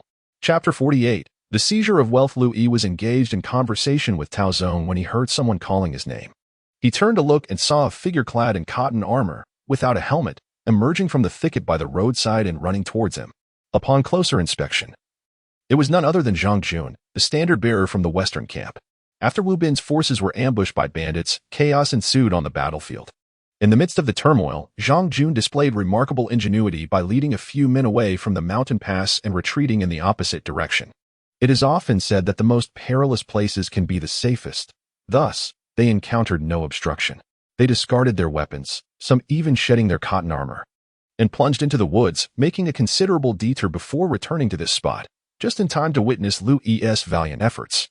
Once the fighting subsided, Zhang Jun emerged from the underbrush, calling out to Liu Yi, "Is it truly you, Zhang? Are you unharmed?" Liu Yi inquired, clasping his fists in greeting. "Oh, my dear brother, I have narrowly escaped with my life, largely due to your valor in vanquishing the brigands," Zhang Jun replied, his attire disheveled, his helmet nowhere to be found, and his cotton armor askew. The soldiers accompanying him were equally unkempt, lacking both helmets and armor, their battle garb tattered as if they had just emerged from a beggar's life. Embarrassed, Zhang Jun rubbed his hands together, unsure of how to address Liu Yi. "Do not worry, my friend. I know how to present the battle report. There is no need for concern," Liu Yi reassured him. Understanding Zhang Jun's apprehension, Liu Yi recognized that escaping from the battlefield while the commander perished was a grave offense in any era. If Liu Yi could articulate a few words on Zhang Jun's behalf in the battle report, it might safeguard his life and fortune. Moreover, with Liu Yi's substantial contributions, when County Magistrate Zhou and Magistrate Wang arrived, a letter sent to the Ministry of War in Nanjing would surely lead to promotion. The magistrates would also benefit from the favorable outcome. If Liu Yi could further embellish the report with kind words, it was possible that the authorities would overlook this incident. Having calmed Zhang Jun, Liu Yi ordered his soldiers to select several captives for interrogation. Shortly thereafter, 4 bandits were brought forth, grasped by the soldiers as one would handle chicks. Dismounting, Liu Yi seated himself upon a stone and declared, "If any of you speak a falsehood, you shall be executed immediately." The captives nodded vigorously, as if pecking at grains. "Are there still troops guarding Mount Ren?" Liu Yi inquired. In response, the leading captive said, "No, General. This time, Leader Han, oh, no, the bandit Han, led our entire camp into battle. There are no soldiers left on the mountain, only the elderly, women, and children who were captured, alongside the plundered riches. A few guards remain." The others nodded in affirmation, confirming the truth of his words. "Very well. You will lead us to the main camp at Mount Ren," Liu Yi commanded. "Yes, we shall comply," the captive replied. Liu Yi's forces, along with Zhang Jun, waited in the clearing for about an hour until Magistrate Wang Song of Fanchong arrived with over 100 men from the local militia. Liu Yi briefed him on the battlefield situation. Upon learning that General Wu, along with Captains Zhao and Yin, had all perished, and that the official army was reduced to such a small number, Wang Song felt as though the world were spinning around him. He had only been appointed from the north for less than a year, and with such dire circumstances, the path of officialdom was likely to be severed. However, Liu Yi subsequently stated that he had annihilated the bandits with the forces under his command, executing their leader Han Jun and capturing a significant number of individuals. Following this, he believed there might be a turning point in the situation, and it seemed prudent to confer with County Magistrate Zhou. The official report should employ a more nuanced and eloquent style, as the losses were indeed grievous, yet the objective had been achieved. This would facilitate explanations when presented to the governor. With this thought, he felt somewhat reassured. Wang Song instructed the militia to bind and guard all captives until County Magistrate Shou arrived. Liu Yi then addressed Wang Song, saying, "County Magistrate Wang, the bandit stronghold at Marin Mountain is not far ahead. I shall lead our troops to completely eradicate the stronghold and rescue the innocent civilians who have been abducted. Will we require the assistance of the militia?" Wang Song inquired. Liu Yi replied, "No, it is unnecessary." From the interrogation, it is clear that the stronghold has no remaining defenders. I will proceed first with my forces to ascertain the situation and will hasten back to report. You shall then send the militia to recover supplies and assist the civilians. Very well, then I shall rely on you, Captain Liu. Wang Song responded. Liu Yi nodded and signaled, Wu Dongming, Jin Jun, and Wang Hao, take your small contingents and march with me. The rest shall remain on standby. Understood. The soldiers from the 3 small contingents escorted the captives while carrying the thunderous cannon as they advanced toward Marin Mountain. In just over half an hour, they arrived at the foot of the mountain, where the stronghold could be faintly seen halfway up the slope. Although Marin Mountain was not particularly high, its steepness and narrow pathways posed considerable challenges for an assault. The uphill attack would be exhausting, and due to the terrain, their forces could not be deployed effectively. At most, only one small contingent could engage at a time. Such tactics could easily render them sitting targets for the bandits above. It was no wonder that the imperial troops had failed to eradicate them on several occasions. Fortunately, the bandits had come out to meet their demise. Otherwise, the cost of an assault would have been even more dire. Tao Zong set up the thunderous cannon to breach the stronghold's gate. Understood. Tao Zong quickly prepared the cannon, and a sentry atop the mountain spotted the approaching imperial troops, sounding the alarm. 7 or 8 remaining bandits hurriedly rushed toward the gate. At that moment, the cannon was fired, launching a 10-pound explosive package into the air, which arced elegantly before landing precisely behind the gate. The bandits, who were running towards the gate, were puzzled by the sight of a large white package landing nearby, when suddenly, a blinding red flash erupted, sending a cloud of dust soaring into the air. The 3 foremost bandits were thrown back, while those behind were also knocked to the ground by the shockwave. The women and children who had been captured within the stronghold screamed in terror, bewildered by the sudden chaos. As the dust settled, both the gate and the watchtower had vanished. Liu Yi led the charge at the forefront, and apart from the 2 soldiers escorting the captives up the mountain, the remaining forces swiftly surged into the stronghold. Scattered across the ground were several bandits, each with blackened blood streaming from their mouths and noses, likely having perished from internal injuries. They pressed deeper into the stronghold, hearing the cries of women and children. Liu Yi promptly ordered the Jin troops to investigate the situation. Shortly, they reported back that over 100 women and children were confined in the rear hall of the stronghold, most of whom appeared to be young women. Disheveled and evidently victims of the bandits' depravity, regularly exploited to satisfy their base desires. Liu Yi and his companions hurried into the inner hall, whereupon the sight of them, ferocious and bloodied, clad in cotton armor and wielding various weapons, sent the women into a panic, huddling together and screaming. Liu Yi bellowed, "Dear sisters and compatriots, do not be afraid. We are the imperial troops from Wuhu County, and we have vanquished the White Lotus bandits, come to rescue you." Gradually, the terrified women calmed upon hearing his words. Liu Yi commanded his soldiers to break open the locks and lead them out. As several women noticed the 4 bandits accompanying Liu Yi, they rushed forward, kicking and scratching at them. The bandits, bound and unable to resist, soon found themselves bloodied and battered. Yet the women, still unsatisfied, seized bricks from unknown sources and rained blows upon the assailants, with Liu Yi offering no intervention. After a considerable time, once their emotions had been vented and the bandits lay in a pitiful state, the women ceased their assault.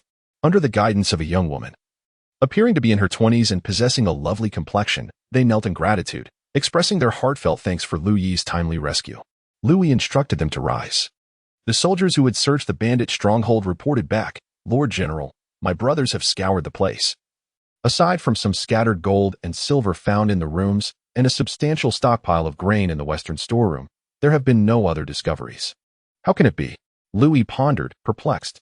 Such a large stronghold, existing for several years and having plundered countless merchant caravans and villages, should surely have more wealth. Just as he was musing, the young woman who had led the others approached him and said, "Esteemed General, I am the daughter of the grain merchant from the eastern part of Fanchong County. Months ago, I went to visit my relatives in Anqing, and on my return journey, I was unfortunately seized by bandits. All of my servants were slaughtered, and even my second brother met a tragic fate. Tears streamed down her face as she spoke. Liu Yi sighed, acknowledging her plight. You are indeed unfortunate. These years have been anything but peaceful. I shall take you to County Magistrate Wang of Fanchong, and you may return with him. The young woman bowed gracefully, expressing her gratitude. Thank you, General. Just now, I overheard you mention that there is silver in the stronghold. The other day, Liu Yi understood and motioned for her to refrain from elaborating, instead pulling her aside for a private conversation. She continued, I overheard 2 of the minor leaders say that their silver is not in the stronghold. Hanjin has hidden it in a cave in the back mountains. Ordinary bandits are unaware of this. Only those from the White Lotus sect know. Liu Yi nodded in comprehension, feeling a pang of regret for not having spared a few White Lotus members alive. Earlier, when Liu Yi had ordered the execution of all the White Lotus members and the most heinous criminals, he had his own motives. With the imminent chaos of the late Ming Dynasty approaching, Liu Yi recognized the necessity of establishing a stronghold to survive amidst the turmoil. Observing the devastation that would soon befall Jiangbei, he resolved that Jiangnan would provide a much more favorable environment. Thus, he chose not to linger in Liaodong and decisively returned to Taiping Prefecture. After interacting with numerous people and matters there, Liu Yi had already determined to make Taiping his foundation. In these turbulent times, survival demanded a formidable army and the support of loyal citizens. Thus, his decision to eliminate those White Lotus adherents stemmed from a desire to prevent their infiltration into the Taiping Prefecture. Should he gain control over the prefecture in the future, he would undoubtedly purge the White Lotus sect entirely. In order to cultivate a formidable army under the prevailing circumstances, it was imperative to emulate Qi Jiguang's strategy of recruiting virtuous citizens for military training. Consequently, he harbored a profound animosity towards these bandits, wishing to eradicate them entirely. However, such actions would pose difficulties for County Magistrate Wang and County Magistrate Zhou, as the massacre of prisoners of war would be too horrifying for the intellectuals of the time. Having recognized his oversight, he resolved to escort these women back first before returning to seek the treasures. With this thought in mind, he promptly instructed Wu Dongming to ride back post-haste to report, urging County Magistrates Zhou and Wang to send personnel forthwith. Chapter 49, The Report of Victory. Meanwhile, Zhou Zhihan had arrived with his men. Approaching 50 years of age, he had faced considerable setbacks in the bureaucratic realm due to factional strife in recent years. No longer aspiring for higher positions, he devoted himself to managing his small domain with great zeal. Upon hearing Lu Jin's report, he hurriedly assembled the Hui merchants' militia and rushed over, even breaking into a sweat in the frigid winter air. Upon witnessing the battlefield's grim scene and learning of the near-total annihilation of the imperial troops, including the death of Wu Bin, he felt a chill at the thought of what could have transpired had Liu Yi not turned the tide, completely vanquishing the bandits. The prospect of those brigands invading the county town sent shivers down his spine. Even if he did not perish defending the city, he would likely face execution. Fortunate indeed. Soon, Wu Dongming galloped in, instructing Wang and Zhou to lead the militia in providing support. After a brief discussion, Wang Song would escort the captives back, while Zhou Zhihan's forces would head directly to Ma Rindazai. Lu Zongqi has accomplished a great feat. How delightful! Zhou Zhihan exclaimed with a smile upon encountering Liu Yi. What merit is there to discuss? The imperial troops from both counties have suffered nearly total losses, with only a handful of us remaining. The credit belongs entirely to my brothers, Liu Yi replied humbly. Zhou stroked his beard thoughtfully. Indeed, the losses on both sides have been staggering. When the official report reaches the provincial government, both County Magistrate Wang and I will accurately record these events. You have achieved a significant victory. It is all but certain that you will be promoted by at least 1 rank. According to the laws of the Great Ming, slaying 10 bandits warrants a promotion. You, having annihilated tenfold that number with your small contingent, especially after personally executing the bandit leader Hanjin, have eliminated a long-standing threat to Taiping Prefecture. It is quite possible you may even rise to the rank of captain. You flatter me, sir. For now, we must swiftly return these women to the county town and transport the grain as well. I will also hand over some gold and silver to you. I will remain here, and once everything is cleared out, I shall set this stronghold ablaze, leaving no remnants behind, Liu Yi stated with a bow. Very well. I shall act upon your words, Lu Zongqi. I will immediately arrange for the transport of supplies, Zhou Zhihan replied as he turned to make the necessary arrangements. Once Zhou Zhihan had emptied the stronghold, Liu Yi gathered his men and addressed them, You are all my brothers in arms.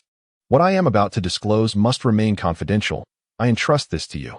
Of course, we shall keep it secret, the soldiers replied, kneeling in response.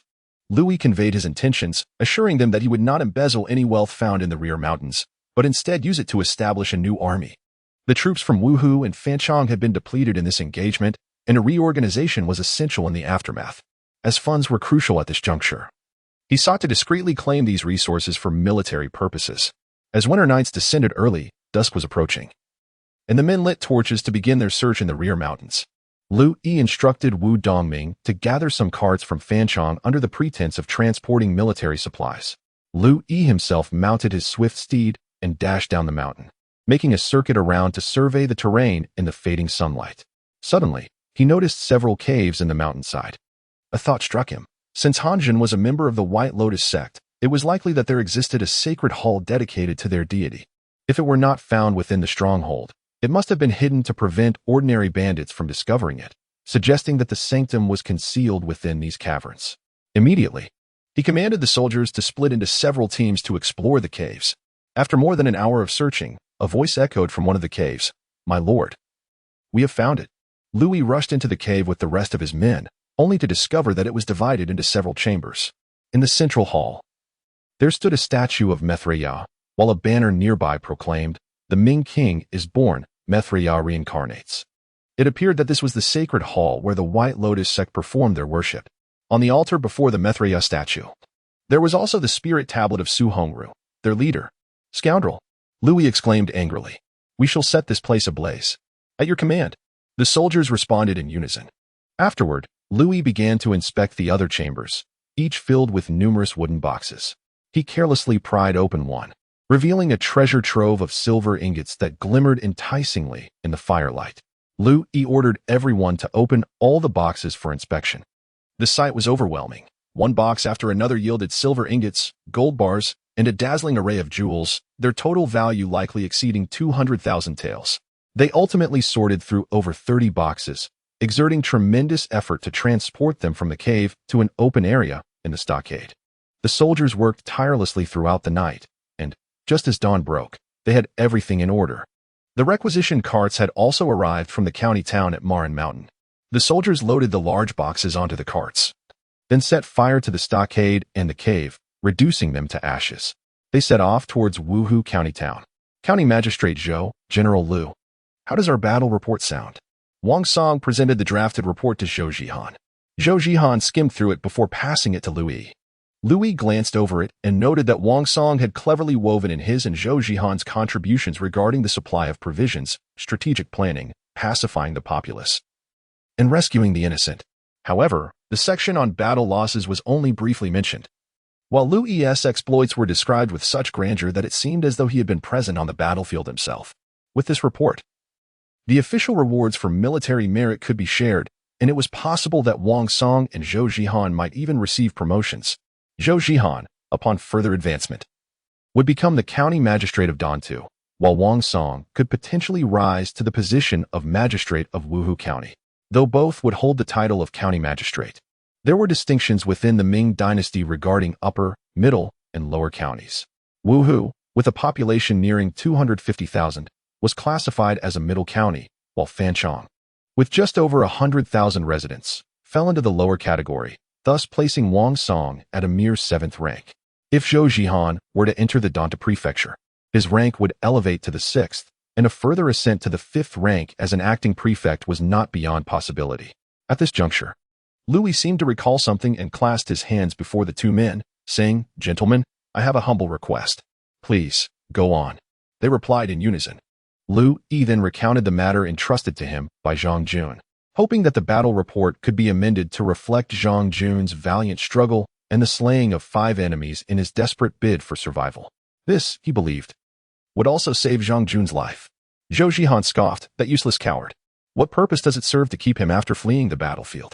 However, Wang Song's eyes gleamed with insight. It was evident that Liu Yi's promotion was a foregone conclusion, and the military affairs of both Wuhu and Fanchong would greatly rely on him in the future.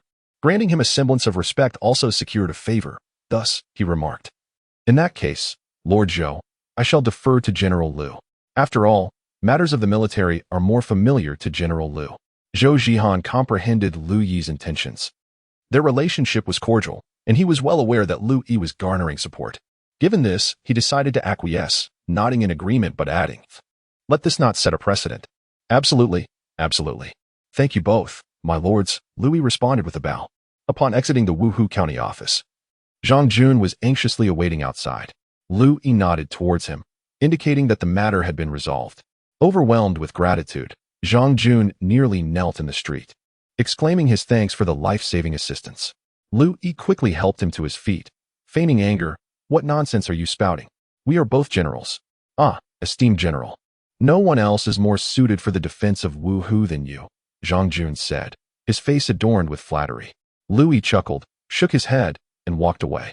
The news of the remarkable victory against the bandits by the Taiping prefecture in early December spread swiftly to the government of Untu, Wang Yu, Long Zhongwu, and the governor of Taiping prefecture, Chen Yinling, conferred and made some adjustments to include their contributions, which were then swiftly reported to the Nanjing Ministry of War.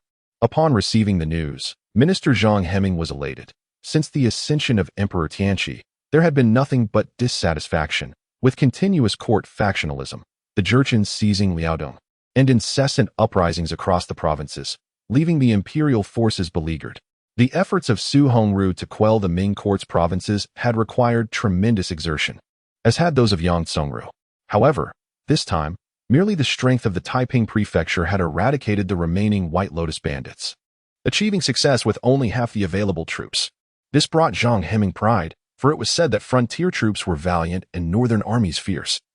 It seemed that the southern region was not devoid of talented individuals. He promptly affixed the imperial seal and dispatched an urgent report to the capital, Shuntianfu. In Shuntianfu, the snow fell heavily, yet the study of Minister Li Chunai was warm and inviting. Seated at his desk, Li Chunai carefully examined the memorial presented by Zhang Heming.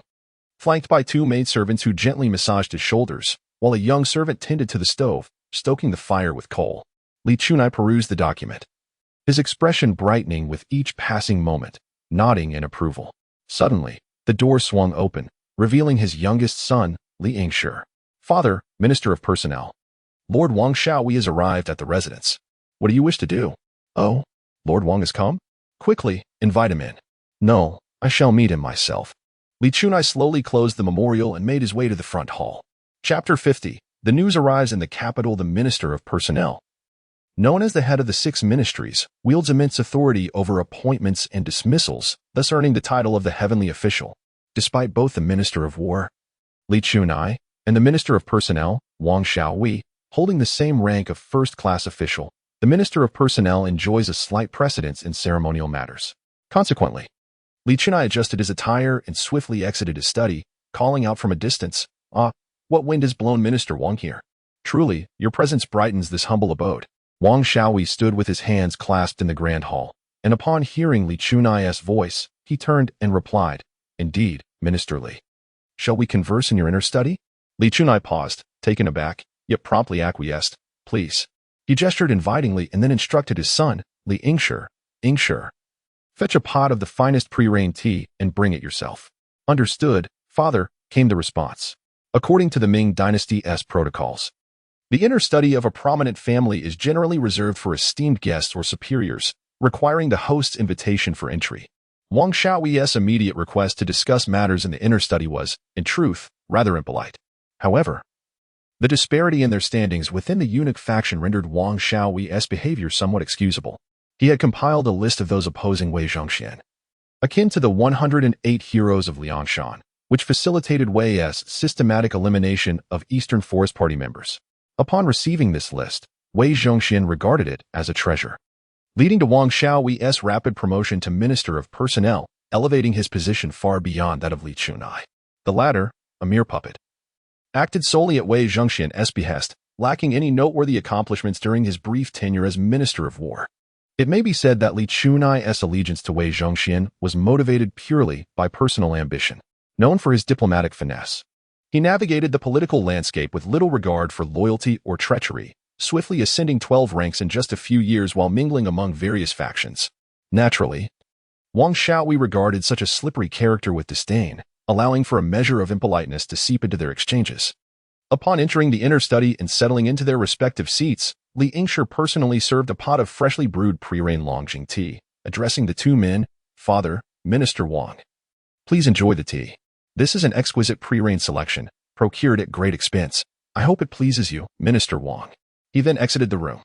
Li Chunai's decision to have his son serve the tea was a small yet thoughtful gesture that endeared Wang Xiaohui, easing the tension despite the weightier matters on his mind. Observing the subtle change in Wang Xiaohui's demeanor, Li Chunai understood that his little stratagem had borne fruit and chose to remain silent, awaiting Wang Xiaohui to speak first. For a visit on such a snowy day surely held significance. Minister Li, Wang Xiaohui began after a sip of tea, time indeed flies. I have held the position of Minister of Personnel for nearly a year now, and it is through the protection of the factory chief that we find ourselves in this situation. Indeed, Li Chunai replied, you are absolutely correct, Minister Wang. We are both beholden to the chief. Their conversation meandered with pleasantries, though the atmosphere remained palpably awkward. Li Chunai pondered to himself, since you have come, it is evident you seek something from me. Thus, why should I hasten to inquire and relinquish the initiative? Meanwhile, Wang Xiaohui silently cursed. Why couldn't this old fox simply ask me about my purpose? Such is the nature of the political arena, whether one is beseeching or inquiring. Even if the subject matter is identical, the dynamic shifts between the active and passive. When others solicit your assistance, the power naturally resides with you. However, should you inquire, it becomes difficult to outright refuse once they speak. Observing Li Chunai's calm demeanor, Wang Xiaohui recognized that one must possess exceptional qualities to attain the position of Minister of War. Nevertheless, given the gravity of the situation, these trivialities could be overlooked. Wang cleared his throat and said, Minister Li, I apologize for my audacious visit today. I indeed have a matter I wish to discuss with you. If we can devise a strategy, we might jointly pay a visit to the chief minister and the director later. This matter is of utmost importance, and I humbly request your assistance. Li Chunai hastily replied, I dare not impose. As we are both colleagues under the director, there is no need for such formalities. Very well, I shall be direct, Wang continued.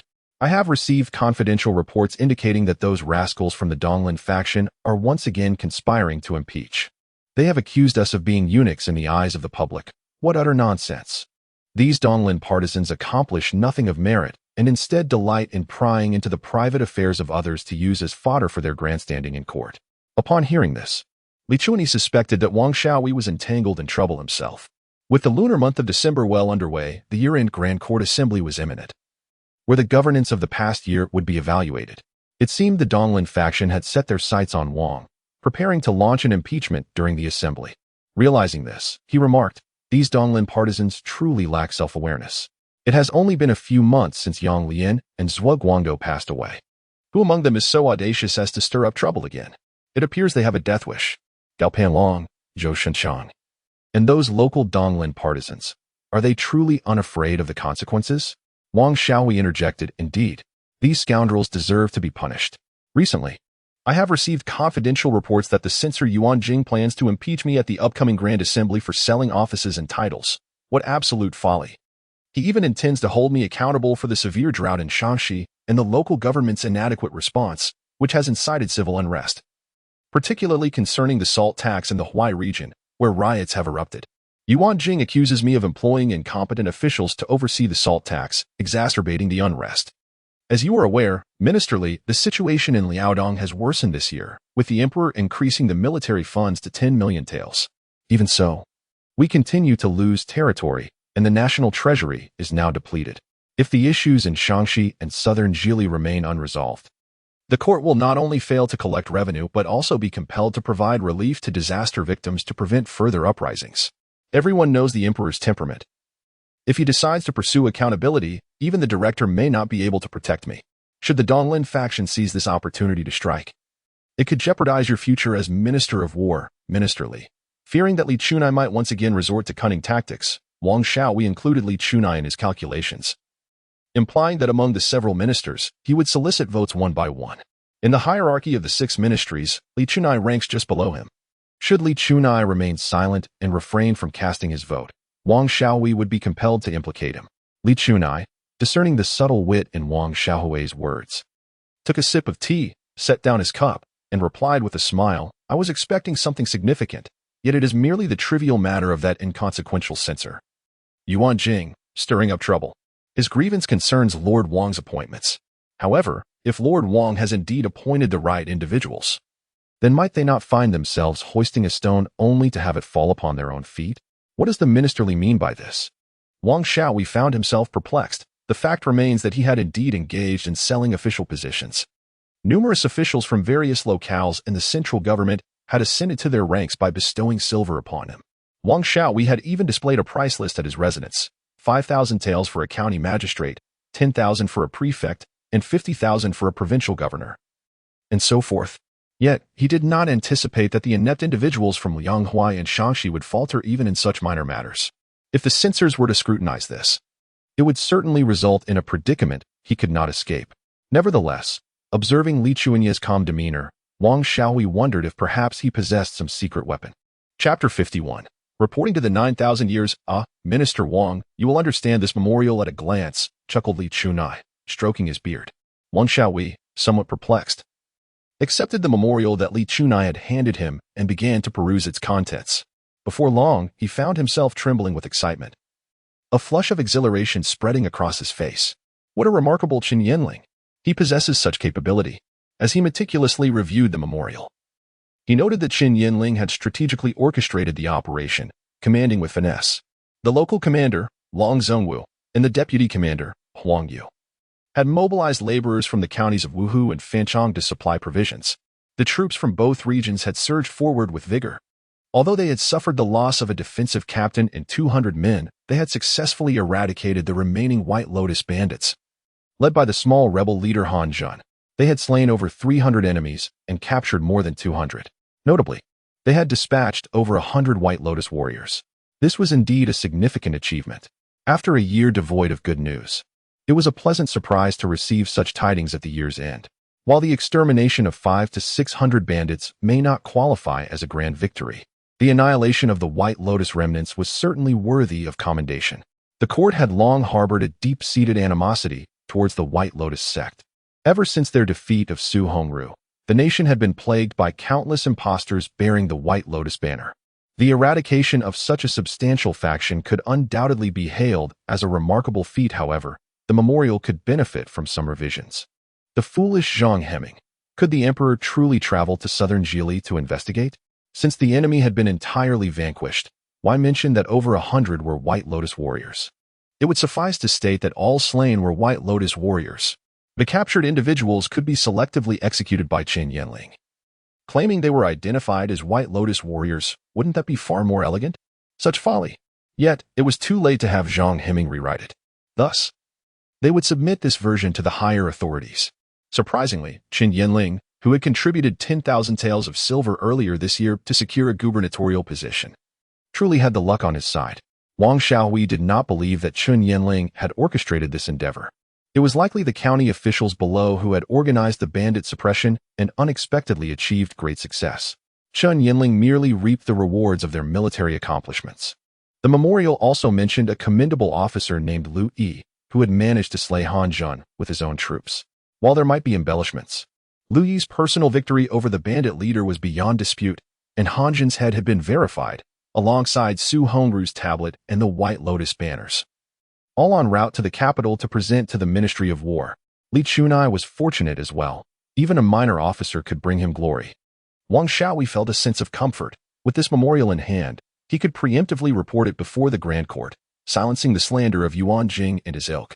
They could no longer accuse him of poor judgment in selecting officials or of selling positions for profit. If 10,000 taels could buy the lives of 500 bandits, the Ming Dynasty would have long been a realm of harmony and clarity. With these thoughts in mind, he paid little heed to sipping tea with Li Chunai. Grasping the memorial, he urged Li Chunai to accompany him to visit Gu Bingxin's residence.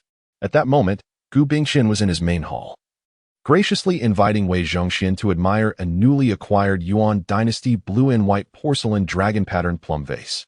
As a eunuch, Wei Zhongxian had relinquished not only his masculine functions but also any significant desires typically associated with manhood. However, his insatiable desire for wealth and rare treasures far exceeds that of the average person, particularly relishing the collection of precious artifacts and artistic works without discrimination. The following disciples, eager to cater to his tastes, have amassed an incalculable fortune for Wei Zhongxian. Gu Bingqian, the current prime minister, occupies a prestigious position akin to that of an ancient chancellor, ranked second only to the emperor. Yet, he is a shameless sycophant, remarkably bending the knee to Wei Zhongxian.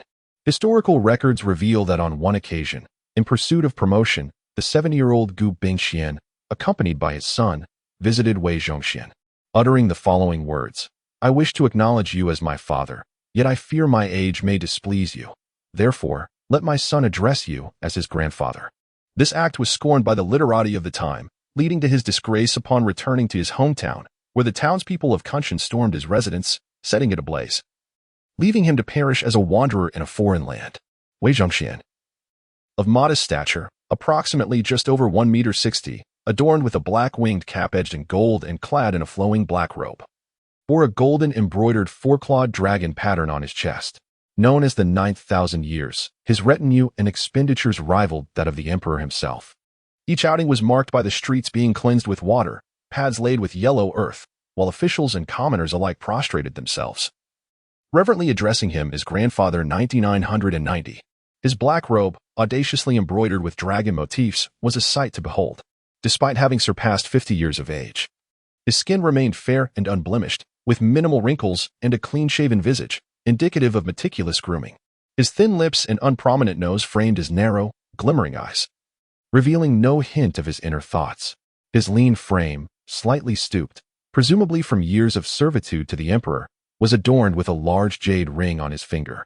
Clad in his robe, he appeared somewhat comical, with the gold and pearl embellishments of his cap jingling as he moved. At that moment, he was meticulously examining the dragon pattern on a vase through a crystal magnifying glass, marveling at its exquisite depiction of a dragon soaring amidst clouds, exclaiming, "Ah, a true masterpiece. I trust the esteemed lord enjoys it. I shall arrange for it to be delivered to your residence shortly." Gu Bingqian bowed, referring to himself as this humble official. "The prime minister is indeed considerate," Wei Zhongxian remarked. "Not at all. It is an honor for me, Gu, to serve the esteemed lord," Gu Bingqian replied, his demeanor replete with obsequiousness. As they conversed, Gu Bingqian's son approached to announce, "Grandfather Lord, Father. Ministers Wang Xiaohui and Li Chunai have come to pay their respects. What business do they have at this hour? They are interrupting the esteemed lord's leisure." Gu Bingqian retorted, "Tell them I am quite busy and cannot receive them. Ask them to return tomorrow." "Understood, Father," his son replied. "Ah, old Gu, what are you doing? How can it be said that I am disturbing your refined enjoyment?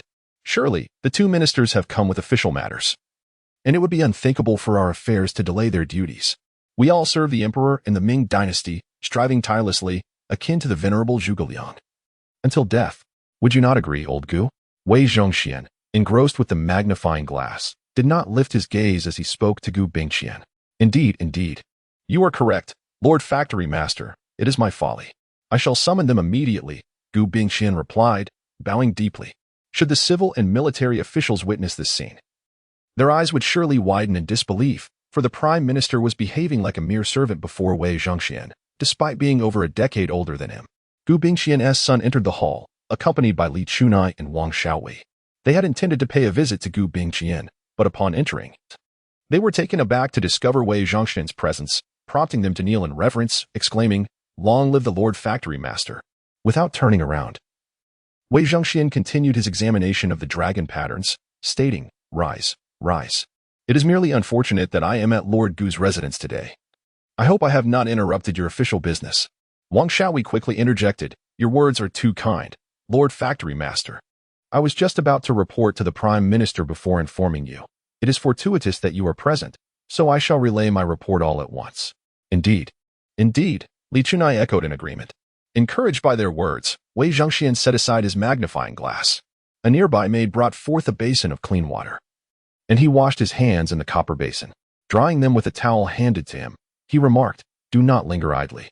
If there are matters to discuss, please sit and speak. I have heard that Lord Gu enjoys the tribute tea, Bilyuakun from his hometown. Might I have the pleasure of tasting it?" "You jest, Lord Factory Master. It is an honor for Bilyuakun from my homeland to catch your discerning eye," Gu Bingqian replied, promptly instructing his attendants to prepare the tea. After taking a sip, Gu Bingqian said, "Pray, speak of the matter at hand, for it is fortunate that the Lord Factory Master is present." Wang Xiaohui then recounted the East Lin faction's instigation of the censorate to impeach him, presenting the recent commendations from the southern Zhili for Wei Zhongxian's perusal. Upon hearing their account, Wei Zhongxian chuckled coldly. It seems we have not dealt harshly enough with these clowns. Yang Lian and Zhuge Guangdou have turned to ashes. Yet these people remain unrepentant, unable to find peace unless they create trouble for us. However, you are fortunate this time. Zhang Heming has performed admirably, and this memorial arrived just in time. Otherwise, if Yuan Jing and his ilk had stirred unrest, you would find no refuge. But could you not be a tad more astute? Before accepting bribes, might you consider investigating first? Elevating every Tom, Dick, and Harry to positions of power will only lead you to ruin. You have escaped this calamity, but next time, it may be the end of you. Wang Shaohui felt a cold sweat break out, hastily responding, Indeed, Lord Factory Master, your words resonate deeply. I shall reflect upon them. Yes, Zhang Heming has done well. It would be a pity to keep him in Nanjing. Old Gu, should an opportunity arise, find a reason to transfer him to the capital. Wei Zhongxian remarked casually while sipping his tea. Yes, I understand, Gu Bingxian replied. Wei Zhongxian turned to Wang Shaohui and inquired. Is Qin Yinling mentioned in this memorial one of ours? Indeed, he is one of ours. I was the one who promoted him to the position of governor of Taiping. Wang replied. I fear he has accepted bribes, Wei remarked. Such a matter cannot escape the discerning gaze of the factory chief, Wang acknowledged. Humph. As long as you are aware, accepting silver is permissible, but the task must be executed flawlessly. This Qin Yinling is quite competent.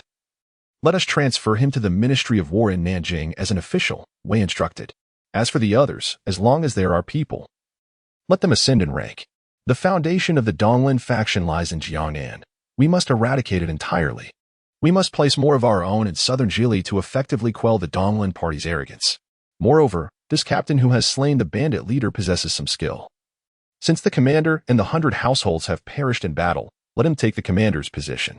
Have Qin Yinling speak with him. You understand my intent. Remember our principle, unite all forces that can be united. We have but one goal, to annihilate the Donglin party. Wang Shaohui rose and bowed in acknowledgement. Yes, I understand. In that moment, these few individuals altered the fates of many, reflecting the allure of power. Chapter 52. The Emperor of the Apocalypse in the Forbidden City.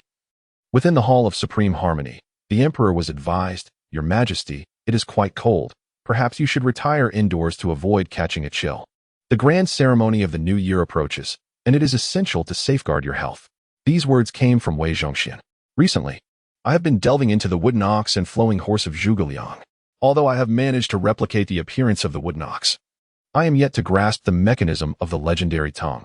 The artisans at the military bureau are utterly inept, and this vexes me greatly. The speaker was none other than Emperor Quanqi Mingshizong Zhu Youjiao. Dressed in a bright yellow 12-patterned robe, he had rolled up his ample sleeves, and his elaborate crown adorned with 2 dragons playing with a pearl was nowhere to be seen. Instead, a simple headscarf covered his head, tall and slender. With a rosy complexion, a round face devoid of facial hair, and notably large earlobes, he exuded an air of benevolence, appearing quite amiable despite being barely in his 20s. It was widely acknowledged that the current emperor had a penchant for woodworking, earning him the moniker of the Carpenter Emperor. At that moment, he wielded a hammer in one hand and a saw in the other, inspecting a wooden ox placed in the courtyard of the Hall of Supreme Harmony, seemingly contemplating where to commence his modifications. Despite the chill in the air, beads of sweat began to form on his brow. The eunuchs from the Imperial Sacrificial Office stood a respectful distance away, leaving only Wei Zhongxian and the emperor in the center of the courtyard. After a few attempts at persuasion, seeing the emperor's unwavering enthusiasm, Wei Zhongxian ceased his entreaties and joined the emperor in studying the wooden ox. Your Majesty, I am but a simple servant and cannot discern the intricacies of this endeavor. Perhaps I may propose an idea. The personnel from the military bureau of the Shuntian Prefecture may not suffice, but we could summon those from the military bureau of the Yingtian Prefecture. They frequently engage with foreign tribes and might offer fresh perspectives. Wei Zhongxian suggested earnestly. Excellent idea. Let it be so. Tomorrow, summon the experts from the Yingtian Prefecture to provide their insights. Should it prove successful, I shall reward you handsomely. The emperor responded with a hint of excitement. I shall obey your command, Wei Zhongxian replied with a smile, though the attending eunuchs were accustomed to such scenes. Each time they felt a chill of trepidation. It was widely whispered that Wei was a member of the eunuch faction, a traitor. Yet, in all of the Ming Dynasty, who else could converse so freely and jovially with the emperor? The emperor called him to Dang. a term not befitting a sovereign addressing a subordinate but rather indicative of camaraderie between friends. No wonder Wei wielded such immense power and received such favor from the emperor. It was a source of envy unmatchable, even surpassing that of the previous chief minister, Yi Xianggao. After a considerable period of study, the emperor began to feel fatigued. Courtiers and maidservants soon arrived with a basin of warm water and towels for him to wash his hands and wipe away his sweat. Wei Zhongxian dismissed the young attendant who had been tasked with drying the emperor's brow and personally wrung out a cloth to wipe the emperor's forehead and face. Dang, your presence here to assist me with woodworking brings me immense joy. Every day in court is fraught with worries, devoid of delight, filled only with the incessant prattling of the Donglin faction, whether it be ancestral rites, matters of state, or calamities. Such discussions are exceedingly tiresome. After sipping the warm tea handed to him by Wei Zhongxian, the emperor turned and strode towards the main hall of the Qianqing Palace, conversing as he walked. Let us discuss the situation in Liaodong. We have dispatched nearly 10 million taels in military funds, yet what has been the outcome? We have lost cities and territories. Elshan fell at the beginning of the year, and Sun Qingzong was defeated at Liu Yi. This group of useless individuals cannot alleviate my worries. Moreover, the mainland is plagued by natural disasters and human calamities, with rebels stirring unrest in various regions. My dear Wei, how can this realm ever attain peace? As he spoke, the two entered the grand hall of the Qianqing Palace, where the emperor promptly seated himself upon the dragon throne, while Wei Zhongxian stood at his side. Wei, take a seat. Why do you linger there? Someone, bring Wei a cup of ginseng tea from Korea to ward off the cold, the emperor commanded. A young eunuch by the door responded promptly. This servant obeys. Wei Zhongxian took the cup, blew gently on the tea, and sipped it. Wei, why do you remain silent? I spoke at length just now, yet you offered no response, the emperor remarked, glancing at Wei. Setting down the cup and adjusting his attire, Wei suddenly rose and bowed deeply to the emperor. Your Majesty, I bring you congratulations. I have just received a memorial from Li Chunai of the Ministry of War. The Taiping Bureau has achieved a decisive victory against the bandits, eliminating over 500 remaining White Lotus rebels and executing Han Zhen, who had declared himself the Little Han King. The greatest force of the White Lotus sect in southern Zhili has been completely eradicated, and Han Zhen's head along with the seized tokens of the sect will soon be sent to the Ministry of War for verification. Your Majesty, as you lamented the absence of support, it appears that the Ming is not without capable individuals. To eradicate such a significant group of marauders with the strength of a single bureau is indeed commendable, Wei continued. The Qingyi Emperor, upon hearing Wei's words, stood abruptly, exclaiming, Excellent, excellent, 3 times. This is truly the best news of the year. A splendid victory, it is exhilarating.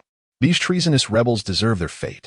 Your Majesty, this is the memorial from the Ministry of War, and it bears the seal of Zhang Heming, the Minister of War in Nanjing.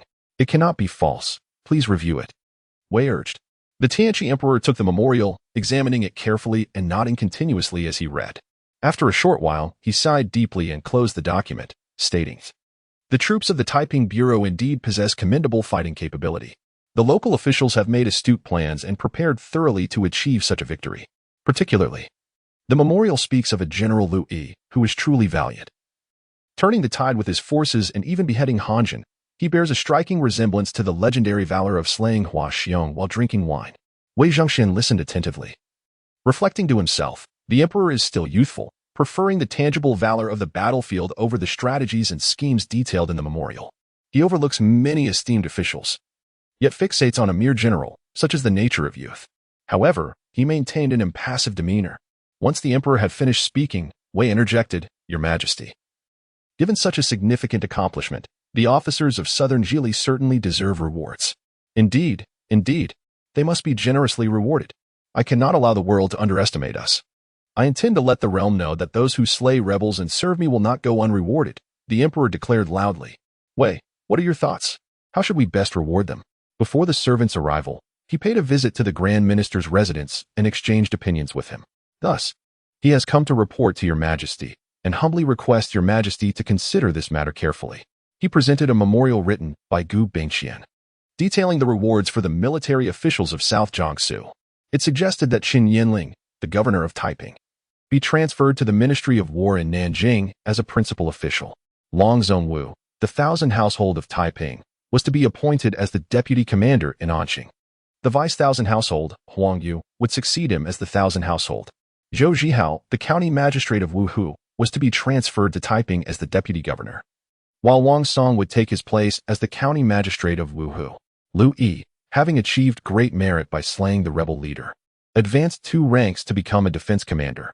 It seems rather low for Liu Yi to be promoted to this rank considering his significant contributions. Although I remain within the confines of the Forbidden City, I am well aware of the affairs outside. The majority of the credit for this battle belongs to the soldiers on the front lines. The civilian officials in the rear merely reap the rewards of their valor. Is it appropriate for a commander to receive such a commendation with only a 2-rank promotion? The emperor expressed some hesitation. Your Majesty, Liu Yi is merely a junior commander.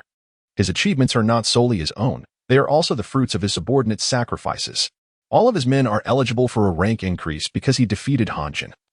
And it was Gu Daren's recommendation that granted him this additional promotion.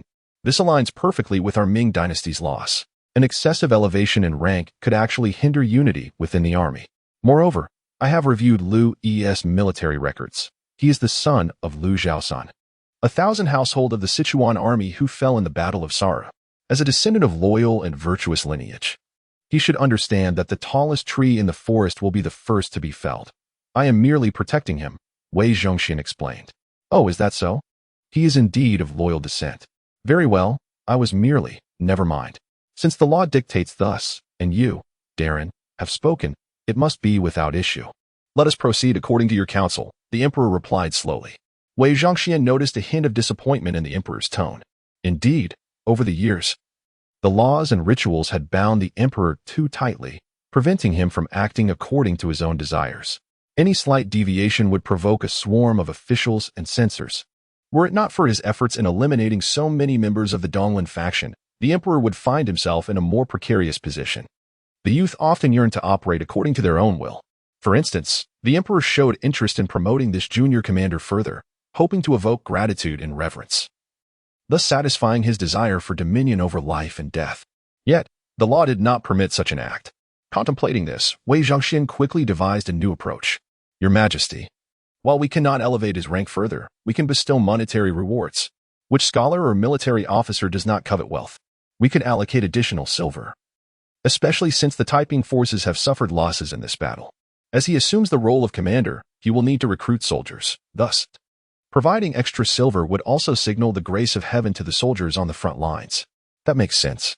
However, my treasury is somewhat strained, and I must admit, my expenditures on these carpentry projects have been rather substantial, the emperor said, somewhat embarrassed. Haha, your Majesty jests. Such trivial expenses should not concern you. Over the years, I have been fortunate to accumulate some savings through your Majesty's grace. I am willing to contribute 30,000 taels to reward the soldiers of Wuhu, Wei Zhongxian declared generously. You have a kind heart, Daren. Since you are providing this silver, I too must show my appreciation. Come forth, bring me my red-haired hand cannon, the emperor commanded. In a fleeting moment, a young eunuch presented a wooden box. Upon opening it, one could behold an exquisitely crafted flintlock pistol, adorned with intricate engravings. This was a silver-embellished hand cannon, a tribute from the foreign emissaries some days prior. Disinterested in firearms, I resolved to bestow it upon the esteemed General Liu Yi, proclaiming it a personal gift from my sovereign hand.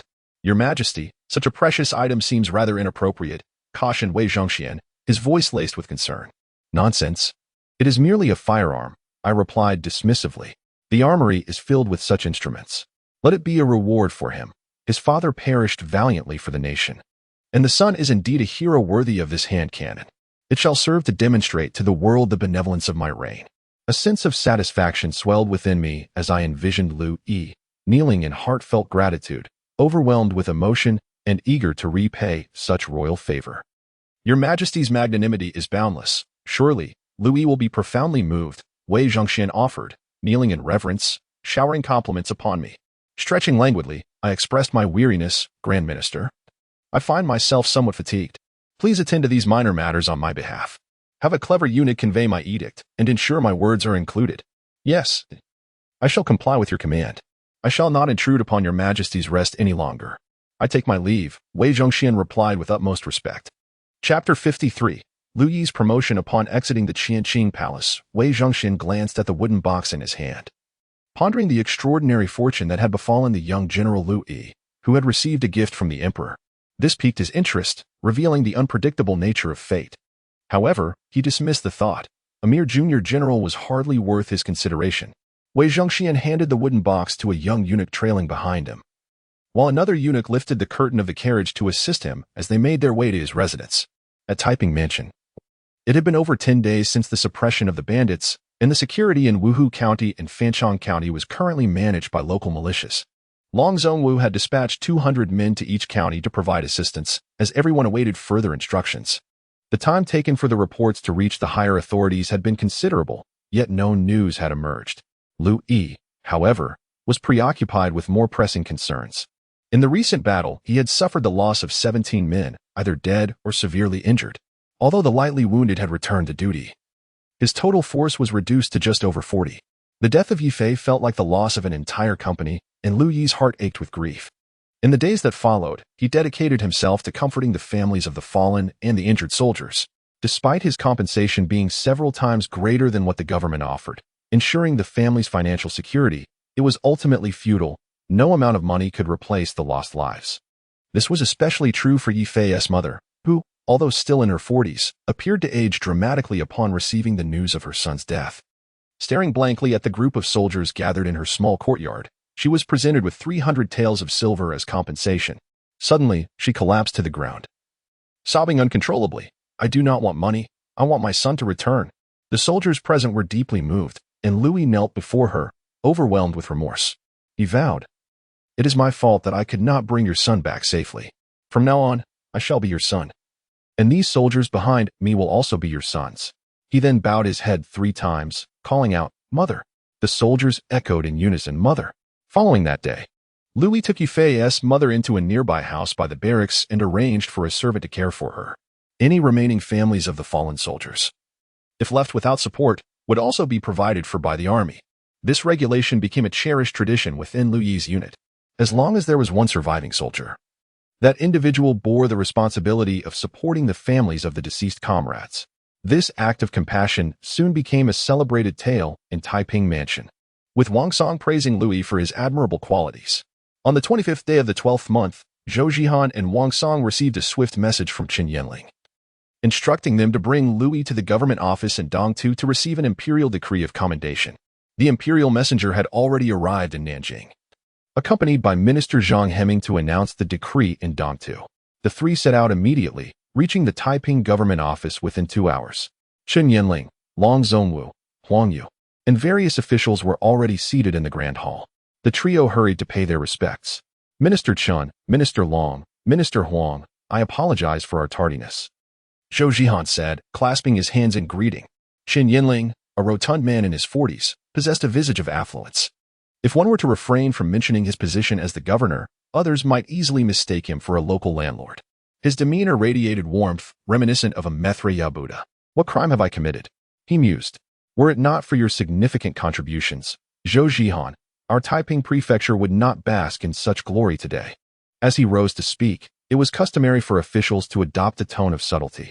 Despite the numerous officials present who had shared in this achievement, Qin Yanling, as the head of Taiping prefecture, openly praised Zhou Zhihan in front of many, bestowing him with honor. Although he was already aware that Zhou Zhihan was to succeed him, his public commendation served to bolster Zhou's standing among his loyal associates.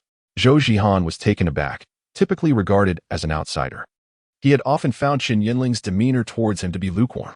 Today, however, it felt as if the sun had risen in the west, leaving Zhou somewhat bewildered by Qin's unexpected courtesy. Wang Song, a familiar face to Qin, approached to greet him as well. Qin's gaze shifted to the last officer present. His pupils dilated at the sight of the gleaming armor, a scale-like design that seemed far too grand for a mere standard-bearer. Huang Yu's words rang true. This Liu Yi, the standard-bearer, indeed commanded respect. Liu stood tall among the others, a veritable giant, while Huang Yu exchanged encouraging glances with him. Approaching Liu Yi, Qin declared, "You must be Liu Yi, the esteemed standard-bearer, a true hero at such a young age, to achieve such remarkable feats by the age of 16. Your stature certainly speaks to your martial prowess." As he patted Liu's shoulder, the juxtaposition of Qin's stout figure against Liu's towering height created a comical scene. In the midst of their conversation, a clerk approached to report, "Governor, the imperial envoy and Lord Zhang are less than 10 miles from Dongtu." Chen nodded and waved. Let us proceed to the city gates to welcome the envoy. A grand procession made its way from the prefectural office to the city gate.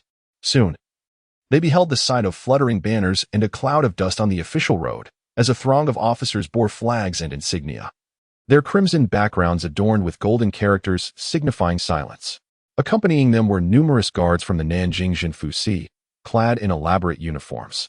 Upon nearing their destination, the officers parted, revealing Zheng Heming, donned in a resplendent crimson official robe, atop his horse. Despite nearing 70, he maintained an upright posture, embodying the authority of the Minister of War in Nanjing. Though his stature could not rival that of Li Chuanye's counterpart, he was nonetheless a figure whose mere presence commanded respect in southern Jili.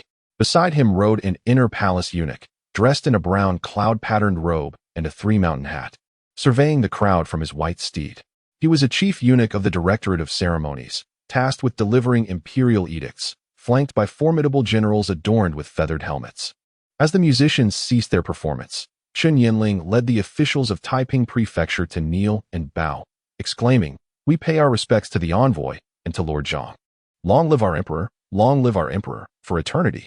The crowd behind prostrated themselves, chanting, "Long live our emperor, long live for eternity." Zhang Heming nodded and said, "Everyone, please rise. Let us proceed to the government office to proclaim the edict." "Your Excellency, please." "I dare not, my lord." The eunuch replied courteously. The group arrived at the government office, where an incense altar had already been prepared. Everyone knelt in an orderly fashion behind Chen Yinling. The eunuch in charge of the proclamation took the golden box from a burly general's hands. Retrieving the imperial decree sealed in a yellow cloth adorned with golden threads and dragon patterns, he unfurled it and declared, "By the will of heaven, the emperor decrees, the White Lotus rebels have caused calamity to the nation and suffering to the people since the founding of our great Ming Dynasty, secretly gathering forces with the intent to rebel.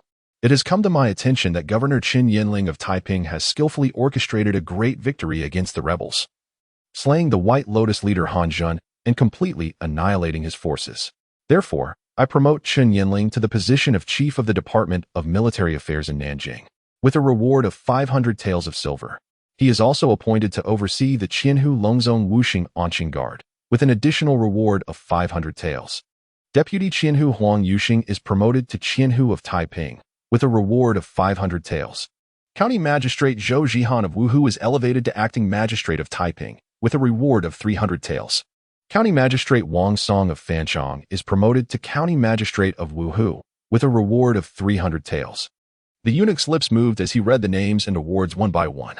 Chen Yinling, having received prior news, was somewhat prepared, but Zhou Zhihan, who had long lost hope for his career, was overwhelmed with joy, weeping like a child at the age of 50, bowing repeatedly and exclaiming, "I am unworthy of such imperial grace, even if I were to sacrifice my life."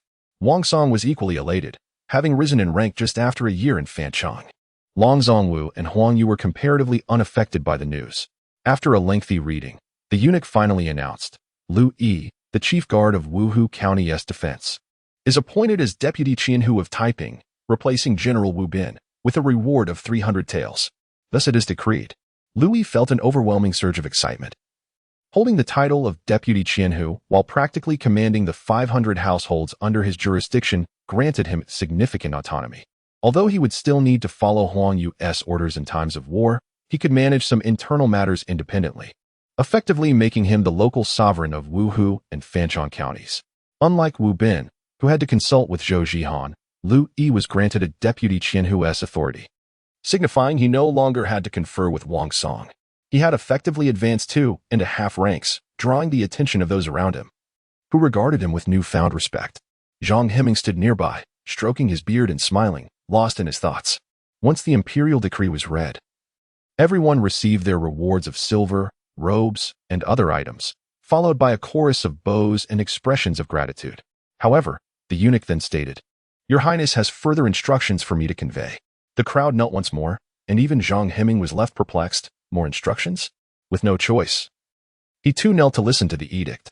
Chapter 54, Recruitment of Troops. The eunuch, clearing his throat, addressed the assembly. "It has come to my attention that in this campaign, the local military forces of Taiping Prefecture have suffered considerable losses. Therefore, after conferring with Lord Wei, It has been decided that he will personally contribute 30,000 taels of silver to reward the valiant soldiers of Wuhu County and Fancheng County. The Minister of War, Zheng Zhilong, will oversee this matter. Upon hearing these words, the crowd erupted in astonishment. What? The esteemed Lord Wei is personally financing the rewards for the soldiers? Such a remarkable occurrence has never transpired during the reign of Tianqi. Zheng Zhilong nearly fainted from disbelief, struggling to comprehend the gravity of the situation. Just as he prepared to kneel and accept the decree, the eunuch continued, "Furthermore, I wish to commend Liu Yi, the chief banner officer of Wuhu County, for slaying the rebel leader Han Zhan with unmatched valor. I hope he will continue to serve the nation in battle. Since the funds are provided by Lord Wei, I bestow upon Chief Officer Liu a Western-style hand cannon as a token of appreciation." Once again, the assembly was engulfed in a clamor. How could a mere chief officer like Liu Yi capture the emperor's attention, let alone receive such a prestigious reward? Zheng Zhilong was on the verge of losing consciousness. The influx of information was overwhelming. Liu Yi, equally stunned, stood frozen until Zhou Zhihan tugged at his sleeve, reminding him to express his gratitude. Liu Yi promptly regained his composure, stepped forward, and knelt behind Zheng Zhilong, exclaiming, "I humbly thank your majesty for your immense grace. Long live the emperor." Receiving the heavy wooden box, Liu Yi opened it to reveal a beautifully crafted hand cannon, entirely black with exquisite silver embellishments. Upon closer inspection, he realized it was a flintlock, reminiscent of a modern lighter, where the trigger mechanism ignites the powder upon striking the iron. It could be regarded as the precursor to the flintlock firearm. Congratulations, Chief Officer Liu. The factory lord has specifically instructed you to remember the emperor's benevolence and to continue to achieve new feats for our great Ming Dynasty. The eunuch said with a beaming smile. Liu Yi, overwhelmed by the honor, gratefully acknowledged and withdrew.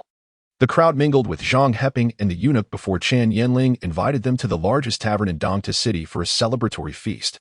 A lively throng made their way to the establishment. Liu Yi hastily approached the eunuch, producing a ticket that magically appeared in his hand, slipping it into the eunuch's grasp. The eunuch stole a glance and discovered it was 100 taels, his eyes narrowing into joyful slits as he praised Liu Yi as a youthful hero. That evening, the banquet was filled with merriment, especially as Liu Yi reveled in the emperor's bestowed gift. Zheng Zhilong called Liu Yi closer, offering words of encouragement, inciting both envy and admiration from the multitude of civil and military officials nearby. Following Zheng Zhilong, Chen Yanling also invited Liu Yi to sit beside him for a heart-to-heart conversation. He acknowledged that had it not been for Liu Yi's heroic actions, he might not have had the opportunity to ascend to the Ministry of War in Nanjing. Last night, he had received urgent correspondence from Wang Xiaowei, which emphasized the need to win Liu Yi's favor and to support him politically, integrating him into their ranks. Thus, Chen Yanling, with subtle insinuations, broached the topic, to which Liu Yi responded with decorum, yet refrained from explicitly pledging loyalty to Lord Wei. Chen Yanling noted Liu Yi's youth, failing to discern the underlying sharpness of his words. After all, time was on their side. There would be ample opportunity in the future to revisit the matter, especially considering Liu Yi was merely a minor officer and Lord Wei's interest might be fleeting. As the evening unfolded, the guests engaged in a convivial exchange of toasts. Chen Yanling, elated by his promotion, indulged in a few extra cups, soon forgetting the earlier matters at hand. In contrast, Liu Yi, Zhou Zhihan, Wang Song, and Huang Yu, having partaken of more than a few drinks, understood the importance of forging closer bonds, thus pairing off for toasts and pairs, creating an atmosphere of jubilance at the banquet. Before long, the grand ceremony of the new year had passed. Liu Yi's arrival brought about a slight shift in the affairs concerning Wang Xiaowei. Yuan Jing refrained from denouncing Wang Xiaowei during the Grand Assembly, thereby allowing Wang Xiaowei to temporarily retain his position as Minister of Personnel. Meanwhile, officials of all ranks in the Taiping Prefecture took their posts, with the Ministry of War in Nanjing promoting all of Liu Yi's subordinates by one rank. Following a proposal from Liu Yi, Chen Yanling, Huang Yu, and Zhou Zhihan, the Ministry of War permitted Liu Yi to recruit soldiers independently to fill the necessary ranks. Liu Yi received half of the 30,000 taels allocated by Wei Zhongxian, distributing the remaining half among Zheng Zhilong, Chen Yanling, and other officials of the Taiping Prefecture. This act garnered widespread acclaim, with many praising Liu Yi's adeptness in governance, leading to a willingness to accommodate his requests. Liu Yi proposed 3 requests. Firstly, as the commander, he ought to have 500 troops under his command, yet he currently had only a few dozen. He requested the Ministry of War to promote Liu Jin, Tao Zong, Chen Bao, Wang Hao, and Wu Dongming to the rank of trial 100 households, while the remaining soldiers would be elevated to junior flags, from which he would select 10 to promote to the rank of chief flag. He would then recruit new soldiers to fill the deficit. Secondly, he noted the lack of weaponry, particularly the dilapidated firearms in the arsenal. He requested the Ministry of War to replenish supplies and expressed a desire to recruit a few artisans from the Military Equipment Bureau in Yingtian to oversee the repairs of the firearms. Thirdly, he sought permission to procure horses independently. Zhang Heming readily acquiesced to all three requests, considering that Liu Yi's subordinates had already been collectively promoted. Elevating a few trial 100 households to expand the ranks of junior officers was a trivial matter for Zhang Heming. The idle personnel at the Military Equipment Bureau would be more than pleased to cater to Liu Yi's needs, also benefiting the province of Nanjing with additional salaries. As for horses, the Ming Dynasty was replete with private mounts, and Liu Yi could purchase as many as he desired. After all, how many horses could a mere commander truly acquire? On the second day of the Lunar New Year, Liu Yi posted recruitment notices in Wuhu and Fancheng, with Liu Jin, Jin Jun, and Wu Dongming overseeing the enlistment. He aimed to recruit 600 soldiers, mirroring the model of General Qi. The terms were generous. Good citizens and farmers were welcome, with a monthly salary of 2 taels of silver, 3 meals of plain rice daily, and meat provisions at midday and night. Compensation for injuries or death would be double that of the government S. Those skilled in martial arts would be prioritized. With the opportunity to compete against Liu Jin, Jin Jun, and others, those who could triumph or endure 3 exchanges would be accepted. Even those lacking martial prowess were encouraged to demonstrate strength by lifting an 80-pound stone or swimming across the Qingyi River. Recruitment would continue until the 600 positions were filled. Upon the announcement, 100 individuals came forth to enlist by the afternoon, and the following morning saw many more arriving from Fancheng County. Even people from the nearby county of Matu, upon hearing the news, gathered to register. By the third day, the number of applicants exceeded 1,000.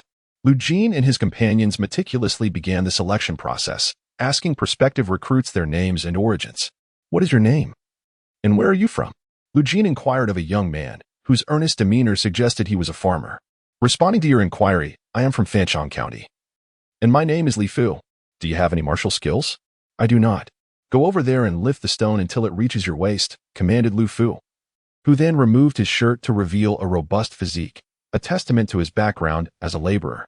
With a mighty roar, he hoisted the massive rock. "Impressive strength." "You are hired," Liu Jin praised. "Thank you, Commander," thought Li Fu, reflecting on the meager earnings of impoverished farmers, who could toil for an entire year only to earn a few taels of silver, burdened by relentless taxes and levies, while scholars paid minimal taxes. The farmers bore the heavier toll. Despite the numerous policies enacted by Wei Zhongshan's faction, they remained insufficient against the prevailing tide of hardship. On the other hand, Liu Yi enjoyed a more favorable situation, receiving 24 taels of silver annually as pay, accompanied by the promise of substantial rewards for military accomplishments and full provisions within the camp. This income could be considered pure profit, especially with such excellent rations. He could also enjoy meals at home. This meant that his parents and younger sister would have their livelihood secured. He resolved to perform admirably and save a portion of his earnings as a dowry for his sister. Meanwhile, a young man clad in training garb was engaged in a sparring match with a soldier from the Qingyi Army, the sound of wooden swords clashing echoing in the air. "Not bad, you managed to parry 7 of my strikes. Judging by your attire, you must be a disciple from the Huizhou martial arts arena," remarked the soldier. "Indeed. My surname is Ma, and my given name is Jing Yang. I am indeed from the Huizhou martial arts arena," the boy replied. "A promising talent, you have passed," the Jin soldier acknowledged. Within the military camp, amidst the bustling training grounds, some were accepted while others were rejected, showcasing the myriad of human experiences. Meanwhile, Liu Yi instructed Tao Zong and Wang how to take the appointment tickets to Fengxin in Jiangxi to fetch a failed scholar named Song Yingxing to Wuhu County. He himself would accompany Qin Bao to the military arsenal in Yingdianfu to select several craftsmen to bring to Wuhu City. Chapter 55, Song Yingxing in Jiangxi Xianfeng. Since failing the imperial examination in the 47th year of the Wanli reign, Song Yingxing had abandoned all aspirations for the civil service. He devoted himself to caring for his elderly mother. However, despite his claims, he was merely a cynical soul, brimming with unfulfilled ambitions. He harbored a sentiment akin to others mock my madness, yet I find amusement in their inability to see, though he was idle at home. His heart was heavy with the burdens of the world. Alas, during the Ming Dynasty, the rigid examination system stifled his potential. Opting out of the civil service left him at a loss. 6 years passed in this manner, and as he approached his 40s, he had achieved nothing. His mother urged him to seek employment, but he had no interest in the 8-legged essays. Instead, he found himself captivated by the wonders of natural science. Clearly, he was ill-suited for the societal norms of the Ming era. His elder brother, Song Yingxing, served as an honest magistrate in Tongxiang, Zhejiang, but their family was not affluent, compelling Song Yingxing to make a living by teaching at the county school. One day, after finishing his teaching duties, Song Yingxing was on his way home when he spotted 2 figures clad in short, fitted garments and conical hats, with swords hanging at their waists, tethering horses at his doorstep. The low-brimmed hats gave them an appearance reminiscent of rural brigands. He approached them and, with a respectful gesture, inquired, "Might I ask your esteemed names and the purpose of your visit at my humble abode?" Exchanging glances, Tao Zong and Wang Hao both clasped their hands in greeting and asked, "Is this the residence of Master Chonggung?" "Indeed, I am Song Yingxing. May I inquire about your business?" He replied. "Could we speak within?" Tao Zong suggested, though puzzled. Song Yingxing noted that they did not seem malicious and appeared to be martial artists, so he resolved to maintain decorum and invited them inside. Once inside, Tao Zong and Wang Hao removed their hats and secured their horses to a wooden post at the entrance. It was then that Song Yingxing discerned their youthful faces, marked by a certain vigor, indicating they were not of ill intent, but rather seemed to belong to the military. His elderly mother, in her 60s, emerged from the inner room and called out, "Chonggung, you have guests. Hurry, prepare some tea." It was well known among the community that Song Yingxing was dutifully filial. He promptly set about preparing tea for Tao and Wang. "There's no need, Mr. Song. Let us discuss important matters before partaking in tea." Tao Zong gestured dismissively. Song Yingxing fetched several wooden stools and invited them to sit in the courtyard. "Pray tell, what brings you here?" "I, Yingxing, am all ears." "Forgive us, Mr. Song. We are men of the military, sent by our Lord's command to invite you to South Jiangsu for an audience with him. Here is a letter penned in his own hand. Please take a look." They presented a letter written by Liu Yi. Unfolding the letter, Song Yingxing read it slowly. "Having long heard of your esteemed name, I, Liu, understand that your talents could rival the might of 1,000,000 soldiers. It is not your fault that you failed the examinations. Your aspirations lie beyond them. You have delved into mechanics, agriculture, and medicine, harboring grand ambitions. As my new army is being formed, we are in dire need of wise individuals. I extend this invitation for you to join us in our camp, to contribute your strength for the betterment of the Ming Dynasty and the welfare of the common folk." Signed, Liu Yi, Captain of the Defense of Taiping Prefecture. At the end of the letter, there was an accompanying sketch drawn by Liu Yi. He meticulously illustrated on a blank sheet the boiler, pipes, cylinders, pistons, connecting rods, flywheels, slide valves, cranks, eccentric wheels, and other components, and inscribed a note at the bottom. "The white steam from the water within the boiler enters the cylinder, exerting force upon the piston. The connecting rod connects with the crank, and the eccentric wheel drives the slide valve. When the piston moves left, the slide valve moves right. And when the piston moves right, the slide valve moves left, driving the flywheel in a reciprocating motion, thus generating an unceasing mechanical force. I name it the steam engine." Song Yingxing, trembling, stood up. This. He repeated the word several times, his lips quivering. "This is an extraordinary instrument for the benefit of the nation and its people." After a moment, he collected himself and said, "I believe I have heard of Liu Yi, the defense commander of Taiping Prefecture. May I inquire about you too?" "Oh, surely you must be aware of the great victory against the bandits last year at Taiping Prefecture, where my lord decisively defeated the so-called Little Han Wang," replied Tao Zong. "Oh, that explains it. No wonder the name sounds so familiar," Song Yingxing exclaimed, slapping his forehead. The emperor had proclaimed that victory to the world, and since Song Yingxing was in the county academy, it was not surprising that he had heard of it. "But how does your lord know of someone like me? A mere villager?" Song Yingxing questioned in confusion. "That we cannot say. We are merely carrying out orders. However, if Mr. Song agrees, we invite you to accompany us to Wuhu County. My lord has promised to arrange a bright future for you. Here are 300 taels of silver for you. And my lord insists that regardless of the outcome, you should accept it, for he does not wish for a man of talent to fret over mere grains of rice." Tao Zong articulated clearly, "This, your lord, I."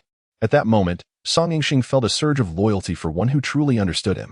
He had no desire for the civil examinations, and thus held no disdain for martial individuals. Moreover, Liu Yi's sincere demeanor deeply moved him. Though they had not met, it felt as though their souls had long been connected, especially since Liu Yi was a defense commander, holding a rank above that of a county magistrate. It was indeed a thoughtful gesture to invite him out of retirement, demonstrating earnestness and respect. Song Yingxing contemplated accepting the offer, but the words that emerged were, however, "My elderly mother has no one to care for her, and I." Just then, his mother entered the room and said, "Chongzhen, your lord invites you to serve the nation. Have you not always wished to demonstrate your ambitions? Why not seize this opportunity to showcase your knowledge? Since ancient times, loyalty and filial piety have been difficult to reconcile. For the sake of the country's great righteousness, I can manage on my own." "Mother, I." Tao Zong interjected respectfully, "Mr. Song, dear madam, there is no need for concern. My lord has already secured a residence in Wuhu County for you. Mr. Song may bring his mother there to live, and my lord has even arranged for 2 servants to attend to her. This. I am deeply grateful to your lord. The kindness of a patron is beyond my means to repay. I shall write a letter to my elder brother to settle matters here, and then accompany my mother with you too," Song Yingxing said, profoundly moved, and immediately agreed. "Very well, we shall arrange for the carriage. We will wait here for 3 days, and then we shall set forth," Tao Zong declared. On the other hand, Liu Yi guided Qinbao to the Armory Bureau, intending to recruit a few craftsmen to accompany him back. In recent years, the southern region has seen little conflict, and the corruption within the court has rendered the bureaucracy ineffective. The Nanjing Armory Bureau has long been devoid of tasks, leaving the artisans idly standing or sitting within the office, their meager salaries reflecting their lack of work. Many craftsmen resorted to taking on private jobs outside during their shifts to earn some income. Some, having made money, indulged in drinking and gambling within the bureau, with no one from above to supervise these unruly individuals, creating a dismal atmosphere in the Armory Bureau. Upon entering, Liu Yi initially thought he had stumbled into a gambling den. What sort of people are these? He mused, feeling a surge of dissatisfaction. Suddenly, he heard a stout man nearby, carrying a wine jug, singing loudly, "I am but a carefree soul atop Wulong Ridge, mastering the balance of yin and yang with ease." As he staggered over, he inadvertently collided with Liu Yi, spilling wine all over the new military uniform he had donned. "Damn it, are you blind? How dare you obstruct my path?" shouted the stout man. Liu Yi, already perturbed, felt further provoked by the man's insolence, prompting Qinbao to deliver a swift kick that sent the rotund figure sprawling. "How dare you strike me?" the stout man exclaimed, rising to retaliate. While several craftsmen gathered around, Liu Yi brandished his badge, and upon seeing it, the stout man paled, his drunkenness momentarily dissipating, and he immediately knelt, exclaiming, "I did not recognize your esteemed presence. I deserve death." "You blind fool," Qinbao scolded. "Enough, let us not create more trouble," Liu Yi interjected, restraining Qinbao. "Please rise. I have a few questions for you," Liu Yi said. The stout man dusted himself off and stood. Liu Yi inquired, "What is your name? Why are you drinking in the Armory Bureau during the day? And why is there gambling here? Are you also idle?" "Your Excellency, my name is Liu Chao, and I am a firearms craftsman at this Armory Bureau. You should be aware that, apart from the Ministry of War and the Ministry of Personnel, which hold a modicum of power, the remaining departments are merely ornamental. Our Armory Bureau is under the Ministry of Works, which serves primarily as a retirement home. How could we expect to receive any tasks?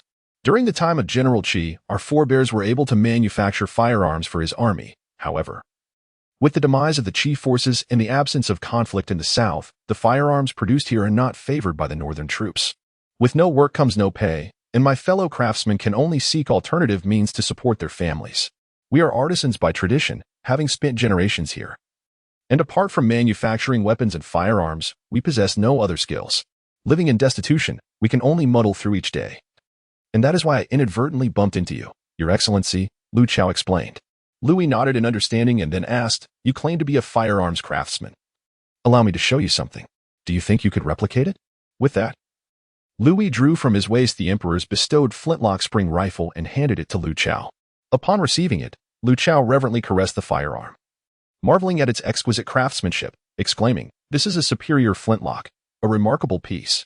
Do you recognize this firearm? Is it possible for you to replicate it?" Liu Yi asked urgently. "My dear sir, if I may speak frankly, you underestimate our Armory Bureau far too much. My surname is Liu, and according to my grandfather, if we trace our lineage back several generations, Our ancestor is none other than the esteemed Liu Ban. The stout man exclaimed. Ha ha ha, Liu Chao, you're boasting once again. If your ancestor were truly Liu Ban, how could you be here drowning your sorrows with but a few coins in your pocket? A few craftsmen nearby scoffed. What do you know? This is a decline of family fortunes. How can you possibly know that I cannot revive my family's business? A sparrow cannot comprehend the aspirations of a swan, Liu Chao retorted. Liu Yi chuckled and shook his head. Liu Chao, answer my question. Can you produce it? My lord.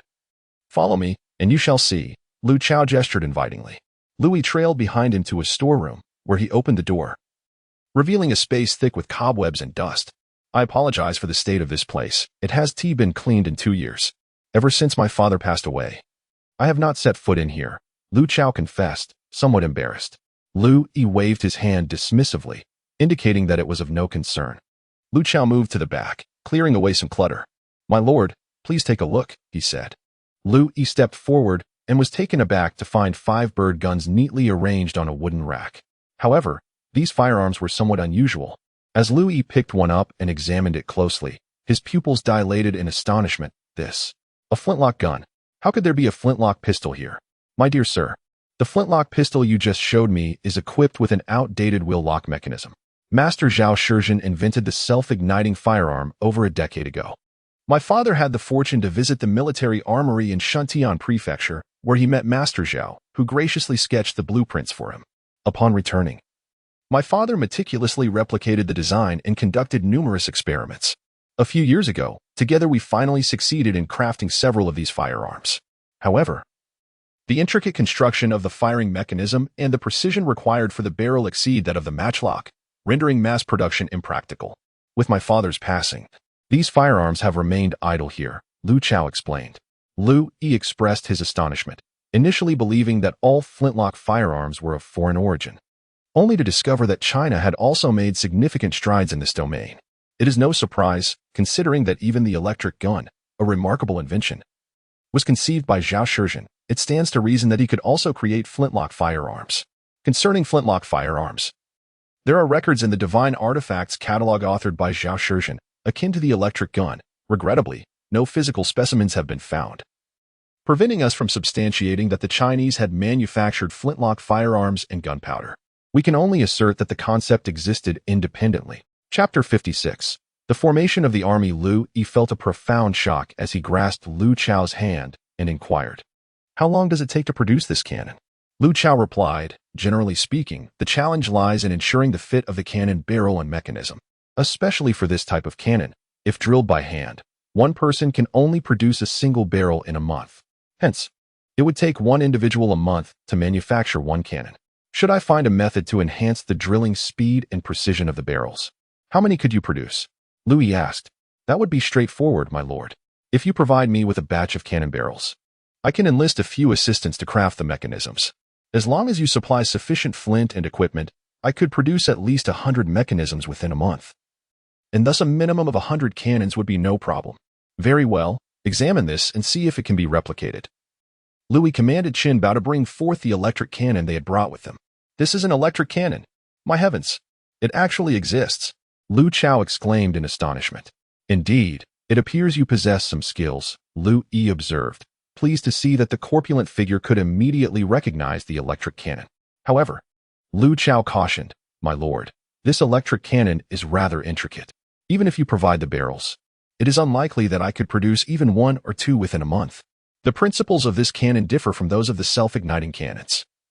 One is front-loaded while the other is rear-loaded. The production of the projectile is even more complicated. I am certain that such a cannon does not exist in the southern territories. You must have obtained it from Shuntian Prefecture. Correct, it was indeed acquired from the north. Liu Yi replied, somewhat disheartened. It seemed that the electric cannon would have to be postponed. Very well, let us proceed with this.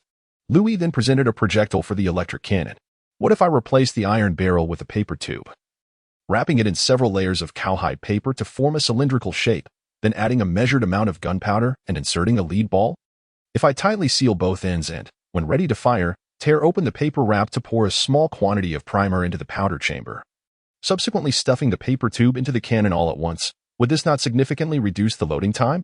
Liu Chao stared at Liu Yi as if he were an extraordinary creature, pondering if this nobleman had perhaps worked in an armory, Such brilliance was remarkable.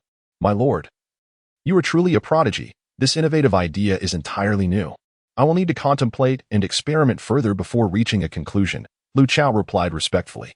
Liu Yi nodded and said, thus, as the commander of the defense in Taiping Prefecture, I have a proposition for you. I shall provide you with a monthly stipend of 10 taels, along with provisions and lodging. Would you be willing to accompany me back to Taiping Prefecture to serve? What? 10 taels a month, with food and lodging provided? Precisely. I accept. I can depart immediately. Will there be meat and wine available daily at your residence? During working hours, no alcohol is permitted, but you may indulge in meat as you please. Thank you. My lord. Thank you. Liu Chao bowed profusely, akin to pounding garlic, while the artisans nearby stood dumbfounded. Liu Chao had just turned his fortunes around. What a remarkable twist of fate, like a pie falling from the sky. Rise. Are there any other skilled artisans you are close to? I would like to take them with me as well. Yes. I shall go fetch them. In a moment, Liu Chao summoned 5 or 6 companions from the armory, standing ready before Liu Yi. My lord, it's just that the Military Equipment Bureau. Liu Chao hesitated. Rest assured, I have brought a document from Lord Zhang, the Minister of War. I have already communicated with your superiors. Today, I am authorized to take 10 of you with me. That is excellent news, Liu Chao replied. From this moment on, you, Liu Chao, shall be the chief artisan of the armory at Taiping Prefecture. The remaining brothers will receive a monthly stipend of 5 taels of silver, and those who perform well may be granted additional compensation. Upon our return, focus on crafting the firing mechanisms. Once the barrels are ready, you shall have the freedom to display your talents, Liu Yi instructed them. The group then hastened towards the Taiping Prefecture. Upon returning to Wuhu County, Liu Yi directed Qin Bao to escort them to the military camp, while he rode his steed directly to the Ruan residence. Ruan Xing had been in Anqing for business since last December and had only just returned to Wuhu on the first day of the new year. As Liu Yi was visiting the capital, the two had yet to meet. Arriving at the Ruan residence, a steward approached him. My lord, the young master is at home. I shall inform him at once. After speaking, the steward instructed a servant to take care of Liu Yi's warhorse. While Liu Yi removed his helmet and tucked it under his arm, the steward went inside to announce his arrival. Before long, the voice of Ruan Xing echoed from within. Haha, Brother Liu. You should now be addressed as General Liu or Lord Liu. It has been several months since we last met, and I must say, you have made remarkable achievements. Congratulations, indeed. Liu Yi had not seen Ruan Xing for quite some time and noted that he had grown a beard, giving him a more composed appearance, befitting the head of the Ruan family. It seemed that he was destined to become the successor of the Huizhou Merchants Association in the near future. Ruan Xing strode over to pay his respects. Liu Yi chuckled. Spare me the formalities. I have serious matters to discuss with you. You always come to me with serious matters. Can't we ever converse about more light-hearted topics? Ruan Xing jested. There is no time for such frivolities. I have no leisure for idle chatter until our military is properly trained. What urgent business brings you here this time? Next time, simply send word if you need me. You are now a defensive commander, a dignified 5th-rank military officer. And yet you frequent a merchant's residence. Be wary of attracting the attention of the censors, Ruan Xing cautioned. Enough of this. Let us proceed to your study. I wish to speak with you there. The two entered the study, and Liu Yi took a seat with an imposing presence, placing his helmet on a nearby table. Just as he was about to speak, Ruan Xing gestured for him to wait. Do not rush into business just yet. First, I wish to show you something. During my recent trip to Anqing, I encountered merchants returning from Huguang and purchased a unique item that I intend to present to you. With that, he turned and retrieved a cloth-wrapped package from the bookshelf, opening it and presenting it to Liu Yi. As Liu Yi unwrapped the contents, he discovered a striking crimson cloak. The back of the cloak was embroidered with a dark red thread depicting a Qiangqi, a mythical beast known for devouring evil spirits. While the cloak appeared unremarkable under ordinary circumstances, when illuminated by sunlight, the image of the Qiangqi would vividly emerge. It was indeed a remarkably eye-catching garment. Liu Yi deftly draped the cloak around himself, examining the western mirror from left to right, exclaiming, "It is truly splendid. I shall graciously accept it." Haha. I knew you would look exceptionally gallant in it, and indeed you do. He then inquired, "Now what brings you here?" Liu Yi slowly took a seat, gesturing for Ruan Xing to do the same. Brother Ruan, I shall not conceal my thoughts from you. The world is deteriorating day by day, and I fear that chaos will soon engulf the land. I am not being alarmist. The circumstances of these past years are evident to you as well. I merely wish to prepare for the inevitable.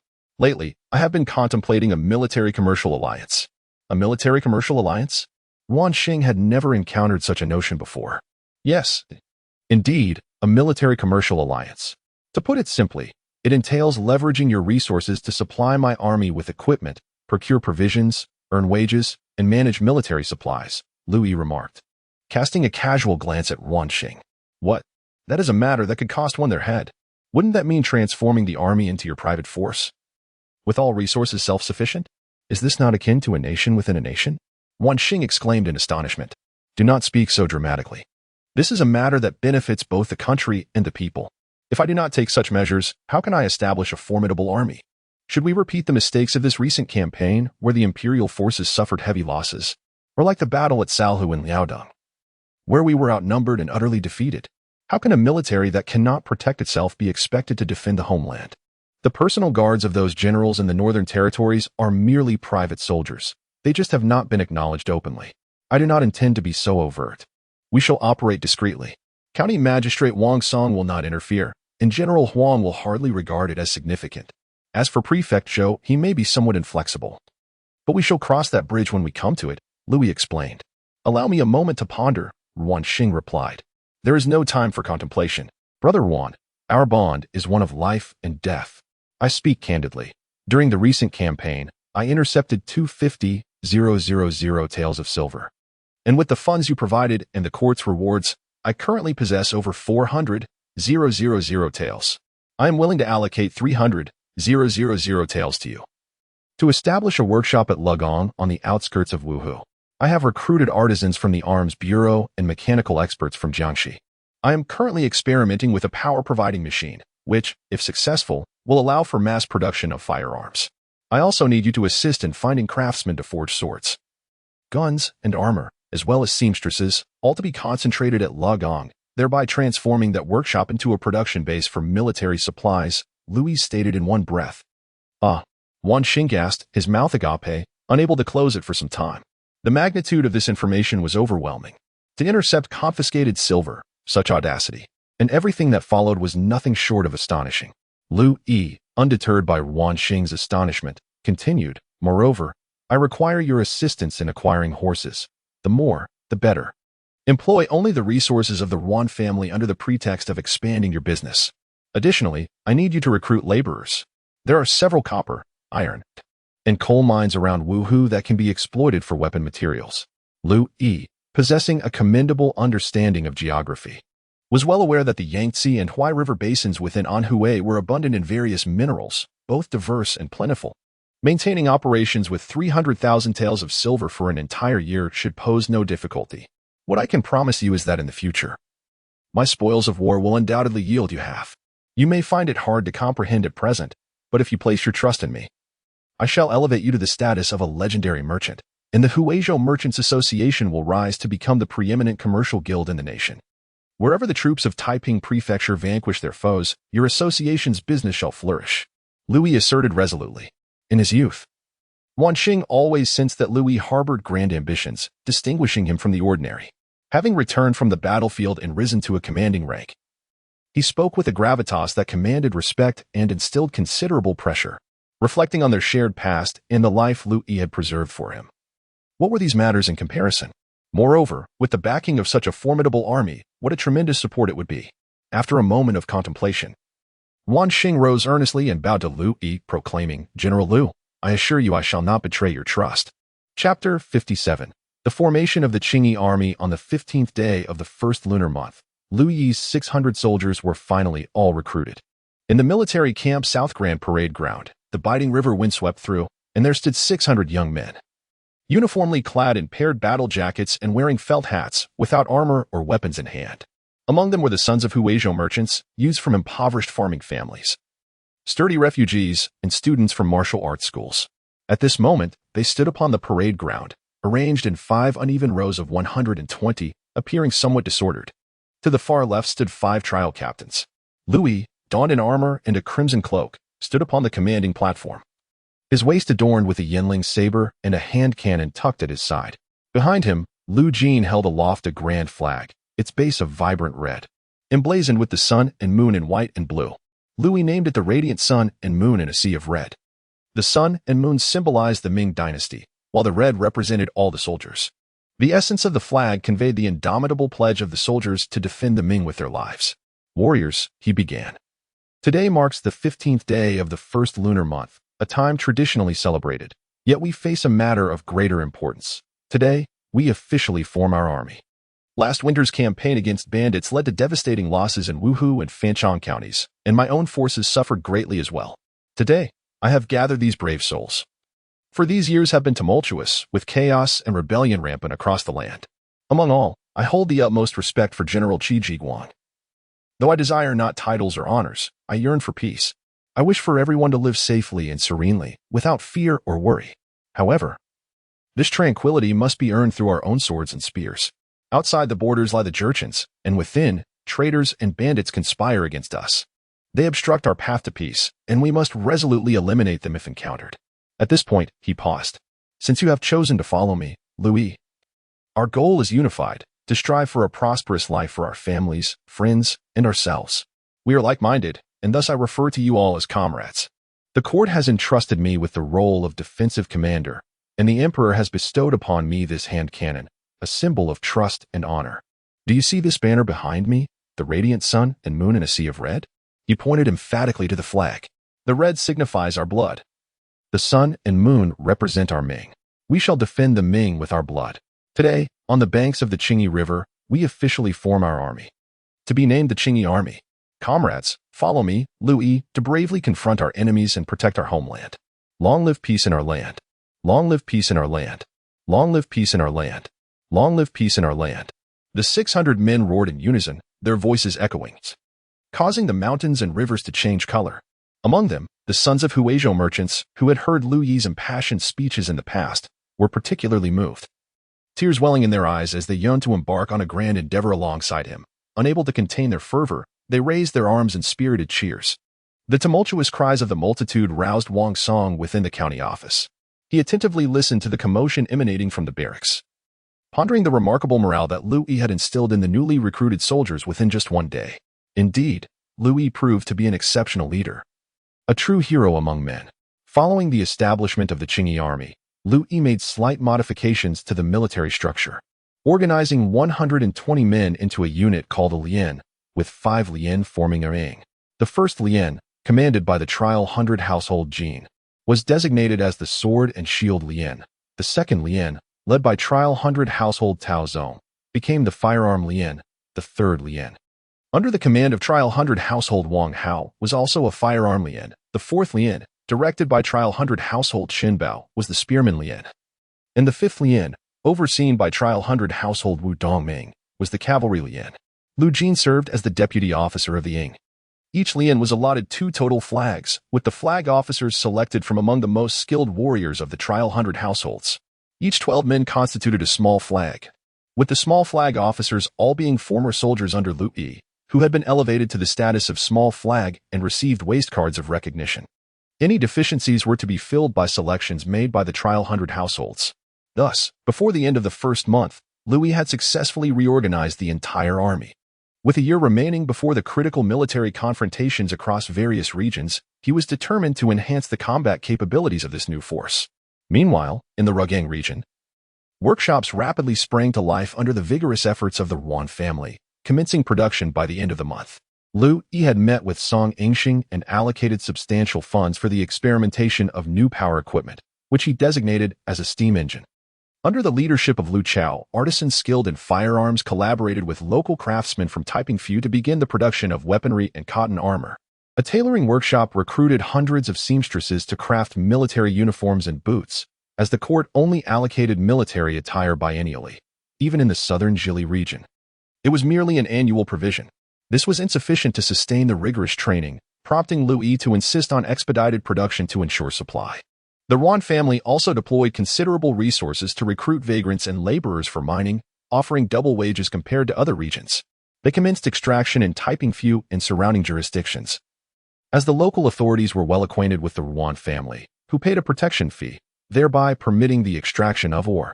The methods of producing saltpeter and black powder had matured during the Ming Dynasty, and Liu Chao and his associates were well versed in these techniques, ensuring that the production of gunpowder would not pose any issues. Yuan traveled across the nation to procure military horses, reaching as far as the Yunnan, Guizhou, and Sichuan regions. Liu Yi specifically established a breeding ground in the plains between Wuhu and Fanchong, where he allowed over 1,000 military horses, valued at 50,000 taels, collected by Yuan to roam freely. Additionally, he established several small private stables to breed these horses with stallions from Yunnan, Guizhou, and Sichuan, which would yield even more military steeds in the future. Due to a shortage of firearms, Liu Chao and his team worked overtime to ramp up production, while the Qingyi Army trained with matchlocks from the county armory as they awaited their new equipment. By June of the 6th year of the Tianqi era, the entire Qingyi Army had been outfitted with cotton armor and 6-part Ming helmets. Liu Yi himself had commissioned Liu Chao's arsenal to craft an exquisite black 6-part helmet for him, adorned with a flagpole and decorated with red tassels. In the past 6 months, numerous events transpired, disseminated throughout the Ming Empire via the Tangbao. The significant battle at Ningyuan in the first month saw General Yuan Chonghuan triumph over Nurhaci, who sustained severe injuries from artillery fire and retreated to Shenyang, where he soon met his demise. Internal power struggles within the later Qing Dynasty granted the Ming Dynasty a precious respite. In May, a catastrophic explosion occurred at the Wanggong factory in Shuntian Prefecture, reportedly claiming the lives of over 20,000 individuals. In June, the regions surrounding Changzhou and Suzhou were ravaged by floods, leading to uprisings among the displaced populace, which were subsequently quelled. However, Liu Yi remained oblivious to these events, dedicating himself wholeheartedly to rigorous training. He fervently promoted the philosophy of sweating more during peacetime to shed less blood in warfare. The new army's training was met with fervent enthusiasm, bolstered by ample military salaries and commendable daily provisions, including meat. Liu Yi's finances flowed freely, transforming into armor, weaponry, provisions, and horses. The military barracks and the workshops in Lupang were abuzz with industrious activity. Chapter 58, A Busy Summer in Late June, Song Yingxing, accompanied by a group of craftsmen, continued to labor tirelessly day and night.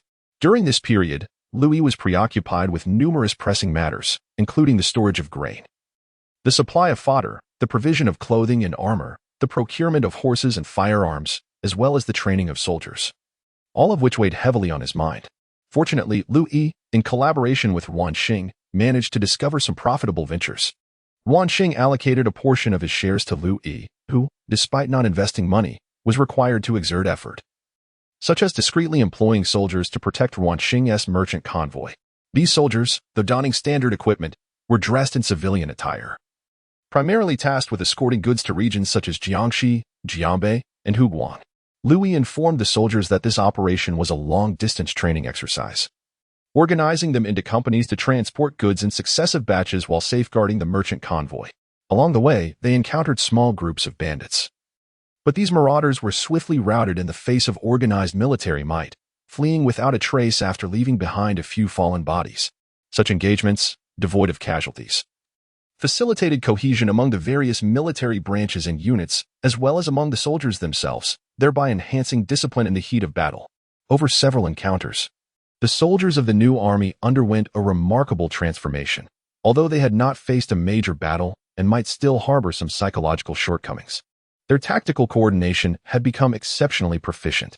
Liu Yi's 600 troops did not train according to the formations of Qijiguan. His methodology was straightforward. The musketeers formed a dense formation of 4 ranks, with sword and shield soldiers arranged in 2 groups before and behind them, while pike soldiers flanked the sides to guard against potential cavalry charges. The cavalry served as a mobile force, aside from the absence of artillery. This formation had begun to resemble the embryonic structure of European musket squares from the late 18th to early 19th centuries. Liu Yi contemplated gradually phasing out the pike soldiers, integrating bayonets with muskets to train his troops to the state of later British light infantry, capable of withstanding the charges of Napoleon's cuirassiers and guards with merely infantry and artillery. However, Liu Jin was perplexed by this formation. The slow firing rate of matchlocks seemed manageable against bandits lacking cavalry, especially with the support of thunder cannons and 4-stage firing techniques. Yet, what if they encountered the formidable cavalry archers of the Qing Dynasty? The matchlocks could endure the first wave but would falter against the second. Once the Qing cavalry surged forth with a volley of arrows, relying solely on a thin line of sword and shield soldiers would hardly suffice to withstand such an onslaught. Would this not repeat the fate of the Battle of Sarhū? Liu Jin expressed his concerns to Liu Yi, who merely smiled enigmatically, awaiting the arrival of steam engines and flintlock rifles. With flintlock rifles and paper cartridges, the Prussian and British armies could achieve 5 volleys per minute, while other nations managed 3 to 4. If his soldiers could also achieve 5 volleys per minute, with the current strength of 240 musketeers, they could unleash a terrifying barrage of 60 shots every 3 seconds, a formidable display of firepower in this era. According to Liu Yi's vision, if given the means, the complete abolition of cold weaponry forces would be pursued, employing firearms to effectively suppress the enemy from a distance, followed by the deployment of cavalry to annihilate them. Undoubtedly, the foremost obstacle to establishing such a force would be the financial resources required. Throughout history, with the advancement of several industrial revolutions, the volume of ammunition delivered has increased exponentially. For instance, during the Battle of Kumsong, the amount of munitions deployed by the U.S. forces matched the total ammunition expenditure of World War II. The consumption of ammunition per soldier is staggering. Previously, dozens of rounds were needed to eliminate a single enemy, but this escalated to tens of thousands in later conflicts. Thus, warfare in the future would become a contest of wealth, as the adage goes, when the cannon sounds, gold flows. The side with ample financial resources and supplies would ultimately secure victory. However, such considerations belong to the future, for now. The immediate task is to develop the steam engine. Liu Yi allocated over 100 craftsmen to Song Yingxing, essentially providing him with all the exceptional artisans that could be recruited within Taiping Prefecture. This allocation significantly shortened the timeline, as Liu Yi imparted the entire design concept and initial sketches to Song Yingxing, who merely needed to bring them to fruition, thus eliminating the time spent on speculation and discovery and greatly expediting the steam engine's development. The primary challenge facing the steam engine was the consumption of coal. To achieve optimal operation, the coal usage would be substantial. Although China had established mature coal mining and smelting techniques since the Song Dynasty, it paled in comparison to the coal demands of the Industrial Revolution. Anticipating this, Liu Yi took proactive measures. The Huai region in Anhui possessed vast coal reserves, and leveraging knowledge from the future, he collaborated with Yuan Xing to inform him of the approximate locations of these mines. Yuan Xing was puzzled as to how Liu Yi had knowledge of their existence, to which Liu Yi evasively claimed that he had received guidance from a master of feng shui during his apprenticeship under Qing Chong. Subsequently, Yuan Xing organized manpower for exploration, leading to the discovery of significant coal deposits in the regions of Fengyang Prefecture, Huainan, and Huabei. The Huizhou Merchants Association promptly notified local authorities, providing substantial sums of silver to various officials in Fengyang Prefecture, which enabled the association to secure mining rights directly. The influence of the Huizhou Merchants Association in southern Jili was deeply entrenched, with many officials being offspring of these merchants. The discovery of the vast coal mine brought immense wealth to the association, as the coal produced could adequately supply the entire southern Jili region. Furthermore, due to its high quality and abundant quantity, the reputation of Huizhou coal spread along the Yangtze River into the Huguang region. This windfall was significant, prompting Liu Yi to dispatch his subordinates, disguised as armed escorts, to rotate in shifts every month. These new troops, aside from engaging in battle, exhibited a morale and spirit that closely resembled an elite force. Yuan Xing agreed to allocate 1/5 of the mining output to Liu Yi as compensation for the information regarding the mine's location and for the military expenses of the guards. These Qingyi Army soldiers vastly outperformed typical armed escorts. On the first day of July, a band of marauders attempted to raid the coal mine under the cover of night, but were detected by the sentries of the Qingyi Army. In a swift volley of gunfire, over 20 marauders were killed or wounded, leaving them astounded that the escorts wielded firearms. In disarray, they fled, inadvertently leaving behind several captured warhorses for the Qingyi Army. On the other hand, Liu Yi initiated a campaign against banditry in Wuhu County and Fancheng County, rallying the local populace to report any criminal activities. After presenting this proposal to Zhou Zhihan and Huang Yu, the two military and political leaders of Taiping Prefecture lent their robust support. Consequently, a people's war against bandits erupted in Taiping, where verified reports were rewarded with 50 taels of silver. The enthusiasm of the citizens soared to unprecedented heights, leaving the bandits, horse thieves, and remnants of the White Lotus sect with no place to hide. After all, for the common folk, the allure of 50 taels of silver outweighed their allegiance to the White Lotus faith. The ordinary followers of the White Lotus sect were also impoverished individuals struggling to survive. Thus, the government's call for reports yielded immediate and effective results, as the Qingyi Army and the local garrison troops launched widespread offensives, effectively eradicating the bandits from Taiping. All captured goods were evenly distributed, with a portion submitted to Zhou Zhihan and Huang Yu. The heads of the bandits were also turned over to the local authorities for disposition, leading to widespread satisfaction. Even the Ministry of War in Nanjing commended Huang Yu for his contributions to maintaining public safety. Zhou Zhihan's mid-year evaluations were notably favorable and with a few more accomplishments. He might ascend to a directorial position in a few years. At just over 50, he still had the potential for further advancement. Huang Yu, unlike the rigid military officer Wu Bin, possessed martial skills yet found few opportunities for distinction in the border forces, as the Jiangnan region had fewer conflicts. Advancement was largely a matter of biding time. After Liu Yi's significant achievements, Huang Yu was promoted to defend 1,000 households. And this campaign against banditry earned him further accolades. If successful, he could aspire to command a magistracy like Longzhongwu for a promising future. Thus, he offered Liu Yi his unwavering support, as the troops under Liu Yi's command were formidable, bringing honor to his position as a superior officer. The tangible benefits were substantial. Originally, he was allotted a strength of 1,120 soldiers, but Liu Yi had filled 600 of those positions. With an additional garrison of 100 soldiers in Dongtu, he commanded a total of 720 men, allowing him to pocket the salaries for 400 soldiers. Moreover, Liu Yi's troops were more battle-ready than a fully staffed 1,000-household unit. Liu Yi's military supplies did not require his oversight, and he would conduct inspections every few months. He was also aware of Liu Yi's close ties with the Huizhou merchants and was reluctant to intervene, provided Liu Yi continued to deliver accomplishments. Huang Yu secretly admired Liu Yi's decision not to take empty salaries, as he commanded even more troops than the standard total flag. Despite his fondness for authority, Huang Yu had not lost his sense of integrity. Having known Liu Yi for many years, he recognized his lofty ambitions and commitment to the welfare of the people in the Ming Dynasty. Therefore, he supported Liu Yi's various initiatives, as long as they did not contravene the laws of the Ming, believing that minor infractions were inconsequential in such tumultuous times. Chapter 59, by Maokong time swiftly passes. And before one realizes, it is already early September. On this day, Liu Yi, as customary, proceeded to the armory to observe the progress of Liu Chao and his team. Several gunsmiths had also taken on apprentices locally. However, the pace of hand-drilling gun barrels was exceedingly slow. The collective efforts of a few gunsmiths and their apprentices yielded merely a dozen barrels over a month. With only 70 or 80 flintlock guns successfully completed, insufficient to equip even a single company. Upon noticing Liu Yi's arrival, Liu Chao rose and clasped his hands in greeting, exclaiming, "My lord." The others, hearing this, similarly bowed and saluted, "My lord." "No need for formalities, everyone. I am merely here for a glance. Please continue," Liu Yi replied casually. He then picked up a few paper cartridges from Liu Chao's desk for examination. The paper cartridges they had crafted were already quite commendable. They began by rolling 3 layers of cowhide paper into a tube slightly larger than the gun's muzzle, cutting it into approximately 3-inch segments. They marked the positions on the tube, secured the base tightly, poured in black powder, secured the midsection, inserted round lead balls, and finally sealed the top.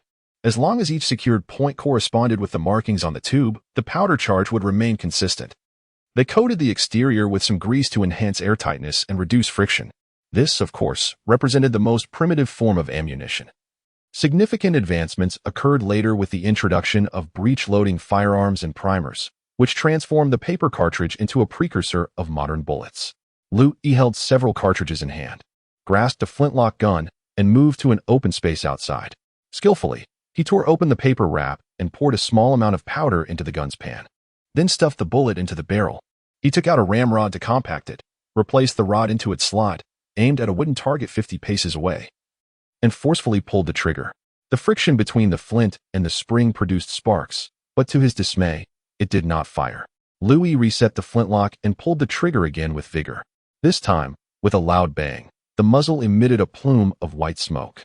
As the smoke dissipated, a soldier shouted from a distance, "Hit the target." Liu Yi nodded. Indeed, the accuracy and ease of loading the gun had improved significantly. However, the firing mechanism still posed issues, failing to guarantee ignition every time. It was likely a problem with the trigger, sear, spring, or flint-esque compatibility. Such a weapon could significantly impact the battlefield. A low firing rate would disrupt the army's shooting rhythm. Just as he pondered these concerns, a soldier approached with news. "General, Master Song requests your presence immediately." Oh, Liu Yi exclaimed in surprise. Could it be that there are results regarding the steam engine? He swiftly pushed past the soldier and hurried toward the steam engine workshop. Upon arrival, he found Song Yingxing waiting at the entrance, though donned in a grayish-white garment. He appeared as if he had been soot-stained, his face marked with patches of black and white. However, when he smiled, his broad, flower-patterned face revealed a set of neat white teeth. From afar, Song Yingxing approached, laughing heartily as he clasped his hands in greeting. "My lord, it is done. The steam engine is a success." Liu Yi, overwhelmed with joy, nearly stumbled, rushing to grasp Song Yingxing's hand, exclaiming, "Quick, lead me to see it." As the two individuals entered the workshop, they were greeted by the sight of a colossal boiler, towering above a person and necessitating several to embrace it. The boiler was connected to a gas pipe, which trembled violently, indicating the steam surging within. The opposite end of the gas pipe was linked to a piston and valve chamber, both ensconced within a copper casing. The thunderous sound of the reciprocating motion echoed, likely due to the piston striking the walls of the copper box. Driven by this force, the connecting rods and crankshaft oscillated back and forth, while the eccentric wheel spun with remarkable speed. The large flywheel on the opposite side of the eccentric wheel rotated at an impressive pace. Song Yingxing addressed a craftsman, commanding, "Add more fuel." The craftsman promptly shoveled a substantial amount of coal into the boiler, causing the flames to blaze more fiercely and the water within the boiler to boil vigorously. The steam surged powerfully, and the flywheel accelerated abruptly, producing a whirring sound as the copper flywheel spun at an almost imperceptible speed. "Success!" exclaimed Liu Yi. "Master Song, this is a remarkable invention that will benefit generations to come. I, Liu Yi, am deeply grateful to you." After expressing his gratitude, Liu Yi clasped his hands and bowed deeply to Song Yingxing. If the people of the world could receive such assistance, agriculture, commerce, maritime affairs, and military endeavors would flourish, all powered by machinery, yielding results that far exceed efforts. "Master Song, you deserve this bow."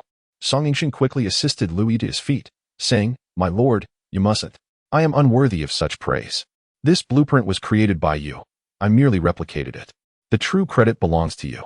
I have idled at home for over a month, and it is your recognition that has allowed me to contribute even a little to the people of the world. I claim no merit." Liu Yi chuckled heartily. "Master Song, let us dispense with pleasantries. I am eager to know how long it will take before the steam engine can be put into production. For instance, if I wish to use the steam engine to replace human labor in drilling gun barrels, how long would that require? Since the steam engine is now complete, applying it to existing manual machinery should not pose a significant issue, but it will still require some time. I estimate about a month," Song Yingxing replied. "Very well. I shall grant you another month. I will summon Lu Chao and others to assist you in this endeavor. I kindly ask for your diligence in this matter." Leaving the workshop, Liu Yi felt elated, humming a cheerful tune.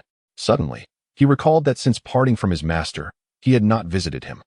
Though he had been preoccupied with military affairs over the past year, the thought of not seeing his master for a whole year stirred a pang of nostalgia in his heart. Several months prior, he had received a letter from his master, stating that he had returned to his hometown in Huizhou, resting in leisure, a return to one's roots, as age beckons one home. With this in mind, Liu Yi made his way to the town market, purchasing his master's favorite delicacies, river crabs and preserved duck. Accompanied by 2 guards, he hastened towards Xiu County in Huizhou. In truth, the journey from Wuhu County to Huizhou would only take a day and a night, but Liu Yi rushed, anxious that the river crabs might perish before reaching their destination. Should they die, they would be unfit for consumption. Several individuals, driven by urgency, journeyed tirelessly, and by noon the following day, they arrived in Xiuning County, nestled in the mountainous southern region of Anhui. This quaint county boasts a modest population of merely 100,000. Situated at the foot of the Huangshan Mountains, the terrain of the county is rugged, and the dilapidated city walls show signs of age and neglect. However, Liu Yi and his companions chose not to enter the town itself, but instead made their way to Qingyi village, located 15 li southeast of the county seat. Liu Yi's master had indicated in his letter that he was residing in his old home, living a tranquil life akin to that of gathering chrysanthemums beneath the eastern fence while gazing at the southern mountains. Dressed in casual attire, Liu Yi and his 2 bodyguards, selected from Wu Dongming's cavalry unit for their exceptional skills, presented a formidable sight in their short garments, with square scarves adorning their heads and willow leaf knives at their waists. Upon reaching the entrance of Qingyi village, they encountered an elderly man heading to the market. Liu Yi quickly greeted him, inquiring, "Excuse me, sir, do you know where Mr. Cheng Chondo resides in the village?" The old man responded, "Ah, young sir, Mr. Cheng lives in the first courtyard at the eastern end. And who might you be to him?" Liu Yi replied, "I am the closed-door disciple of Mr. Cheng. It has been over a year since I last saw my master, and I have come to visit him today." "A disciple of Mr. Cheng?" the old man asked. "You must be surnamed Liu?" "Indeed. Do you recognize me?" Liu Yi responded, somewhat astonished. "Ah, it is the esteemed Lord Liu. I beg your pardon for my rudeness," the old man said, bowing his head to show respect. Liu Yi gently supported the old man, saying, "There is no need for such formalities." "Oh, Lord Liu. You may not be aware, but Mr. Cheng has long informed the entire village that his disciple is a general in the southern Jili, who has vanquished the White Lotus rebels. Truly a hero," the old man stated earnestly. Liu Yi was taken aback, realizing that despite his master's usual sternness, he had spoken so highly of him upon returning to his hometown. A wave of gratitude washed over him, reflecting on his master's dual nature, one of humility in daily life, yet prideful in his accomplishments. This thought deepened Liu Yi's sense of longing for his master. Noticing the change in Liu Yi's expression, the old man offered, "General Liu, allow me to guide you, for the village's houses are closely packed, and the stone paths are little more than narrow alleys. One might easily become lost." "Thank you, kind sir," Liu Yi replied. Before long, the old man led Liu Yi to the first small courtyard at the eastern end of the village.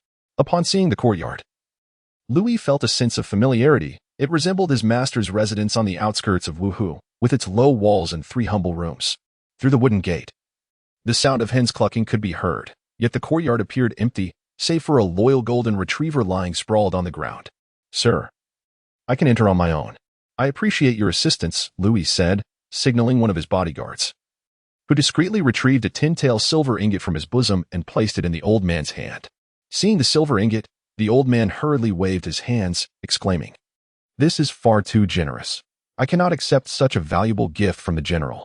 Please, accept it as a token of my appreciation," Liu Yi insisted. The old man hesitated, knowing that 10 taels represented over a year's worth of his earnings, making it difficult to resist. "Should you refuse, I might take offense." Liu Yi feigned annoyance. "Thank you, General. Thank you." The old man expressed profuse gratitude as he departed. Hearing the commotion outside, the occupants of the house emerged, curious about the source of the disturbance that interrupted their peace. As the door swung open, Cheng Chondo appeared in his familiar white training attire, cinched with a black cloth belt and clad in cloth shoes, stepping into the courtyard. "Master!" Liu Yi exclaimed, his voice ringing out. Cheng Chondo paused, taken aback, before lifting his gaze to discover, to his delight, that it was Liu Yi. "Here you have come," Cheng Chondo said, his voice tinged with excitement. Liu Yi pushed through the courtyard gate, kneeling on the ground to pay his respects, saying, "Disciple has not visited master in a year. I humbly ask for your punishment." Cheng Chondo quickly stepped forward to assist Liu Yi to his feet, but then hesitated, recalling something. "A true man aspires to great things. How can you delay important matters for an old fool like me? Not visiting for a year is indeed the right choice. However, you are not in the military camp today. As a local official, abandoning your post could lead to chaos should the enemy strike. That warrants punishment." Liu Yi responded confidently. "In answer to master, I have come specifically to visit today. I informed County Magistrate Wang Song, leaving Deputy General Liu Jin to guard the city. Our Qingyi Army is stationed at Taiping Prefecture, and I assure you the city will remain secure." Upon hearing this, Cheng Chondo's anger dissipated, replaced by joy as he helped Liu Yi to his feet. "Let me have a look at you. Ah, after a year, you have grown considerably stronger. You exhibit the presence of a general. I have heard of your significant success in eradicating bandits last year, earning a promotion to the rank of captain. Congratulations. You are indeed a worthy disciple of Cheng Chondo." Cheng Chondo patted Liu Yi on the shoulder.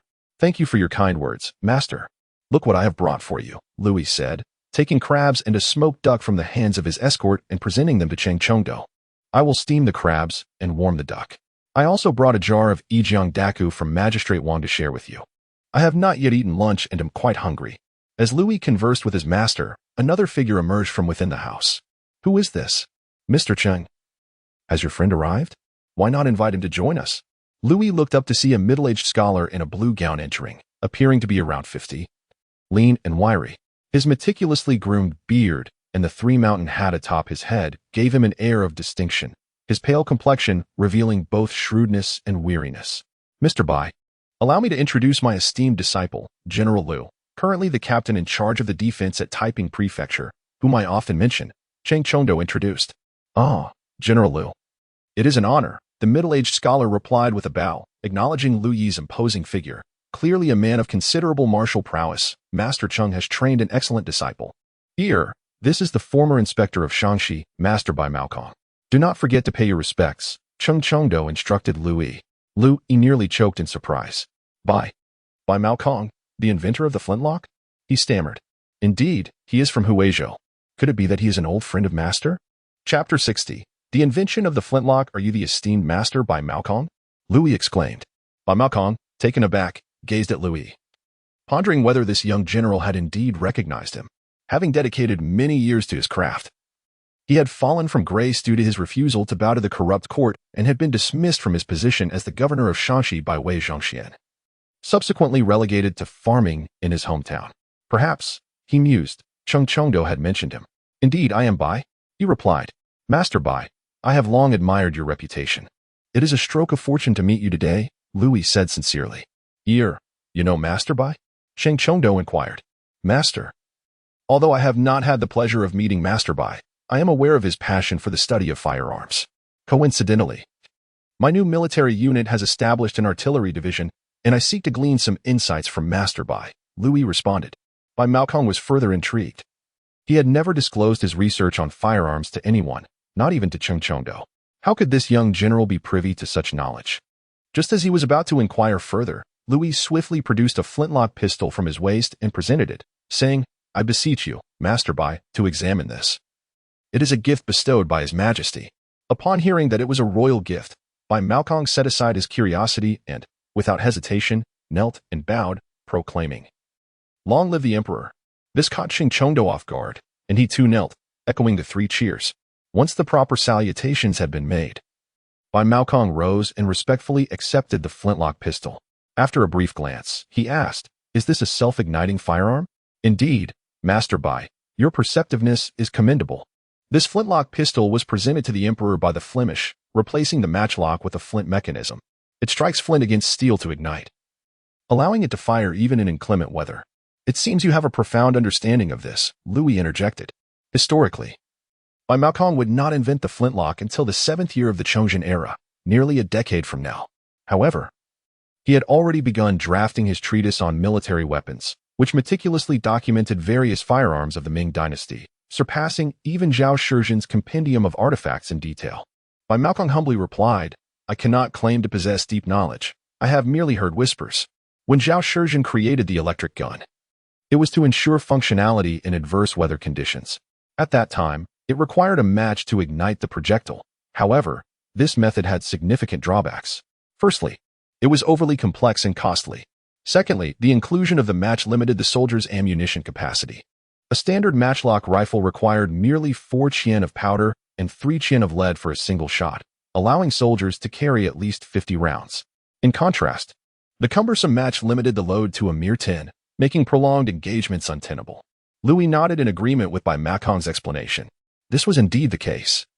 Carrying 5 matchlocks was manageable, but 10 would hinder the carrying of other auxiliary weapons. Moreover, 10 rounds would hardly suffice in combat to effectively utilize firearms. Sustaining firepower was a crucial metric.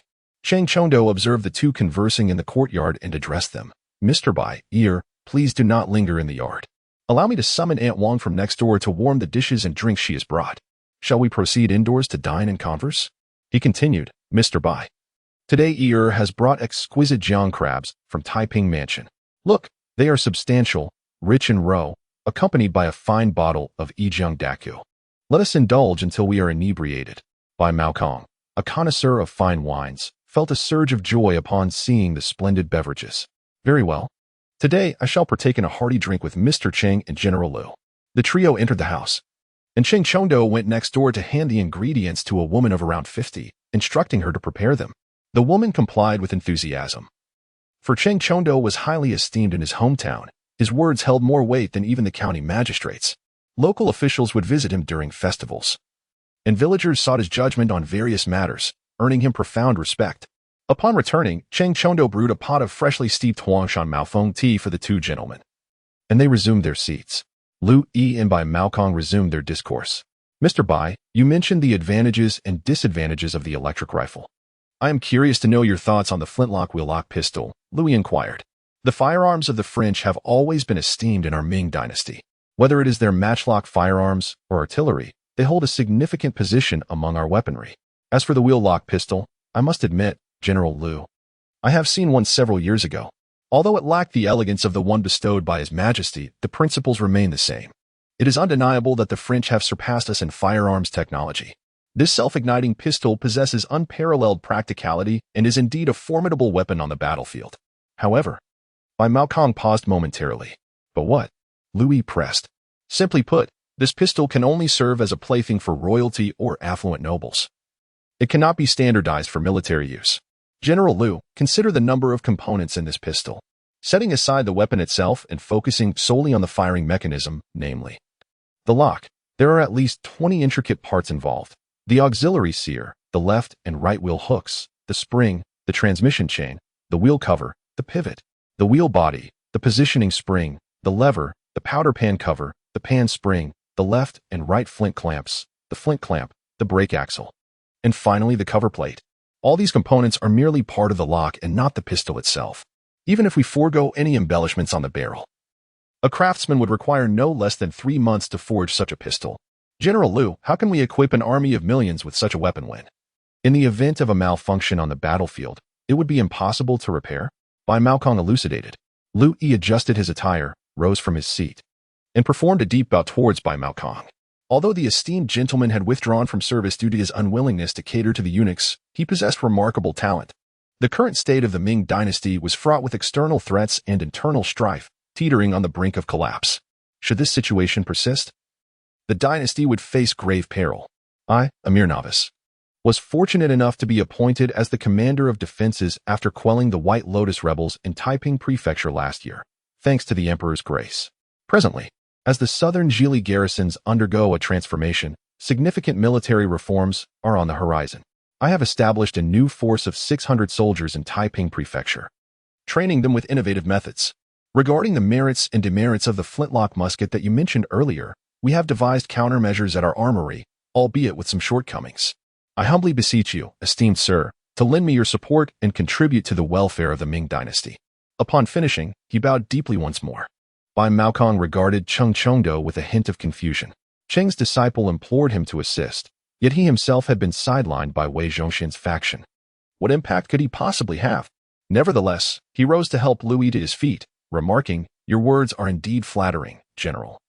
But I am merely a recluse in the mountains now. I possess a modest understanding of firearms. How could I possibly offer you substantial assistance?" "Esteemed sir, do not belittle yourself," Liu Yi replied. "Pray tell, are you familiar with the flintlock musket?" He gazed intently into Bai Maokong's eyes. Flintlock musket. Flintlock musket. A fleeting spark of understanding flickered in Bai Maokong's mind, eluding his grasp as he stroked his beard in contemplation. Liu Yi requested paper and ink from Cheng Chengdo, swiftly sketching a diagram. Moments later, he presented it to Bai Maokong, saying, "Sir, behold. This musket has already been crafted by our armory, though we currently face a minor issue." Upon receiving the paper, Bai Maokong sprang to his feet with an exclamation. "This is it. This is it.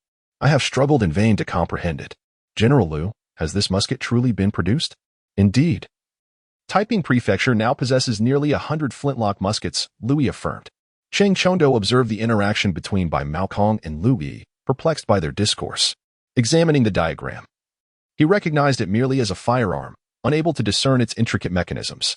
At that moment, Bai Maokong declared, "Utilizing flint to strike the firing pan ignites the charge. This principle of flint ignition applied to the musket simplifies and accelerates both the shooting process and production time." According to this diagram, merely 6 or 7 components are required to assemble the firing mechanism. This musket is exceptional and will undoubtedly serve as a vital military asset for our Ming Dynasty. I only wonder if those in power can appreciate its significance. Indeed.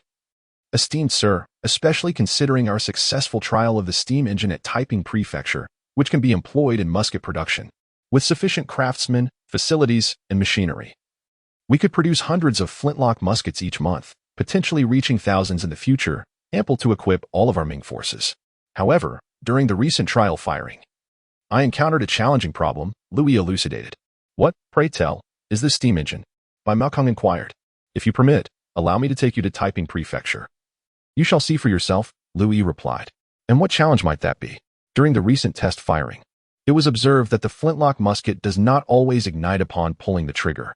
If the trigger does not immediately discharge, it can disrupt the rhythm of shooting on the battlefield. Additionally, under the pressure of combat, soldiers may forget whether they have fired, leading to the perilous act of reloading and potentially causing a catastrophic explosion. Therefore, the reliability of ignition is of utmost importance for flintlock muskets. Bai Maokong nodded in agreement with Liu Yi's observations, inquiring what General Liu believed to be the cause of the failure to fire. This is uncertain. Perhaps the force I exerted on the trigger was insufficient, preventing the flint from igniting the priming powder. However, applying excessive force on the trigger could adversely affect aiming, resulting in inaccuracy.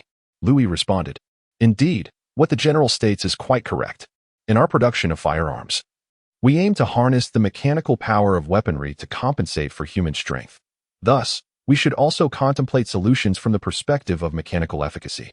I have a suggestion that I would like the general to consider.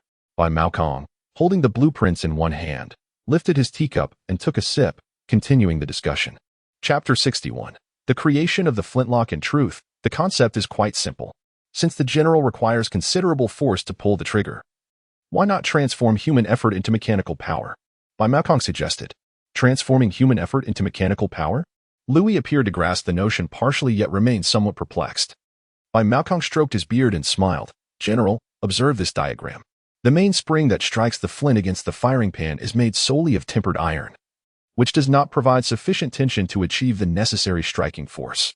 If we were to twist a thicker iron wire into a spiral and then encase it within a slightly thinner wire, forming a nested spiral, with one end attached to the trigger and the other to the hammer, upon pulling the trigger, the spring would instantaneously unfurl, propelling the hammer to strike the firing pan with great speed, thus ensuring ignition. I refer to this mechanism as the composite force. Liu Yi felt as though he had unlocked a new realm of understanding. Indeed, a composite spring.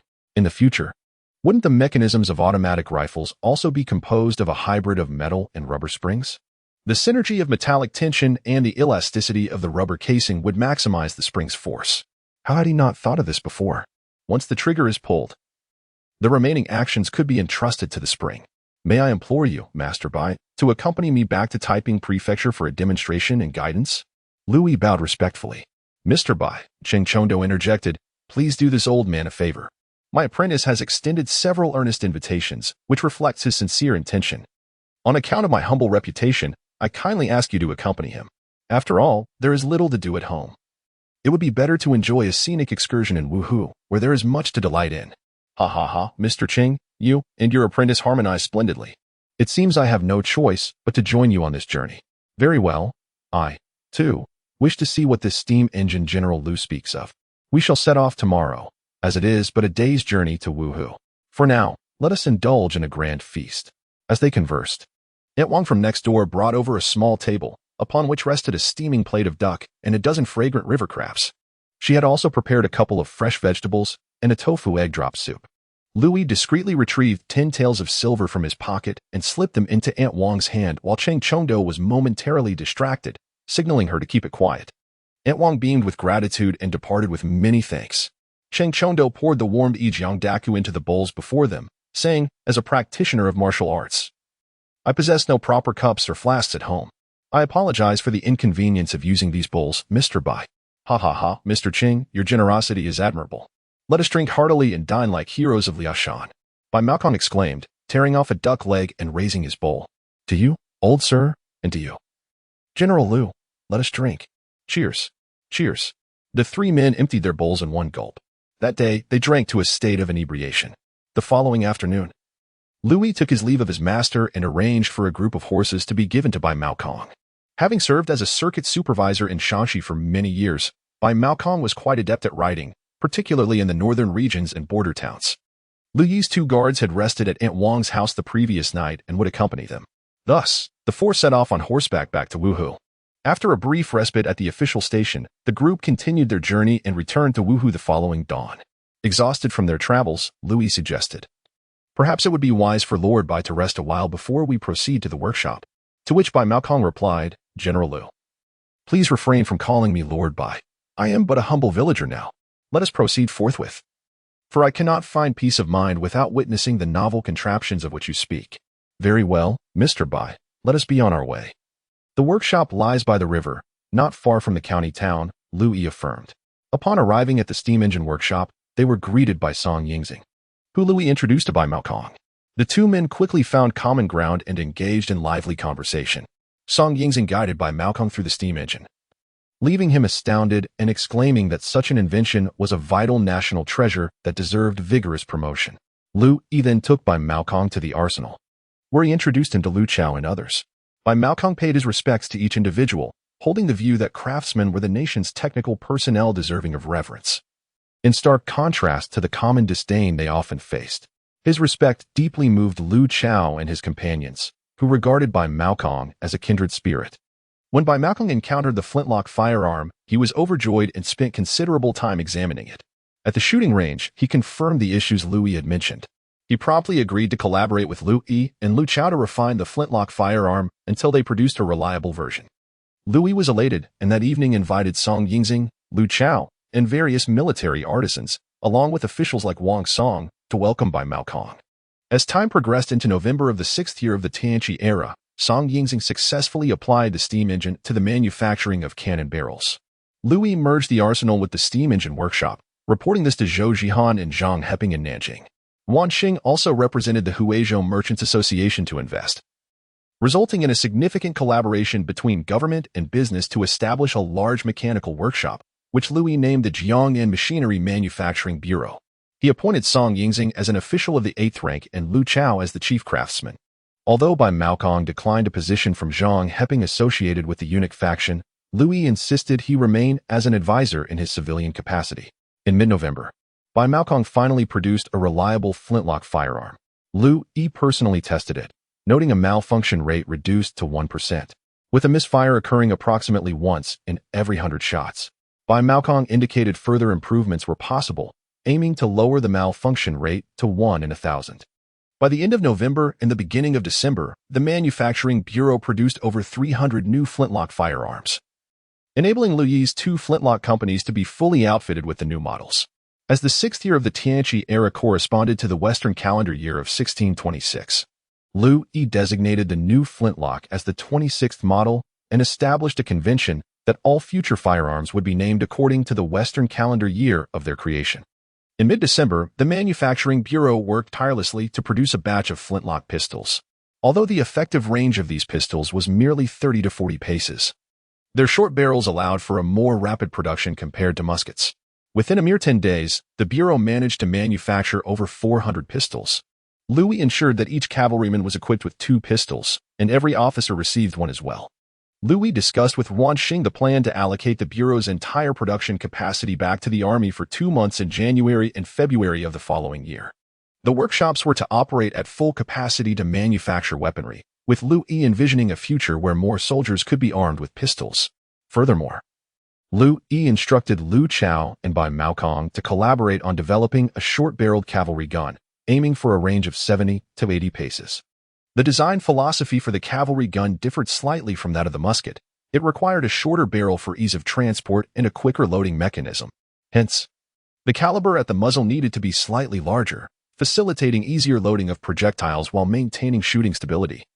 With the stock designed to fit snugly against the shoulder and the grip and forend crafted for a firm hold. Thus, additional time was necessary for its development.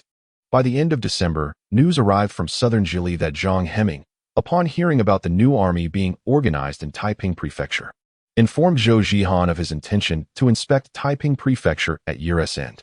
If the methods of training the new army proved effective, Zhang Heping would draft a memorial to the throne, advocating that all military forces in the Ming Dynasty adopt this new training approach.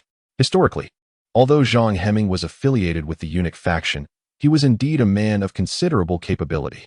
In the 8th year of Chongzhen's reign, when Li Zicheng attacked Yingzhou, Zhang Heping and his brother recruited soldiers to defend the city. After its fall, he was captured but chose to face death rather than submit, embodying the spirit of integrity and valor. His alignment with the eunuchs could be seen as a pragmatic choice, aimed at serving the common people and the court without being hindered, much like Qi Jiguang's reliance on Zhang Zhuzheng in earlier times. Zhang Heming sought support in the court to better serve the realm, yet many from the Donglin party and other reformist factions failed to comprehend his motives, viewing him as a traitor. For instance, Bai Maokong regarded Zhang Heming's visit with disdain. Meanwhile, the new army soldiers were not idle. Liu Yi invested all his resources into training the new army. After the fire gun companies were fully equipped with the new 26-type firearms, they engaged in rigorous training at the shooting range, enveloped in smoke.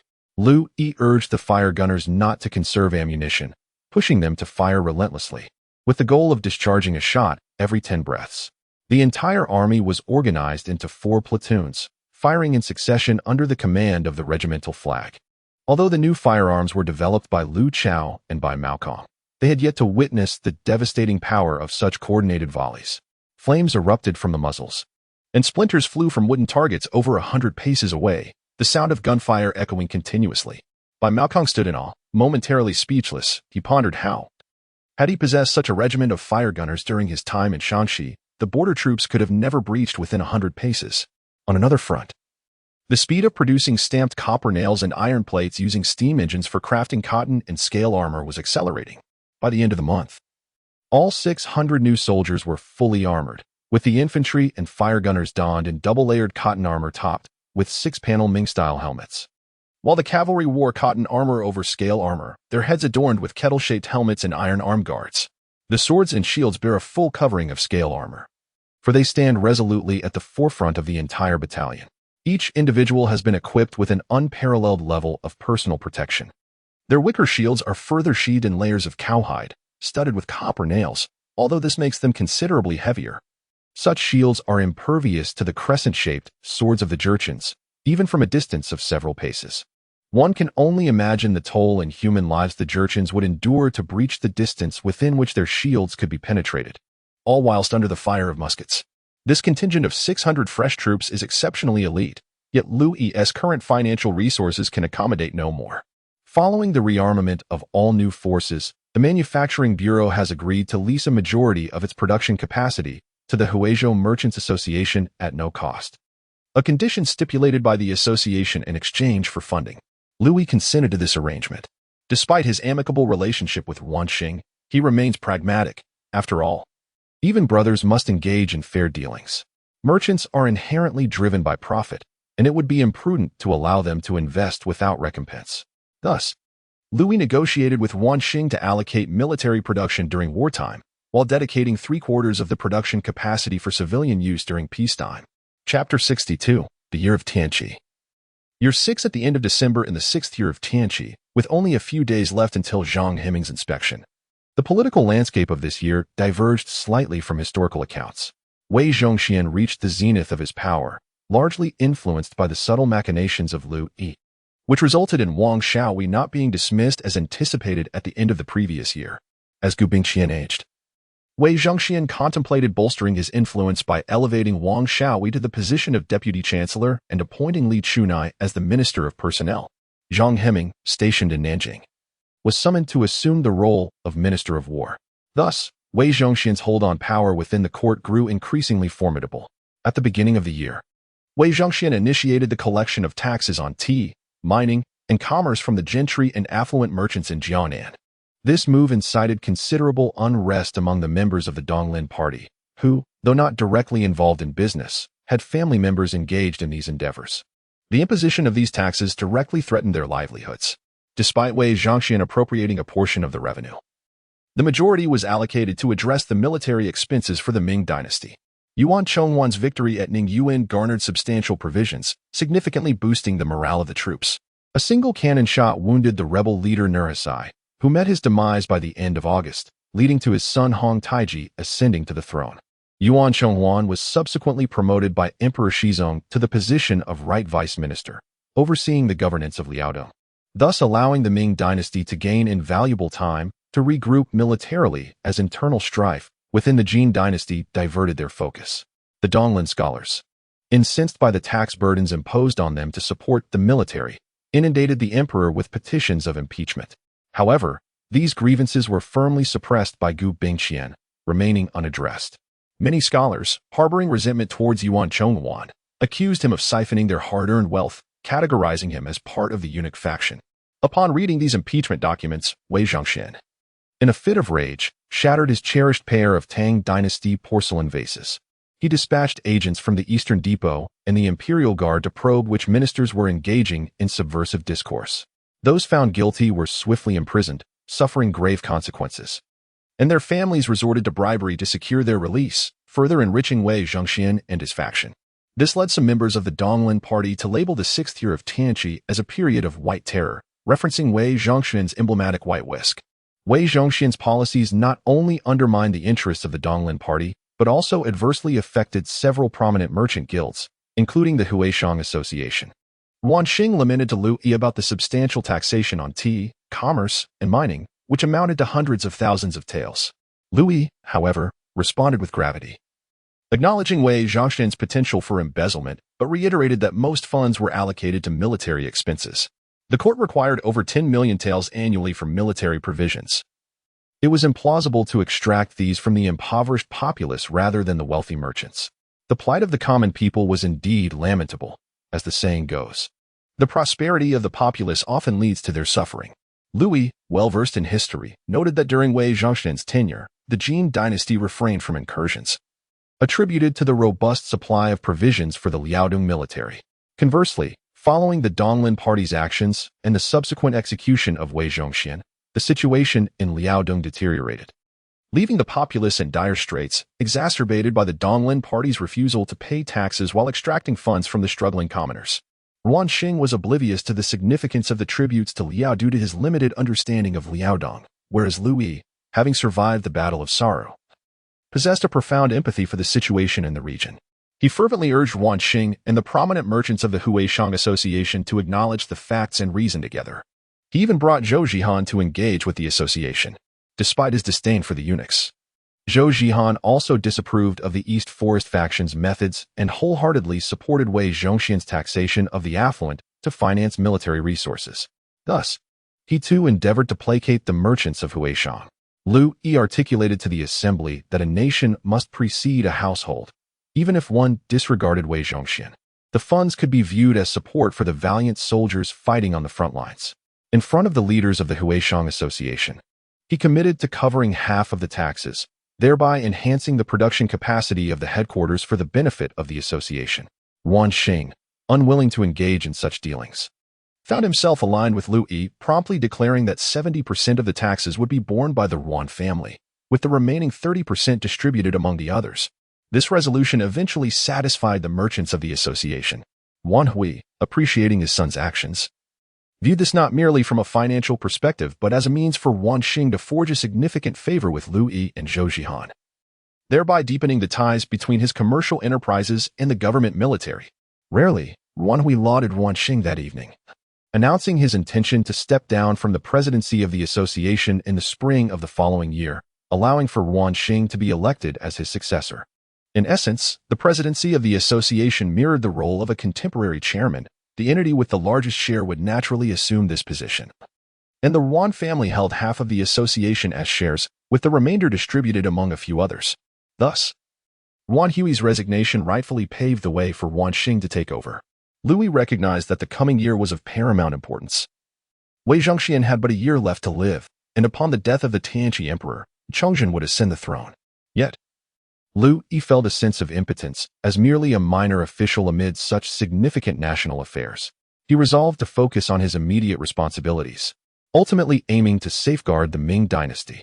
Prior to the grand examination in the first month, the court customarily dispatched officials from various factions to conduct random inspections of governance across the realm, a tradition established since the time of the founding emperor, Zhu Yuanzhang. This was also intended to lay the groundwork for the upcoming examination. Officials from the capital were sent to the northern regions, while the 6 ministers of Nanjing were assigned to oversee Jiangnan. Zhang Heming had already inspected Jiangxi and Guangxi the previous month and, en route to Tianfu, decided to stop by Taiping Prefecture upon hearing from Zhou Zhihan about the promising progress in the training of the new army there, which could also reflect positively on his own governance. The evening before his visit, preparations were meticulously made in Taiping Prefecture to welcome him. Huang Yu took the initiative to seek out Liu Yi for an in-depth discussion, as it would greatly benefit Huang Yu if he could make an impression on Zhang Heming during his inspection. Such an encounter would significantly enhance Huang Yu's prospects of securing a position within the commander's office, given that the Minister of War directly oversaw him. Thus, Huang Yu placed particular emphasis on Zhang Hemming's forthcoming visit. Early the next morning, much like the previous occasion when they welcomed an angel, this time the protagonist was Zhou Zhihan. Qin Yinling, having ascended to the position of principal official in the Ministry of War in Nanjing, accompanied Zhang Hemming to visit his former jurisdiction, Taiping Prefecture. Qin Yinling, with his portly physique, sat robustly upon his steed. During his year at the Ministry of War in Nanjing, he had little to occupy his time, as the south was devoid of conflict and thus there was no need for his concern. His days were spent managing official documents and attending to various tasks assigned by Zhang Hemming. Life in Yingtian Prefecture had been quite enjoyable. However, the sedentary lifestyle had resulted in a noticeable increase in his girth over the past year. His once round and fair face now bore the slight sag of flesh at the cheeks. Nevertheless, Qin Yinling found himself in high spirits today, adorned in a crimson robe akin to that of Zhang Hemming, albeit with a cloud and wild goose insignia on his chest. As a dignified fourth-rank official, he aspired to ascend further. Should he enter the third-rank sequence, he would truly step into the realm of high-ranking officials. He had heard rumors that Lord Zhang Hemming was likely to be appointed Minister of War in Shuntian Prefecture the following year, and the prospect of advancing alongside him filled Qin Yinling with elation, a smile gracing his face. Zhang Hemming, riding at the forefront, turned around and caught sight of Qin Yinling's expression of unrestrained delight, which lacked any semblance of solemnity. He furrowed his brow and inquired, "Principal Official Qin, what brings you such joy?" Upon hearing Zhang Hemming's query, Qin Yinling gathered his thoughts and replied without hesitation, "In response to your esteemed lordship, I once governed Taiping Prefecture and hold deep affection for it. This return to familiar ground stirs memories of old acquaintances, and the prospect of reminiscing together brings me great happiness." Zhang Hemming nodded in acknowledgement, recognizing Qin Yinling's cleverness. What had appeared as an expression of pride had been deftly transformed into a sentiment of nostalgia. Indeed, Qin Yinling had shown loyalty and diligence under his command, executing assigned tasks with competence.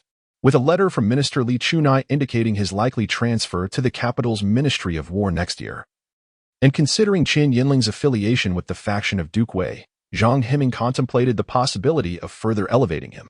However, the leap from fourth to third rank was a formidable challenge. Chapter 63, The Arrival of Zhang Hemming. Both individuals harbored their own thoughts, remaining silent throughout the journey until they arrived at Wuhu County.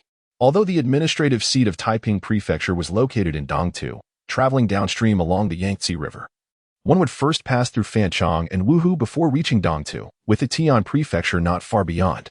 Thus, Zhang Hemming deliberately chose Wuhu as his stop. Not only was it convenient for his return journey, but as he was there to inspect the new army, there was no need to visit the administrative seat. After completing his inspection today, he intended to hasten back to Yingtian Prefecture.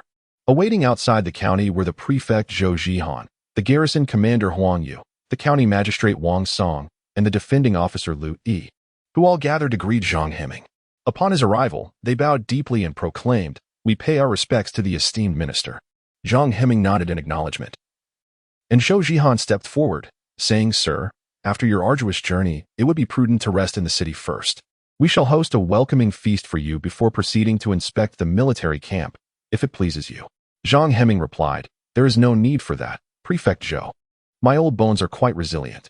It is still early. Let us first inspect the military camp, and we can discuss dining arrangements at noon. I have heard commendable reports about the new army, and I am eager to witness it firsthand." "Understood," Zhou Zhihan responded. The group then arrived at the newly established training camp for the new army situated on the outskirts. Due to the increased personnel and equipment under Liu Yi's command, training had become cumbersome, prompting the construction of a new military camp in the southern part of the city near Phoenix Mountain earlier that year. The original garrison had been dismantled, and the site was expanded. Within a month, a vast military camp covering 500 acres was completed, with the majority of the land dedicated to various training facilities. There were shooting ranges, cavalry training grounds, infantry training areas, and a dirt track for soldiers to enhance their physical fitness. Additionally, a comprehensive training ground, a novel concept devised by Liu Yi, astonished the soldiers upon their first encounter. This ground featured large water pits, muddy sections, earthen mounds, and a replica of Wuhu's city wall constructed from blue bricks, measuring approximately 100 paces in length and several paces in width. There were also obstacles such as caltrops, wooden spikes with their points ground down, burlap sacks filled with soil, and piles of decrepit war carts, all designed to refine the new army's adaptability to various terrains and tactics. Huang Yi was profoundly impressed upon seeing this training ground for the first time. He realized that if a military force were trained in such a manner, it could become exceedingly formidable. Simultaneously, he felt a twinge of disappointment after the reformation of the Southern Qingyi Army earlier that year. He had transitioned from a commander of a garrison to a garrison captain, but had seen no combat. Had there been bandits such as the White Lotus rebels? The new army under Liu Yi would undoubtedly have triumphed, allowing him to accumulate military merit and ascend to the rank of commandant without difficulty. Zhou Zhihan brought a chair for Zhang Heming, inviting him to observe the soldiers' drills from the platform. However, Zhang Heming waved his hand, saying, "Having served in the Ministry of War for many years and led countless troops, I understand that discipline in the military requires leaders to set an example. While the soldiers are engaged in their drills, how can I sit idly? Prefect Zhou, please remove the chair. Let us all stand and watch the exercises." "Understood, esteemed elder. Your steadfastness is commendable," Zhou Zhihan praised. Although they belong to different factions, Zhou Zhihan is not stingy with his praise for individuals of character. Zhang Heming turned around and called out, "Liu Yi, step forward." Liu Yi complied and stepped out. "I have heard from Lord Zhou on numerous occasions that your efforts in organizing the new army have been quite effective. I have come here specifically for this new army. And Chenju Shi has also mentioned that you have taken the remnants of last year's victory over the White Lotus sect as the backbone, incorporating well-bred and peasant youths into the military training, which has now begun to take shape. Therefore, I ask you to demonstrate immediately for me to assess whether your methods for this new army are appropriate." Under orders, Liu Yi, clad in armor and standing 6 feet tall, stood out distinctly in the crowd. He wore scale armor, a 6-part helmet, and a red tassel on his spear that swayed with the river breeze. At his waist hung a flintlock pistol, and in his hand, he wielded a formidable water gun, exuding an extraordinary presence. Qin Yinling, observing from the side, was also impressed. It had been a year since they last met, and Liu Yi had grown even more imposing. Liu Yi dashed down from the command platform, the clanking of his armor resonating as he moved. By this time, the troops in the camp had assembled, arranged in companies led by their respective captains, ready to embark. After descending the platform, Liu Yi mounted his steed, the flying dragon, and with a flick of his whip, the horse galloped into the training grounds. Upon reaching the center of the field, Liu Yi pulled the trigger of his firearm, and with a loud bang, a plume of white smoke erupted. The audience heard a booming sound echoing through the air. Dust swirled from the direction of the barracks, resembling a stampede of 1,000 horses approximately 300 paces from the command platform. Soon, a knight clad in iron armor, brandishing a red flag emblazoned with the image of a rising sun and a blue moon, galloped towards them. It was Liu Jin, dressed in scale armor with a red cotton overcoat, his silver gauntlets gleaming in the sunlight. He wore a helmet and his spear was adorned with red tassels as he raced towards Liu Yi. Following closely behind him were 100 knights, similarly attired, from Wu Doming's cavalry unit. Despite their speed, their formation remained intact, and in the blink of an eye, they reached Liu Yi's position, quickly organizing themselves into 2 loosely arranged rows based on the main flag. Before the spectators could fully process the cavalry's presence, they were met with the sound of synchronized footsteps. A line of infantry marched in neat formation from the direction of the barracks, chanting in unison, 1, 2, 1, 1, 2, 1, 1, 2, 1. At the forefront were 2 flag bearers wielding broadswords, with their willow leaf blades tucked at their waists. They held improved wicker shields, the large brass studs nearly dazzling the audience.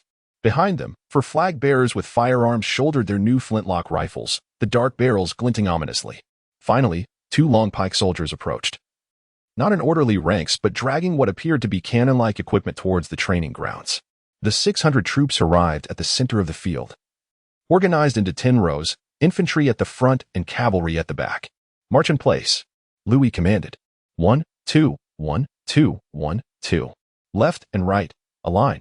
Swiftly, the soldiers advanced with measured steps, meticulously adjusting their formations, while the cavalry reined in their steeds to maintain control. In no time, a well-organized military array was established. "Forward. Look." The soldiers turned in unison towards the command platform. "At ease, stand to attention." With a swift movement, all infantry aligned their feet together, standing tall and straight. The cavalry dismounted, standing to attention beside their horses. Liu Yi dismounted and jogged to the front of the formation, facing the troops with his back to the command platform, and shouted, "Report." Several captains responded in turn. Captain Taozong, the firearms unit reports 120 men present, 120 men accounted for. Report complete. Captain Wang Hao, the firearms unit reports 120 men present, 120 men accounted for. Report complete.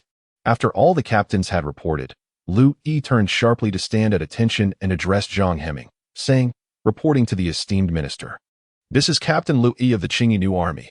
600 soldiers are supposed to be present, and 600 are indeed here. Presenting my respects to the esteemed minister." With that, he knelt on one knee and clasped his fists. All soldiers behind him followed suit, kneeling and loudly proclaiming, "Presenting our respects to the esteemed minister." Their voices harmonized as if from a single entity, resonating powerfully in the ears of those on the command platform. Zhang Heming was profoundly astonished. From the moment he beheld the soldiers in their splendid equipment, he marveled at the exceptional quality of this army's armament. Having led troops for many years, he was well aware of the current state of the Ming soldiers, who, apart from the elite forces of the Nine Borders, were largely undisciplined and poorly trained across the nation. Many local soldiers were reduced to farming, and while the southern regions fared somewhat better, those in the northern territories often appeared no better than beggars. The wealth of this contingent, with each soldier clad in armor, was truly remarkable. Most astonishing was the fact that Liu Yi did not engage in the practice of pocketing idle wages, and he commanded a number of men exceeding that of typical captains. It was indeed a peculiar phenomenon. Once the soldiers had formed into a tidy array, their uniformity left Zhang Heming in awe. Such cohesion could only be achieved by the likes of General Qi, who, upon assuming command of Zhejiang, had found the troops disorganized and ineffective. He had urgently dispatched 3,000 soldiers northward, who, upon their arrival, stood resolute in the rain for an entire day and night outside the camp of the Zhejiang soldiers, effectively instilling discipline. Thereafter, General Qi's commands were strictly followed, leading to the training of a formidable border army. The fact that Liu Yi's troops exuded such a unified presence was truly remarkable. The nearby civil and military officials dared not utter a word, seemingly awestruck by the scene. Zhang Heming stroked his beard to mask his astonishment and said, "General Liu, proceed with the drills." "Understood." Liu Yi returned to his steed, galloping to the front of the new army, stating, "Esteemed minister, today's drills will comprise 3 parts. First, the cavalry drill. Second, the firearms drill. And third, the full army exercise." Zhang Heming nodded in acknowledgement. Liu Yi unsheathed his battle sword, signaling the firearms soldiers to take their positions at the range, while the sword and shield and spear units remained still. "Cavalry, follow my lead. Charge." 2 cavalry commanders swiftly gathered behind Liu Yi. Liu Jin raised the banner, proclaiming, "Wherever the flag leads, you shall charge. Slay the enemies. Slay the enemies. Attack." The cavalry soldiers followed Liu Yi as they surged towards the cavalry training ground, which was dotted with straw figures serving to simulate the enemy forces. In an instant, the parade ground was enveloped in a swirling cloud of dust. The onlookers held their breath, their eyes fixed on Liu Yi's ironclad cavalry as they thundered forward. Chapter 64. The new army drill. Liu Yi led the charge, with Liu Jin and the cavalry following closely behind. The effectiveness of cavalry charges relies heavily on maintaining an orderly formation, a principle Liu Yi consistently emphasized during training sessions with Liu Jin. Having served in the military for many years, Liu Jin was acutely aware that during assaults, the Ming army, including the later forces of the Chuang army and the Qing army, often neglected the importance of formation. However, the Qing cavalry excelled in archery and mounted combat, resulting in significant casualties for both the Chuang and Ming cavalry before they could even engage. Once the 2 sides clashed in close combat, it devolved into chaos, as formations were seldom prioritized among cavalry. At this juncture, charging infantry was quite feasible. Following the total annihilation of the Qingyi Army at the Huinhe River, no fully organized Qingyi forces remained in existence. Consequently, the infantry formations advocated by Qi Jiguang became increasingly overlooked and inadequately trained in subsequent years. Aside from a few elite units, the remaining Ming forces often engaged in battles that were merely performative. In later confrontations against Li Chuang and the Qing army, many Ming soldiers would fire their guns and cannons from a distance, resorting to archery as the enemy drew near. When the adversary closed in for hand-to-hand combat, facing the formidable Qing soldiers often meant inevitable defeat. Thus, the Qing army did not require a cavalry formation. Their archery skills could shatter enemy ranks from afar. Furthermore, even when confronting resilient foes, they could simply charge through. A cavalry unit, with both horse and rider armored, weighed approximately 1.5 tons. Akin to a small car barreling into a crowd, imagine the devastation that would ensue. The Qing forces employed tactics reminiscent of Genghis Khan, launching waves of assaults. If one wave failed to breach, they would maneuver around to regroup and charge again, repeating this cycle until they penetrated the infantry's formation. The Ming army rarely withstood more than 3 waves, which is why the Qing forces were consistently triumphant. Liu Yi aimed to dismantle this entrenched perception, aspiring to cultivate a modern cavalry in the style of 19th-century Napoleonic warfare within the current Ming Dynasty. This ambition necessitated a focus on equipping his forces with firearms. Liu Jin waved the large banner twice, prompting the cavalry to gradually slow their mounts, transitioning into 2 horizontal ranks. At this point, they were approximately 100 paces from the wooden targets fashioned from straw. Liu Yi and Liu Jin retreated to the left side of the front row, the cavalry tightly gripping their reins to control their speed, shifting from a gallop to a trot. They continuously adjusted their formation until they were within 50 paces, raising their arms to protect their faces with their iron arm guards, while their steeds were outfitted with frontal protective gear. This protection ensured that even the Qing army's heavy arrows could not penetrate the horse's armor or the double-layered heavy armor worn by the riders from a distance of 20 paces. At 30 paces, Liu Yi bellowed, "Draw your guns." The cavalrymen unsheathed their handguns from their waists, aiming them at the wooden targets ahead. Fire! The ensuing gunfire erupted.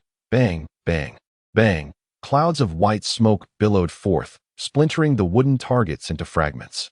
Reload. Each cavalryman wielded 2 handguns, swiftly switching hands to unleash another volley. After discharging their firearms, the cavalrymen at about 20 paces began to maneuver to the sides, exposing the second rank of cavalry. The second rank, now at the same distance, replicated the previous volley, dispersing to the flanks. The first wave of cavalry then returned, seizing the long spears positioned on the right side of their horses, charging back with a fierce cry, "Kill!" 2 cavalry troops, aligned in perfect formation, charged into the straw targets with fervor. As their lances pierced the effigies, they swiftly relinquished them, drawing their sabers to deliver decisive blows. Following a wave of assault, the wooden targets lay in tatters, riddled with bullet holes. Many straw figures were impaled by lances. Some had their heads cleaved off, while others were severed at the waist.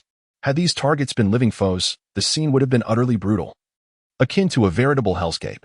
Once the onslaught concluded, the cavalry galloped back to the parade ground. Zhang Zhilong clenched his fists, deeply shaken by the spectacle he had witnessed. How could their hand cannons be so formidable? It appeared they had not even ignited the fuses. How then did they fire? Furthermore, how could their equipment be so exquisite? Why did each soldier wield dual pistols?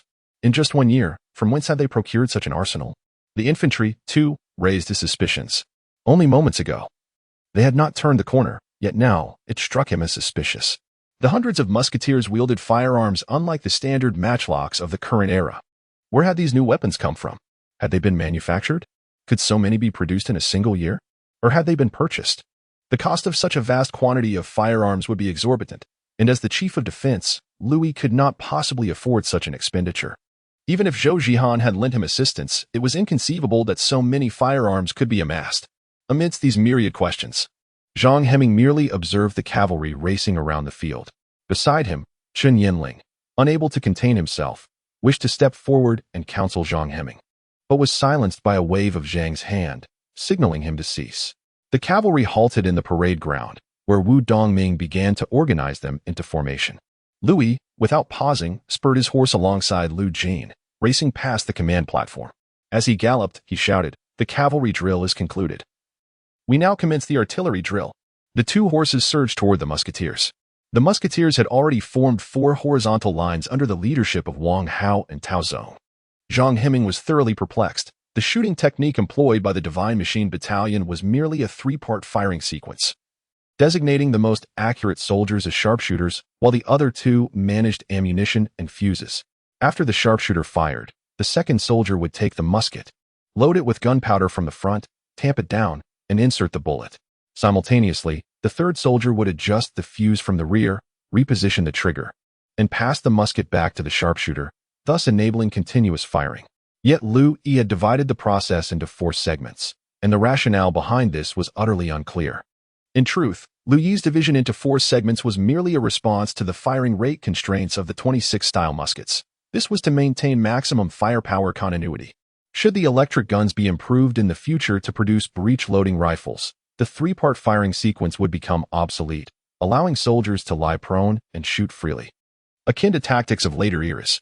However, given the current limitations, a 4-part sequence would suffice for the time being. Liu Yi soon arrived at the musketeers' position, commanding loudly. Commence the drill. Upon receiving orders, the musketeers began to advance in formation. Tao Zong and Wang Hao shouted, "Shoulders to arms. Maintain formation as you advance."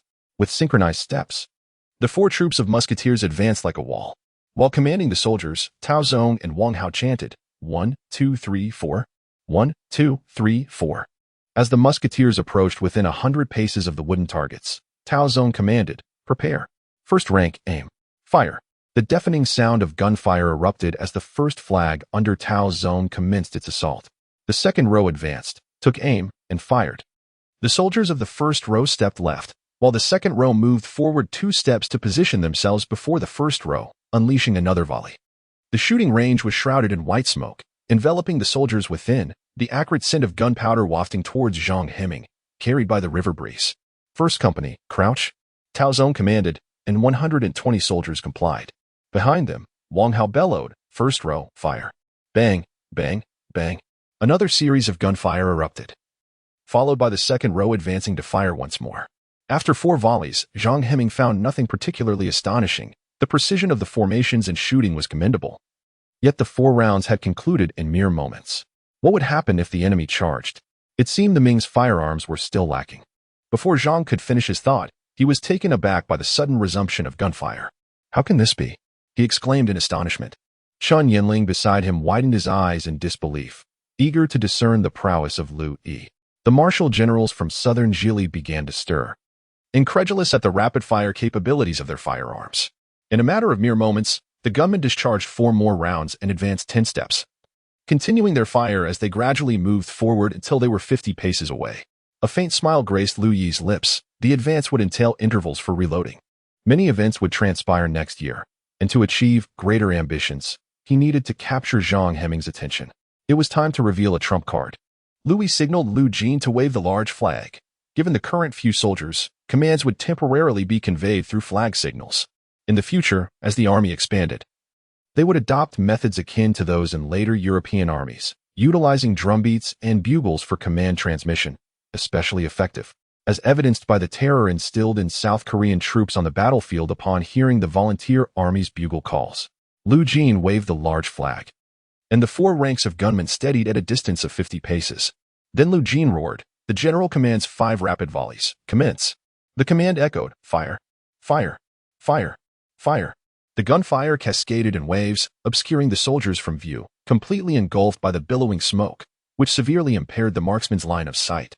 They could no longer aim at the wooden target, but Liu Yi's intent was to create a barrage. Precise aiming was unnecessary. The objective was to unleash a greater volume of firepower at the fastest possible rate to dominate the battlefield. The gunmen executed their training with utmost speed, continuously loading, firing, crouching, loading, and firing again in relentless succession. An average of 3 to 4 breaths elapsed between volleys, culminating in 5 rounds within just over a minute, a total of 20 consecutive volleys. The barrage continued unabated. The sound of gunfire resonated continuously on the shooting range, creating an illusion that the firearms of the newly formed Qingyi Army could unleash a rapid succession of shots akin to a 3-barreled gun. The speed was astonishing, unparalleled in the entire Ming Dynasty. Which army could possibly match such a swift rate of fire? Could the enemy even approach within 50 paces? Unless human lives were sacrificed as mere fodder, but to breach that 50-pace distance would require an unimaginable number of lives. With only over 200 gunners present, to advance across that span would likely demand the sacrifice of at least 1,000 souls. If the battlefield were to host 2,000 or 3,000 such marksmen, the opposing forces might well find themselves amidst a sea of corpses, with tens of thousands falling in the wake of such a barrage. How could one possibly wage war under such circumstances? Chapter 65. Astonishment among the crowd. Zhang Heming stood there in a daze, his mind racing with a myriad of thoughts. The remaining onlookers were equally stunned, with Chun Yinling's plump face frozen in expression, a droplet of saliva hanging from his mouth, forgotten in the moment. The military officials from Nanzili, including Zhou Zhihan and Huang Yu of Taiping Prefecture, were mesmerized, gazing blankly towards the target range. Their mouths agape. They were taken aback by Liu Yi's secret weapon, which had never been revealed to them before, leaving them profoundly astonished.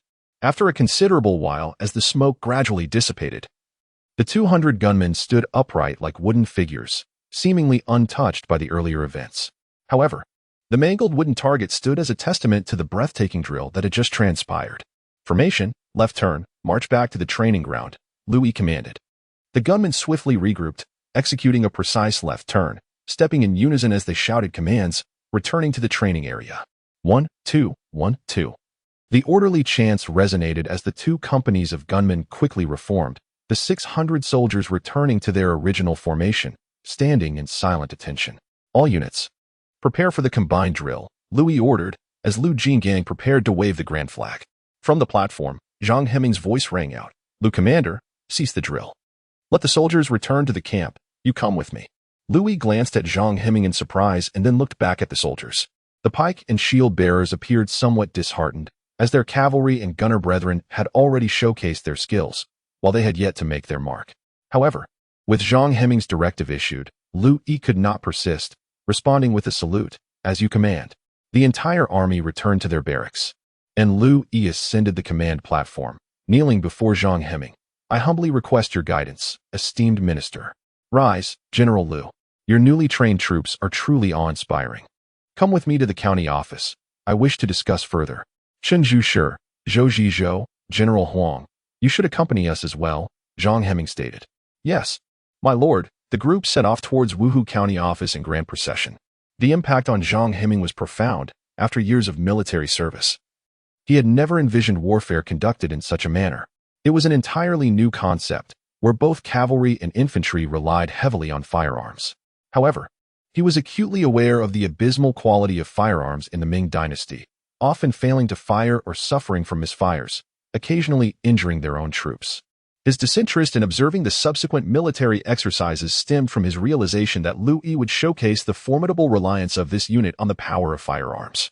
It was likely that the pike bearers would introduce artillery, albeit resembling oversized tiger cannons with their thick barrels. Liu Yi's tactics appeared straightforward, bombardment followed by gunfire. And then cavalry charges, with the shield bearers and pike bearers serving merely as auxiliary units to protect the gunners. It must be so, thus. Liu Yi's troops are extensively equipped with firearms. If the number of firearm wielders reaches a certain scale, forming a sufficient density of firepower, combining the rapidity of bows and the might of firearms to completely shroud an area of 100 paces.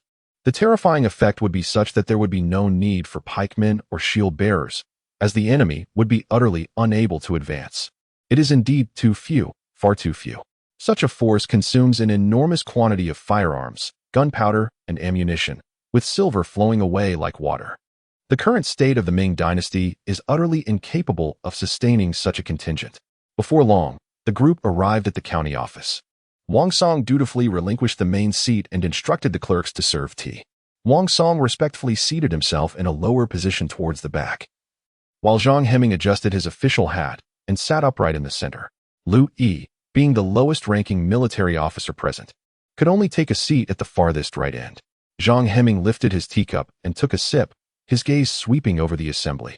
He observed the varied expressions among the attendees. The military officials from southern Zhili were whispering to one another, likely discussing the earlier military drill. This maneuver was quite impactful, and they, being commanders themselves, could not fail to perceive the underlying intricacies. Meanwhile, many of the civil officials were staring blankly at their teacups, some casting glances at Liu Yi, perhaps contemplating that Liu Yi had made quite an impression before them, and he might soon rise as a new star in the officialdom.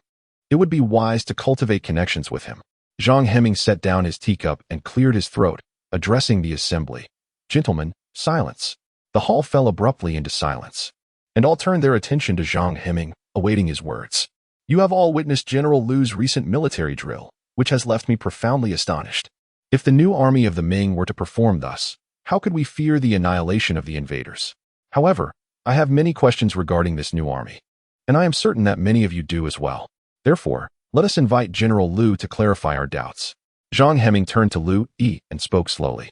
I implore you, Should there be any inquiries, please do not hesitate to ask, and I shall answer without reservation, Liu Yi immediately replied, rising to kneel in the hall. Please stand and respond. Zhang Heming gestured, and Liu Yi complied, rising and bowing to the officials around him. Zhang Heming nodded and gestured for everyone to take their seats as he prepared to pose his questions. General Liu, I wish to inquire about the significance of your battalion's flag and name. Liu Yi responded, in answer to your esteemed question, as the Qingyi River traverses Wuhu. And we formed our army by the banks of the Qingyi River. We named ourselves the Qingyi Army. The flag, depicting the sun, the blue moon, and the red earth, symbolizes that our Ming Dynasty embodies the element of fire, thus our military attire is predominantly red. The red represents the countless warriors of our Ming Dynasty, while the sun and blue moon signify our great dynasty, embodying the intent of safeguarding it with our multitude of soldiers. Indeed, that is fitting. I shall report this military flag to the capital and request the Ministry of War to reproduce it as the battle standard for the new army, Zhang Heming remarked, stroking his beard. Thank you, Minister, Liu Yi replied with a bow. I have another question for you. The firearms utilized by your soldiers appear distinct from those employed by the other armies of the Ming. How were they manufactured? Upon this inquiry, everyone seemed to sit up straighter, attentively awaiting Liu Yi's comprehensive explanation. Especially notable is the presence of Deputy General Hou Feng from the southern Jili, accompanying Zhang Heming on his inspection of various locations, representing the highest military position currently held within the hall. He interjected, Esteemed Minister, may I speak a few words? Please do, General Hou, Zhang Heming permitted. Commander Liu, as one who has led troops in battle, I possess 2 inquiries for your guidance. I am at your service. Esteemed Commander, Liu Yi replied.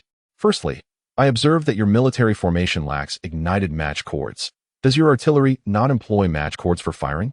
Secondly, your musketeers are capable of executing the 4-stage firing technique with relentless firepower. However, in my extensive experience, I have yet to encounter soldiers who can load so swiftly. The process of firing a musket is inherently complex. How do you achieve such rapidity? Esteemed Commander, you shall see for yourself, Liu Yi responded, unfastening a hand cannon from his waist and presenting it to Hou Feng. Upon receiving the weapon and examining it closely, Hou Feng was taken aback. This is a self-igniting musket? Indeed, your keen eyesight serves you well, Liu Yi affirmed. However, Hou Feng shook his head. Yet it differs somewhat from the self-igniting muskets of southern Jili. The Flemish artisan's craft theirs to utilize a wheel-lock mechanism, while yours. This is known as a flintlock musket. Flintlock musket? Flintlock musket. Hou Feng mused, manipulating the hand cannon and pulling the trigger. I comprehend now, it is ingenious. This design streamlines the wheel-lock mechanism, employing flint to strike the pan, reminiscent of ancient methods of igniting fire with flint. Hou Feng tapped his forehead, exclaiming, Excellent. But how can the firing be so swift? Esteemed Commander, observe this, Liu Yi said, retrieving a paper cartridge from his pouch and handing it to Hou Feng. Upon receiving and glancing at it, Hou Feng quickly turned to Zhang Heming, presenting the cartridge to him. Zhang Heming, taking the paper cartridge, nearly tugged at his beard in astonishment. Liu, your troops are graced with such talented craftsmen. This contrivance is remarkable. Upon my return, I shall certainly draft a memorial to report this to the throne for widespread adoption throughout the army. Esteemed Minister, this item is known as a paper cartridge, also referred to as a fixed paper charge, and it is a concept I devised myself, Liu Yi replied respectfully. Hou Feng laughed heartily. Ah, Commander Liu, you are truly a prodigy. To conceive such a military implement is commendable. I harbor no further questions, esteemed Minister, he concluded, returning to his seat. Yet I have one final question, Zhang Heming interjected. I observe that your camp boasts refined firearms and robust soldiers, indicating substantial provisions. Moreover, each soldier is fully equipped, and even a defensive commander possesses 100 cavalrymen, each armed with 2 hand cannons. I surmise they are clad in dual layers of heavy armor, and their steeds are also equipped with front armor. You, a mere commander, pardon my impudence, may it not offend those present. Yet it appears that Commander Liu does not partake in empty rations. The number of soldiers under your command seems to exceed the standard for a mere commander, which is commendable. I hope for the proliferation of such capable soldiers. Thus, I inquire, what sum of silver was expended to train these 600 elite troops? Zhang Heming asked. Well? Liu Yi hesitated momentarily but ultimately acquiesced, acknowledging that all present could be considered his superiors. The old man himself was devoted to the nation, and if the establishment of such a new army could commence in southern Jili, he would not object to it. Respected Minister, The total expenditure for the 600 new troops I have trained, including arms, supplies, armor, and horses, amounts to 400,000 taels of silver. What did you say? Zhang Heming nearly spewed the hot tea he was about to sip. Where did you procure such a substantial sum? My lord, you are surely aware of my background. Ah, indeed, I know you are a descendant of the loyal and righteous from the Battle of Sarhū. Precisely. The compensation and rewards bestowed by the court upon my family were approximately worth 100,000 taels of silver. Furthermore, many years ago, I saved the life of Yuan Chonghuan, the former president of the Huizhou Merchants Association, and in gratitude, the Yuan family generously supported me with the remaining funds.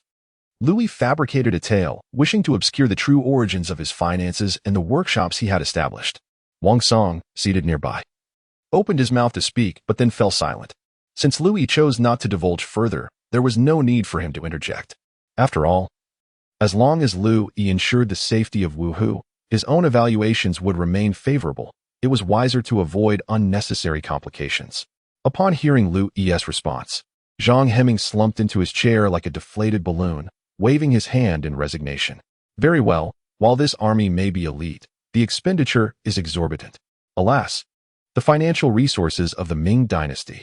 With a heavy sigh, he continued, Zhou Governor, it is past noon, and I presume everyone is hungry. Let us dine together. At your command, I have arranged a banquet at the Maixing restaurant in the northern part of the city. Honorable Minister, esteemed lords, please. Chapter 66. The twilight of the apocalypse. In the 7th year of the apocalypse, the snow fell heavily. Liu Yi stood with hands clasped behind his back outside the military camp, observing the busy soldiers within.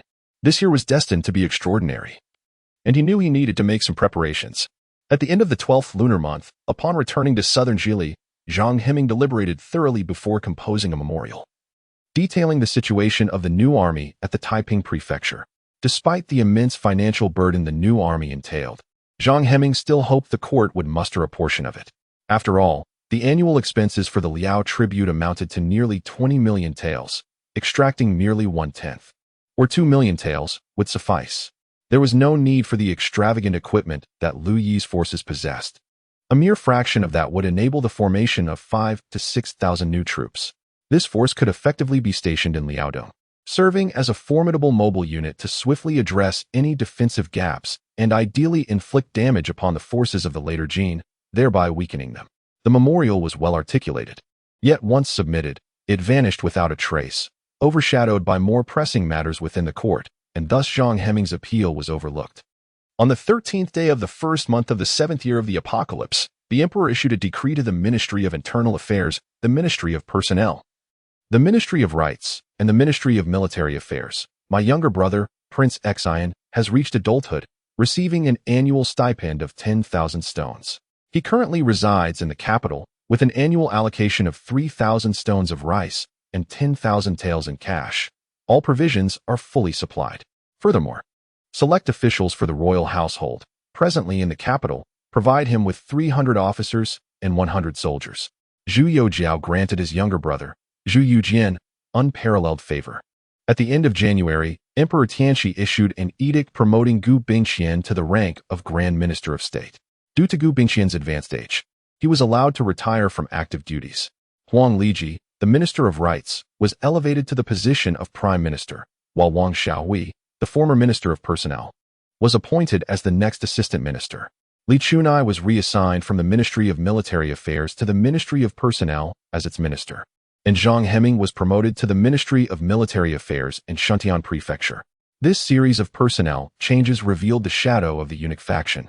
As Wei Zhongshan's power reached its zenith, the ministers of the 6 ministries and the members of the cabinet were largely comprised of eunuch supporters, transforming the court into a realm dominated by Wei Zhongshan's voice. Whispers in private suggested that while Emperor Tianxi sat as the nominal ruler, the one wielding the feather duster beside him was the true sovereign. The authority over promotions for officials of the 3rd rank and above was nearly monopolized by Wei Zhongshan, while Emperor Tianxi remained enamored with his carpentry pursuits. Yet, beneath this facade, undercurrents of dissent brewed as those opposed to Wei Zhongshan plotted more audacious schemes. In early February, Liu Yi informed Wan Xing together. They visited the government office to meet with Huang Yu and Zhou Zhihan to discuss the training of the militia. Liu Yi addressed the 2 ministers. Honorable Minister Zhou, Honorable Minister Huang, the Secretary of State holds the new army in high regard. I trust you are both aware that Minister Zhang will be transferred to serve as the Minister of Military Affairs in the capital this month. After Nurhaci met his demise at the hands of General Yuan's artillery last year, Hong Taiji has ascended the throne. After a period of consolidation, he may turn his gaze westward again. Given that there are no major conflicts in the south, it is quite likely, according to our tradition, that troop movements from the south to the north will occur in the event of a Jurchen invasion. Since the Secretary of State values the new army, the possibility of its deployment to defend Liaodong cannot be ruled out. Zhou Zhihan nodded. Although a civil official, he was a person deeply concerned with the affairs of the world. General Liu, please feel free to express your thoughts candidly. My lord, my intention is to organize the local militia of Taiping Prefecture.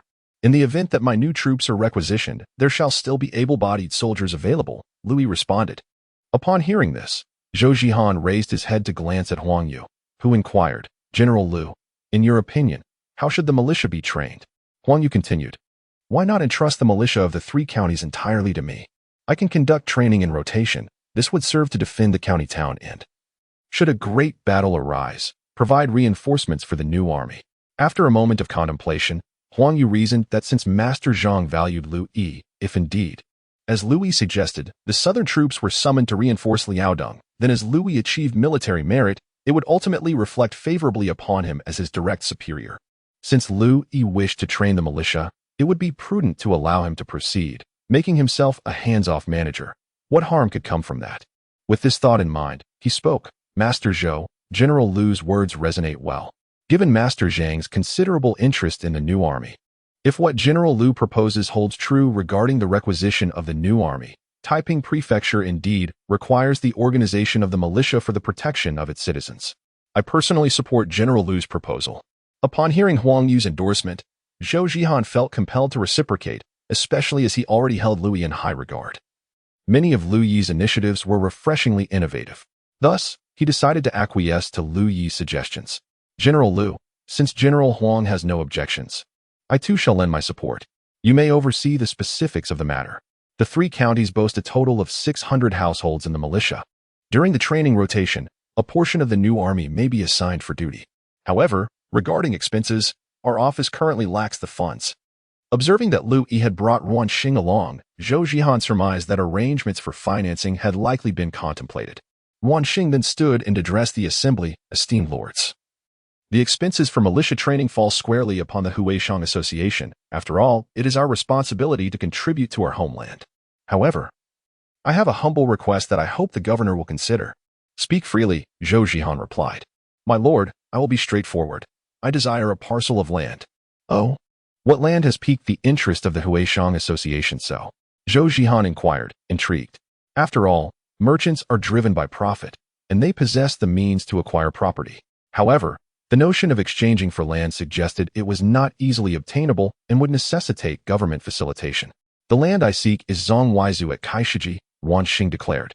Zhongwaizu is a significant island located in the Yangtze River, governed by Maotang County, and occupies a strategically important position along this stretch of the river in Wuhu. The island features a lookout tower, artillery emplacements, and a station garrison. Due to the constriction caused by Zhongwaizu, the Yangtze River is bifurcated into 2 narrower tributaries at this point, effectively controlling the river's throat in Taiping Prefecture. Should northern forces attempt an incursion into the south from here, Zhongwaizu would serve as a stronghold on the southern bank, allowing the naval forces of the Yangtze to establish a base and impede the advance of northern troops. Historically, Zhongwaizu has been a military stronghold, though it is home to only a few small fishing villages, and the land is designated for military use, not available for sale. Upon hearing Wanxing's desire for Zhongwaizu, Zhou Zhihan's expression revealed his consternation. Wanxing remarked, My lord, I am aware that Zhongwaizu is a strategic stronghold, originally owned by the government. Should it be desired for civilian use, it is imperative to seek approval from the 6 ministries in Nanjing. However, its utilization could indeed serve a significant purpose. I kindly request your leniency. I do not require the entirety of Zhongwaizu. Merely half of the land in Xiazhou will suffice. At this moment, Liu Yi rose and clasped his fists, saying, Esteemed lords, it is actually my intention to utilize Zhongwaizu, albeit under the guise of the General Association. After all, military affairs should not intermingle with commerce in public view. If my request poses a burden, would it be agreeable to lease the land in Xiazhou to the General Association for a year? What is your motive for desiring Zhongwaizu? Inquired Zhou Zhihan. Zhongwaizu occupies a pivotal position, boasting unparalleled shipping conditions in the entirety of Taiping Fu. I aspire to construct a shipyard there for vessel production. Currently, the Yangtze River Navy is in disarray, and the Ming lacks funds for ship repairs. Should rebels, akin to the White Lotus bandits, venture southward, similar to the forces of the minor Han King, I wish to intercept them in the river and prevent their landing at Taiping Fu, Liu Yi asserted earnestly. Liu Yi, each time I encounter you, I am left with an indescribable feeling. I have known you since your youth, yet I always sense that your thoughts are shrouded in foreboding. As if a significant event is looming over the Ming. Have you received any news during your time in Liaodong? Zhou Zhihan finally voiced the question that lingered in his mind. My lord, it is not that I have received any intelligence from the north, nor do I possess the gift of foresight. It is merely that the current state of affairs is evident, and I trust you have perceived it as well. Since Wei Zhongxian's rise to power, the court has grown increasingly corrupt, with incessant factional strife. These factions often oppose for the sake of opposition, disregarding the interests of both the court and the populace.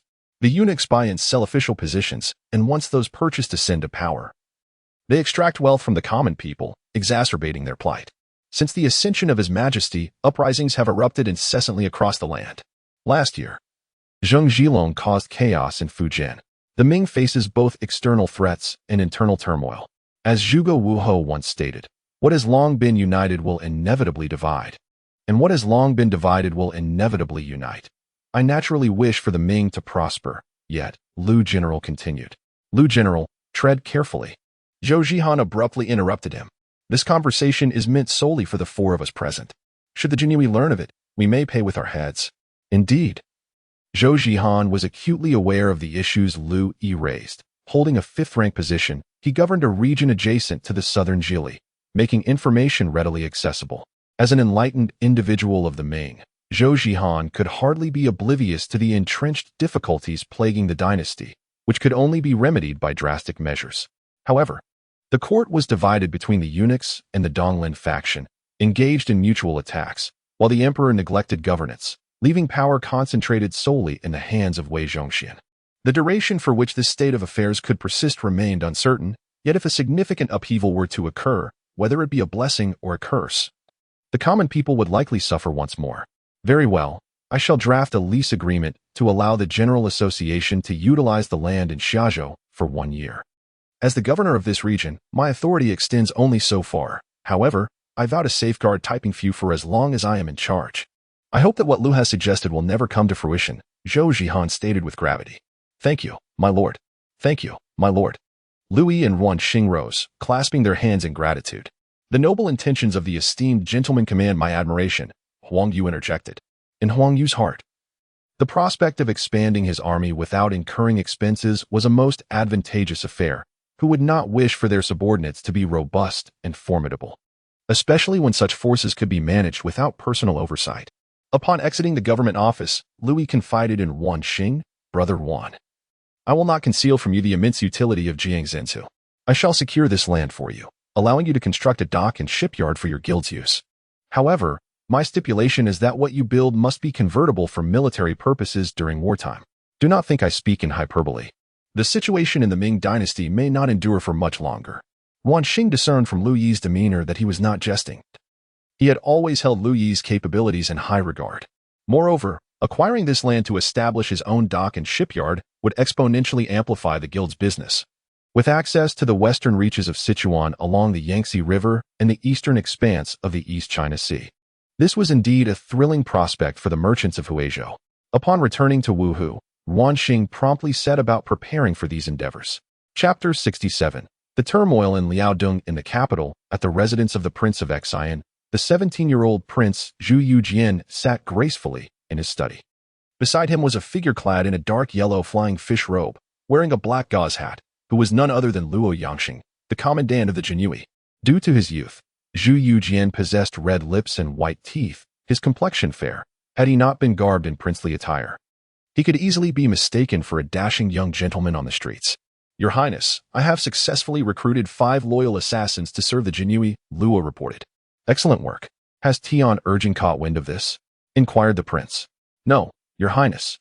The 5 individuals I arranged are currently not stationed in the capital but are dispersed throughout the northern Jili, with no communication between them. Lord Tian cannot possibly suspect anything. Very well. In 2 months, find a way to transfer them to the capital for duty. The Eastern Lin faction's censors and several officials from our 6 ministries have submitted memorials to me regarding Wei Zhongxian's unlawful actions. However, they lack influence. And with the court's power having fallen into the hands of the eunuchs, it will be exceedingly challenging to impeach Wei through conventional means. Thus, I am compelled to resort to this desperate measure. The prince lamented. It is often said that the Ming Dynasty resembles the heroic Guan Yu from the 3 kingdoms. Struck by a poisoned arrow, the toxin having penetrated deep into the bone. To heal, one must emulate Hua Tua by cutting through flesh to release the poisoned blood, and then scrape the bone with a small knife to effect a cure. It seems that eradicating the poison from the Ming will inevitably require shedding blood.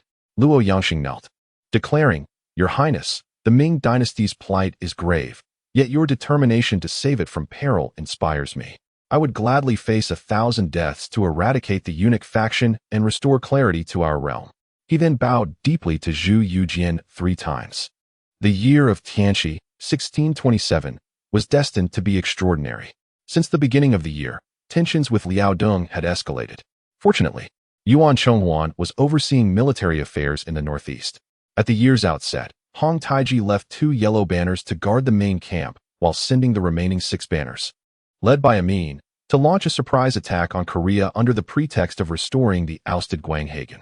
By this time, Korea had recently experienced the restoration of Inzhou and had only just emerged from decades of anti-Japanese warfare. The memories of the past remained vivid. Both officials and commoners in Korea held deep gratitude towards the Ming Dynasty, harboring strong aversion to the Jin forces following Gwanghagen's surrender. Thus, the restoration of Inzhou proceeded smoothly. However, the overthrow of the Jin's representative in Korea was intolerable to Hong Taiji, prompting this incursion, which history would later refer to as the Dingnao disturbance. Yet, this time, the Jin forces encountered unprecedented resistance. Although 2 defectors from Korea served as guides, they could not alleviate the fierce opposition from the Korean army and populace against the Jin troops. The Jin army, renowned for its valor and fearless spirit, captured city after city, launching numerous large-scale purges. However, these actions failed to intimidate the Korean military and citizenry.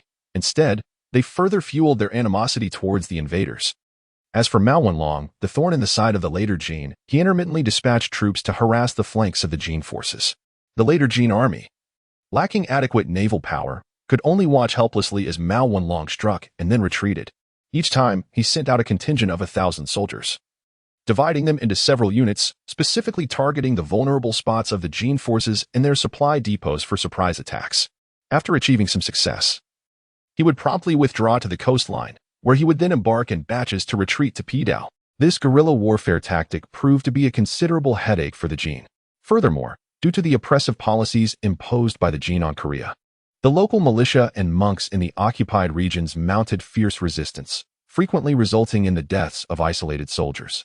Consequently, the Jin were compelled to continually split their forces to secure supply lines and ensure the safety of the occupied cities. This led to a significant reduction in their military strength. The original force of 45,000 troops from the 6 banners dwindled to less than half by the time they reached Hanxiang. In a state of urgency, Amin dispatched messengers back to request reinforcements from Hong Taiji.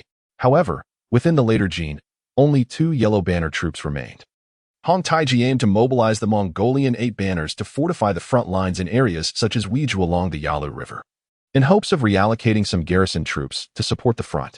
In April, a Korean envoy traveled to Liaodong seeking assistance. Upon learning of Hong Taiji's assault on Korea, Yuan Chonghuan recognized that the Jin forces were insufficient to engage on 2 fronts. Thus, he strategically arranged his troops to prepare for the reclamation of lost territories, employing a tactic akin to besieging Wei to rescue Zhao. As a result, when Yuan Chonghuan displayed his military readiness, the Mongolian 8 banners found themselves unable to mobilize and could only cooperate with the 2 yellow banners to guard against the Ming forces in Liaodong. By the end of April, King Inzhou of Korea, Li Zicheng, led the southern 4 armies and various local militia and monk forces to establish 3 defensive lines north of Hanxiang, amassing nearly 50,000 troops. The populace of Hanxiang, regardless of age or gender, generously contributed money and supplies, with many volunteering to repair the city walls and provide meals and laundry for the soldiers. The morale across Korea soared, united in their common cause against the invaders. Amin, lacking confidence and assured victory, hurriedly reported back to Hong Taiji. The latter commanded Amin to return with the plundered wealth and captives, as the later Qingyi Army forcibly brought tens of thousands of Korean civilians back home. Along the journey, the cries of captured soldiers and civilians echoed, with many succumbing to the harsh conditions of cold and hunger, a sight too tragic to bear. Hong Taiji could not swallow this humiliation. Had it not been for the treachery of Yuan Chonghuan and Mao Wanlong, the campaign against Korea would not have faltered. He promptly mobilized the troops from the right yellow banner to relieve Amin's forces and ordered Amin to redirect towards Liaodong to attack the Ningjin defense line. On May 11th, Amin's vanguard of the two red banners arrived at Jianzhou and commenced the siege. The commander Zhao Shuijiao, alongside Ji Yong, fortified the city while also sending envoys to negotiate peace, hoping to buy time for reinforcements. Despite the envoys' repeated trips yielding no resolution, the intensity of the later Jin's offensive escalated. Yuan Chonghuan assessed that the forces at Ningyuan could not be easily redeployed. Thus, he dispatched Yu Shirlu and Zhu Dasho to lead an elite cavalry force of 4,000 along a minor path to ambush the Jin's rear, while also sending naval forces from the east to create a diversion. He requested troops from Zhejiang and other regions to guard the eastern gates. The court commanded Man Gui stationed at Shanhaiguan to relocate to the front line, while Sun Zushou moved to Shanhaiguan, and He Yunlong from Xuanfu was transferred to Yanshi. Yan Mingtai, the governor of Jialiao, was reassigned to Guanqing, with additional troops from Chongping, Tianjin, and Baoding dispatched towards the upper gates. Orders were sent to the commanders in Shaanxi, Henan, and Shandong to prepare their forces for deployment. As a result, Yu Shirlu's cavalry had yet to engage. While Amin left 2 flags of troops to besiege Jianzhou and personally led 4 banners to assault the city of Ningyuan, where Yuan Chonghuan was stationed. Yuan, along with Liu Yingquan and Bai Zisu, ascended the city walls to defend, digging trenches around the perimeter and laying down iron caltrops to obstruct the Jin cavalry. Fortunately, Ningyuan was equipped with several red-eared cannons, which had a range of 5 miles. It was these very cannons that had injured Nurhaci the previous year. Since the Jin forces had not learned their lesson, Yuan Chonghuan calmly commanded the artillery, causing chaos among the enemy ranks. Subsequently, he dispatched Man Gui, Yu Shirlu, and Zhu Dasho to capitalize on the confusion, leading their cavalry out of the city to engage in close combat. Amidst the melee, the cannon fire from the city continued to suppress the Jin rear, momentarily boosting the morale of the Ming troops, who, fueled by valor, managed to repel the Jin forces. However, the Ming side also suffered significant casualties, with Man Gui sustaining an arrow wound. Seeing the heavy losses, several banner leaders, recognizing the difficulty of breaching the Ningyuan defenses, clamored for a retreat. Amin had no choice but to withdraw his troops and continue the siege of Jianzhou. As the Jin forces retreated, various Ming armies pursued them. Although 40,000 troops surrounded the mere 10,000 defenders of Jianzhou, persistent harassment from the Ming forces prevented the Jin from capturing the city. After a standoff lasting over 20 days, by June 5th, the Jin casualties had reached several thousand. Reluctantly, Hong Taiji ordered a retreat, and before leaving, in a fit of rage, he torched the military fortresses of Big and Small Lingyi, slaughtering the civilians and soldiers who could not escape, before finally retreating. Overall, the strategic objectives of the Ming Dynasty were achieved, having aided Korea while effectively inflicting damage upon the Jin forces. Yuan Chonghuan's adept command earned this conflict in the late Tianqi period the title of the Ningjin Great Victory. Historical records indicate that on May 11th, the Jin troops besieged Jianzhou, prompting the Ming court to dispatch reinforcements. By the 28th, the Jin had divided their forces to attack Ningyuan again. Yuan Chonghuan and the central official Liu Yingquan, along with deputy envoy Bai Zisu, oversaw the defense from the city walls, employing artillery at their disposal. Man Gui, leading Yu Shirlu and Zhu Dasho, sought to provide relief, resulting in fierce battles outside the city, with both sides suffering losses and Man Gui being struck by several arrows. The Jin forces soon withdrew, redirecting their efforts toward Jianzhou, which remained unconquered, leading them to retreat due to the oppressive heat. Yuan Chonghuan dispatched troops to fortify Jianzhou, Zhongzhou, and Daling cities, assigning Zhao to oversee Jianzhou's defenses. The court ordered Yu Shirlu to take command, designating him as the lead general at Daling. Before Yu's arrival, and while the auxiliary troops had not yet entered Daling, The Jin army reached Jinzhou, encircling it from all sides. Zhao, along with central official Ji Yongying, defended the city while sending envoys to negotiate peace, hoping to delay their advance until relief arrived. The envoys returned thrice without resolution, and the siege grew increasingly urgent. After 14 days of relentless assaults without success, the Jin forces split again to attack Ningyuan. Failing to capture Ningyuan, they returned to assault Jinzhou. But the oppressive heat took a toll on their soldiers, leading to significant losses, and thus they withdrew on June 5th, destroying the fortifications at Big and Small Lingyi. Chapter 68. The resignation of Yuan Chonghuan. The military engagements in Liaodong during the first half of the 7th year of the Tianqi reign had captivated the hearts and minds of the entire Ming Empire. Ultimately, victory was achieved. As the news of triumph raced into the capital, the city erupted in jubilant celebrations. Lanterns adorned every household, firecrackers echoed through the streets, and townsfolk poured into the thoroughfares to revel in the festivities. Taverns thrived, with patrons indulging in merriment and singing with exuberance. Yet, within the court, a different narrative unfolded, rife with intrigue and power struggles. Yuan Chonghuan's refusal to heed the commands of Wei Zhongxian led to the latter instructing the left minister of war, Huo Weihua, to petition the emperor against Yuan, accusing him of wielding his military strength with an air of arrogance and of failing to dispatch troops to aid Jinzhou during the Ningjin campaign. Consequently, Zhao Shuijiao, Man Gui, and Zhu Dasho were rewarded with promotions and honors, while Yuan Chonghuan was elevated merely one rank from his position as the second-class governor of Liaodong to a second-class grand counselor, denied even the title of a prince's protector. The generals under Yuan Chonghuan's command felt a deep sense of injustice, yet they were powerless against the formidable influence of Wei Zhongxian, their grievances unheard in the court. In contrast, Yuan Chonghuan maintained his composure. After weighing the pros and cons, he submitted a memorial to the court, requesting to resign and return to his hometown. This decision was, in essence, a strategy for self-preservation. As a pragmatic individual, Yuan understood the importance of remaining alive and capable in order to serve his country. The fall of a leader often leads to the cessation of governance. With Wei Zhongxian's power looming large, Yuan chose to retreat from confrontation, seeking refuge in his resignation.